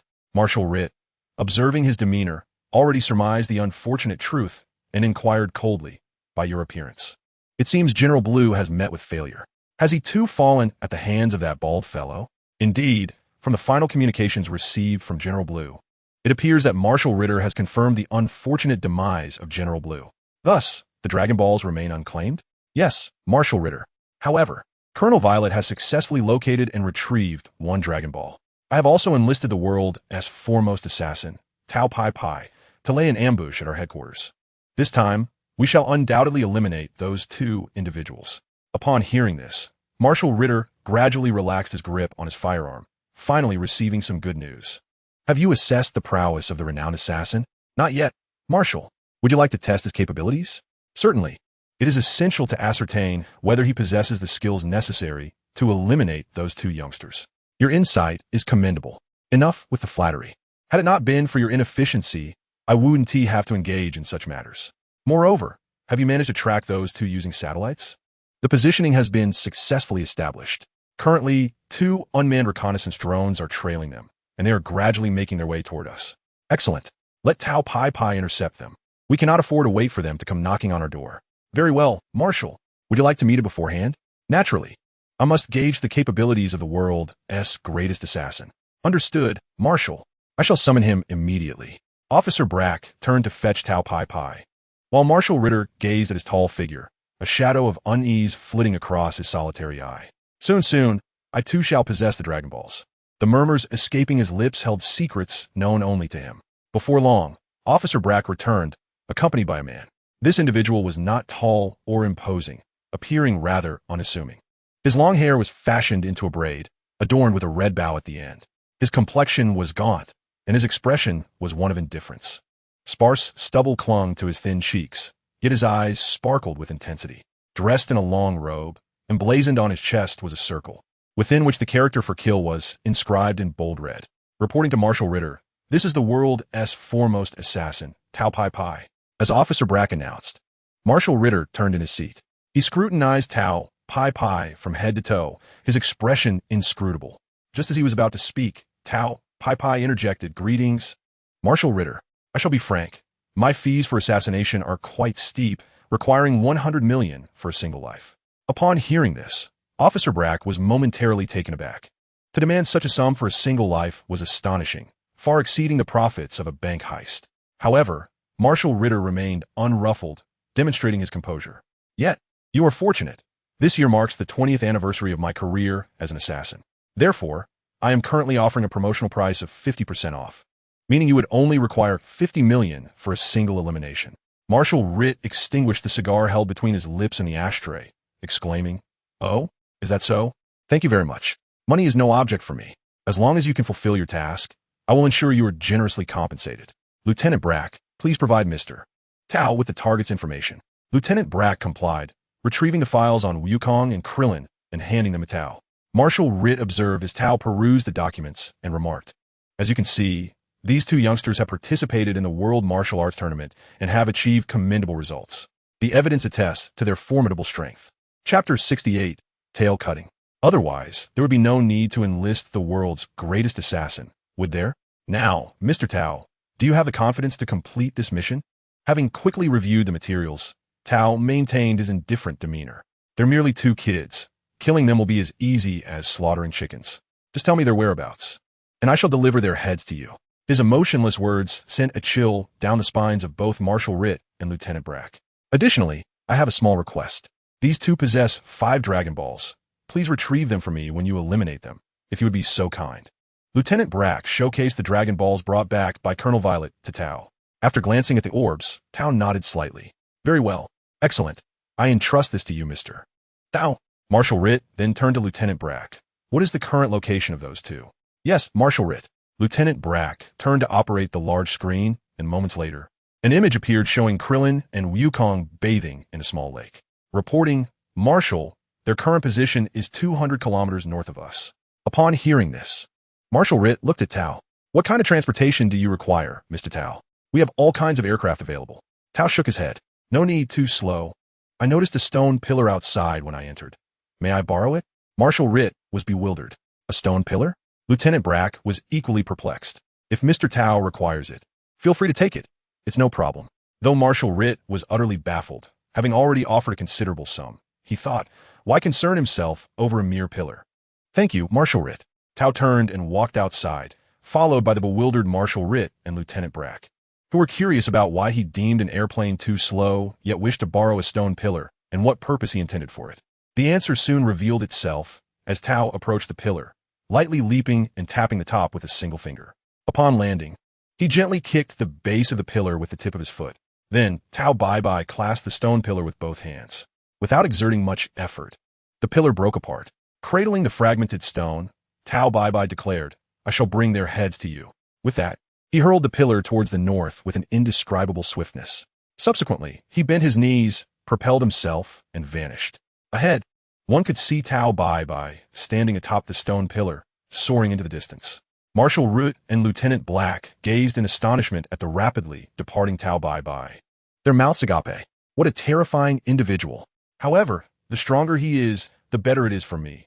Soon, the Dragon Balls will be mine. Ha ha ha ha ha. In the small lake, Krillin stared in frustration at Goku, who was also in the water. He had initially intended to enjoy a playful bath with Launch after discovering the lake, but upon hearing Krillin's plans, Goku insisted on joining. Was that even acceptable? Ultimately, it resulted in just the two of them bathing together. Unbeknownst to Krillin, Goku's insistence on joining prevented them from being seen by the Red Ribbon Army. In this regard, Krillin had reason to be grateful to Goku. Krillin grasped his own tail and squeezed it firmly, discovering that it was unaffected. Unlike Goku, who had collapsed from exhaustion, Krillin felt no such weakness. He speculated whether this was due to his being a half-breed Saiyan or if Goku's condition was merely an anomaly. After pondering for a while, he realized he had no other Saiyans to compare himself to and decided to abandon the thought. However, having one less weakness was indeed advantageous. As Krillin toyed with his tail, he noted its sensitivity reminiscent of his previous tail. The notion that touching his tail felt akin to fondling a certain part of his anatomy crossed his mind, prompting him to swiftly release his grip. It felt rather inappropriate to be doing so in broad daylight. The memory of having previously grasped Goku's tail sent a chill through him, raising goosebumps all over his body. Gazing at his right hand, which had touched Goku's tail, Krillin hesitated before producing a knife from his necklace. After plunging into the depths of the water for a while, he resurfaced with a red liquid. Examining his right hand, a satisfied smile spread across his face. Although it stung a bit, it alleviated the discomfort lingering in his heart. And that was worth it. Clearly, it was time to encourage Goku to strengthen his tail. Retaining such a vulnerability was unwise. If discovered, it could spell disaster. With determination, Krillin called Goku, who was frolicking in the water, to the shore. Goku, does your tail still render you powerless when someone grabs it? Huh? Yes, why? Goku inquired, puzzled by Krillin's question. Don't you think that weakness is quite fatal? As soon as someone seizes it, you lose all ability to fight back. Do you really think that's inconsequential? Ah, you're right. Should I just remove it then? Wukong's method is both simple and direct, yet remarkably efficient. However, it does come with its own set of repercussions. Nevertheless, this approach serves to eliminate the inherent risks of transforming into a giant ape on a full moon night. This is indeed advantageous. After all, one can control the growth of their own tail, so it might as well be severed. Without further ado, Krillin swung his blade, decisively lopping off his own tail. Krillin, why on earth did you cut off your own tail? Wukong gasped in astonishment. Gritting his teeth, Krillin waved his hand dismissively, taken aback by how much more painful this was than the previous cut. After a few moments, as the excruciating pain subsided, he spoke, "It's nothing. I share this vulnerability. Your suggestion was excellent, so I went ahead and did it. Do you need my assistance, or shall you handle it yourself?" Wukong turned around with alacrity. "You do it." Just as Krillin heard this, he struck with his sword, catching the unsuspecting Wukong off guard, who then howled in agony. After a brief bout of lamentation, Wukong lost interest in their antics, clutching his behind as he made his way towards the place where they had left their clothes, only to collapse with a thud onto the ground. "How have you lost your balance again? We already went through this once. Have you not adjusted?" Krillin remarked, somewhat exasperated. Nonetheless, having experienced this once before, Wukong quickly regained his composure after a few short steps. As the two dressed, preparing to return to the Cloud Sea, a stone pillar suddenly hurtled towards them, skewering itself into the ground with great speed. Before the pillar could land, Tao Bai Bai leapt down and, after glancing at the documents he pulled from his pocket, confirmed that the individuals before him were indeed his targets.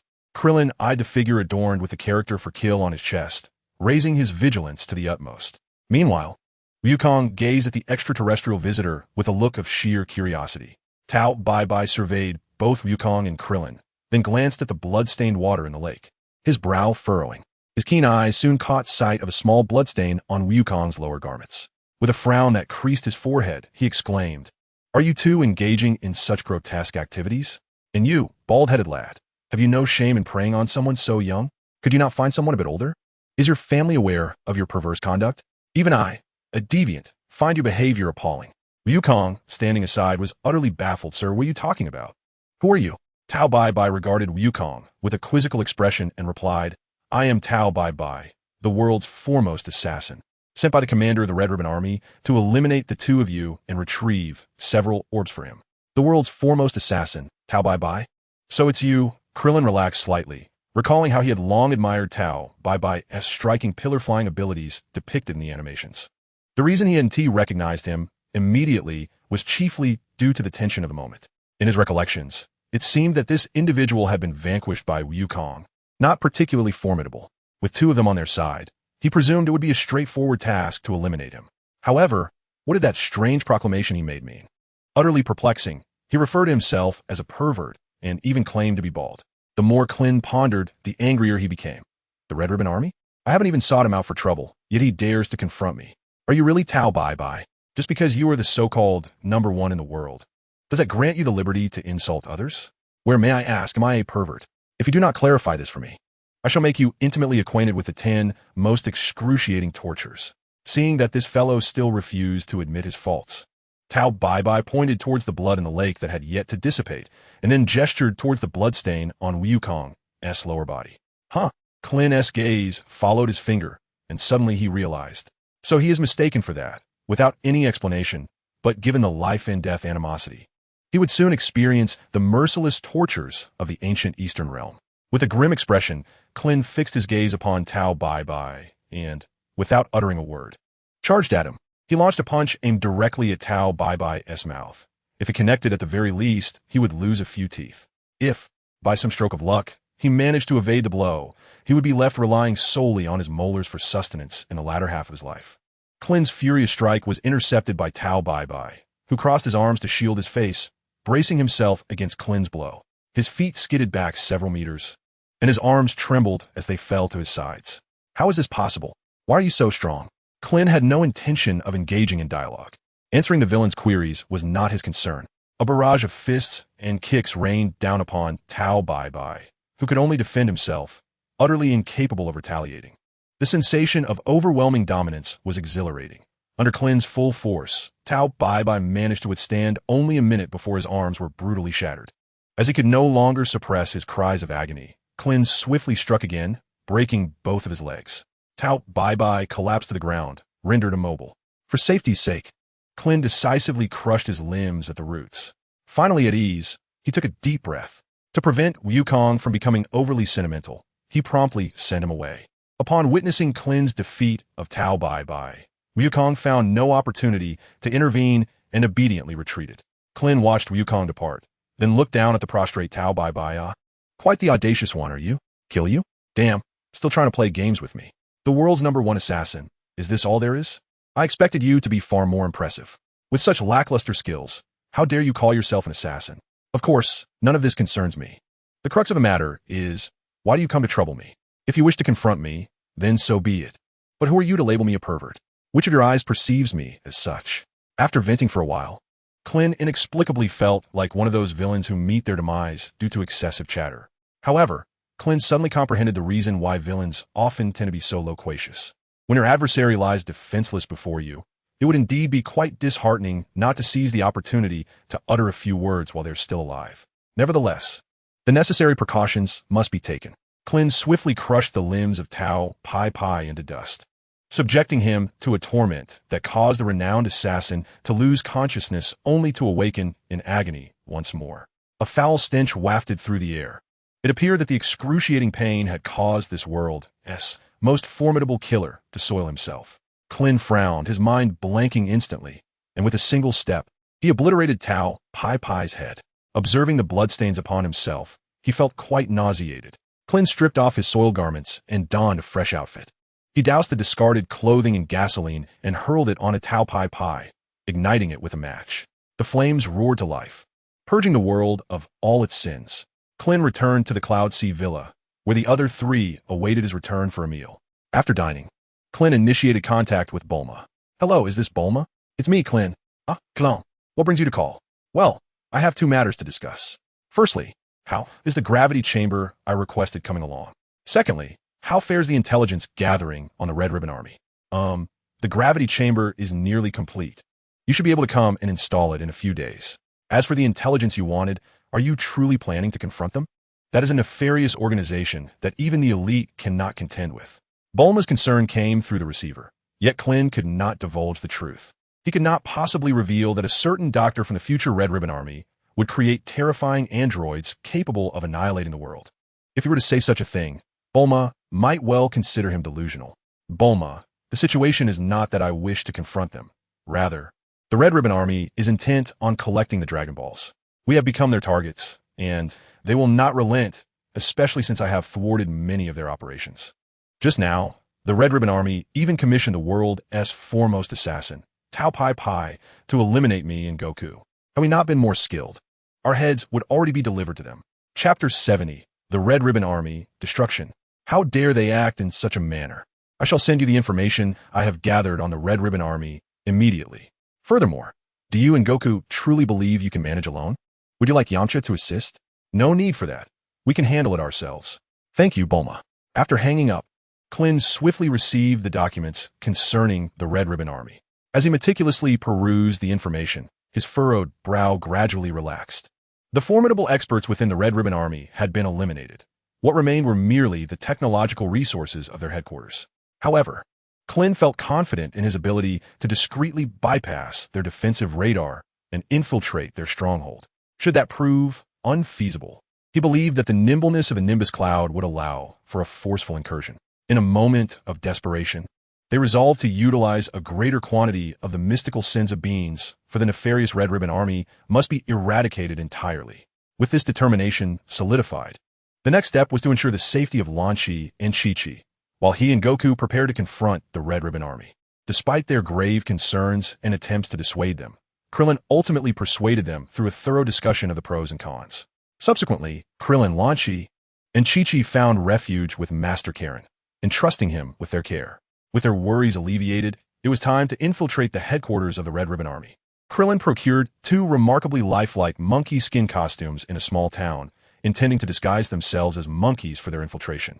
They soared through the skies on the Nimbus cloud, taking a wide detour to avoid the snow-capped mountains, and approached from the forest. The Nimbus cloud, at full throttle, outpaced the army's reconnaissance drones effortlessly. After a day's journey, they arrived within 50 kilometers of the Red Ribbon Army stronghold. Krillin stowed away his dragon radar, confirming his suspicions that the enemy possessed a Dragon Ball. Donning their monkey disguises, they stealthily advanced toward the headquarters. Though they mimicked monkey behavior, their speed was remarkable. Within 3 hours, they were near the Red Ribbon Army's base. Hiding in a hollow of a tree, they shed their disguises. Each consumed a Senza bean to restore their stamina. And Krillin handed 10 additional beans to Goku as a precaution against unforeseen circumstances. Emerging from their hiding spot, each held a Senza bean in their mouth, ready to unleash a powerful Kamehameha toward the tallest structure of the headquarters. It would be fortuitous if the commander were inside that building, yet fate had other plans. Swallowing the beans, their energy surged, but they soon noticed fighter jets taking off, preparing to unleash heavy firepower upon them. Krillin and Goku swiftly entered the Red Ribbon Army headquarters, utilizing the structure as cover as they pressed forward. The surveillance within the facility was relentless, and the path they traversed was fraught with gunfire and explosions. Fortunately, they evaded every onslaught, striking ruthlessly and leaving no survivors in their wake. Krillin and Goku circled the Red Ribbon Army's headquarters, gradually narrowing their focus to eliminate every foe within. The battle raged for 3 hours, during which they consumed several Senza beans, not from injury, but to replenish their energy for the continuous use of Kamehameha against both buildings and aerial units. Any aircraft attempting to flee was obliterated by their combined might. Now, only the final building remained. As Krillin observed the location aligning with his dragon radar, he swallowed another Senzu bean and, with a decisive wave of his hand, initiated the assault on the interior, from the first layer to the top. The blood on the floor flowed like a small river. Klein heightened his vigilance, placing a mystical bean in his mouth, and slowly pushed open the last door. Within the room, a robot stood in the center of the expansive space, while the red-haired, one-eyed Marshal Rit cowered behind the towering machine, his face a mask of terror. Upon witnessing this scene, Klein raised an eyebrow, surprised that such a mere entity awaited him in the end. At this critical juncture, Klein refrained from making the first move. Instead, he intended to inquire about the whereabouts of the mastermind behind the androids. Throughout his journey, he had not encountered anything resembling a research facility, suggesting that the technological genius must be concealed elsewhere. Klein's desire to obliterate the Red Ribbon Army was not driven by a sense of justice, but rather to eliminate a security threat. If that scientist remained hidden, dismantling the Red Ribbon Army would serve no purpose. Marshal Rit, it proves quite difficult to meet you. Might you assist me in unraveling my confusion? Rit's legs trembled, his singular eye filled with dread. What do you wish to know? I would like to inquire about. Before Klein could finish his sentence, Vice Officer Black piloted the robot in for an attack. Klein swiftly evaded the robot's assault and delivered a punch that shattered the cockpit, pulling the black skin black from within. A slight exertion of force resulted in a crisp snap at Black's neck, causing his head to droop limply. Now that the nuisance is dealt with, we are free to converse without interruption. Marshal Rit, might I ask why you continually send others to eliminate us? Marshal Rit's legs had grown as weak as noodles, and he slumped to the ground, entirely devoid of his usual ferocity, his countenance now solely reflecting fear. Because you perpetually obstruct my efforts to gather the Dragon Balls. The Red Ribbon Army has become a force that none dare provoke. Why then do you still seek the Dragon Balls? Is there truly anything in this world that you cannot obtain? A flicker of defiance crossed Rit's fearful visage. I desire to grow taller. As a formidable marshal, how can I rule the world without a grand and commanding stature? However, I cannot afford to wait any longer. Do you comprehend the anguish of being called little dwarf each day? As he spoke passionately, Rit's fear dissipated, replaced by a furious declaration of his discontent. How could someone like you possibly understand my suffering? Damn that Saliba, damn that Blue, damn that Topai. If it were not for their utter incompetence, my wishes would have been realized. I am unwilling to accept this fate. Hatred poured from his words. Now I understand, but alas, you have encountered us. I have one more question. The Red Ribbon Army seems to house a remarkably skilled scientist, adept at creating androids. Might you enlighten me as to his current whereabouts? If you divulge what I seek, I might spare your life in return. Are you truly afraid of that, Doctor? He chuckled. Spare me your threats. I shall not reveal anything. The Doctor will undoubtedly avenge me. With those final words, Marshal Rit took his own life. Chapter 71, The Diviner. Marshal Rit was dead, having succumbed to suicide, a rather hasty end, it seemed. However, Krillin had not anticipated such an outcome. The soul lead had vanished. Yet he remained undeterred. After all, this individual had created androids at 17 and 18 many years hence. There would surely be opportunities to uncover the truth. Next, the quest for the Dragon Balls commenced. Krillin and Goku searched diligently, ultimately discovering a Dragon Ball on Marshal Rit's person. Goodness, Goku, how incredibly unfortunate you are to encounter such a rare occurrence as the 7-star ball, Krillin remarked, shaking his head in disbelief at Goku's misfortune. He then placed the 7-star ball into a necklace and activated the Dragon Radar to locate the 4-star ball. Strangely, there were no signals from the Dragon Balls. Krillin pressed the radar repeatedly, yet it offered no response. He tapped it with his hand, still nothing. After 5 minutes of futile attempts, he reluctantly accepted the reality that the Dragon Radar was indeed broken. Let us head to Bulma for repairs. Krillin, why do you keep hitting it? Huh? I'm not entirely sure. Perhaps a good thump would fix it? He swiftly changed the subject, urging, let us hurry and fetch Launch and Chi-Chi. Upon arriving at Krillin Tower, they found the wise Krillin enjoying a meal, savoring a grilled fish. Ignoring Krillin's presence, Krillin was evidently still miffed about the previous incident. Lord Krillin, I see you are dining, Krillin ventured, attempting to break the ice with a cheerful greeting. Is this not the esteemed Krillin? How do I deserve such honor from you? You toss me aside and run off, leaving others to think I am your servant, Krillin retorted, his tone laced with sarcasm. Typically, Krillin would not speak in such a manner, but Krillin's time spent training had sometimes led him to endure Krillin's teasing, which he had inadvertently learned to mimic. It is precisely because of your formidable strength and esteemed reputation that I request your assistance in watching over matters. Besides, I am merely striving to rid the world of evil, Krillin replied. Indeed, this powerful and esteemed individual has been subjected to your whims, enduring half an hour of relentless tickling. Is this how you treat those of high standing? Should such esteemed beings be subjected to your antics? And here I am, providing guidance for your training. After a flurry of ambiguous words, the ire of the immortal Krillin erupted. Yet, did Krillin fear his wrath? What he truly dreaded was Krillin's peculiar demeanor, which could unleash a storm without warning. With resolve, Krillin straightened his posture and approached Krillin with a fierce demeanor. He produced a myriad of fish from his necklace and offered them to Krillin, his bravado waning as he spoke. What a peculiar thing to say. I have come to apologize, haven't I? Our previous encounter was merely a jest. In your magnanimity, might you spare us this time? Behold, I have brought these fish as a token of my contrition. I beseech your forgiveness. In truth, Krillin was not genuinely incensed. He merely sought to assert his dominance over Krillin. Observing Krillin's submissive stance, which effectively granted him face and a way out, he lightly stepped onto the proffered ladder of humility. Since you have lowered yourself to such an extent, I shall reluctantly forgive you. But let this be a one-time concession. With a touch of pride, Krillin accepted the fish presented by Krillin.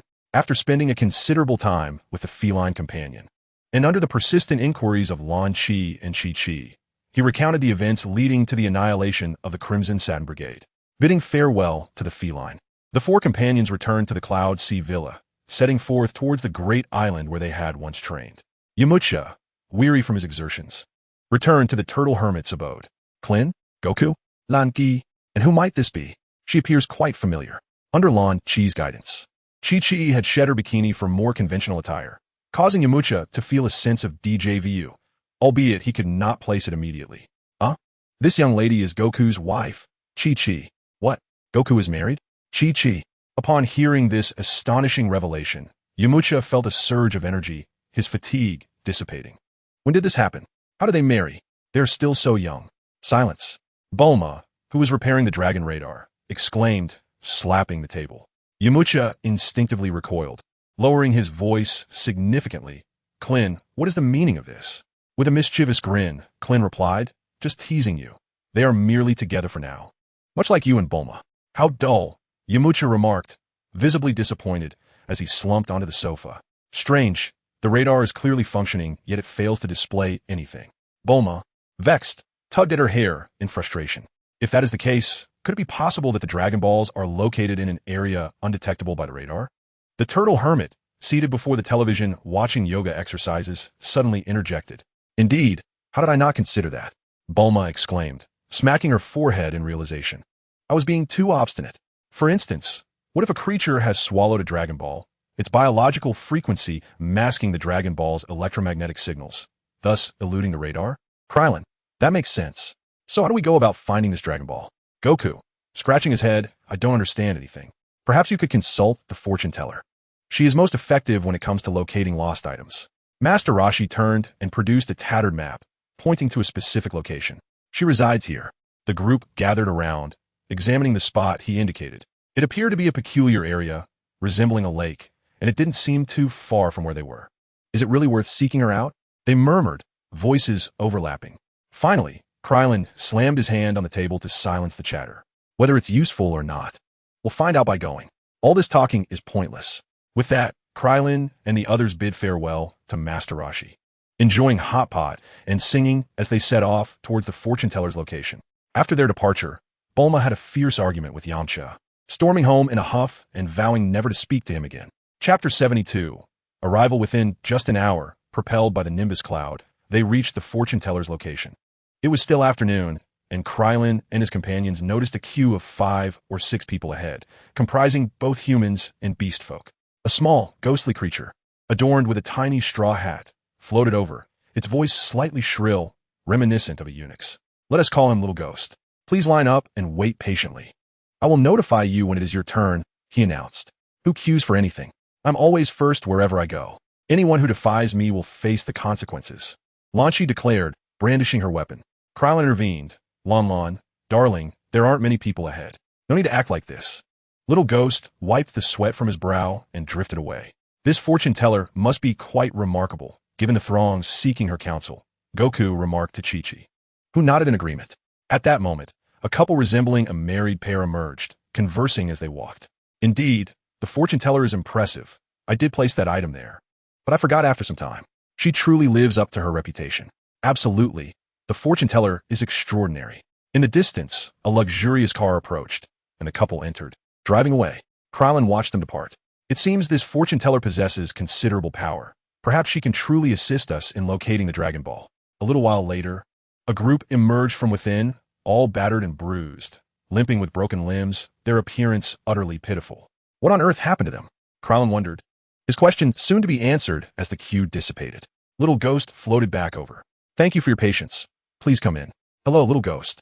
What was that all about with those people earlier? How did a mere divination lead to such a scene? Asked Krillin, curiosity etched on his face. The Little Ghost merely grinned enigmatically, stretching its mouth to an unsettling degree. Please come in, it urged. Lan Qi, with her unruly disposition, could hardly tolerate such behavior and immediately pressed a gun to its forehead. My man is asking you a question. What do you mean by this? The Little Ghost's smile vanished instantaneously, cold sweat trickling down its face, as it looked to Krillin with a tearful expression, hoping for intervention. With a light chuckle, Krillin wrapped his right arm around Lan Qi's slender waist while gently lowering the gun she held in her left hand. He tilted his chin slightly, signaling the Little Ghost to lead the way. Chi-Chi, watching from behind, was smitten, murmuring continuously. Ryukong, standing nearby, could only catch snippets of her words. Your man bullies.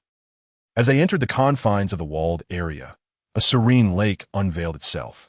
A long corridor stretched across the water, culminating in a grand structure at its center. The little ghost floated ahead silently, while Krillin and his companions curiously took in their surroundings. Soon, they arrived at the building's entrance. The little ghost halted and announced, "Esteemed guests, we have arrived. Please enter." Upon entering the building, the little ghost called out, "I brought the guests, Grandmother Diviner." "Good," came a hoarse voice from above, indiscernible in gender.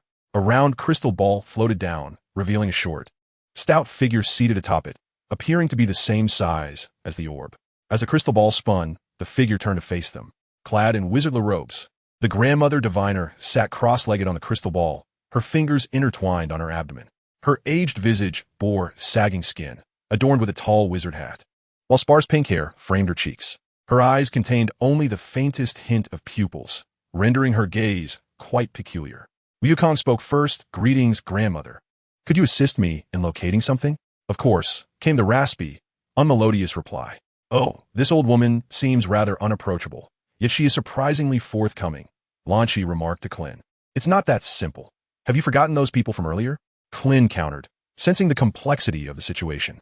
"Excellent. Then could you help us find my grandfather's relic?" "The 4-star ball?" "Certainly, but I must charge a fee," the Grandmother Diviner chuckled. "Just the entire fortune of that young man over there will suffice," she pointed at Krillin. "Do not think to deceive me. I'm aware of that young man's past gains," she added with a sinister chuckle. Krillin narrowed his eyes, gazing intently at the Grandmother Diviner seated within the crystal ball. He stepped forward, crossing over Wukong. "Oh, so you are unwilling to provide us with a divination? Speak plainly. What do you desire?" "It appears that you are reluctant to part with your money. Then follow me." The fortune teller, seated beside her crystal ball, turned and floated away. Krillin, bold and daring, followed her deeper into the realm. After traversing a lengthy path, they arrived at a circular arena situated in the heart of a lake. The fortune teller halted and ascended into the air. "Here we are. Since you are unwilling to pay, you shall face my trial. In essence, I possess 5 warriors whom you must defeat in one-on-one combat. Should you triumph over them, I shall grant you a free reading. How simple is that?" Krillin furrowed his brow at the fortune teller's unpleasant laughter.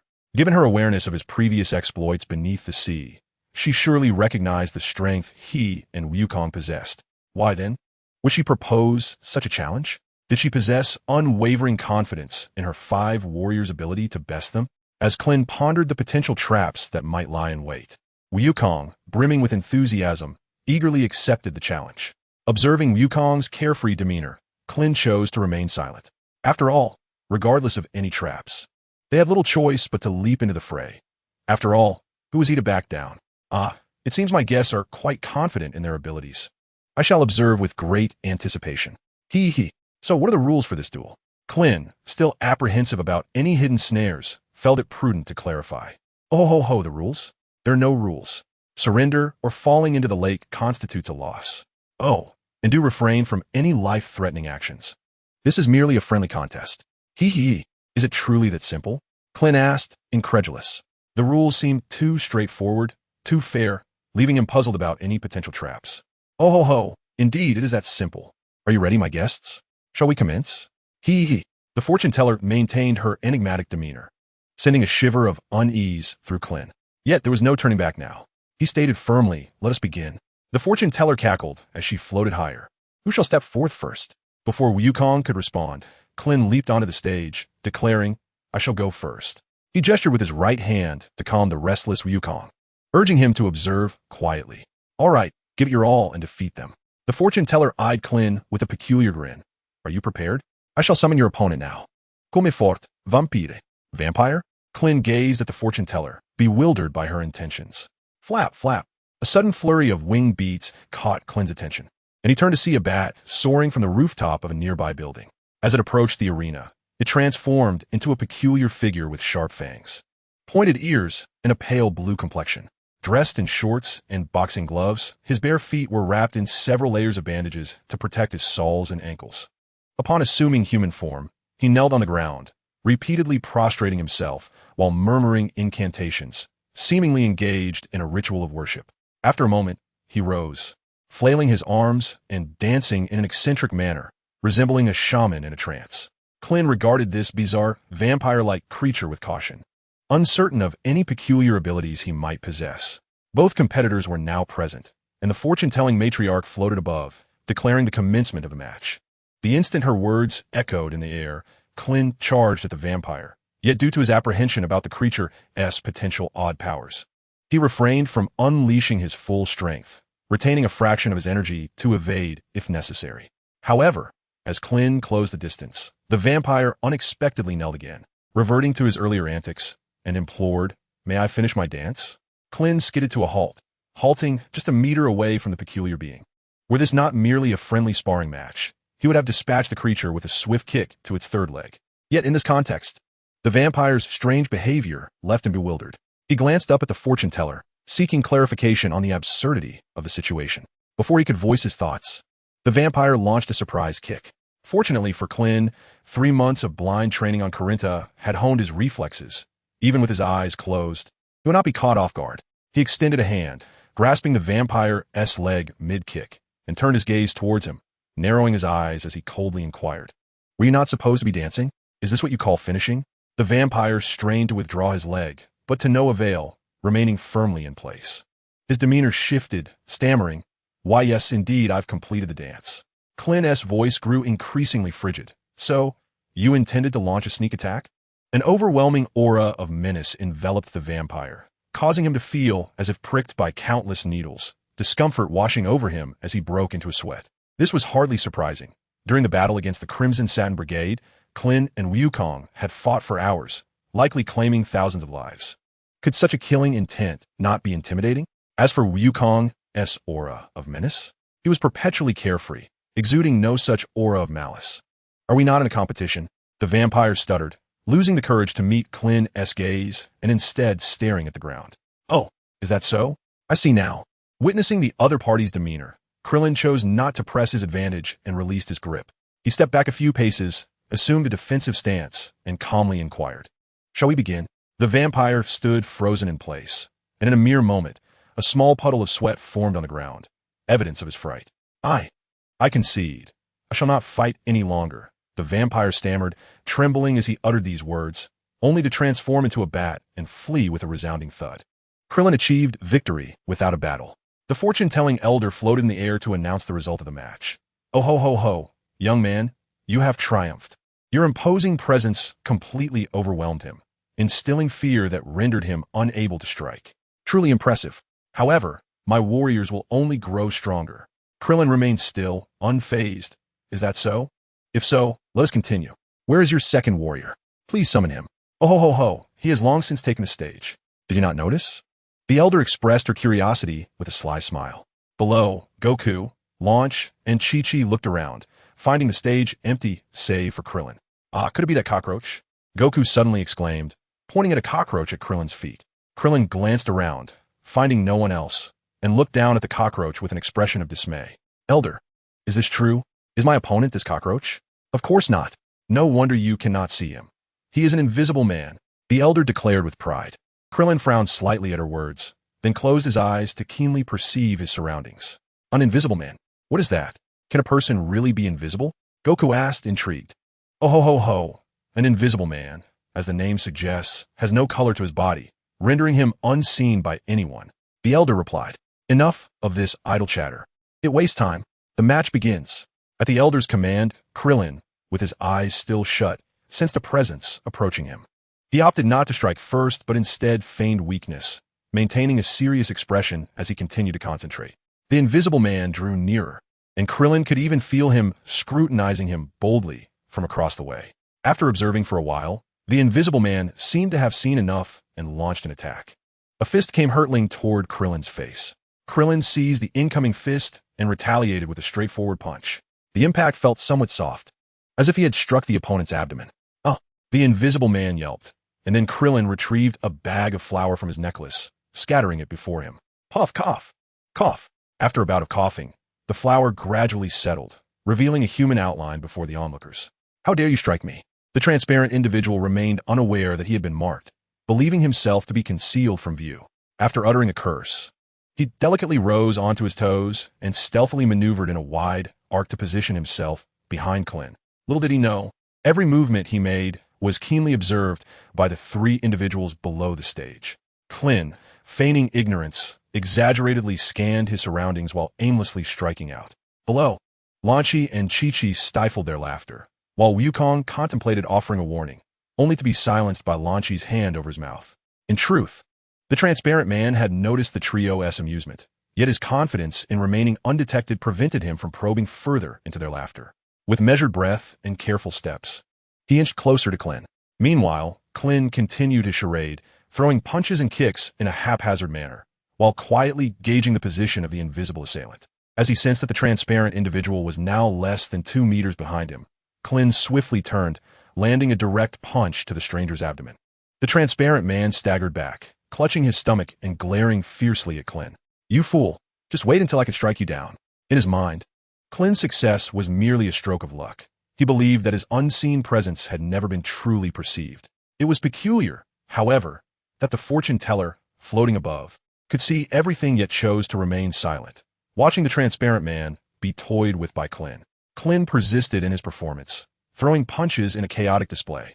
The transparent man adjusted his strategy, preparing to attack from Krillin's left side. As Krillin continued to move and strike, the transparent man adeptly repositioned himself. Eventually, he closed the distance to within 2 meters of Krillin, where Krillin's fist was mere inches from his nose. Nevertheless, the transparent man remained unfazed. As Krillin retracted his fist and turned, he delivered a sudden blow to the back of Krillin's head. Krillin bent low and retaliated with a kick aimed at the vulnerable spot of the transparent man. With a cry, the transparent man fell to the ground, rolling in agony. Krillin feigned concern, adopting a posture of mock seriousness. The trio below continued to stifle their laughter, yet Krillin suddenly felt a pang of disinterest. Approaching the still screaming, transparent man, he delivered a decisive kick that sent him tumbling off the stage. With a splash, the transparent man plunged into the lake. "Ho ho ho, Yang Van. It appears your strength is quite formidable, capable of toying with the transparent man. However, the next warrior will not be so easily dealt with," the fortune teller proclaimed. "Enough with the idle chatter. Let us proceed to the next." "Ho ho ho, are you that eager? Very well, follow me, and we shall change venues." With a mischievous grin, the fortune teller led the way through the arena and into the building ahead.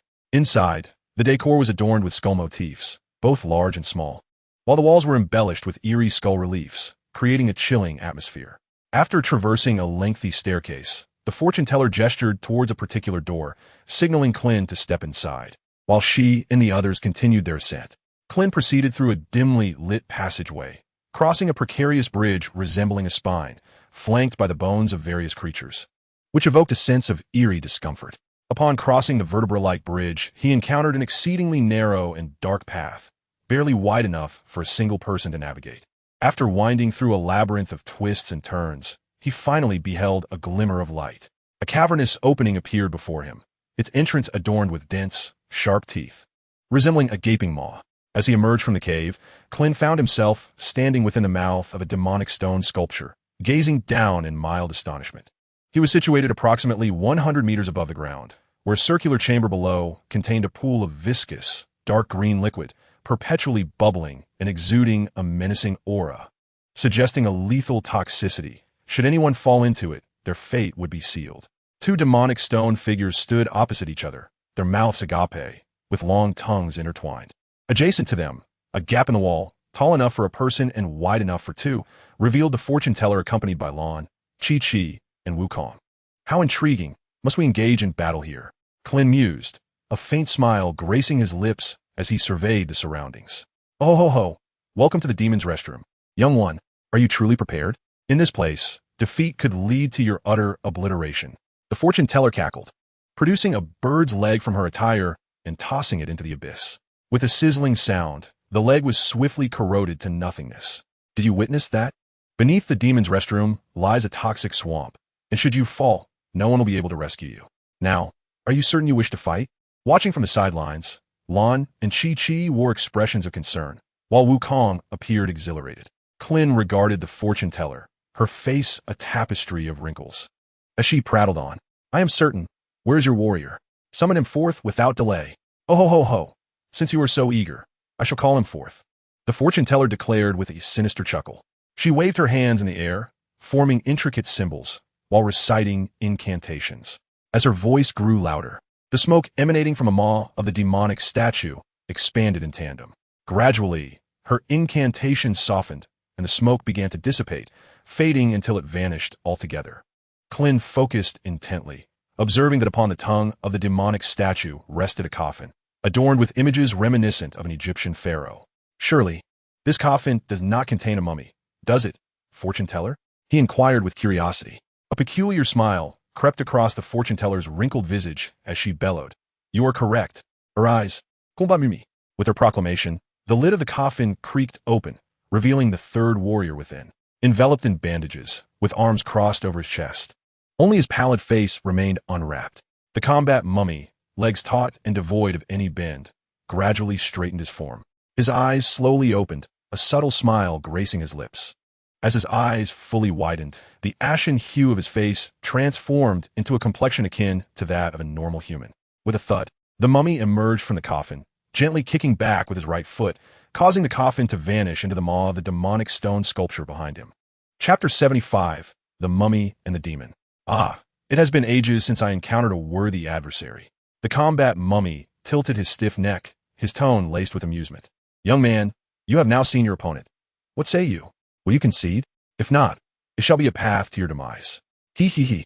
The alluring words of the fortune teller echoed once more, tempting Krillin to surrender.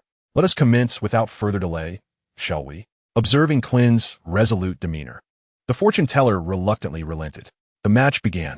As her voice resonated, the combat mummy slightly raised his hands, preparing for battle. Yet, he remained stationary, seemingly awaiting Klin's advance. Unperturbed, Krillin charged forward. As he closed the distance to a mere 10 meters, the combat mummy leaped into the air, performing a somersault to land behind Krillin. He swiftly turned to attack Klin's back, exhibiting no signs of stiffness. However, such a trivial maneuver could hardly ensnare Krillin. He did not turn back, continuing his forward momentum. With a mighty leap, he ascended to the head of the demonic stone sculpture, closely followed by the combat mummy. From his elevated position, Krillin seized the opportunity and delivered a kick, sending the mummy tumbling down before lightly alighting on the tongue of the demonic statue.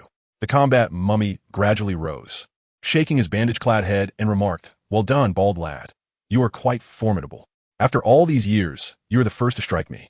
Klin's ire surged at the mention of bald, for in a duel, one ought to engage directly without resorting to derisive banter about personal flaws. Initially, Krillin had only aimed to vanquish the combat mummy, but now he felt a twinge of indignation. Turning to the fortune teller, he queried, You stated that the loser faces certain death. What if it is your mummy warrior who meets such a fate? Surely you cannot claim I have transgressed? With a dismissive air, the fortune teller floated in the air, retorting, If you possess the ability to achieve that, I shall have no objections. Ah, splendid, Krillin replied with a light chuckle, his gaze shifting back to the combat mummy, his expression darkening. Prepare yourself, wretched creature. The combat mummy flexed his body, adopting a fighting stance. Moments ago, it was merely a jest. You cannot possibly believe that was my true prowess, can you, bald-headed lad?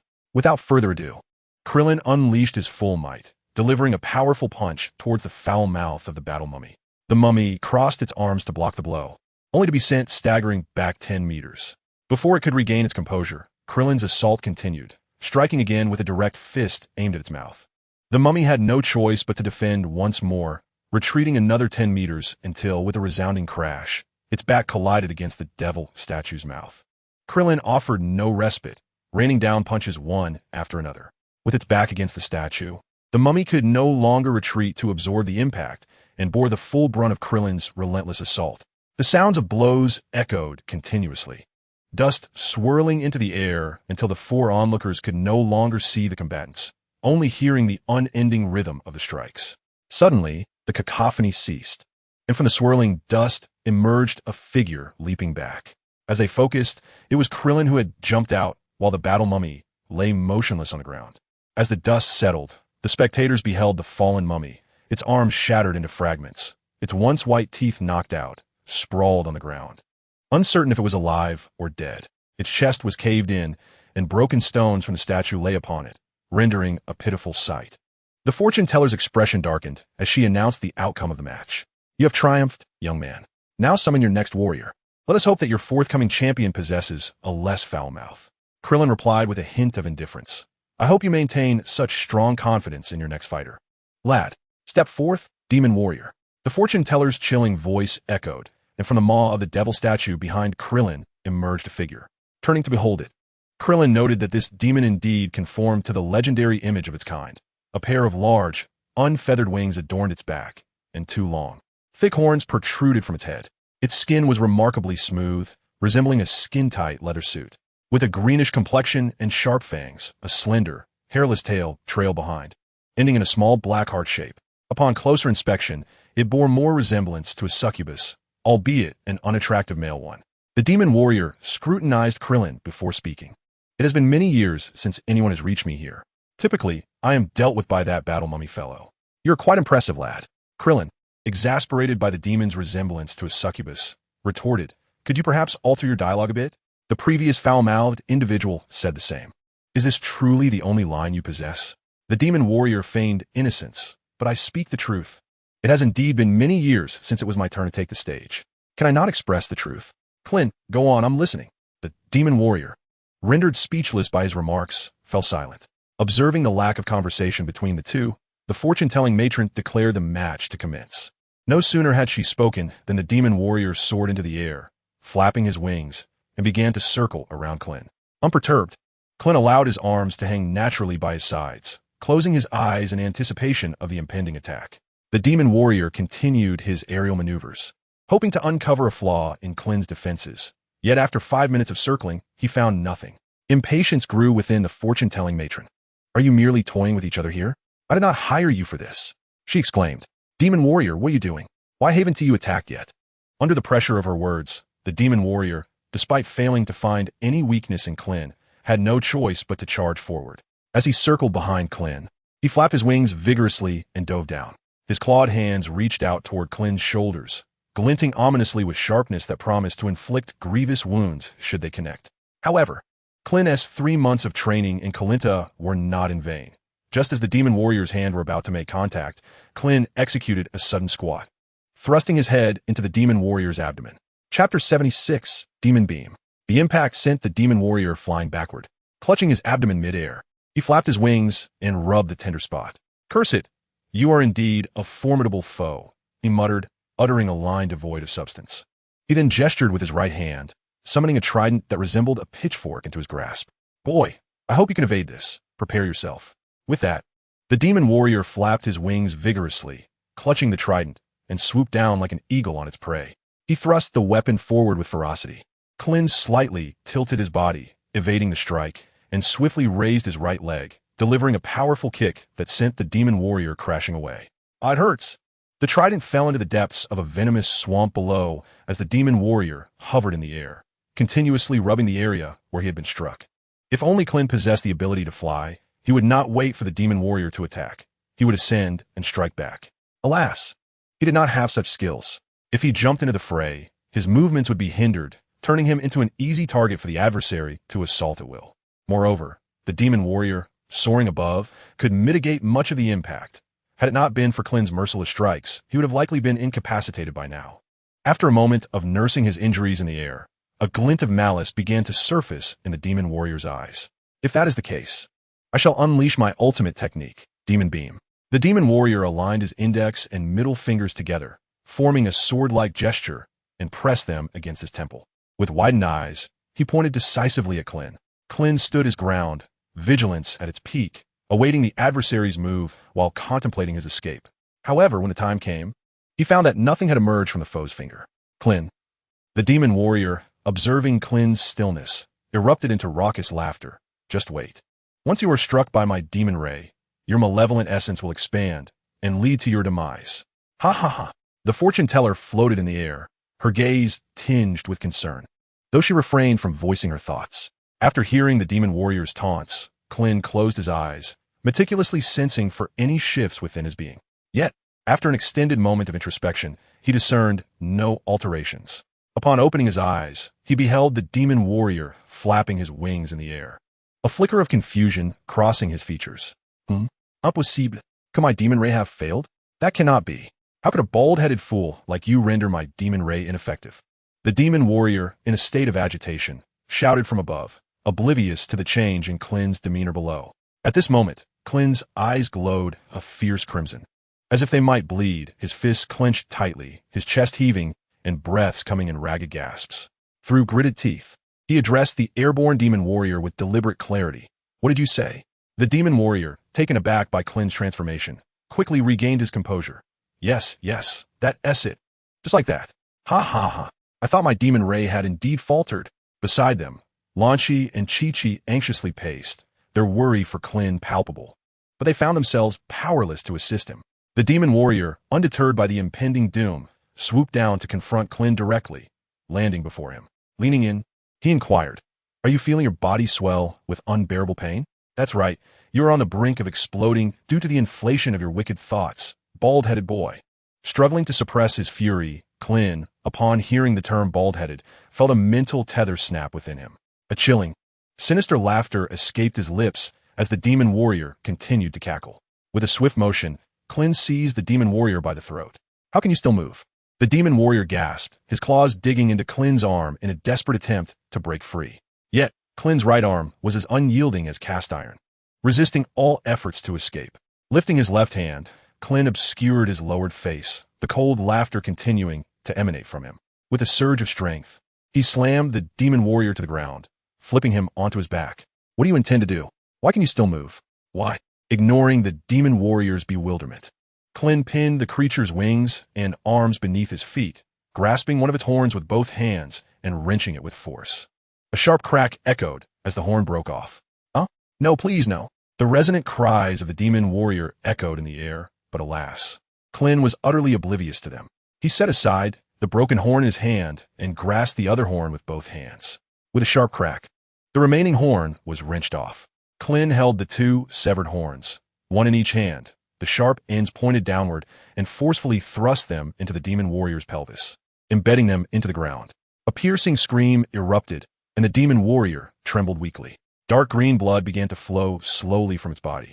Klin continued to chuckle, his hands unceasing in their grim task. Bending down, he seized the demon warrior's right wing and tore it with great force, accompanied by the demon warrior's agonized cries. Klin straightened, now holding a bloodied wing. He casually discarded it, and it fell into the nearby toxic swamp, emitting a hissing sound as it disintegrated into wisps of green smoke, vanishing entirely. With a swift motion, the other wing was similarly torn away, leaving the demon warrior devoid of its grand appendages. Klin cast the second wing aside, allowing it to meet the same fate as the first. The demon warrior could no longer muster the strength to scream, its smooth body merely quivering slightly. "Enough, young man. You have triumphed. It is time to cease this brutality." The fortune-telling elder could no longer bear to witness the carnage, floating in the air to interject. Yet Klin seemed to have lost all sense of reason.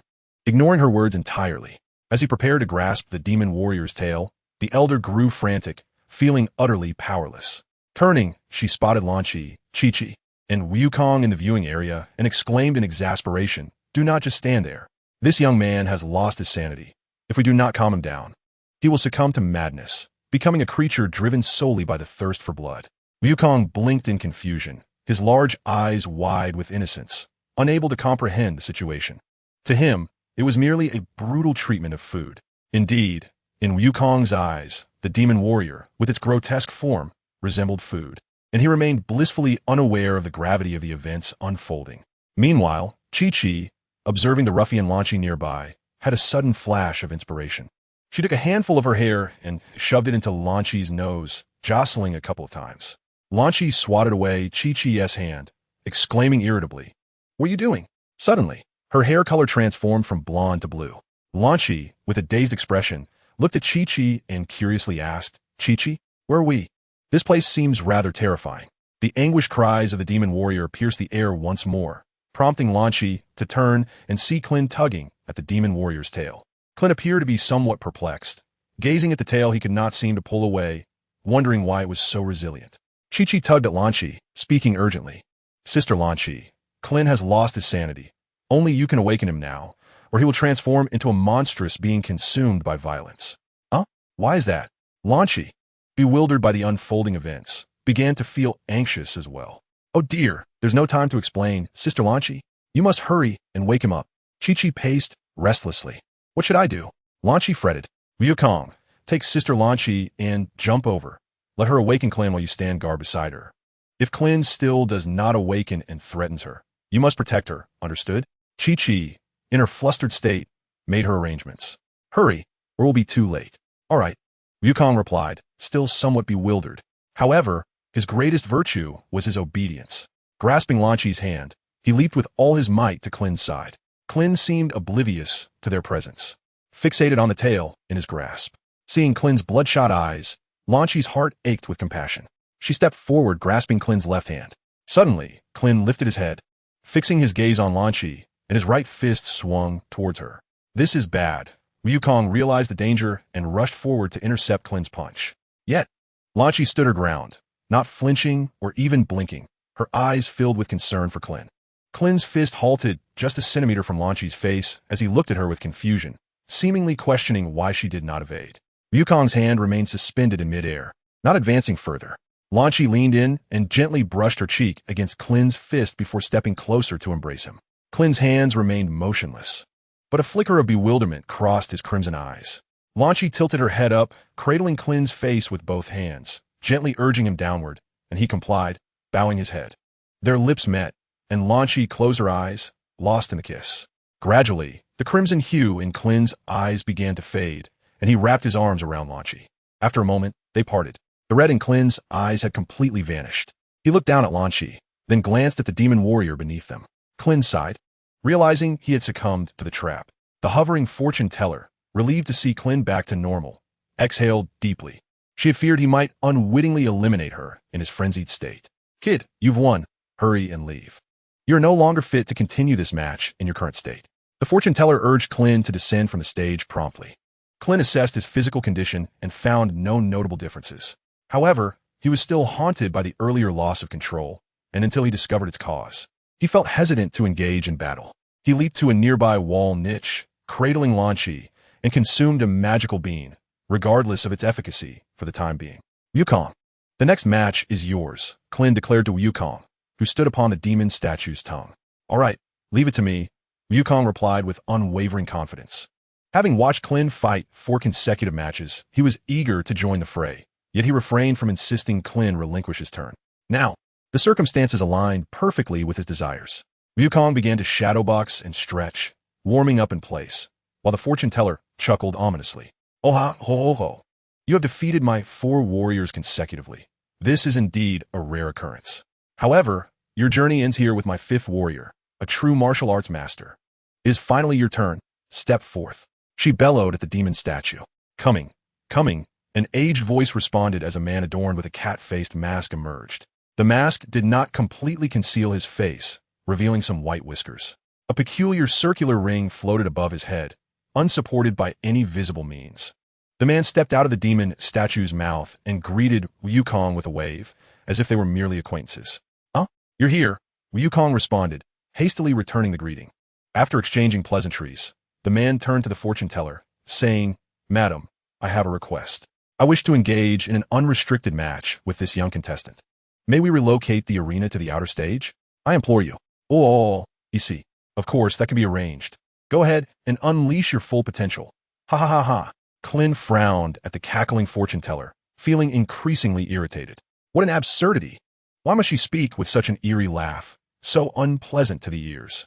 Wukong also agreed with the man's desire for an unrestrained battle. Thus, they all returned to the original arena where the conflict began. As the fight was about to commence, Wukong took the initiative, adopting a combat stance, eager to begin. In contrast, the enigmatic man first placed his hands together in a respectful gesture and bowed to Wukong. Shouldn't we exchange courtesies before the battle begins? He inquired. Wukong paused, momentarily bewildered by the man's formality, but swiftly quashed his confusion and returned the bow. The fortune teller floated in the air, resuming her signature bizarre laughter. Oh ho ho ho, young man, you are undoubtedly no match for my 5th warrior. You might as well come to terms with it. Ha ha ha ha ha.